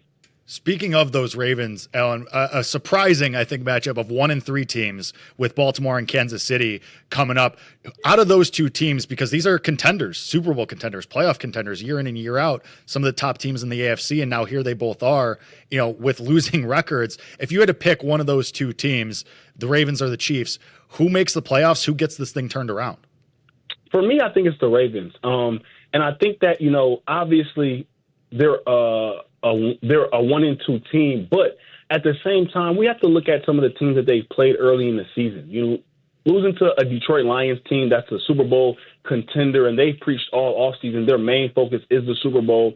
Losing to a team that I just mentioned of the Buffalo Bills, obviously in the way and fashion that they lost is not the greatest, but at the same time, the two teams that they have lost to are really, really good teams. And I think that if there's any team based on them kind of being a little bit younger in the secondary and being able to change some things around as the season progressed, I think it can be the Ravens. I think the Chiefs have a few more issues. I just think that for them, they're trying to recreate their identity. I think they're trying to establish a run game and figure out what that run game looks like. So I think they have a few more moving parts than the Ravens do. And obviously the Ravens also, have had some uncharacteristic things from Derrick Henry, like fumbles late in the game, that have really cost them. So I think that they have a few things that they can get turned around that are very correctable, and I think that they'll do that. You played for the Chicago Bears. What have you thought of Caleb Williams' performance so far this season? The thing that I've been most impressed about with Caleb is I think he's continued to kind of tune out the noise, and I think that we saw him have his best performance of the season last week, and with that being said, obviously Chicago is a big media city and there can be a lot of distractions and noise sometimes, but he seems to be really focused and locked in. I think he has a very good coach in Ben Johnson who can kind of keep him locked into the main things, and I expect him to continue to take steps forward this season. Another team that you played for, the Jacksonville Jaguars, they are catching 3.5 points against a banged-up 49ers team. What have you thought of Liam Cohen in his first year in Jacksonville and what he's done so far through the first couple of weeks with Jacksonville? Having some familiarity with Liam in Los Angeles, one thing that I think he is he's a very relatable coach. I think he's a coach that really is able to capture guys' ears in the meeting rooms and being able to keep guys motivated and things like that. So I think the start that he has, especially in that division, I think has been very good. And I think that they'll also continue to build. This is his first year at the helm in Jacksonville, his first time working with Trevor Lawrence. Obviously, he has some young receivers that he's trying to, help those guys out, as well as one of the young receivers is not having the greatest start to the year in Brian Thomas Jr., but at the same time, I think he's a guy that can get it turned around, and I've listened to some of his press conferences and heard him speak, and I think that they'll continue to move in the right direction as well. And speaking of Brian Thomas Jr., though, you famously played wide receiver. What do you think is going on there with that? Because he had a lot of people were high on Brian Thomas Jr. coming into the year, and it just hasn't gone off to the greatest start. What do you think is going on with that situation with him? It's tough to say. I think first things first is whenever you had the season that he had last year, the expectation is extremely high. And I've also heard that he's been dealing with some injury as well. So with those two things, I think for him, I think he'll lock in and kind of catch his groove and catch his rhythm as the season progresses. But again, he hasn't had the greatest start, even for myself. For one of the best seasons that I had in Jacksonville, my week 1 game was one of the worst games that I probably played in my career. And being able to kind of having high expectation going into that season and being able to shake back from that, I think he'll be able to bounce back. We know he can perform. We know the kind of talent he is. I think right now he just needs to catch a rhythm, have one of those big games that we know he's capable of, and I think once he does that, he'll be off and running. He is Allen Robinson, All-American at Penn State, former NFL player. Allen, we appreciate you taking the time. Enjoy the game tonight. The game's tomorrow. We'll talk to you again down the road. I appreciate it. We are. Penn State. Is that how that goes? I went no to problem. Illinois. Thank you. Thanks, Allen. Yeah, you're not into. Yeah, I suppose you're in Illinois. We are Penn State, right? Sure. All right, I'll take cool. your word for it. All right. You are betting Penn State tonight. I am laying the 3.5, and I will be in the foxhole with Allen Robinson on that one. Don't feel too bad about it. He's very confident, but he has to be confident. Well, yeah. We do. When I asked that question, I think I know which way you're going, but I assume he's laying the 3.5. Yeah, but I think he's right. Like that whiteout. I've never been there, but adds to the travel for Oregon and then into the whiteout, and even just on TV when you watch those games, you can tell it is raucous. So good use of raucous by me. Anyway, not too. But I digress. But yeah, I'm laying the 3.5. Let's do it. Let's rock. The travel schedule for Oregon, it has not been pretty for them. They were home the first 2 weeks, and then you go to Northwestern, so you go halfway across the country to go back. The lovely town of Evanston. Oregon State, yes. And then all the way across the country for Penn State. So there's a lot of miles put on these players over the last couple of weeks, but they are in luxury planes. I was going to say, like, we talk about this, and Lincoln Riley was complaining and crying about the travel to Champaign. You're on private planes. You're traveling in style. You're not on Southwest C-27. Although I did just see the planes that I think the Vikings or Steelers were going over to Europe in. I always thought every player got like their own first class seat. No. Really? It's like one player to a row of three, but like they're not lay down nice. I guess I just assumed that like they're NFL players. This is the NFL. We're going to put first class seats for every player, but no, not the case. They do have like their Xboxes hooked up. Yeah, and, cry me a river. Yeah. All right, we will talk about the Packers and Cowboys coming up on the other side. We have Doug Russell joining us from 97.3 The Game. That's next here in the Better Angle.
What's new music we have coming back? Although I think we may be glitching. I don't know what's going on there. Is that EDM? Is that house music? What do you call that? I would just call that like music. It's definitely music Just of all loud? time. Yeah, Loud. I wouldn't call it EDM. I don't know. I'm not a big boop boy, so. Yeah, I'm not either. All right, quick score check around to college football on some of these games going on right now. Then we will get in, talk to Doug Russell, get into Packers and Cowboys. Iowa, Indiana, tied 10-10. Indiana is driving. It's just the start of the second half here. Tennessee and Mississippi State. Mississippi State's up 14-10 on Tennessee. You got about 9 minutes in the second quarter to go there. Third quarter just underway. Ohio State's up 10-3 on Washington. Buckeyes are driving right now. And Ole Miss just took the lead over LSU, 10-7 there. Texas A&M is up 13-3 on Auburn. Lovely. Let's go over to the NFL. Doug Russell joins us now, sports director over at 97.3 The Game. We have a big matchup, Packers and Cowboys, Sunday Night Football. Doug, it's been a good start. Well, I guess outside of last week, maybe. It was a good couple weeks early on for the Packers. How has your start to the season gone? Start to the season's been full of storylines, which is great for me, right? Because we got one coming up tomorrow night, as you kind of alluded to, Kate. When NBC drew up the Sunday Night Football lineup, they didn't have this one in Week 4. They were kind of looking toward Week 8 for the Packers against the Steelers and the Packers against Aaron Rodgers, but now you've got Micah Parsons going back to Dallas. So, yeah, anytime there's a juicy storyline, I think I'm in. Well, let's not belabor the point, and let's just talk about Micah Parsons and this return to Dallas.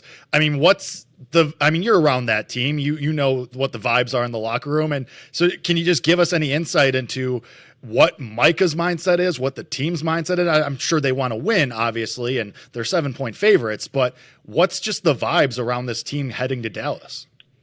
There's two things right now. Number one, they need to get their offensive line right because Zach Tom's injured, Aaron Banks is injured. You're shuffling guys all over the place. Anthony Belton isn't going to play. He was their second-round draft choice this year. He's been all over the offensive line. They're just trying to find the best five right now, and I don't know if you're going to find a consensus outside of Matt LaFleur, Adam Stenavich, and Luke Butkus, the head coach, offensive coordinator, and offensive line coach, who that best starting five is, because everybody else in town seems to have their own opinion on it. That's one thing, and we saw that kind of manifest itself last week in their loss against the Browns. The other thing is, this is a big game for Micah, and he has, in a very, very short amount of time, become a huge part of this locker room. He gives everybody a lift in there. He's been a cheerleader for the team. The fans have embraced him. He's embraced the city, the culture. There are guys that go to huge schools in small towns. Like if you go to Happy Valley, for example, if you go to Penn State, or if you go to Alabama, and they brought in a couple of guys that went to Alabama as free agents last year, Josh Jacobs and Xavier McKinney, and they had monster years their first year in Green Bay, coming from, New York City or Las Vegas, where they were playing the first part of their NFL seasons. They come to Green Bay. And it's because it's all about ball in Green Bay, because quite frankly, I don't know if you've been to Green Bay or not a lot to do outside of ball. For some of these guys. And that's part of what Micah Parsons has embraced, and the fans love him for it. And you look at the box score, and it's not that impressive, but he affects everything else that the team does. You look at the production that Rashawn Gary has gotten. The big knock on him is that, they're paying him like an elite pass rusher, but he's never had double-digit sacks ever in his career, and now he's well on pace to that because Mike is taking up so much attention. Lucas Van Ness in his third season, first-round draft choice, number 13 overall pick. He hasn't been able to really make an impact through the first 2 years of his NFL career, and already he's making an impact because of the attention that Micah Parsons is getting. So even though if you look at the box score, it's not all that impressive, if you really watch the way that the defense operates, he's had a huge impact on the field and in the locker room. How much has that impact that you just talked about raised the ceiling for this team versus prior to that trade? Well, I think everybody's really kind of talking about Super Bowl aspirations. There are a lot of good teams in the NFC, as you guys know. Everybody's trying to chase Philadelphia right now. Washington, even though they lost to the Packers in Week 2, I think the Commanders are a really good team. The Rams are a really good team. So, there are a lot. We'll see about some of the other teams. The Lions are certainly a really good team in the NFC still. So they're in the conversation, whereas before they weren't, because if you can get the offense right, and they think that they've got that right if everybody is healthy. Like I said, there's some questions on the offensive line. There's, two of their top wide receivers are out right now. Jaden Reed's on injured reserve, and they still haven't gotten Christian Watson back, and that's been a problem. But if you can get the other side of the ball right, they've got an aggressive scheme with Jeff Hafley as their defensive coordinator, who I mark my words is a future NFL head coach. They just maybe didn't necessarily have the personnel to affect the quarterback. Now they do. So the conversation is different. When you talk about the Eagles and the Lions and the Rams and the Commanders, now you're putting the Packers into that mix as well. So it could be a really competitive December and January. Doug, you mentioned the quarterback, and when you go to BetMGM, our show sponsor, our network sponsor, and you look at the MVP odds, and Jordan Love is up there. He's the fourth name on the board behind only Josh Allen, Lamar Jackson, and Justin Herbert. Just tell us a little bit about his development as a quarterback, how he's come along, and do you think he legitimately is one of the top quarterbacks in the league? I don't think he's there yet. He's played like it at times. I mean, you talk about the second half of the 2023 season, and he played as well as anyone in the NFL. Last year, he got hurt in week 1. I think that affected him the entire season. I think everybody's going to look back at that terrible, not only play call, but also terrible decision that Jordan Love made in the last couple of minutes of last week's game against Cleveland that contributed to the Packers losing the game. It wasn't the only thing that made them lose that game and lose a 10-point lead with less than 4 minutes left to play in the ball game, but it contributed to it. And so there are now some questions about Jordan Love.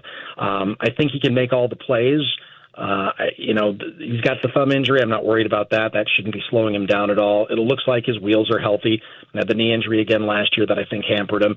He can make the throws, but right now I think he's still trying to get on the same page as Matthew Golden, because if you look back at week 2 against the Commanders, he undershot him for a touchdown and he overshot him for a touchdown. So now they've just got to get on the same page. And once they do, I think that offense could really be clicking. I think that Matthew Golden is going to help Jordan Love become an elite NFL quarterback when they get Christian Watson back, if he can stay on the field, which he hasn't been able to do. But in the spurts that he has been on the field, he has shown that he can be a guy who can take the top off the defense. He can help turn Jordan Love into an elite NFL quarterback. Getting Jaden Reed back healthy at some point, that's going to help as well. So Romeo Doubs can't do it by himself, and right now he's the most experienced guy that's helping him out. Tucker Kraft is another guy who is helping him out at the tight end position. So I think that he's improving. He's not, in my opinion, not quite elite yet, but he just needs to get some more of his weapons around him, stay healthy, and he can, again, I think, become that elite quarterback that we saw a couple of years ago. Talking with Doug Russell, sports director at 97.3 The Game. He's also the host of Packers Game Day. This matchup with the Cowboys. One, I guess I have kind of a two-part question. Like, is Micah just going to be so juiced up to face the Cowboys that he's going to be all over the place? Or do you think he's going to approach this just as any other game? Well, I guess it depends on what you believe, right? In my opinion, how could you not go in juiced? He says it's going to be, and he met with us outside the locker room on Wednesday, I think it was. All the days kind of blend together after a while. I think it was Wednesday. And he said, look, this is just another game. Yeah, it'll be nice to see everybody. My box, he didn't get a refund on his luxury box, so the luxury box is going to be full at AT&T Stadium. That stinks. He tried to get Kenny Clark to buy it, and Kenny Clark passed. That's funny. He says that it's just another game. I mean, Kate, do you believe that? No, I don't know that I do. No, for these of course players. Not. Right. I mean, it's just human nature. I don't blame him, but come on. I mean, to borrow a phrase from, one of your city's longtime sports shows, who you crapping? That's good. It's a great poll, Doug.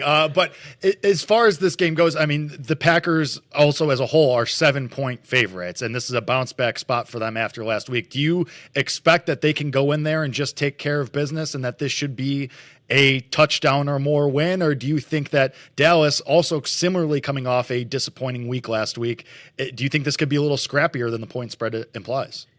Yeah, not having CD, I think, is really going to hurt Dak. So, I mean, games are so hard to predict, because you've got emotions on both sides. I know the Cowboys want to show up their former teammate, and Micah wants to, show Jerry. He's not worried about the Cowboys guys on the field. He's worried about one guy. He's worried about Jerry upstairs or downstairs. I mean, he usually comes down to the field. So, I think that the Packers should be able to take care of business, but we all said that last week against the Browns too, right? Their offensive line is really banged up. So I don't know that I'm ready to lay 7. That's a big number on the road. So I mean, if I'm a betting man, I would say I think it might be just a little bit closer than that. Doug, NFC North as a whole, what are your initial, just kind of going into week 4 takeaways? J.J. McCarthy not looking all that great for the Vikings. Caleb Williams slowly progressing. Lions look good again. Like, how do you assess this division? I think Caleb's going to get there. And I've said that for a couple of years. I watched a lot of USC football when he was there winning the Heisman Trophy. There's something there. I think that Ben Johnson just needs to, get it out of him. And they're not there yet. I think there's talent on that team. I still think they're a little ways away. I'm not surprised by J.J. McCarthy. I feel like there were some reports out of Minnesota that were gassing him up, saying, "Hey, you know what? He could be the next great stud after they got rid of Sam Darnold." And I think the world of Kevin O'Connell. I think he might be the best coach in the division. Just from a strategy standpoint. We'll see about Ben Johnson. I'm not sure. I mean, we're only a few games into his NFL career as a head coach, so, jury's still out on him. I think Matt LaFleur is a very good coach. I think Dan Campbell is a good coach from the standpoint that players will play harder for him than anyone else. I just question some of his in-game decisions. So I think it's a competitive division, right? Because that's what it was a year ago. You've got, 3 2-1 teams and 1 and 2 team. Math is hard. Numbers are a lot. I think it's going to be competitive. I think it's going to continue to be competitive. I think that the Packers, if everyone is healthy, can be the best team in the division. I think they can be a Super Bowl contender. But it's just the ongoing thesis of this week in Green Bay and what I've been talking about since I came on with you guys. That offensive line is a problem right now just because there are just so many injuries. Sticking with that, Doug's in the NFC North, in about a minute, which of these teams, though, in the North scares you the most or gives you the most trepidation, at least? Detroit. I mean, they beat them once, which was great in week 1, but Detroit's still elite. I know they've got new coordinators. They're figuring some things out. Pound for pound, player for player, the Lions are still an elite NFL team. They've got a head coach who sometimes makes some questionable decisions. But if you're talking about just who has the best team in the NFC North out of all of those clubs outside of Green Bay, perhaps, I think it's probably still the Lions. Doug, always great to talk to you. Appreciate you taking the time. Enjoy the game tomorrow, and we will be chatting down the road. Look forward to it. Thanks, guys. That is Doug Russell, sports director over at 97.3 The Game, also the host of Packers Game Day. Yeah, I don't think when the schedule came out that too many people had Packers, Cowboys circled as they do now with the trade that went down with Micah Parsons. No, it probably not, and now you certainly do. Micah Parsons, by the way, only minus 140 to have a sack. That's stupid. It's going to happen. Well, I know it is, but minus 140 for a sack? It should probably be closer to minus 200. Oof. He's going to get there. How about it for 2 sacks? Because that probably is what I could be into that. If that's not 2 to 1, 3 though. sacks. 3 sacks. What about 4 even? Let's see. Somebody else talking. Doug is very right and correct in this, and that's because he covers the team. But Rashawn Gary has probably benefited the most from Micah Parsons being on the field. His numbers have been I feel like every week I'm hearing his name being called for at least a sack. He's been great. No alt overs for sacks that I can find. What's 2? Too much. No, I don't even see. Only 2? 1 is all I can see listed. All right. Too much liability. Yeah. Got the book scared. Yeah. They're shaking. I do think he could get 2 sacks tomorrow. Oh yeah. That also He's stinks really that his box. He has to pay That's for his so box tough. all season I mean, long. granted, he's got the money for it, but still tough. I wonder if It's not he's what you want. selling those tickets every week. Has to be, right? How much is that going for? Can you you know how if you leave your apartment, say you got a new job and you have the lease for 6 more months, can you sublet your box out? Jerry probably doesn't allow subletting. in I'm the sure, stadium. or at least not to if that your box. name is Micah Parsons. Yeah. Also, Green Book does have alt overs. 2 sacks is plus 220 for Micah Parsons. 3 sacks, Randy, are you listening? Plus 690. 690. 3 sacks for Parsons. How many 3 sacks games has Parsons had in his career? That's the question. I'll tell you. I'm going to say at least 3. And I'm going to... 3 sacks is a lot. Yeah, but... But he's Micah Parsons. Yeah. All right, we'll look that up. Yeah. By the way, 9.5, 3.5 now, USA, and they're about to lose another one to McElroy and Lowry, so that'll be 10.5. They did tie Hatton, Fitzpatrick, Burns, Cantlay as all square through 14 holes, but it's not looking good. And then there was a fight between Justin Rose and Bryson DeChambeau's caddy, and then Bryson DeChambeau and Tommy Fleetwood were yelling at each other too. So it's getting ugly. So things are going really good for the U.S. at the Ryder Cup right now, is what you're saying. We're going to play a little glitch in the system. On the other side, we'll tell you where some mispriced lines are. That's next here on The Better Angle.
LSU is up 10 on Ole Miss right now. Ole Miss is up. Other way around. Oh Yeah, my Ole Miss. gosh. Ole Miss is up 10 on LSU. Ole Miss is up 10 on LSU. LSU player Whit Weeks, who is dating Landry. You got it. Kiffin. This is tough. Just threw up, or during the game at some point earlier, threw up on the field. That's so And awesome. now Twitter is losing its mind, thinking that his girlfriend, who is Lane Kiffin's daughter, Famously. poisoned him on the field. Likely, Wait, is that actually a tweet that's out there? Yes. Likely just a little too much like pre-workout or something. But the guy tried to catch it in his gloves, which is disgusting. The idea of Lane Kiffin having his daughter poison one of LSU's top defensive players is so amazing. College football is the best. And I'm not sure there's another coach that would be more believable than 100%. Lane Kiffin. 1,000%. That's what I mean. Like, this is so believable because it's him. Lane Kiffin. Yeah, it's phenomenal stuff. Oh my God, that's awesome. Are you anti-puke? Because you had a very visceral reaction I don't to enjoy that. watching it. No, I don't enjoy it. So how did you react when Hunter Green puked on the mound I last year? think that is just disgusting. It kind of makes me sick to my stomach for like 20 minutes and like 20 minutes? Oh yeah. Kate. Oh yeah. As a kid, it used to like all day I would just be ruined. And after I went to college, puke became a little bit more. Well, yeah, it acceptable, becomes so, normalized a little bit. Yeah. Well, I was okay with it. But. Our friend Lucy Burge cannot she'll freak out. She'll freak out. It's like when the Hunter Green thing happened. We were on the air on a show that can no longer be mentioned by name, but she freaked, she had to walk away. She literally goes, "Jake, you need to stop talking about it or I will break out in hives." I don't enjoy watching other people's bodily fluids leave their I'm going to body. text her about this right now and see what happens. Yeah, send her the clip. Yeah, I will. I'll send her the tweet, no context. She's going to freak out. Shout out Lucy Burge. Tell her hello for me. I will. Let's play a little glitch in the system. Kenny, bring it on in. Is Vegas right? I'm right. Or did we find a glitch in the system? Glitch in the system. Now, on the better angle. Yeah, baby, it's on! Hey guys, what's up? Kenny. I just saw the video. Yeah, it's gross. That's amazing. Sorry, Kenny. That was very funny. You're good. I thought you were laughing at me at first. No. It's not that funny. You look lovely. You look lovely, Thank King. you. Appreciate it. We've got some long shots and glitch in the system. We've got some baseball and glitch in the system, but we'll save that for later. We'll start with the NFL stuff. We're going to passing yards, receiving yards, and rushing yards leader. I've got a few long shots I like in those markets for this Sunday coming up. So let's start with passing yards. And the guy, I played the Luther Burden clip coming back. He had a great week last week. Caleb Williams is 18-1 to be the passing yards leader tomorrow. He's playing on the road, of course, in Las Vegas, one of the worst secondaries in the league. They let Washington, I know they had a lot of long touchdowns, but they let Mariota and Washington go up and down the field all week last week. And the Bears also might be playing from behind in this game with how bad their defense is. They can't run the ball at all. A ton of receiving weapons. Adunze's coming into his own as a receiver one. Of course, DJ Moore's still there. Swift can catch the ball out of the backfield. The tight ends get involved. I think a lot of people are thinking Caleb's going to come back to earth this week, but who's to say that he doesn't continue to cook? And I think 18-1 to be the passing yards leader on Sunday. By the way, this excludes Minnesota-Pittsburgh, which is the Dublin game at 8. So he was the guy that caught my eye, actually. Not to be a Bears homer, but I just think if he's going to play at least somewhat like he did last week. I'm pretty sure he was close because he had 298 yards last week. So I don't know who ended up being the leader last week. But anyway, Caleb Williams, 18-1. I mean, that's pretty big if, Kenny, you are pumping up Caleb Williams. I mean, I've been critical of him, but it's just naturally as a Bears fan, I'm always critical of the team's quarterback. Yeah. So I just think that's where – but I think he's balling right now. I think Jordan he played Love right well now? last week. He's got to be the favorite.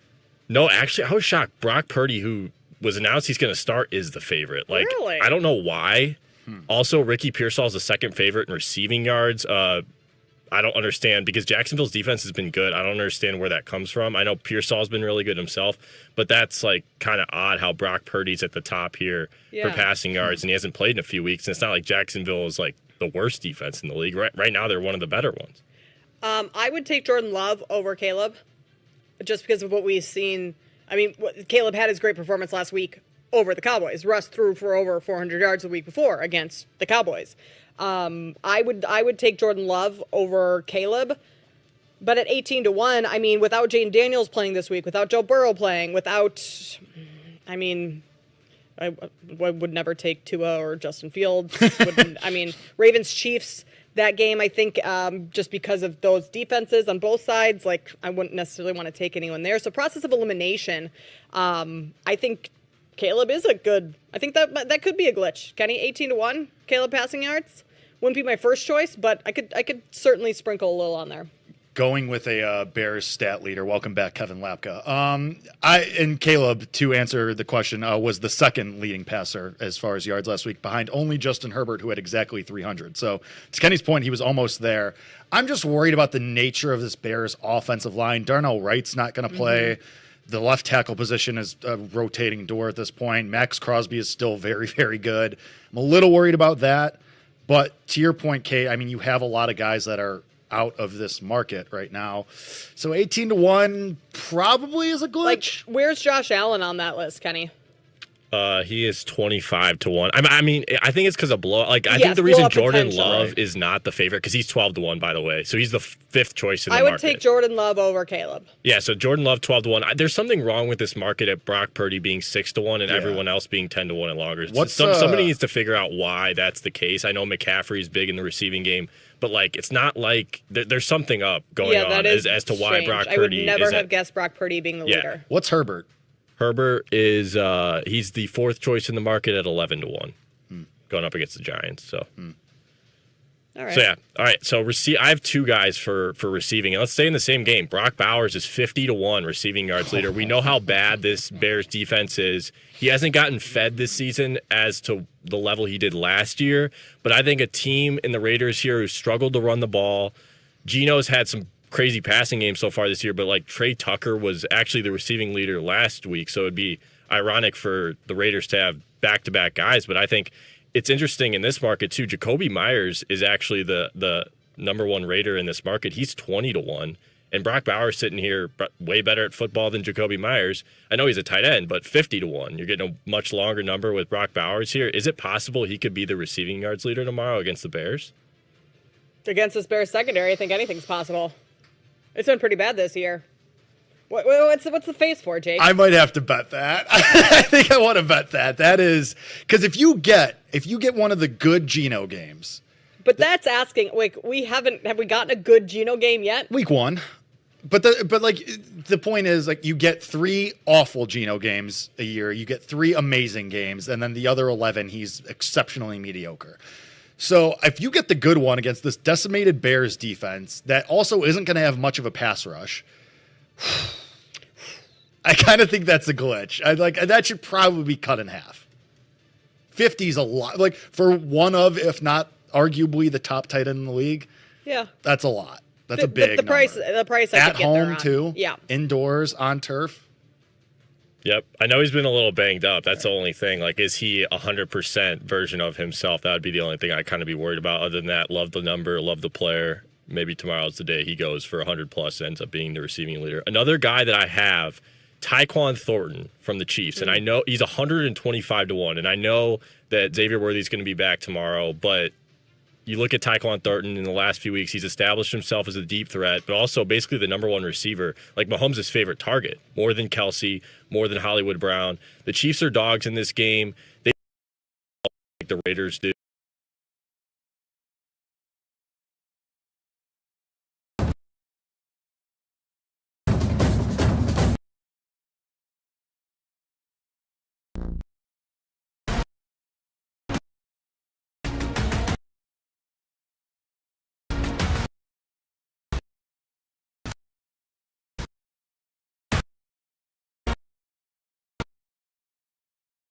Has to have. You could shown argue me that a opens little things bit up more. though for him. Yeah. Xavier Worthy's 80-1, by the way. Never in you'd life. ever be No, I interested. wouldn't do Never in that life. either. Yeah. But I mean, 5 catches last week for 71 yards. I need a little bit more than that. Yeah, I mean, the number makes you pause at least. Like triple, Yeah. anytime you get triple digits for somebody on the Chiefs, like it's going to make you pause. I don't like it either. I don't think this is a glitch. I think this is right. I think the Ravens are going to kind of tighten things up too. You got Kyle Hamilton talking to reporters saying that it's not the defensive coordinator's fault that they haven't been good. So I think you're going to see a better effort out of the Ravens. I think this game could be kind of a rock fight too. I don't know how much offense is going to be here. Mm-hmm. So I don't think it's a glitch. Obviously, 125-1 makes you stop and kind of raise your eyebrows and think about it, but I don't think there's a bet to be made there. All right, Jake, I got some World Series MVP bets. Oh, let's go.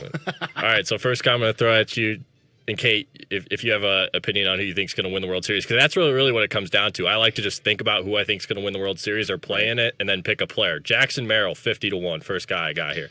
He was injured for a good amount of this season, but if you like the Padres to win the World Series, Merrill, besides Tatis and Machado, basically the best player in their lineup. I looked to last year where he hit .583 with 5 homers in the 9th inning or later in tied or trailing situations. He's clutch. I know everyone, like I said, loves Tatis and Machado, but you're getting a better number with Merrill here. And like I said, I like betting on the clutch guys. So what do you think about Jackson Merrill, Jake? Do you like the Padres at all? When this market opened on Thursday, Jackson Merrill was the first guy that I looked at his price at BetMGM. It's changed a little bit. It was 55-1. That was a bet I made. I think the Padres, I didn't bet their short price for the World Series now, but I think they could get there, and I'd rather take a 50-1. So I think this is a glitch. A lot of people are going to bet Machado and Tatis, but I do think the Padres can make a run, and Merrill is definitely a guy that I will be betting and that I have bet for World Series MVP. I know we're running up against. That's hilarious that was the guy. I know we're running up against it.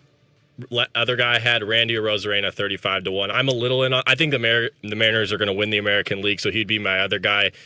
Great price, good leadoff hitter, playoff riser. Everybody knows he's being. Would you bet Arozarena at 35-1 if you like the Mariners? I don't personally like the Mariners. I think that they are going to be the sexy team everybody bets, and they're just going to lose in the division series. Everyone say, "Oh, they got the magic." Do they?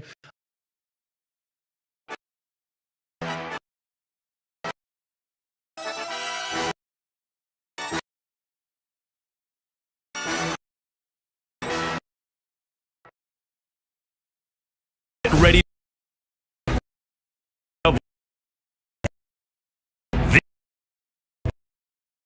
Net kicking off your with Michael. Over.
morning, tomorrow. But like what?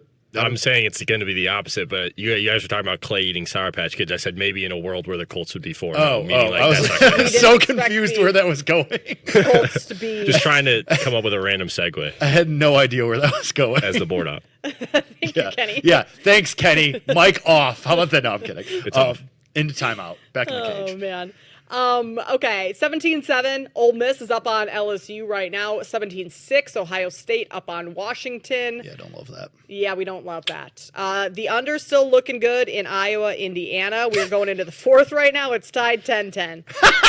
You got it at 50? I got it at 50. I mean, it was 48.5 was the closing number.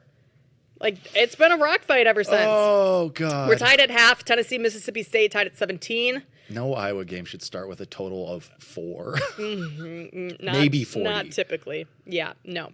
Okay, let's talk about some of these other bigger NFL games coming up tomorrow. Kenny mentioned the Colts, so let's go there. Colts and Rams. Rams are on the road in Indianapolis, and they are laying 3.5. I'm sorry. No, Rams are hosting. Rams are hosting. Colts are on the road. Rams are laying 3.5 at home. Which means, I mean, if you subscribe to the home field advantage is worth about 3.5 points, 3 points, this is like basically a pick 'em on a neutral site. That's a lot of respect for the Colts, but do they deserve it? That's my biggest question, because throughout the first couple of weeks, I kept saying, nope, Daniel Jones, fraud. This is the Saints of last year. Remember, the Saints were putting up like zillion points a game, and everyone thought, okay, this is a team, if their offense continues. Well, it didn't continue that way. I kind of feel like this is where the Colts, yes, they are legit. They have a good coach in Shane Steichen. They have a great offensive line, which has allowed Daniel Jones to not be under pressure. And that's typically where Daniel Jones kind of goes to die, is with pressure. He's handled that really well this season. I actually do think the Colts are kind of legit. I'm not saying that they're going to be a Super Bowl contender. I think they can win that division because mostly that division is trash. But I think you're right, Kate. Like, Daniel Jones has the protection. I think Shane Steichen is proving to us again and reaffirming that he's actually a good coach in this league, and just his quarterback play up to this point has been subpar at best, and that's putting it nicely, I think. I'm going to be on the Colts. I'm going to take the 3.5. I'm not a huge Rams believer. I'm not a Ramley guy, so I'll take the Colts. I think 3.5 is a little too much, because also when you think about it, the Rams don't exactly have the best home field advantage in sports they really either. Don't. So I'm going to be on the Colts here. I think this run continues for them. I like what they've got cooking so far. I believe in Indiana Jones, which I can't believe I'm saying that. I love that. That's a great nickname. Oh, it's amazing. It's fantastic. Great nickname. It's great. And I think further to the point, we haven't even mentioned yet, Jonathan Taylor looks like Jonathan Taylor of old, too. Yeah. Like, they could just run all over this Rams team. I'll take the 3.5. I'm with you. I'll take the 3.5 too. Let's Randy, you look like I would say, did you see on the Manning cast they had Daniel Jones on Monday night, and Eli says, Daniel, what are your thoughts on people already saying you're the greatest quarterback in Colts history? And like, he didn't even get the joke though. He's an awkward person. He's like, an extremely awkward He goes, I don't person. know, 3 games. I don't know if I'd go there yet or something like that. And Peyton's just kind of got this wry smile on his face, like, like, are you not aware where I played for most of my career? He's an awkward person. He's extremely awkward. Yes. Hey. How old is Daniel Jones? Doesn't matter on the football field whether you're awkward or not. Just kind of matters whether you can throw the football and make good decisions. And so far this season, Daniel Jones has done just that. Lions, Browns. The Browns have been, I know they only have 1 win on the season, and it was kind of, fluky isn't the right word, but like, came down to the final couple minutes with the Packers. The Browns have not been terrible this year. Their defense is really good. I have been betting opposing running backs against this Browns defense. I just don't know if you can do that this weekend, because who do you fade? Jahmyr Gibbs or David Montgomery? Yes. Like, most teams, they just have one main back and you can fade that back. Sure. This doesn't work that way. And that kind of is the problem with the Lions on a weekly basis, of you don't really know who's going to get the bulk of the carries. Last week, they both scored 2 touchdowns. That is also true. It could be boom games for both of them, or one or the other, or they both stink. I don't know. I am not in the business of trying to go against this Browns defense. I think that through 3 weeks, this Browns defense has proven they can slow anybody down. They're elite. And Jared Goff famously isn't exactly a sprinter. He's kind of a statue back there. And so you're going to put that alien Myles Garrett, and I say alien in a very complimentary way, to be very clear, you're going to put that alien against this Detroit Lions offensive line and maybe put statue Jared Goff at risk. I think this could go very poorly for the Lions. Not saying that the Browns have to pull out an upset win again, but I think they could maybe cover the number. And people are betting Detroit. We're at -120, -115. And I think you're at 10 right now at BetMGM. 10's a lot. 10's a lot. 10's giving a lot of respect. 2 possessions is a lot. Or a lack of respect to a team that just beat the Packers when the Packers were favored by over. But going a on touchdown. the road. That's true. That was at home. That's true. I might be on the 10. The total's interesting, 44.5. And that's pretty low for a Lions game, which then tells you that the market respects clearly the Browns defense. And not their offense. But this Lions offense has been they're really good. Way more elite than the Packers offense has been. Do you go zigzag theory, though, because the Lions offense had a really good day last week? Well, they had 2 good days, but I guess one of those was against the Bears. Yeah. Yeah. Tough. Does that count? I think if anything in this game, Kenny says fade Gibbs rushing. Why Gibbs over Montgomery? Just because Montgomery's more of the goal line back and Gibbs is more of the early yard downage back? Gibbs has not been as good as a rusher. I mean, in the past game, he's always going to be effective. He's going to be. He could just break one run and go over. I saw it. I wouldn't because of the line is what it's supposed to be. It's 62.5. But if it's normally in the 70s or 80s, if it was that high, I would say go under. But he's been getting bottled up a lot in the run game, especially against Green Bay, who has a defense a lot like Cleveland. Okay. And a freak on their defensive line as well. We talked about Chargers, Giants a little bit earlier in the show. Chargers for my lungs. Touched on it. Chargers for my lungs. Well, what does that mean? Like you need the Chargers to breathe? No, like if the Chargers do not cover the 6.5, just rip my lungs straight out of my. Okay. I will sell my lungs for money to put on the Chargers. I mean, I think a lot of people would buy those if they needed a lung transplant, something like that. I think I'd have to be on the Chargers too. Like, unless Jackson Dart comes and just totally shocks the world and is this incredible player, I don't think that's going to happen in his first start against a good Chargers team. Like a good Chargers very defense. Good, well-coached team, too. That's my thing. Like Jim, if anybody was going to be ready for a rookie quarterback, and yeah, it could be the rookie quarterback bump where he's really good, but it also could be the rookie quarterback deficit where he's figuring it out. And Jim Harbaugh is one of those coaches where I'd be like, yeah, he's going to be a guy that he's going to outcoach Daboll too. Well, that I could outcoach Brian Daboll, but I think that Jim could get, me and Jim, first name basis. I think this could be really bad for Jackson Dart. Not to say he's not going to be a good quarterback, but I just don't think it's a great debut spot for him. I don't either, but the thing is with the Giants is I know they were kind of hoping for a better debut spot for Jackson Dart, but there isn't any on the schedule. Sure, there isn't really a good one. Like I said, we brought it up when we were talking about this game in the first place. I would go Malik Neighbors over. I think it's just going to be double-digit targets for him tomorrow. Yep. Giants have lost 2 of the 3 games by double digits. Seems bad. The only one against that Cowboys defense where Russ threw for. And now he's benched. Yep. Now he is benched. Yeah, I guess next week would have maybe been the week to start Dart, but you're on the road at New Orleans versus at home, because then you're back at home. You have Philly. Oof. You go on the road to Denver, on the road to Philly again. San Francisco. It's a brutal schedule for it's not what you want. The Giants. I do like the his feet wet here at home, then you go to the Saints. It makes sense. We haven't talked about the Dublin game yet. No, we have not. Are you going to get up and watch this game? The Dublin. Oh, I will be up because I will be hosting BetMGM Game Day tomorrow morning. Yes, right, of course. Sorry. Yes. The one day a week I don't work, but... The Ireland game. Yes. Are you going to get up? Because you Hell no. Famously an Ireland lad. Yeah, you know me. When people look at me, they think Irish. I will not be up for this game. No, I'm way good. I don't need to see Aaron Rodgers hobble around and Carson Wentz. No, thank you. I will bet the Vikings 2.5, and I'll wake up and hope there's money in my account. Ooh. I'm more likely to get up for the Premier League games that are happening tomorrow. Kenny's betting the Steelers tomorrow. Good luck. Yeah, a little bit of a narrative bet. Steelers' most popular team in Ireland. Their owner, famously Irish. Really?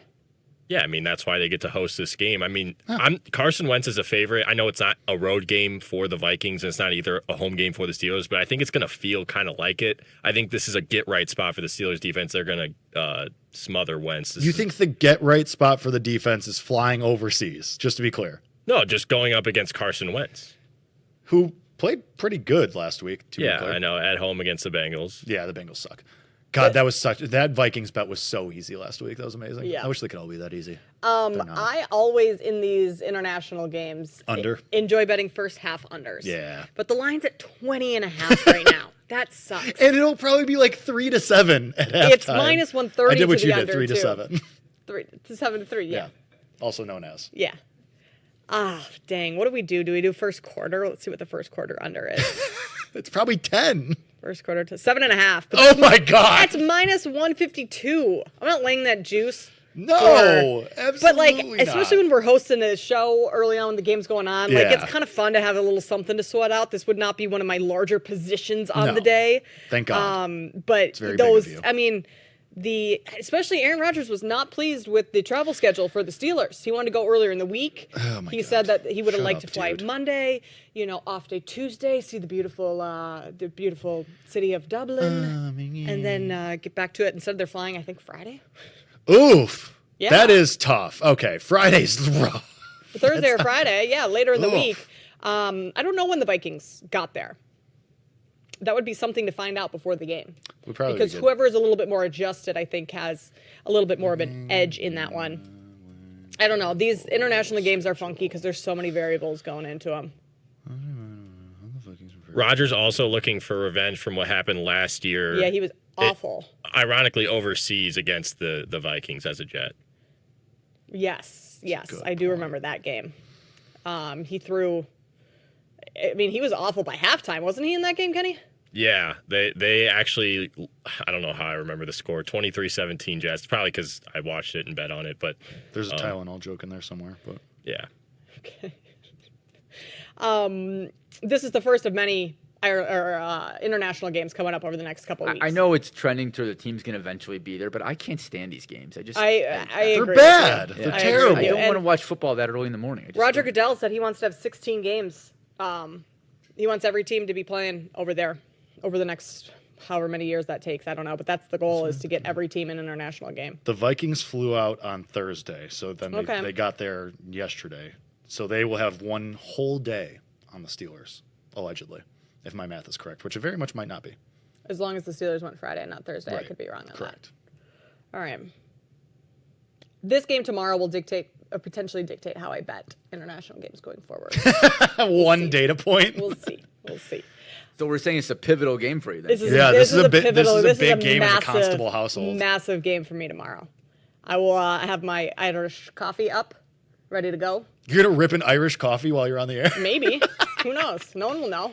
Well, no one knows what's in my cup. You don't know what's in this water jug right here. That's fair. You'll be pounding booze throughout the show. Do we have to have a talk, Kate? Yeah, And maybe. I think if there was a betting market for who we would have to have a talk with about that, me or you, I was definitely the favorite. You get some value on. Yeah, right. You get some. By the way, I found some. I'm a huge fan of this show called Las Vegas. It was on Okay. like 2004 or 2003 or 2007. A TV show? Yeah, James Caan, Vanessa Marcel, Molly Sims. I was born in 1997, Randy. Duhamel, Oh my whatever his name gosh. is. Anyways, but it was taken off. Me and one of my friends from home, both from Deerfield, both watch it. It was taken off there, but they just put it on. It's this craziest thing. It's on 24/7, 7 days a week. So literally, when I get home, when I'm done watching sports, I just put on Las Vegas. But my whole point of the story was that they have like 19 different shows that have like these streams, and one of them is Baywatch. Ooh. And I was watching a Baywatch where a lifeguard was drinking on the Amazing. Oh, yeah. And I'm like, that's the wrong job. That and being a doctor, it's probably the wrong job. I mean, are there any good jobs to be That's true. drinking on the job floor? I mean, if you're like a gas station attendant, I think you could probably have a couple, right? And if you're in Illinois, they're right there. So, But if you're trying to gas save stations. someone's life and you're it's not stumbling, awesome. Doctor and lifeguard would be up there. attendant, likely up there on or fireman or police officer. Any kind of motor vehicle operator. first responder type of job. But this channel has changed my life. I mean, I'm watching Las Vegas all the time. It's fantastic. Speaking of gas stations that sell booze, because we have like 30 seconds left, when I went to the Bears game last week, tried to stop at a gas station to buy a beer to walk into because it's a very long walk to the stadium. This gas station didn't sell beer. That's it's odd. probably the only one in Chicago. It was right off Roosevelt Stop. What are we doing here? Anyway, that's my rant. Maybe the Bears stop selling beer, so Bears people didn't want you to see me don't. win. Yeah. but the Bears won last week. All right, speaking of Bears, Bill Zimmerman, producer here on the BetMGM Network, is going to join us next to talk some Chicago Bears.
Randy, you just said that something could get a little spicy in the Ryder Cup. Give us a 30-second rundown of what that looks like. JJ Spawn and Xander Schauffele just beat Sepp Straka and John Rahm. So they were down 1 with 16. They won the final 2 holes. And so it's now 10.5 to 4.5. They're projecting it for some reason. Okay, I don't know why that was. 10.5, 4.5. And right now on the course, Hatton and Fitzpatrick are all square with Burns and Cantlay with 1 hole left. So if somehow the USA pulled this out, it's down 5 is doable. Randy, is America back? Just no. tell us. Okay, no, cool. No. No. All right. America's been back for a while.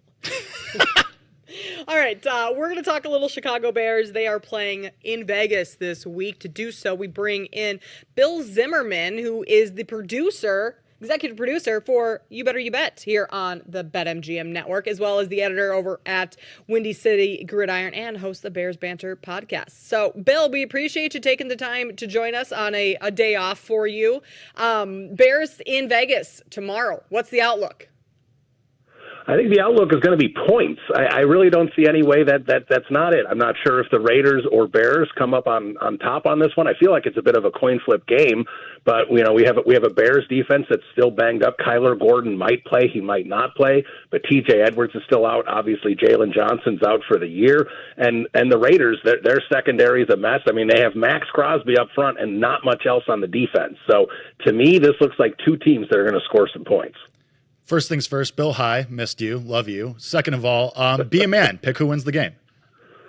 All right, if I'm going to be a man and pick the game, I'm going to say the Bears win this one. Maybe it's a little bias in me, but I just think coming off the way the Bears played against Dallas, and I understand Dallas's defense is a JV squad. However, the idea of Ben Johnson and Caleb Williams kind of getting on that same page, Caleb Williams figuring out that offense like he did in the Dallas game, you just kind of feel like it's got a vibe going right now. Again, I don't know if this was a really strong defense, if things would be a little different, but that with the idea that you can't trust Geno Smith. Geno Smith could go for 4 touchdowns and 380 yards, or he could throw 140 yards and 2 interceptions. He's kind of a roller coaster. You never quite know who you're getting. So with that in mind, I'll take what I think is more of the sure thing right now, which is Ben Johnson and Caleb Williams.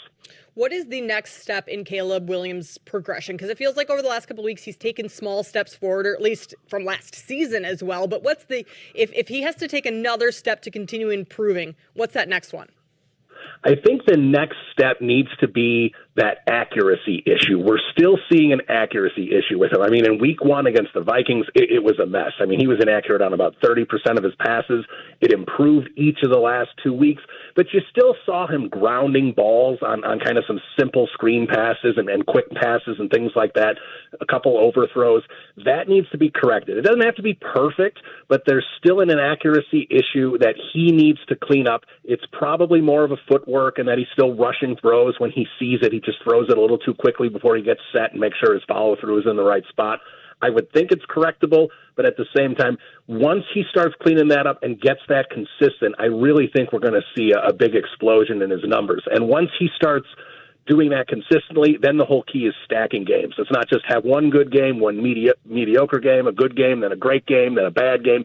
He needs to start getting a little more consistent with that, which he was all over the map last year, and to be honest, he's been a little all over the map through the first 3 games. Bill, this is going to be a 2-part question. First of all, what color shirt are you wearing today? And that's been a big thing on You Better You Bet this week. There was a big stripes debacle on Thursday. All right. Second of all, are we going to continue to see the playbook open up? We saw the flea flicker against Dallas. We saw some creativity. Are we going to see more stuff like that as the weeks go on? Well, first of all, Jake, it's nothing bright red, nothing creative today. We're just kind of in a charcoal shirt today. A little boring here. I saved the bold colors for You Better You Bet. You know, I got to try and keep up with Nick and Femi's.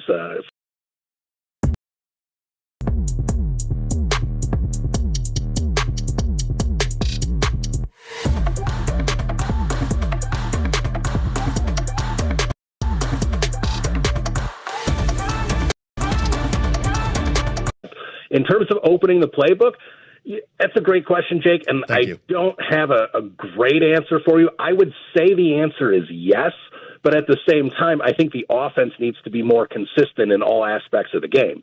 They need to run the ball better to open up kind of those play actions and some of the other things they can do where they start getting more creative, because a lot of Ben Johnson's trick plays and fun plays, certain aspects of the offense needs to be sold to the defense. And if the defense doesn't have to respect it, then those trick plays aren't going to work as well. So I think that's going to be kind of the key, is cleaning up the offense. And again, they're blocking it better, but DeAndre Swift isn't seeing the holes. If that starts getting better there, I think we're going to see some more and more creativity. But I do think Ben is going to want to keep having fun as much as he can. So I think, obviously, we'll see more fun than we did through the first two games, but I think the offense needs to get a little cleaner before he can really open it completely up. Fun is always good. Bill, what is your concern level with the injuries on the offensive line this week? Most notably, Darnell Wright being out up against this, I guess, mediocre, okay Raiders defense. I don't think they're anything to write home about. Yeah, well, you're right. The Raiders' defense isn't anything to write home about, but the one guy that there is to write home about is Max Crosby, where you need tackles to stop him, and you don't have Darnell Wright. So that is certainly an issue. It's not great that the Bears' third-round pick from 2024 and their second-round pick from 2025 are both behind in the depth chart to a UDFA from last year, Theo Eggs Benedict. That's for you, Jake. But, how's he going to do out there against if he's got to go up against Max Crosby? I don't know, because Braxton Jones' play on the other side has been mediocre as well. It was a little better last week, but that's, again, against a weak Dallas Cowboys offensive line. So Max Crosby absolutely could be a mess for the Bears offense right now with Darnell Wright banged up. It's certainly going to be something to watch.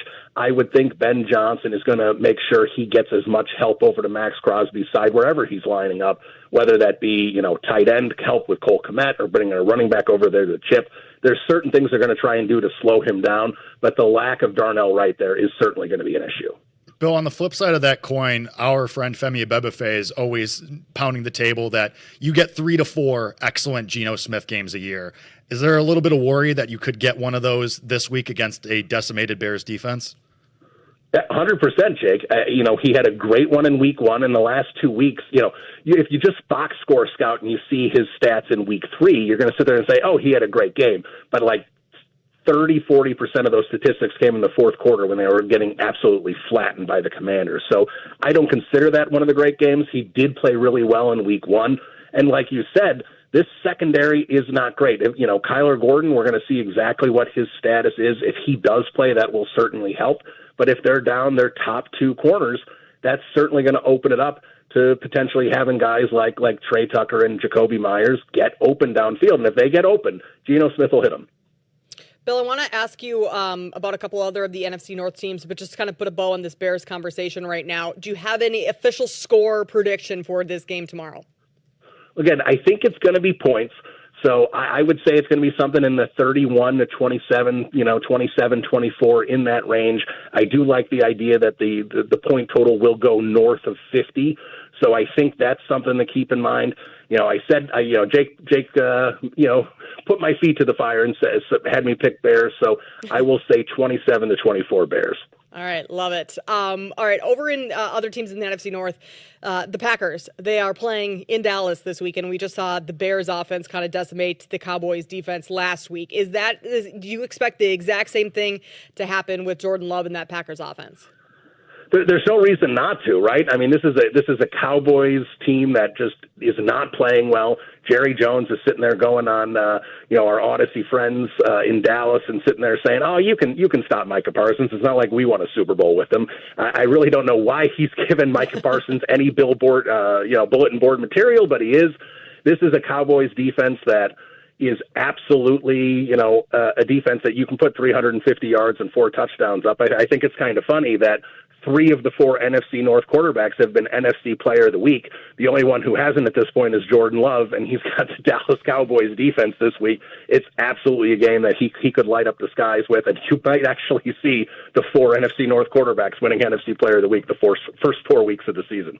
Going to the other NFC North team, or one of them at least, Bill, anybody who listened to You Better You Bet this weekend knows that Survivor was a debacle this week, a debate, if you will, a fiasco, putting it nicely. And you were continually saying, just pick the Lions, just pick the Lions, just pick the Lions.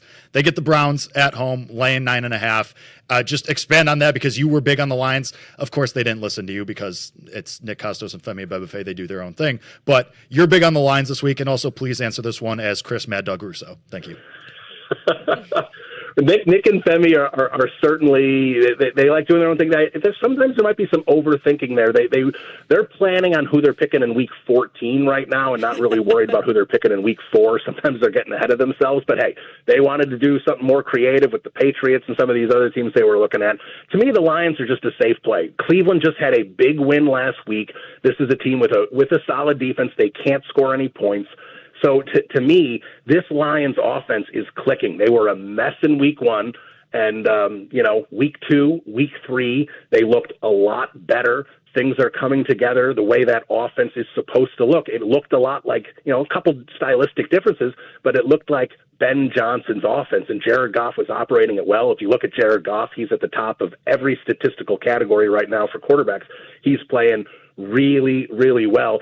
So to me, it was just kind of like a no-brainer. You're not really going to probably pick Detroit on Thanksgiving and things like that, with the teams they're playing. So just take them now and take the easy one. So that's a good question out of you, Jakey. Excellent job. Thank you, Bill. You're training him well, Bill. Are the Lions the best team in the division, in your opinion? I think it's the Packers. I know the Packers are just coming off that brutal loss to Cleveland, but basically what happened is, to me, and I bring this up, in what the Packers could be, to me, they've got right now 2018 Bears vibes, where Khalil Mack came in, totally transformed that defense, but where the Packers have that 2018 team beat is Matt Nagy squeezed every ounce he could out of Mitch Trubisky. Jordan Love is a far superior quarterback than Mitch Trubisky. So when you look at kind of what I would say similar offenses, good offensive line, some good pass catchers like the 2018 Bears had, but they don't have elite playmakers. But that defense with Micah Parsons looks completely different. So to me, I still think it's the Packers. I think the Packers and Detroit are both playoff teams. But if you had to pick right now in terms of who's going to win the division, I think it is Green Bay over Detroit. All right, we've buried the lead long enough. You added a new member to your household this morning. Please tell us about this. We did get a puppy this morning. We have not come up with a name yet, so we're not sure exactly where we're going. But it's a puppy from Puerto Rico. It's a mixed breed. They call him a Sato down there, and she's adorable. She's about two and a half months old, and I'm sure at some point you will hear her during Femi's headlines at 3:20 when she's yipping away in the other room. How do you find a dog in Puerto Rico? So apparently in Puerto Rico, they have some serious homeless dog issue. They have stray dogs everywhere. So a couple rescues have started doing a thing where, they don't have the population in Puerto Rico to absorb all these homeless animals. So they start basically flying them up to the United States. They're flying them into high population areas. Apparently it's really big in Texas, around like Dallas and Houston. And they've started flying them up into the Northeast where I am in New York. And, where there's a big population where they can absorb and have people to adopt the dog. So it's kind of a great concept. It's a great idea. And, this is our third dog. We are a dog family, and 2 of them now are from Puerto Rico. That's awesome. Please allow me to be the first to thank you for your service, Bill. You got it, Jake. Let us know if you need help brainstorming names. We can do that the rest of the show and have Jake report to you on Monday. All right, that sounds like a plan. Bill, thanks for your time. We appreciate it. We'll talk to you soon. Absolutely.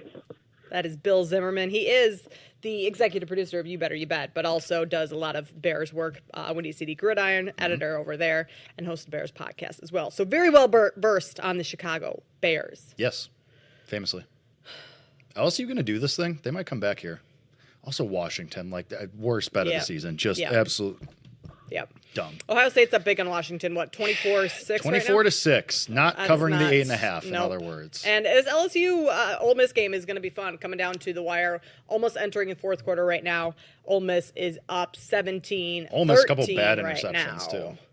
too. Ooh, that was a nice grab right there. Then we have Texas A&M up 13-10 on Auburn in the fourth quarter. 9 minutes left there. We've got a tie game. Indiana, Iowa. Tennessee finally took the lead after a 17-17 game for much of that betting one. Tennessee at half too. Well, they're up 3. Ole Miss or Mississippi State has the ball, and we're in the third quarter. You got time. Mississippi State sucks. Yeah, but alas. We've got a couple big games coming up here tonight. Sure Oregon, do. Penn State, Alabama, Georgia. The hay is in the barn. The bets are made. Is it? Bets are made. Bets are made. Well, you had told us you're taking Penn State minus 3.5. Yep, sure did. Anything in Alabama, Georgia? Yeah, you're gonna have to wait for the other side of the break for that. Wow, that's a tease in the biz right there. So we talk about, 1 week he's having a meltdown on air. Randy, you weren't here for that. It was pretty awesome about Oklahoma, except they lost and didn't cover. So Sounds like it, yeah. I lost money, so that wasn't super fun. And epic now we're doing a meltdown. tease. That's showbiz, baby. But usually the tease is closer. Well, I know, there's the break right there. Hey, Jake, you're getting pretty good at this. You're getting pretty good at this. I don't know about all that. We'll give you Jake's thoughts on Alabama, Georgia. Plus, we'll build our show parlay, and Kenny has some touchdown picks for you as we wrap things up here on The Better Angle.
wrapping things up here on the Better Angle. Left off last segment with a nice little tease from the one and only Jake Hassan. That's showbiz, baby. That is showbiz. And that was, he's going to tell us his pick in Alabama, Georgia tonight. He is most famously betting Penn State minus the 3.5 against Oregon because Oregon is the most bet team. The Oregon Where's the room? Yeah, but that's not this show. All right, my bad. I am a little pissed because I no longer get those emails. Why? The BetMGM emails that tell you all the most bet But stuff. why don't you get them? I don't know. Johnny Young's out to get you. I need to talk to John and get back on that list because that would be really nice. Or I mean, you could yeah, also. Kate, did you just stop getting them too? Because that was Yeah. me. I used to get them all the time. Maybe I got to talk to.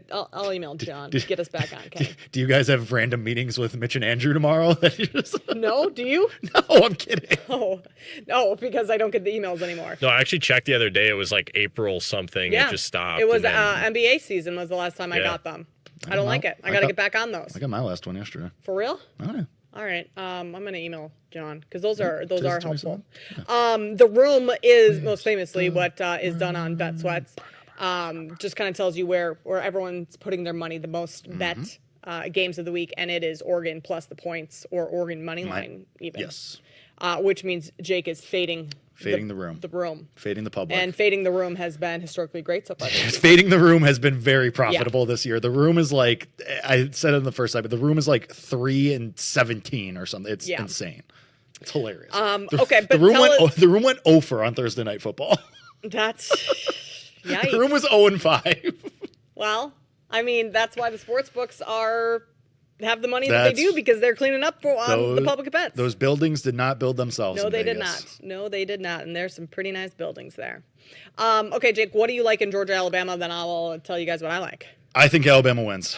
I think that they just win the game. I like them in the spot. I took them at 3.5 as well. Money's still coming in, I believe, on them. So you're getting steam. You're inside of a field goal now. Everyone's saying Kalen DeBoer isn't it. Everyone's saying Alabama is washed. It's not the Saban era anymore. Listen, they have beat the brakes off two admittedly very bad opponents the last couple of weeks, and I can't take credit for this as a Sammy P special, but Kalen DeBoer, when he is more than a field goal underdog in spots like this in conference play, since he got to Alabama, he is 9-3 or something. It's astounding against the spread. So I think that the narrative is going to be that Alabama's washed. They're not the same. I liked what I saw from the Alabama offense last week. I think they're starting to open it up with Ty Simpson. I'm not a huge Gunnar Stockton guy. I know some people are. I think he's got a cool name and has really good players around him. Cool name doesn't win you football games. It certainly doesn't. So I'm going with Alabama here. I took the points, and I took a little bit of sprinkle on the money line as well. Okay. Ty Simpson over his last 2 games. Been really good. 41-46. Over 600 yards, 7 touchdowns.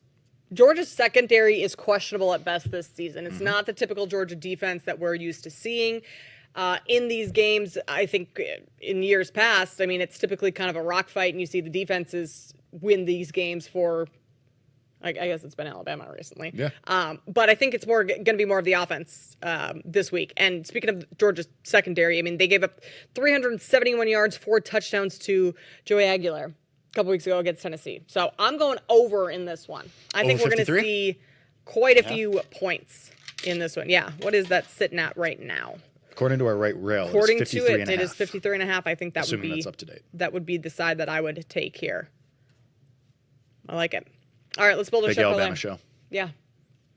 Randy, you want to start us off? I was going to go with Georgia money line, but I won't. Because I really do like Georgia money line. I'll take this is a chalk one, but I'll take BYU money line. Okay. Against Colorado. I know BYU destroyed them in the bowl game last year. Maybe Colorado's got a little revenge, but I think BYU is the better football team, so I'll take BYU. Okay. Like it. Kenny, what you got for us? I'm going to take the Eagles on the money line, and as someone who has the Bucs to win the NFC, I actually hope this happens because I want it to be a revenge spot in January if they meet again. All right. Love Kenny's it. playing Love the narratives narrative down the road. Love the future narrative. I'm going to go with the Bears money line tomorrow. Okay. I think the Bears win in Vegas. You know what the Bears are about to do? They're about to do a 4-game win streak. Yep. They're going to beat the Cowboys. They're going to beat the Raiders. Everyone's bye week, beat the expectations Commanders. Then they're going to beat the Saints because it's the Saints. Everybody's hopes up. Then they're going to go to the Ravens and just get their asses kicked. Yep. and they're going to lose by 30. Anyway, I'm going to go with I'm between two here. All right, give us your choices and we can help you decide.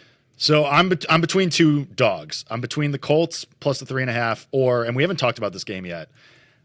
I kind of like the Bengals plus 7.5 against the Broncos on Monday night. I just don't think the Broncos should be laying 7.5 to anybody right now. Bo Nix and that offense have not looked nearly as good as they did last year. The defense is still really good, but I don't think Jake Browning is nearly as bad as he looked last week. I think a week of prep now, another week to settle in. I think he'll be more ready. And 7.5 is just like more than a touchdown in an NFL game where it's probably going to be low scoring. I think that's just what's the total in that game? 43.5. That's a low total to have a low. fairly large spread like that. Is it the lowest total on the board? It might be. No, Carolina, 39. New England, Texas, Houston, Tennessee, and Texas. Yeah. I like a lot of dogs this week. I also like the Titans plus 7.5. How could that go wrong? See last week. I mean, the worst coach in the NFL Terrible. the last 5 years. Awful. All right, Bengals. Let's do it. Plus 7.5. Maybe ever, Randy. Sorry to cut you off, Jake. Yeah, but I mean, he actually might be the worst coach ever. Oh, he's terrible. There's been some bad ones, but you're right, Kenny. He's really in the team bad. picture. He's for sure. awful. Yeah, just gave up play calling duties as well. Yep, sure did. Bengals plus 7.5. That's my pick. He's a first-time head coach with the Titans, right? Yes. His dad, I believe, is Bill Callahan, right? Yeah, sure is. Clearly he's not getting any some tips. reason last week I wasn't going to bet him, and I got there. I'm like, Cam Ward's having a breakout game. I'm taking the Titans today. I and did that too. was over in the first through 2 plays. Yeah. Through a pick six. It was not. It's I did the same thing, Randy. Like, Titans could be the team worst record in the league, easily.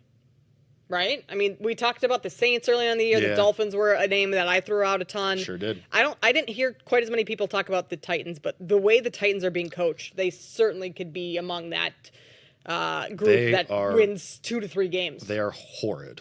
Yeah. I mean, granted, there's 1, 2, 3, 4, 5, 6 teams that are 0-3 right now. Yeah. So. Still. By the way, Indiana just threw a 49-yard touchdown pass on 3rd and 10, so that game's over. There's a minute 20 left, but Iowa hasn't moved the ball more than 20 yards in the second half. I think they have a backup quarterback in now, too. Oh, I don't, no! Iowa does? Yeah, I don't recognize the guy's name who's quarterbacking. But for those of us, I feel like this is like taking the Titans. For those of us who were, for some reason, thought Iowa could beat Indiana. Hey. Their offense is just so pathetic. It's awful. It's awful. I mean, I know Kirk Ferentz is like a legendary college football coach. Fire him. Let him go. Yeah. I'm done. I'm done. done. He got the record. This would be a good year to say, hey, listen. We got to move on with this offense. We cannot be doing this much more. 19-13, 32. Hey, at least the under is you're still way good. Under 50.5 is still. Hold on, though. very What if Iowa play. comes down and ties it? Then Still, one you score still- and over. yeah, well, you I still- guess we just can't have more than one Yeah, overtime. you still got Yeah. 10 points of cushion there. Yeah, right. Iowa, a minute and a half, Yeah, driving you're all the way fine. down the field. You're fine. I think we're safe. Kenny, give us some touchdown bets. Yeah, I got a little theme this week. 3 rookies to all score their first touchdown in their NFL career. Travion Henderson in the new Carolina New England game. I mean, Carolina's run defense is still terrible. I don't care what happened last week. I don't know what happened with Atlanta, but Travion Henderson. Also, Ramondre Stevenson fumbled like a million times last week, so Henderson's going to get more run this week. He's going to get his first touchdown, plus 155, BetMGM. Tyler Warren against the Rams. He's been so close many times, I think, in a high-scoring game, plus 220. He scores. And then on Sunday Night Football against a terrible Cowboys defense, plus 210, Matthew Golden, first NFL touchdown, probably on the deep ball. I really like the golden look, actually. First touchdown? Ooh, Kenny, now we're talking. Hold on. Everybody hold What your is an horses. anytime touchdown for Golden? Plus 210 and then 13-1 for first touchdown. Not the best number, but still pretty good. I might be on both of those. And by might, I mean I will. I like the Matthew Golden. I really like the golden look. Okay, Kenny, tell me how this loses. This is something I bet earlier in the week. Got it at even money. Jordan Love, over 1.5 passing touchdowns, and the Packers to win. Plus 105. Josh Jacobs scores 3 or 4. That was my concern. But if we think Golden is going to score, then exactly. Maybe do I hedge by betting Josh Jacobs 2 touchdowns? Nah. Although his to have it anytime is like minus 210. So 2 touchdowns for Josh Jacobs is like plus 120, which is stupid. I don't know about all that, but well, plus 240. Okay, same thing. So, Not really. No, I wouldn't. That bet should hit. To answer your question, how does it lose? It should hit, is my answer. But you're right. It would lose with Josh Jacobs just. Yeah, that's probably the best answer. Kenny Henderson, more like Kenny Lockerson. You've got some guy named Hank Brown who's your quarterback. Yeah, right now. I don't know who good old Hank is. Guy named Hank So first Brown. down incompletion and second down, you're throwing 5 yard out. Oh, man. Yeah, It's third and five right yeah. now. You know, Doc's cousin. Yeah. Good old Hank Brown. That was a Back to the Future joke for everybody. Yep, don't. Great movie. No. Great movie. Kate, you haven't seen Back to the Future? No. Sometimes you say things and they make me sad. Yeah, I know. Me too. Me too. All right, well, now it's really sad. Usually I say five things more like yards. They're up to the 40, but we're down to 44 seconds. So maybe they're set up for a long field goal. Long field goal, might, yeah. Yeah, right. Long field goal just to get it. Just to get some extra points yeah. on the board. Yeah. Save your dignity. 13 points. Womp womp. Like, Remember when everyone thought the Iowa offense was actually going to be good this year? Yeah. Oh, we got ourselves a quarterback. Nope, still the same head coach. Too. It doesn't matter who the quarterback is. Like No, that's it doesn't. That's what we've learned here is that Ferentz just like takes he monstars them and just any ounce of offensive talent that comes through, and instead it's just offensive to our eyeballs. Brutal. All right. And that's a Heisman moment for Mendoza, right? 50-yard touchdown pass to win the game. I know he didn't have a great game, but his numbers still are pretty good. 13 of 23 for 2 of 33 and 2 touchdowns. That's a Heisman moment. That is. To go to Iowa though, too, yeah. Yeah, tough place to play. Clearly not tough enough. With their one hill. Or whatever it was. Beautiful rolling hills in Iowa City. Right. Yeah, great parking lots. The amazing thing is Iowa got a turnover with like 2 minutes and 30 seconds left and had the ball 1st and 10 at the Indiana 26 and missed and then ran the ball I think 3 times up the middle to try to have Indiana, or ran it twice and then threw it, and then they missed a 42-yard field goal. Amazing. Yeah. Amazing. Like, it just doesn't get much better than that. Thanks to Bill Zimmerman, Doug Russell, Alan Robinson, and Chris Mathis for joining us here today. Hope we helped you get some winners today. Go Alabama. Roll Tide. Go Alabama. Roll Tide. This has been the Better Angle here on the BetMGM Network. Bye.